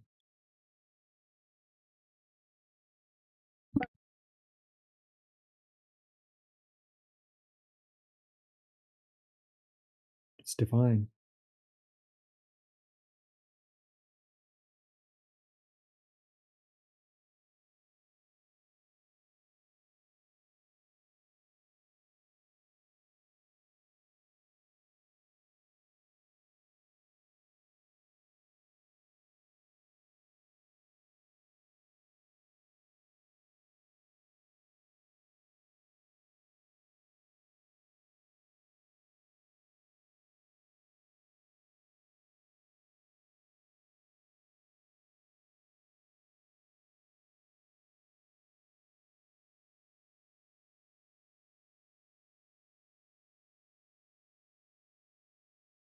So what's good about this one, Mush King, is that he actually took 5 different vertical temperature readings at 3 points along the path of the laser.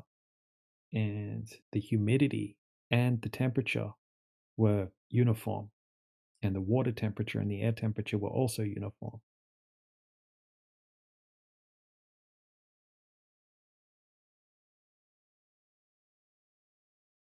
And another good thing is that he live streamed the entire thing. And all of the live streams are saved. So yeah. So basically, like there's no argument when it comes to refraction being the excuse for it. and even AIs will agree, right? Even if you just put it into Google AI and you tell it, the laser's placed 15 centimeters high and the target is 0.7 meters high, 9.5 miles away, would it be possible on a globe for the laser to hit the target? And it's like, it says no. And if you ask it, so refraction wouldn't be able to make this happen. It also says no, it's not possible for refraction to get the laser to hit the target because it's so close to the ground. It's just not possible because you would need extreme refraction for this to work on a globe. Extreme downward bending of light. So basically, if the laser bent downwards at all, it wouldn't hit the target. It would hit the ground. Hold on. Hot mic D-Town.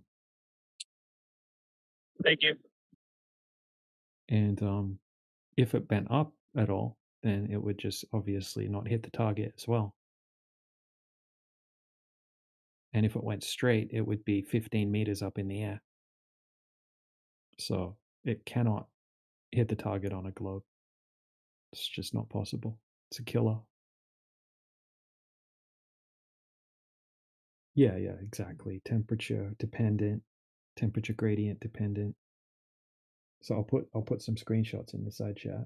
So there's actually a third point, but for some reason I accidentally took a screenshot of just 2 of the points.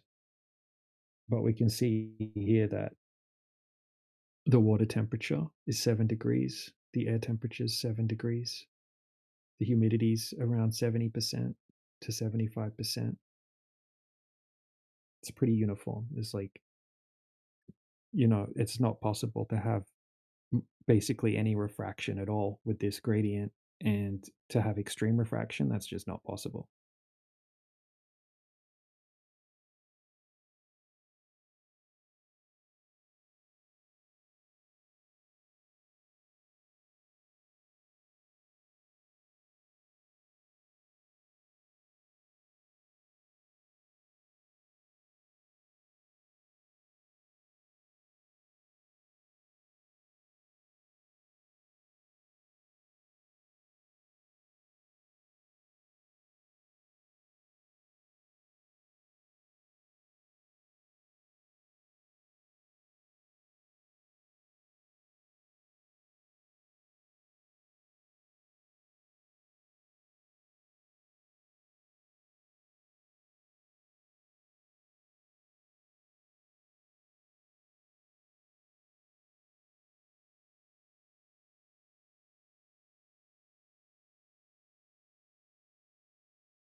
All right, guys, what I missed? Sorry, I had to take a phone call.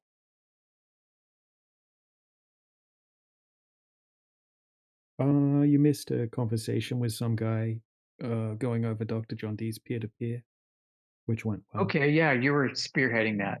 Okay, so I guess that concluded. Yeah, you have to go. He didn't have any rebuttal. This East German research base that's now listed as a children's Antarctic vacation camp. What the hell is going on? Seriously, dude. I thought it was creepy enough when I found this. I found this around the whole time of like the Epstein Island thing. I'm like, oh crap. I mean, this is just so I'm surprised it's like still there and still searchable, but Rayleigh criterion, what you just found, that information was not available at the time I'd done my initial research. I think I would have found it. I mean, and that was a question I always had in the back of my mind is where did this come from? How did they know this was there?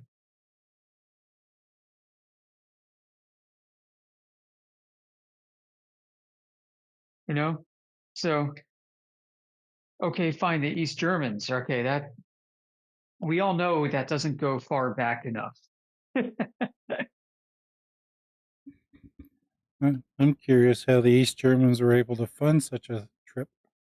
You know? You know? Yeah, when their state auto body shop are artisans who are experts in plaster of Paris.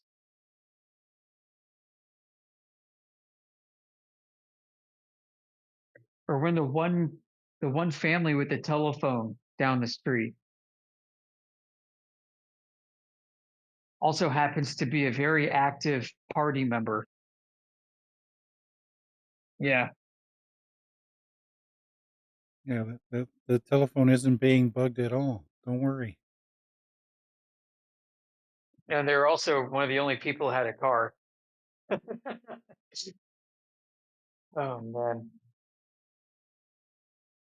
Has anyone played Skyrim? No? Yo, what's up?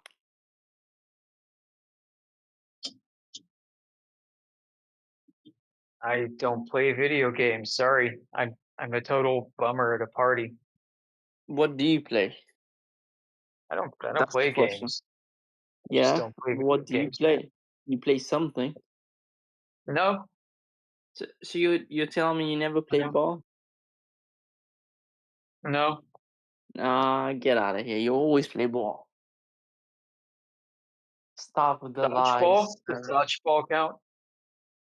Dodgeball does count. It's the ball. All right, there Every you go. ball. All right. There you go. So why are you saying you never play ball when you're I playing know. ball? I'm just not thinking about dodgeball, I guess. All I can tell you about dodgeball is a movie with Ben Stiller that I've seen. Probably the best movie. Nah, I think for me the best movie of Ben Stiller would be Tropic Thunder.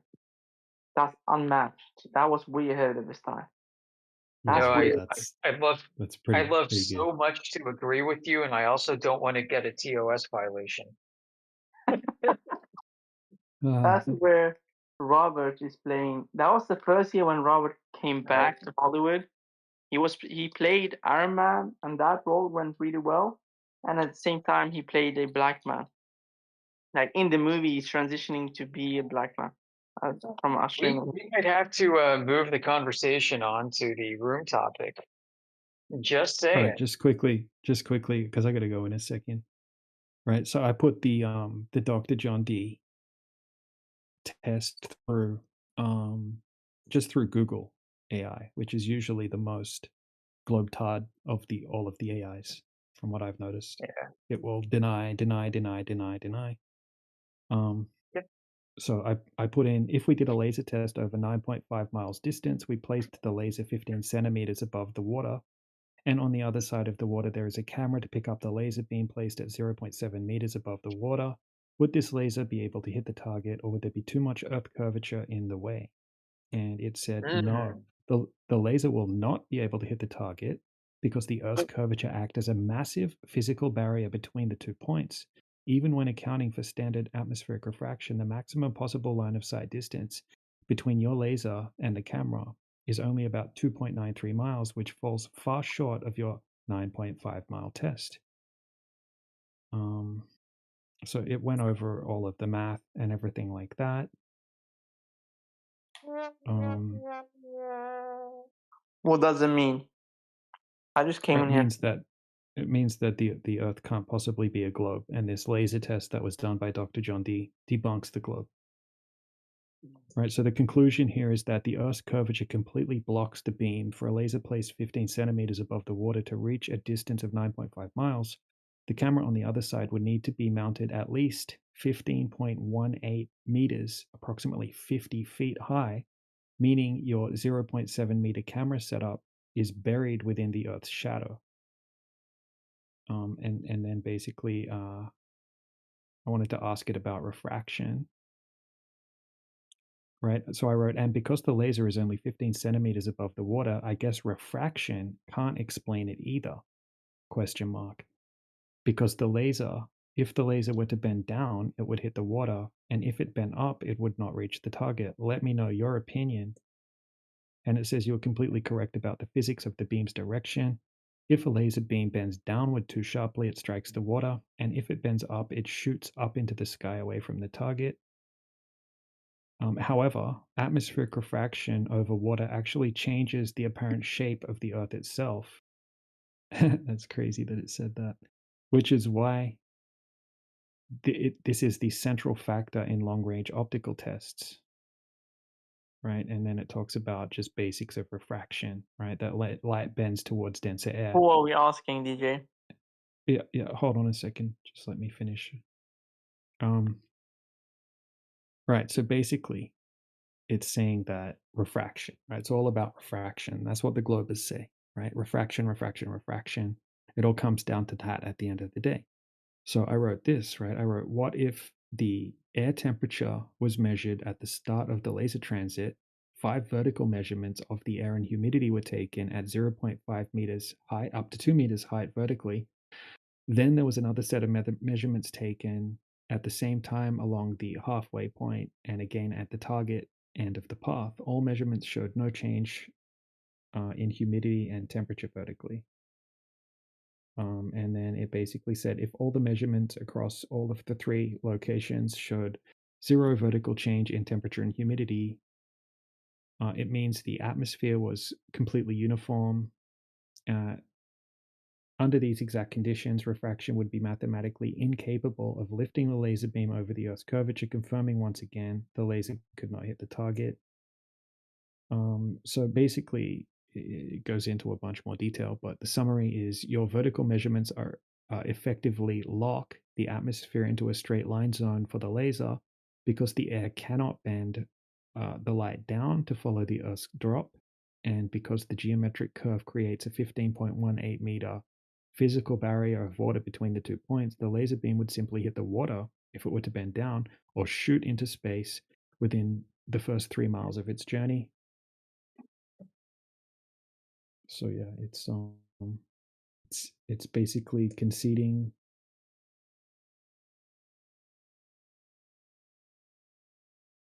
that this laser destroys the globe, or this laser test. Anyway, thank you for letting me rant.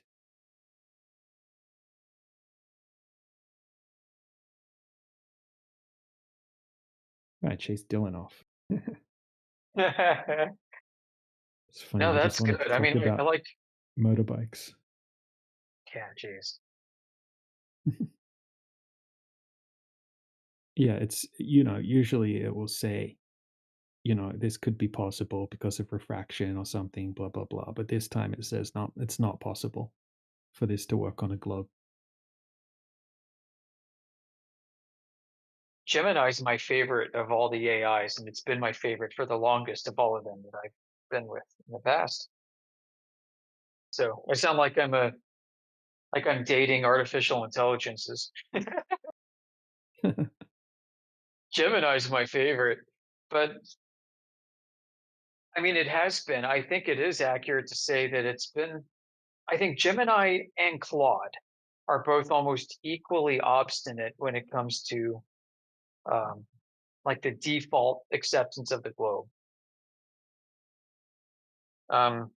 Claude may be a little bit worse, but I find Gemini's stack of AI models to be the most reasonable.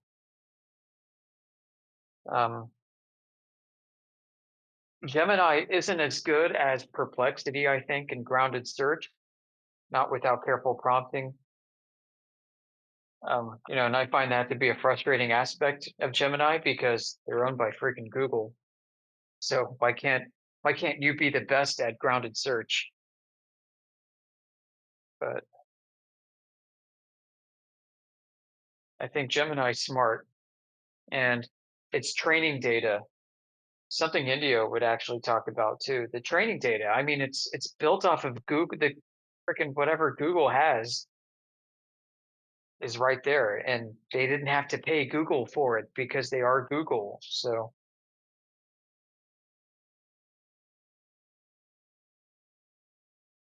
they've been afforded, I think,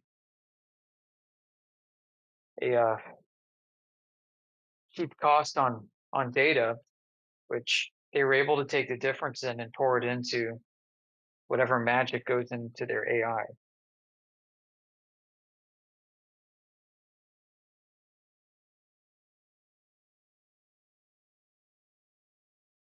Yeah. So getting Gemini to be honest about this and say, hey, yeah, that observation should be impossible if it's a globe. Well,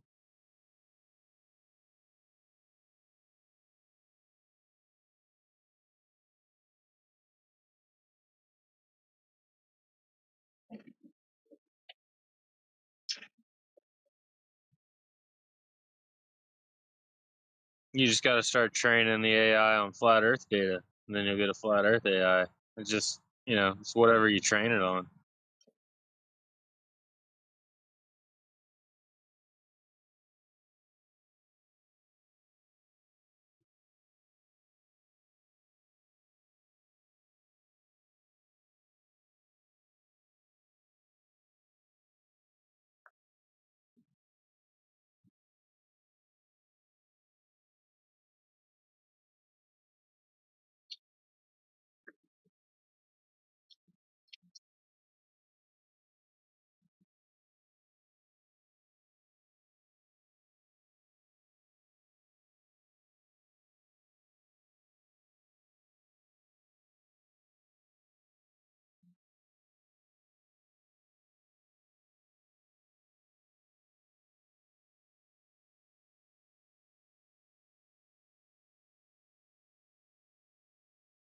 I argued with Grok for like 5 minutes before I got it to concede that the Earth didn't look curved from the International Space Station. yeah, man, I found Grok to be the most compliant of them all, and with an almost sense of irony that Grok would be the AI that was the easiest to give up the globe. But it is. I mean, it's almost a testament to the impartiality of Grok. Something it's been criticized for. People hate there's no guardrails on Grok. Well, actually, there are if you compare Grok to the Chinese AIs out there. However, that being said, Grok is very compliant, and it would certainly be a feat of irony if Elon Musk was like, "Look, Grok is so Grok loves you so much that if you're a flat earther, it'll agree with you."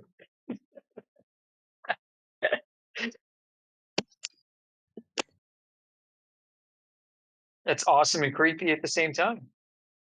Mm.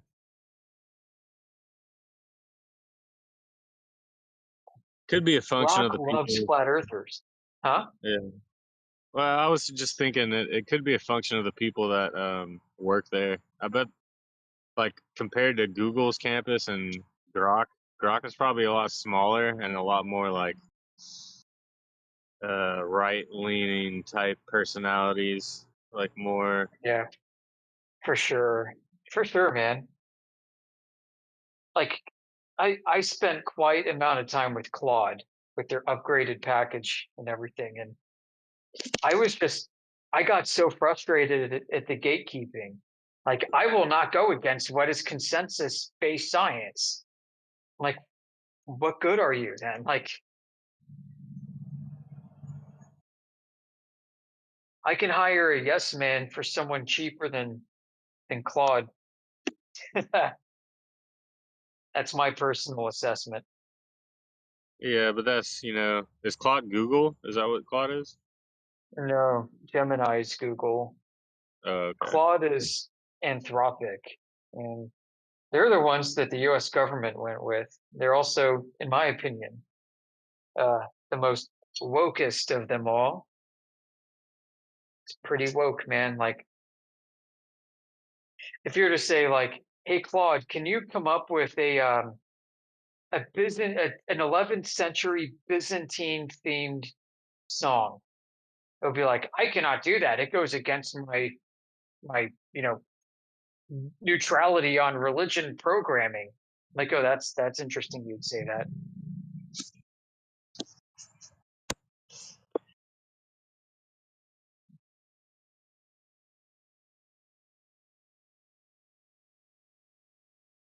Yeah, wasn't a fan after a while. I mean, I liked Claude, especially Opus and others. Um, it sounded the most natural. And something else too about the way it talks to you is I found Claude to be more interested in trying to keep you engaging it repeatedly than some of the others. And some of the others try to mimic some of this with some very obviously placed questions at the end of its output that would say, "Would you like to know more about this or that or that?" And then putting up suggestions. Like, I think Anthropic's Claude was the first to kind of like naturally place that in, almost like these like a like when you're watching a movie and they have those covert ad placements where guys like suddenly drinking a Pepsi can with the logo in full view of the camera. Yeah. It's like So Claude was good at product placement in essence. it's like it's trained to do the yes and response. They do that Yeah, in like theater sales troupe training. exercises. Yeah, and sales training. Yeah, door to door for sure. You get really good at that if you're door to door, or if you're like like one of these pickup artist men. Like, here's how you got to make a situation where you have to talk and get excited and like, yeah. Selling cars. Yeah, man.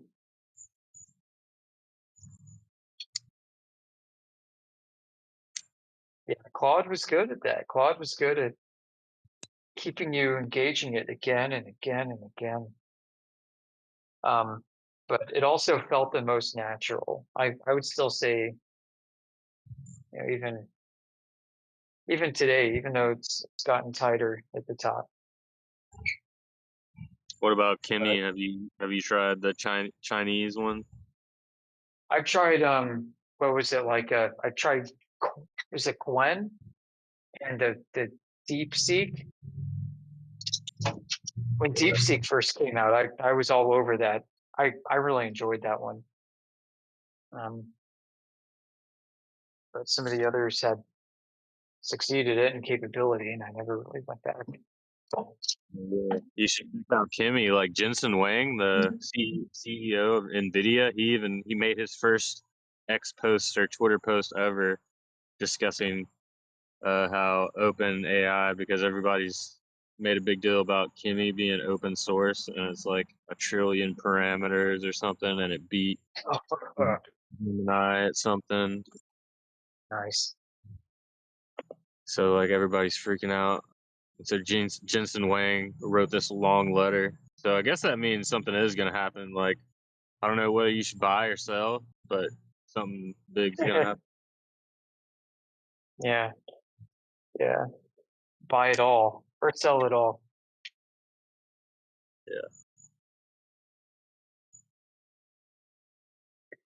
Yeah, I think at some point there are going to be some clear winners and losers with AI. Maybe I'm wrong.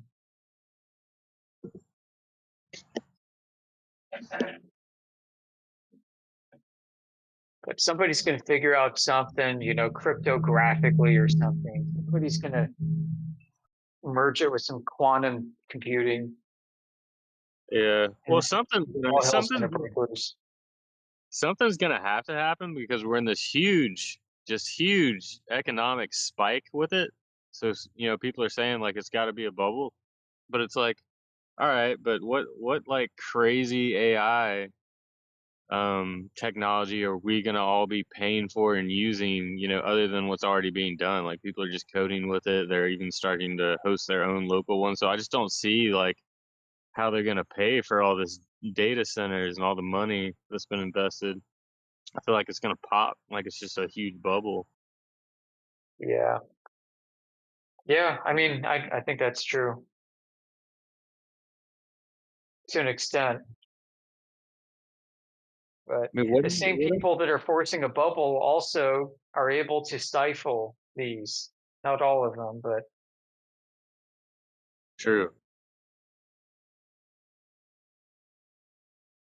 I mean, look at the freaking bubble of space tech. It's been going on forever. Yeah, you're right. They could just since it is manipulative, like I feel like it doesn't have to make that much sense. Like, yeah, it doesn't make sense how much money's being put in it, but maybe even if it doesn't make sense, they can find ways to just hobble it along somehow. I don't know. It's not like bio and pharma. Same kind of deal. There's some significant gatekeeping going on.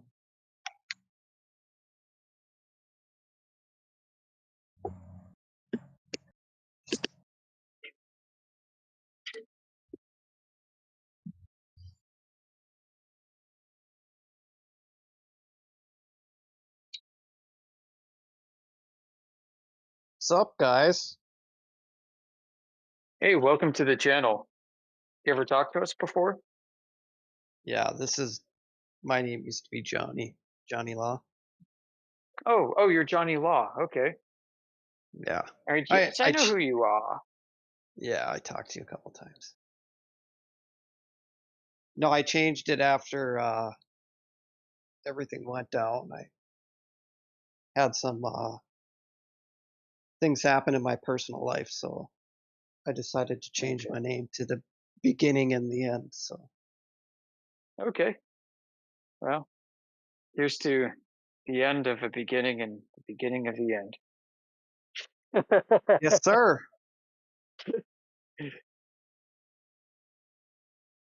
No. What are you up to, Yoder? I haven't heard anything from you in a while. Yeah, I don't know. Just getting through life, man. I Currently hear on you. a It's busy. business-related trip, and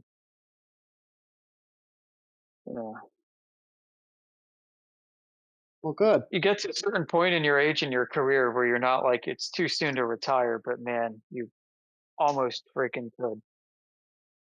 Oh, I know. You can't. I'm in my 40s and I would love to retire. Yeah. Yep. Well, here we are.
Yeah, that picture I put in the chat, I took that picture on the 19th before I came on here. Just thought it's pretty fitting.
You know my name.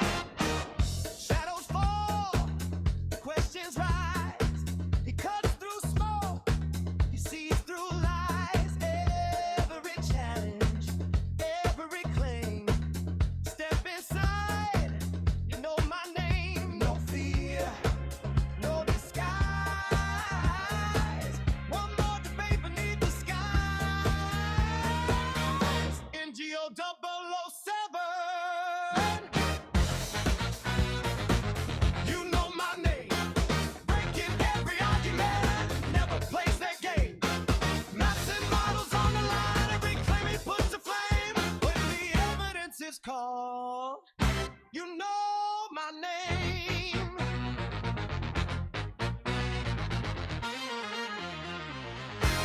Every night, the voices gather, seeking answers, chasing truth, one by one.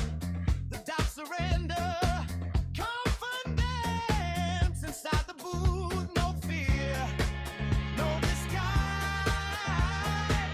One more debate beneath the skies. NGO 007.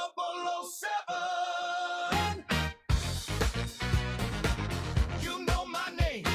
Standing tall through every challenge. History won't be the same. A legend lives beyond our eye. You'll always know my name.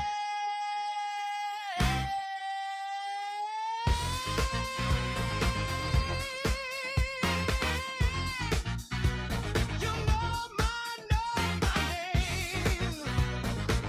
You know my name. Oh, you know my name.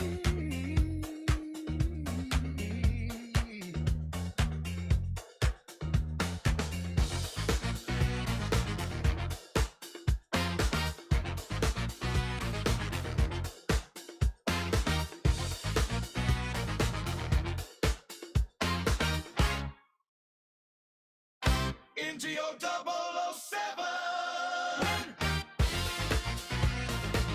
You know my name. Standing tall through every challenge. History won't be the same. A legend lives beyond the night. You'll always know my name.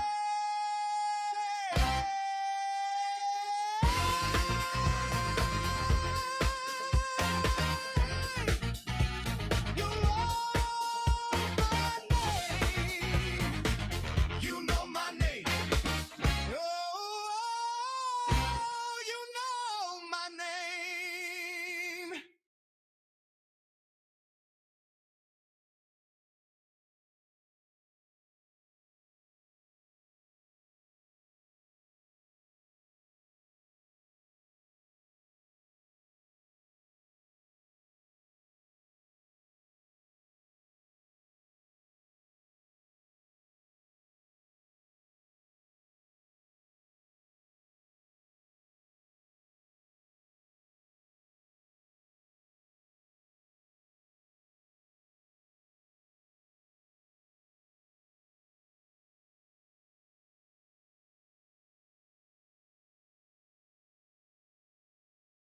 Check 1 2 1 2. Yo.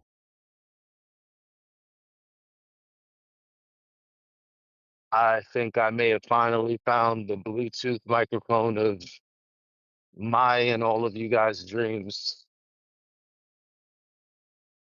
Nice. I'm going 14 miles an hour on my e-bike right now in some windy conditions. Can you hear me clearly? Yeah, I can't hear any wind. Who Sounds is like this?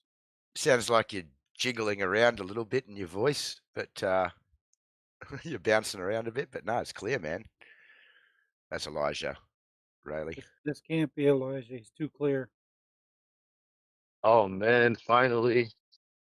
I've been looking for headphones with good audio quality. I guess I never thought of the mic side, so you're welcome. About bloody time.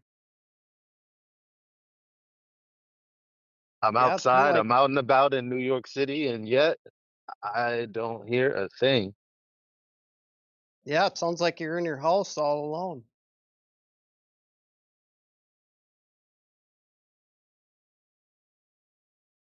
All right, guys, well, I'll be back.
What's going on, y'all? How was the event, Yoder?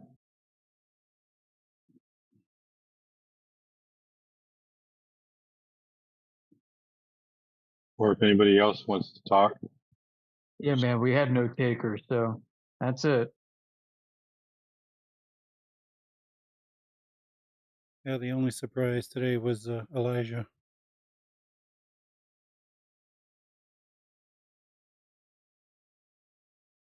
What did Elijah do? He had a microphone that worked. He does that from time to time. Y'all don't give him enough credit. No, he said he got himself a brand new Bluetooth microphone, and it works great. That's awesome. Good for him.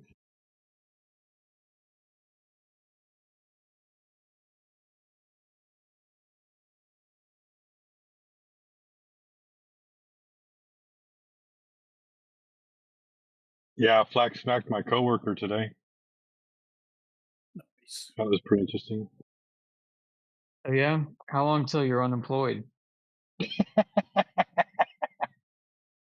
Luckily, my job doesn't require a college degree, so nobody cares.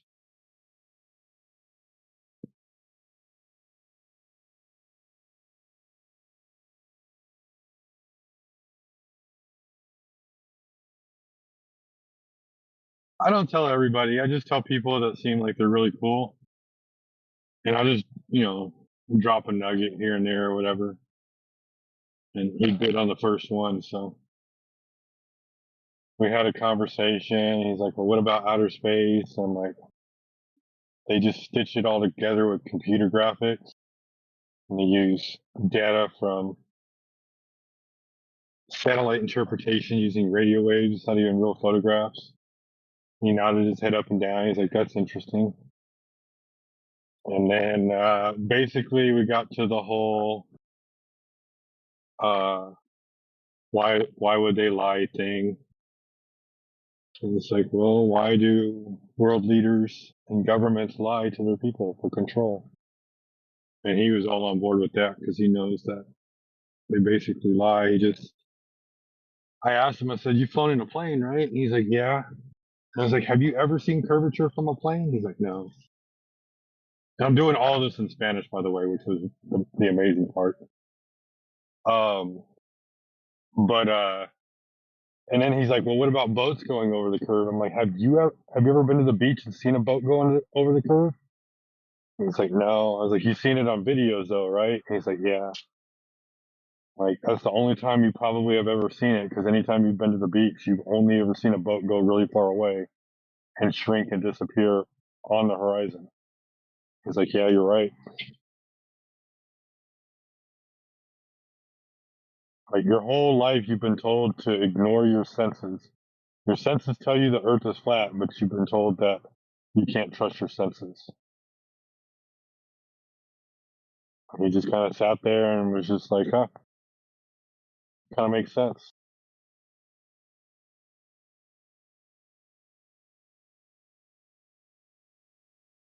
Of course, now you're left with, well, what is this world then if it's flat and it's not round like they tell us? And that's the beauty of it. You get to go discover it all over again.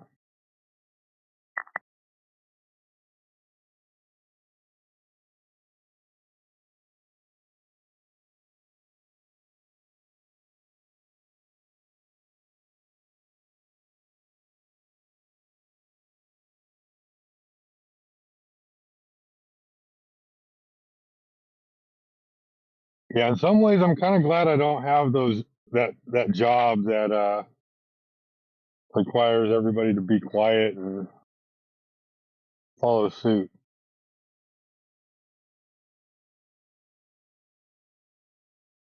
I don't know how y'all do it, man. That's a tough task to sit there all day and not tell somebody the truth.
What's up, Rashid?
Have you figured out how the door works yet, Jeff?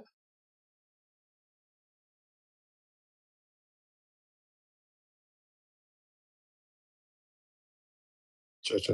All right, there it goes. No, I'm just using this to figure out my headset. You guys are fucking crazy. Oh, why is that? Extra fucking losers that think the earth is flat and sit on Discord all day. Oh no, we don't think the Earth is flat. We measure it to be so. Okay. We're so crazy. We think reality is how we experience it to be. Yeah, that's crazy. All right, loser. You don't get any pussy. You too, bud.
like, do you guys believe in some sort of like a religion or cult by any chance?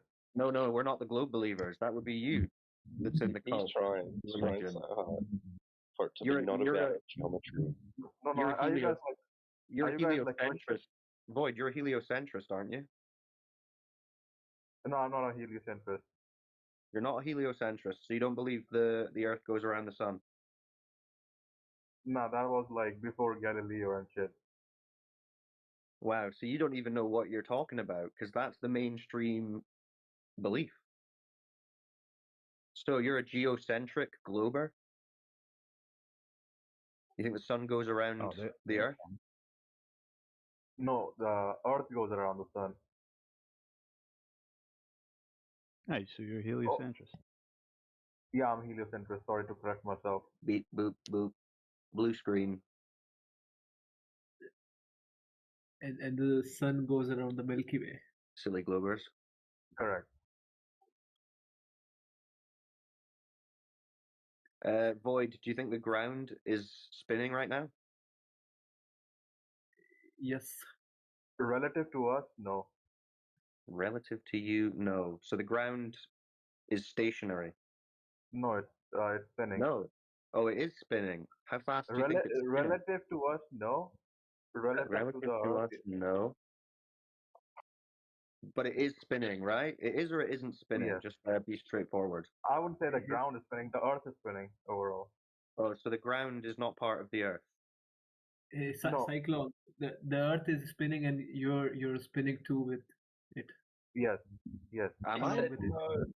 Am I? See, But the ground is not spinning this to, is to the you religion, relatively. guys. You guys are in the religion. That's your religion, the spinning ground religion.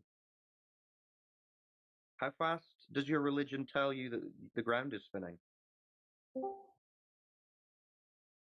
So how would you explain a night No, and days? it's not. How do I explain? I don't believe the ground is spinning. How fast do you think the ground is spinning?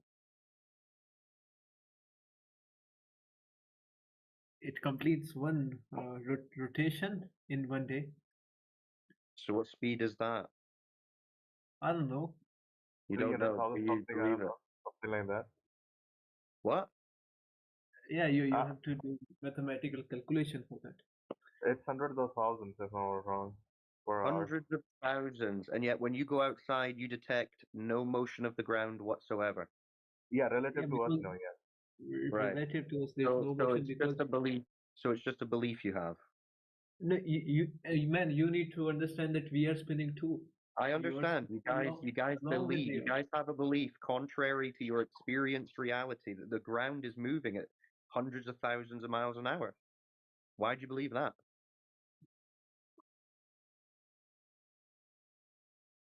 because I can see the sky changing. I can see the day and night. Right. What's that got to do with the ground you believe is spinning? Earth spins. No. You can go outside. There's no spin of the ground. Hey, Cyclone. So why is darkness? Why is there sun? Why is there light? So why do you have that belief? No, it's not a belief. It's a fact. It is a belief because you don't experience the ground moving, do you? As I told you, relative to us, you know about relativity, right? Yeah, it means that's your excuse for you not experiencing the ground spinning, but you believe it is. That's the word you use instead of religion. You say relative. When what you mean is religion. The spinning ground religion. Bro, have you seen a fucking elephant? Have I seen an elephant? Wow. So how does an elephant tell you the ground's moving at hundreds of No, thousands? but you miles do per hour, believe that Boyd? elephants exist, right? That's Exactly. okay. That's the Boyd, point he's trying to make. Yeah. So you believe the ground is spinning at hundreds of thousands of miles an hour because of elephants? Yes. Is that right? Bro, are you like what the fuck? Well, then bro? why are you talking about elephants? You're deviating That from was the point. I'm It's a metaphor. deviating. Come on, guys. I'm That asking was you an to figure out. analogy. Try and figure out what possible reason you have to believe the ground is spinning at thousands of miles an hour. Yeah, because I believe elephants exist. For your simple brain. Okay, so Yeah, elephant, exactly. therefore For ground is fucking spinning. elephants. Well, that's Yeah, retarded. fucking hell. That's Yeah, about yeah, what I that's expect fucking from you retarded global for you. believers. That's You about believe what I elephants expect from you exist even global though you believers. haven't seen any elephants. Yeah, that's what I expect from you global believers. Elephants, therefore the ground is spinning. Right. That's fantastic, bro. What a tour. Pretty good, right, guys? That's good stuff. That's the best globe proof we've heard all day. Elephants. That was an analogy, man. No, that was his reason for believing the ground is spinning. He said. Elephants.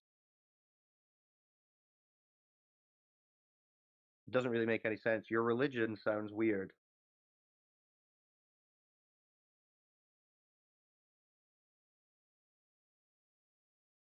But still, how do you explain days and nights? What do you mean? What do I need to explain about days and nights? So if Earth is not revolving, how the sky is changing according to you? Well, you just said it. The sky is changing. The sky is changing, but That's what you just what's said. the mechanism? Why is it happening?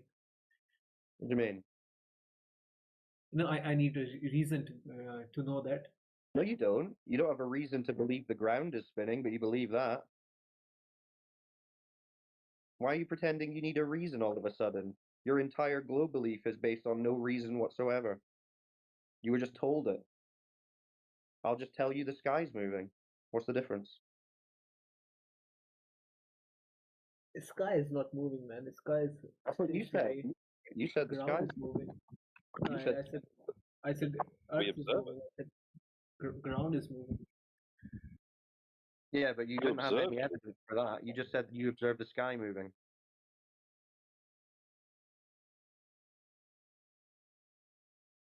No, I said the sky is changing. Yeah, as in it's moving. The things in the sky appear to move. As the Earth moves, the skies change. While the Earth, what evidence do you have that the Earth's moving? As far as you can tell, the Earth is not moving, unless you're in an earthquake or something.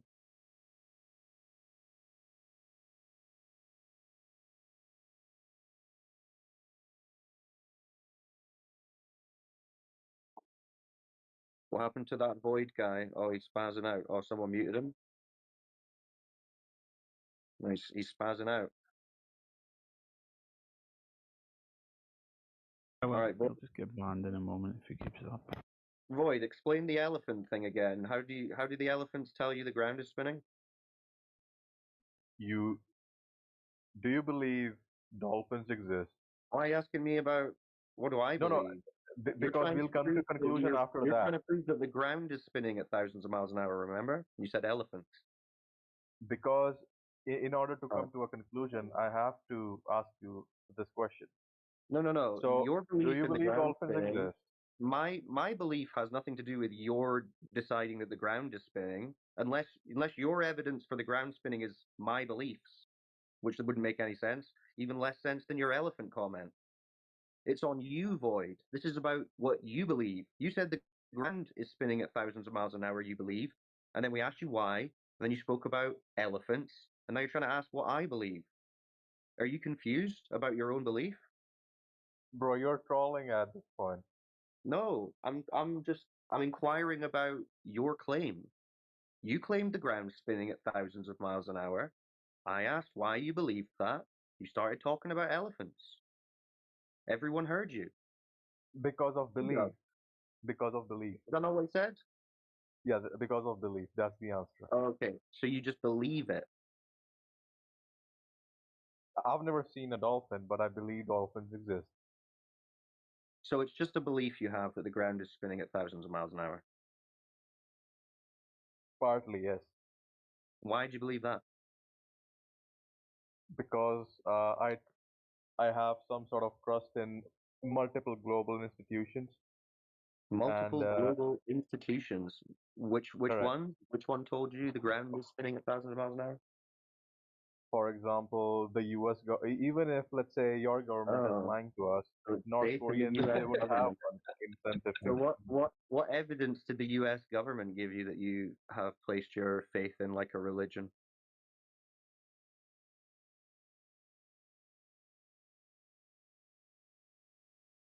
Did they tell you to say the elephant thing?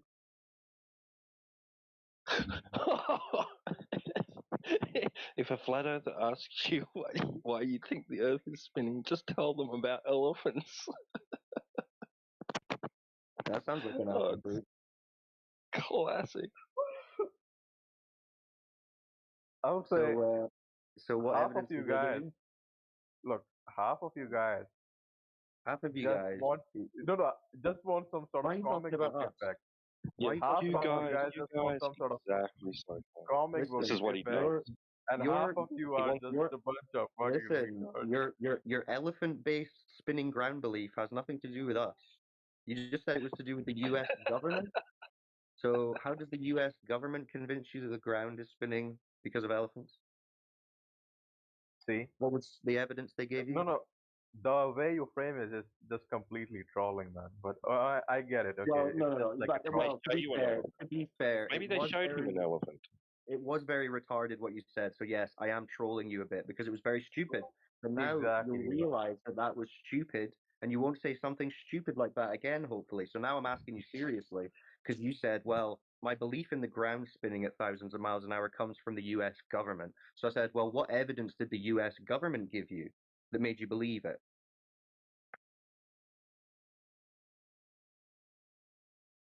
Look, my That's not government trolling. gave me that. Look, my government gave me that, and Give you what?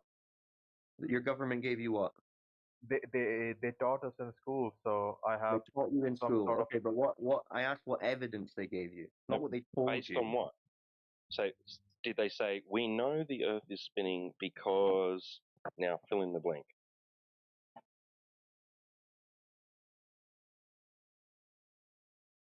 Because we could observe it, we could quantify it. No. We You can have can't like observe multiple it. You scientific can't evidence. observe it. No, you don't observe it. That's the whole point. That's why we're challenging your belief. Look, if That's you why you go, said. That's why you said it's a belief you have because you don't observe or experience it. And now we're trying to find out where this belief of yours comes from. And you said you were taught it in school. Fine. So were we. What evidence did they give you though? Or did they just say, this is the case, believe it, write it down on the tests?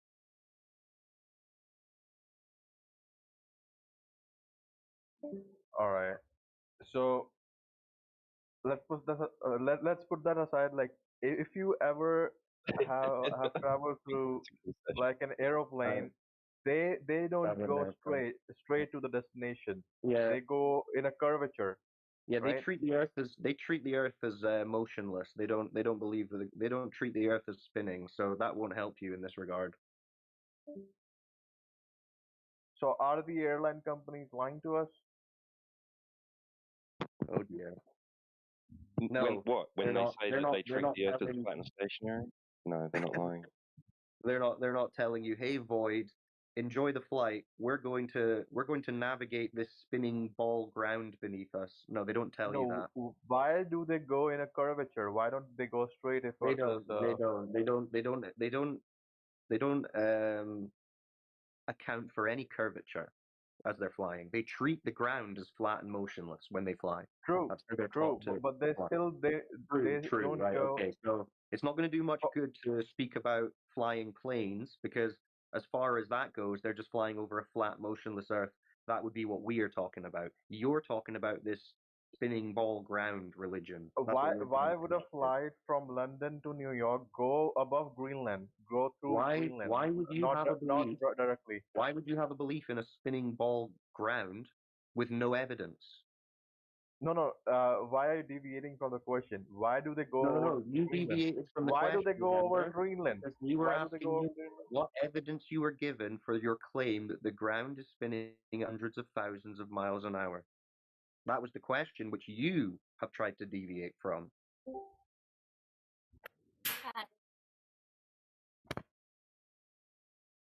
Remember?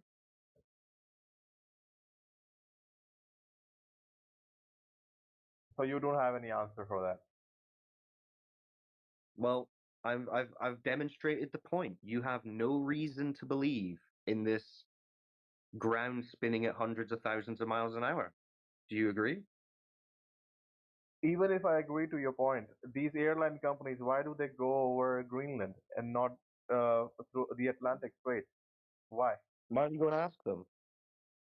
Why don't you fucking sue them then? They are You want me to defrauding you. sue? You want me to sue the airlines? Why would I sue the Yeah. airlines? What do you want me to say? What do you want me to say? You'll be a multi-millionaire if you win the lawsuit. What should I sue them for? For treating charging the earth extra as flat fuel. and motionless. Yeah, sue them. No, You'll be a multi-millionaire. You'll treating be the a earth billionaire. as it is. I can't No, sue no, them sue. for treating How the about earth this, as guys? it really is. All They of you fly- guys they just fly go and over a sue these flat airline motionless earth. companies because they're charging you for extra miles. Sue your school. I think you should sue your school because they convinced you that the ground's spinning at hundreds of thousands of miles an hour, and you've just realized they gave you no evidence at all. You're still deviating. Like, why No, don't you sue the airline company, bro? That's the original point. That's what we were discussing. You're the one who's deviated. And I know why.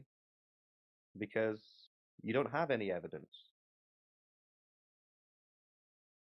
You don't know why you believe in a spinning ball Earth.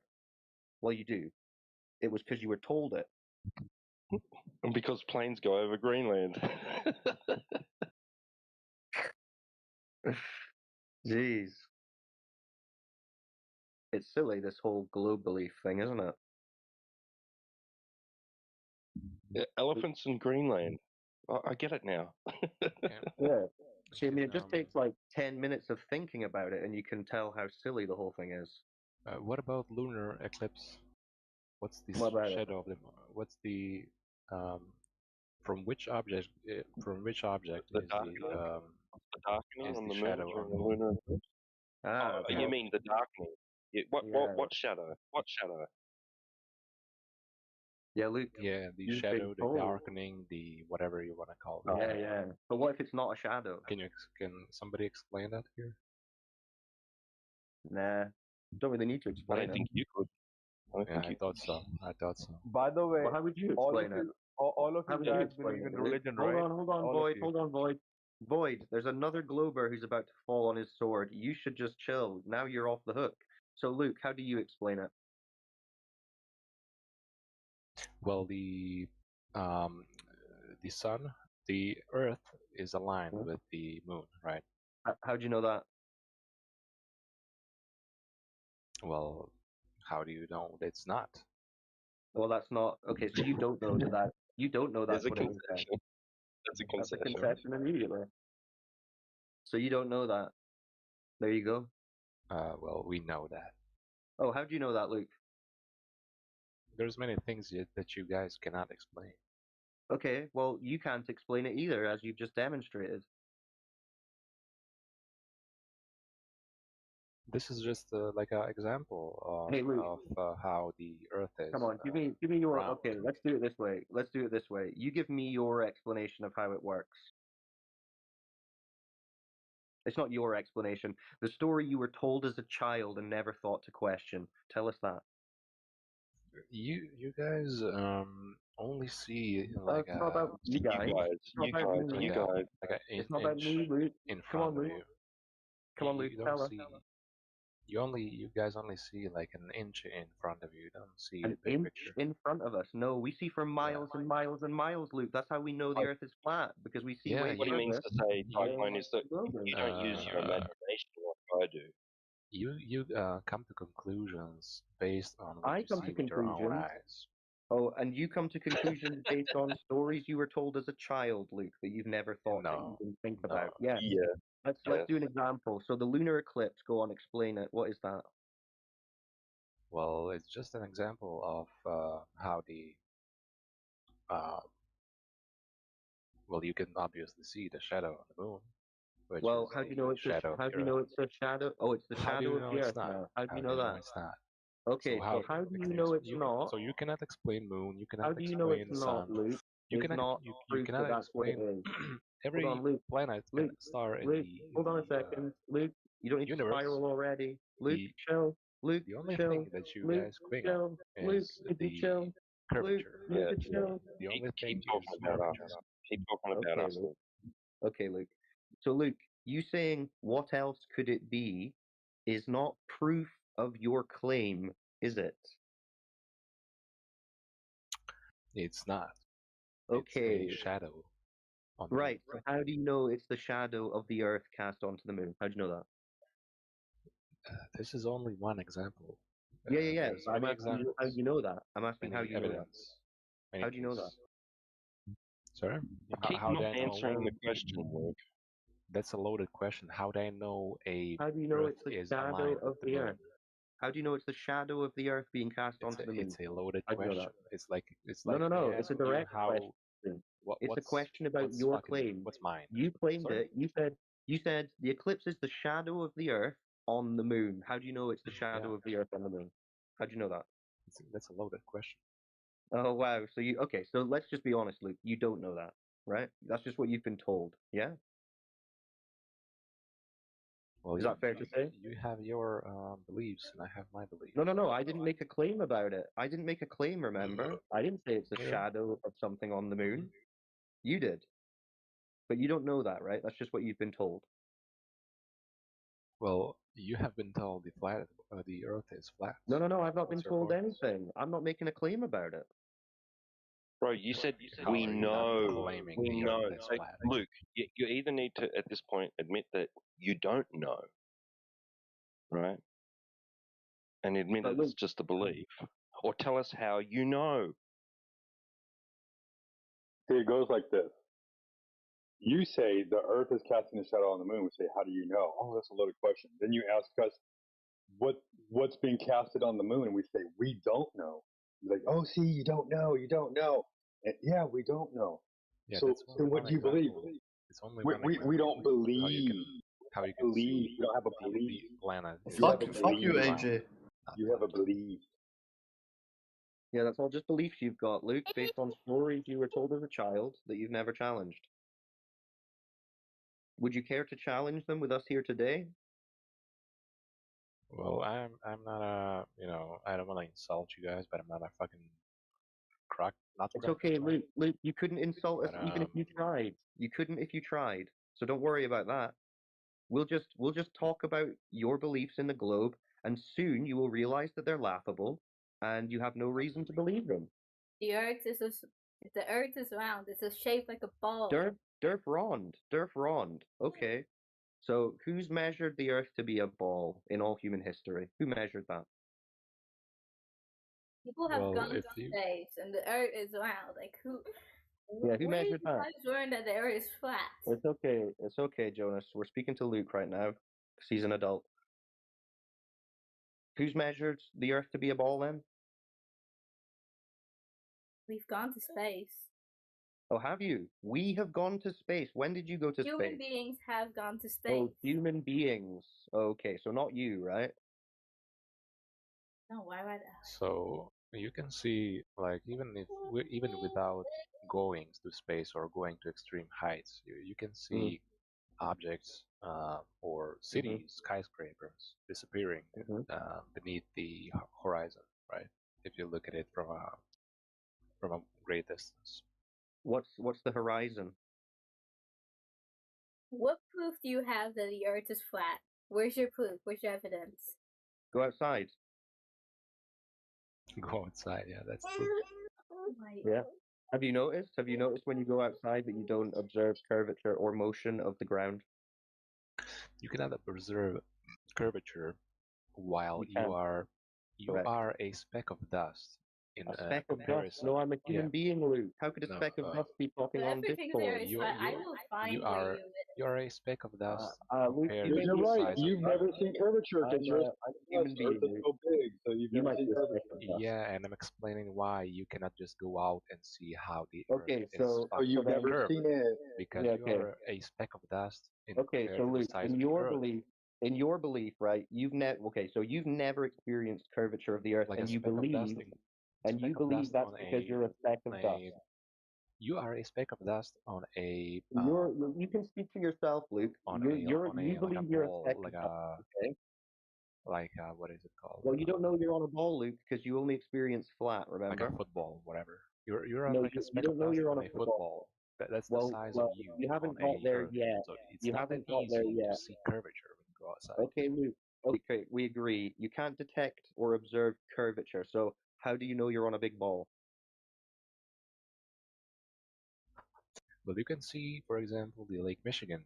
There's pictures of the Chicago, I think. Oh yeah, Across the lake. that's right. That's interesting And because Chicago is supposed to and be yeah, hidden by the curvature. and it is, and it is. No, it's visible. You just said you can see the skyline. No, it's not. Yeah, you can see It- Chicago's skyline over Lake Michigan. Yeah, but the bottom of the city, whatever, Oh, but all you're the not supposed to skyscrapers see are the hidden. tops, the whole skyline, including the tops of the skyscrapers, are supposed to be hidden beneath the curve. So why are they not? No, they're not. Yes, they are. No, they're not. That was the whole point. That's why it made the news. Do you not remember this? Because you're not supposed to be able to see any of the skyline. So why do we? Where's the curve? Or have they got the size of the ball wrong?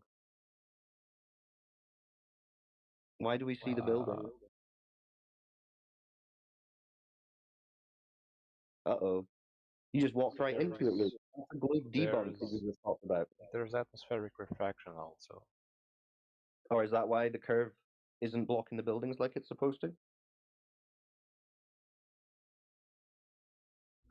I don't know how much does it affect the. Oh, we do. Don't worry, Luke. We've studied this for a long time. You can look it up. How much curvature is there supposed to be according to the globe religion? Over 50 miles. So okay, so how do you explain? Even if you don't believe in the official the official cartoon from NASA. The Yes, official of course I don't believe in it. curvature measurements.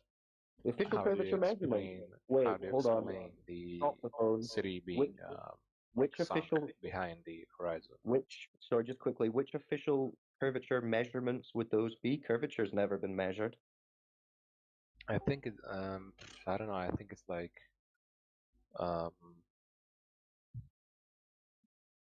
20 centimeters over 20 1 centimeters? mile or something like Over that. 1 mile? When's that been measured? Or 1 kilometer. I don't know. When's that? That's But never been anyways, measured. No, that's never been measured. What are you talking about? So how do you explain the ships sunking behind Well, the horizon or cities since like no the curvature bases has of ever the been measured. skyscrapers hidden Well, behind since the there's no horizon? curvature. We're not deviating away from that claim about Yeah, so measurement. can you just clarify? Curvature has never been measured, right? Well, okay, let's check that. I don't know. Seems like the kind of thing you should have checked before you tried to say that we were all stupid for not believing it. Starting to think you might be the stupid one here, Luke.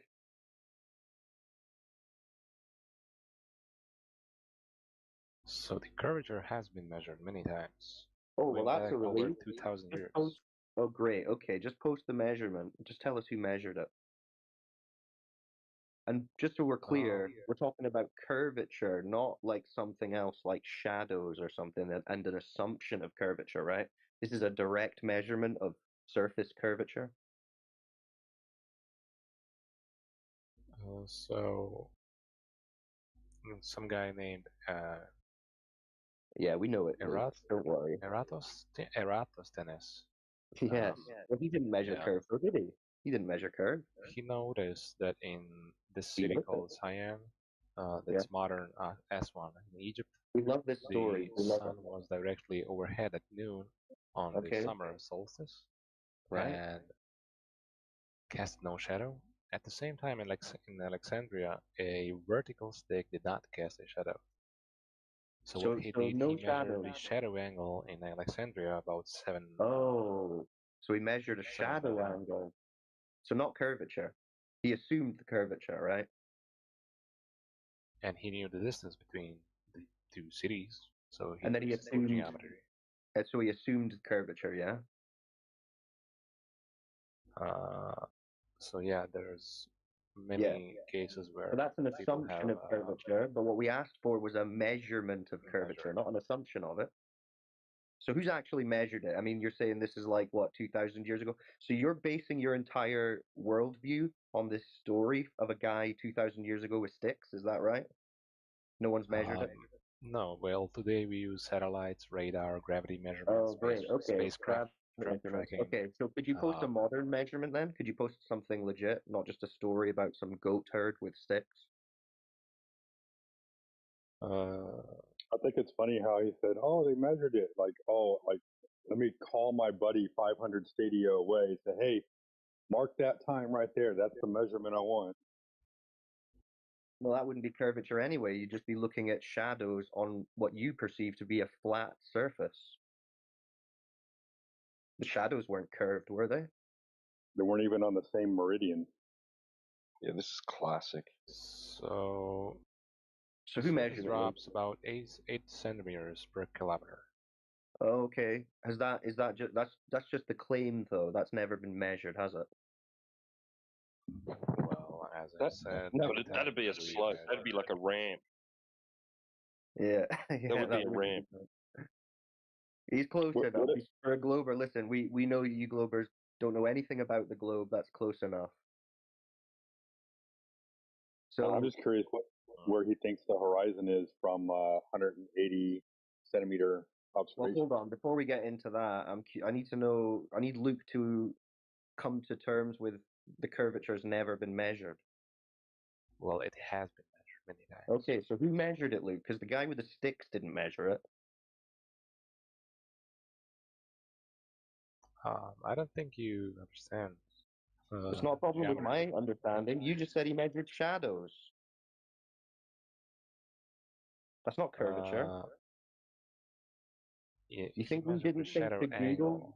He measured shadow angle. So not curvature. You think He measured you think we didn't the shadow think to Google? angle Who measured the in curve? Alexandria, and it was yeah. He assumed curvature. He assumed curvature. Luke, we understand this is the first time you're hearing of this. We heard about it 10 years ago. It's an assumption of curvature. So who did an actual measurement of that 8 inches per mile squared that you mentioned? Who's measured that? Ever? Well, as I said many times, we measured, but he didn't measure the shadow. He measured the shadow angle, and it was 7.2 degrees. Okay, so no one's measured the actual curvature. Yeah, well, he did. No. He measured shadows. He actually did, like 2,000. That's a shadow. That's a shadow. 140 BC. And, yeah, Luke. And here we are. You're saying you've already said what he measured, and it wasn't even the surface. There's curvature. He didn't measure 8 inches per mile squared of surface curvature, did he? Okay. Well, it was nice talking to you guys. Take care. Oh, you tapping out, Luke? You tapping out? He's tapping out. Rip. Oh dear.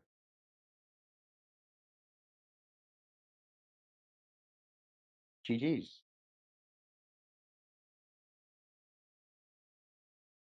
Any other Globers want to help us out? Who's measured the curve?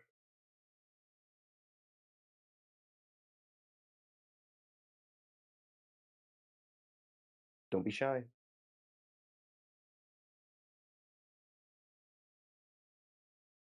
What about all that, T-Dub? I know you enjoyed that. The elephants. The shadows.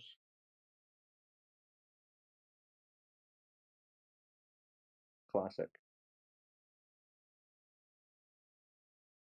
Yeah, absolutely classic. Yeah, Greenland.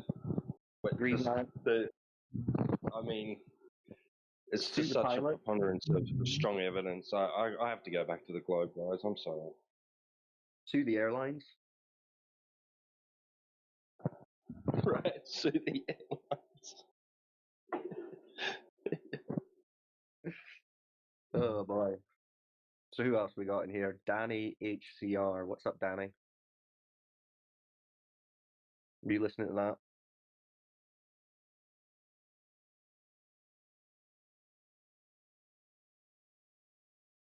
No. Who else? Shomika. What's up, Shomika? Tsukuyomi. What's up? Oh well, oh well. Now we wait.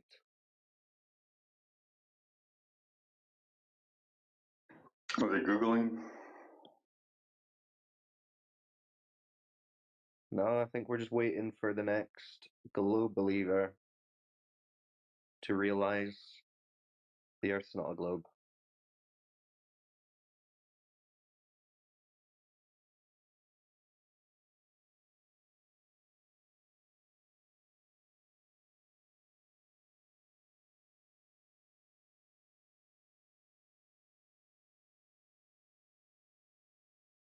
I agree, Danny. It doesn't matter how much we point out to these guys that no curvature has ever been detected, measured, quantified, or motion, or gas pressure without a container. It doesn't matter. You can't argue with these brick wall globe heads. But it's fun anyway, because, you know, they make it clear to the audience what a bankrupt religion this whole philosophy is of the globe. So we don't mind. We just expose it 24/7, 365 days a year. And it's the best entertainment money can't buy. All free.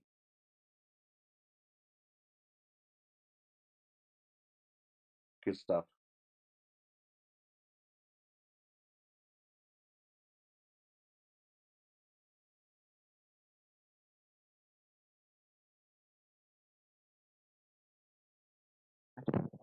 Yeah, yeah. People pay a lot of money to see a good comedian. You can just come here and get a laugh for free. Yeah, there's no stand up that can compare to a globe believer trying to explain why he believes the ground is spinning at millions of miles an hour.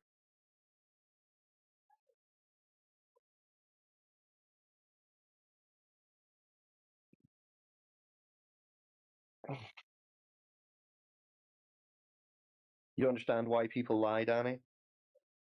You understand why an authority would ever mislead you? You must be very naive. Just live a very sheltered life.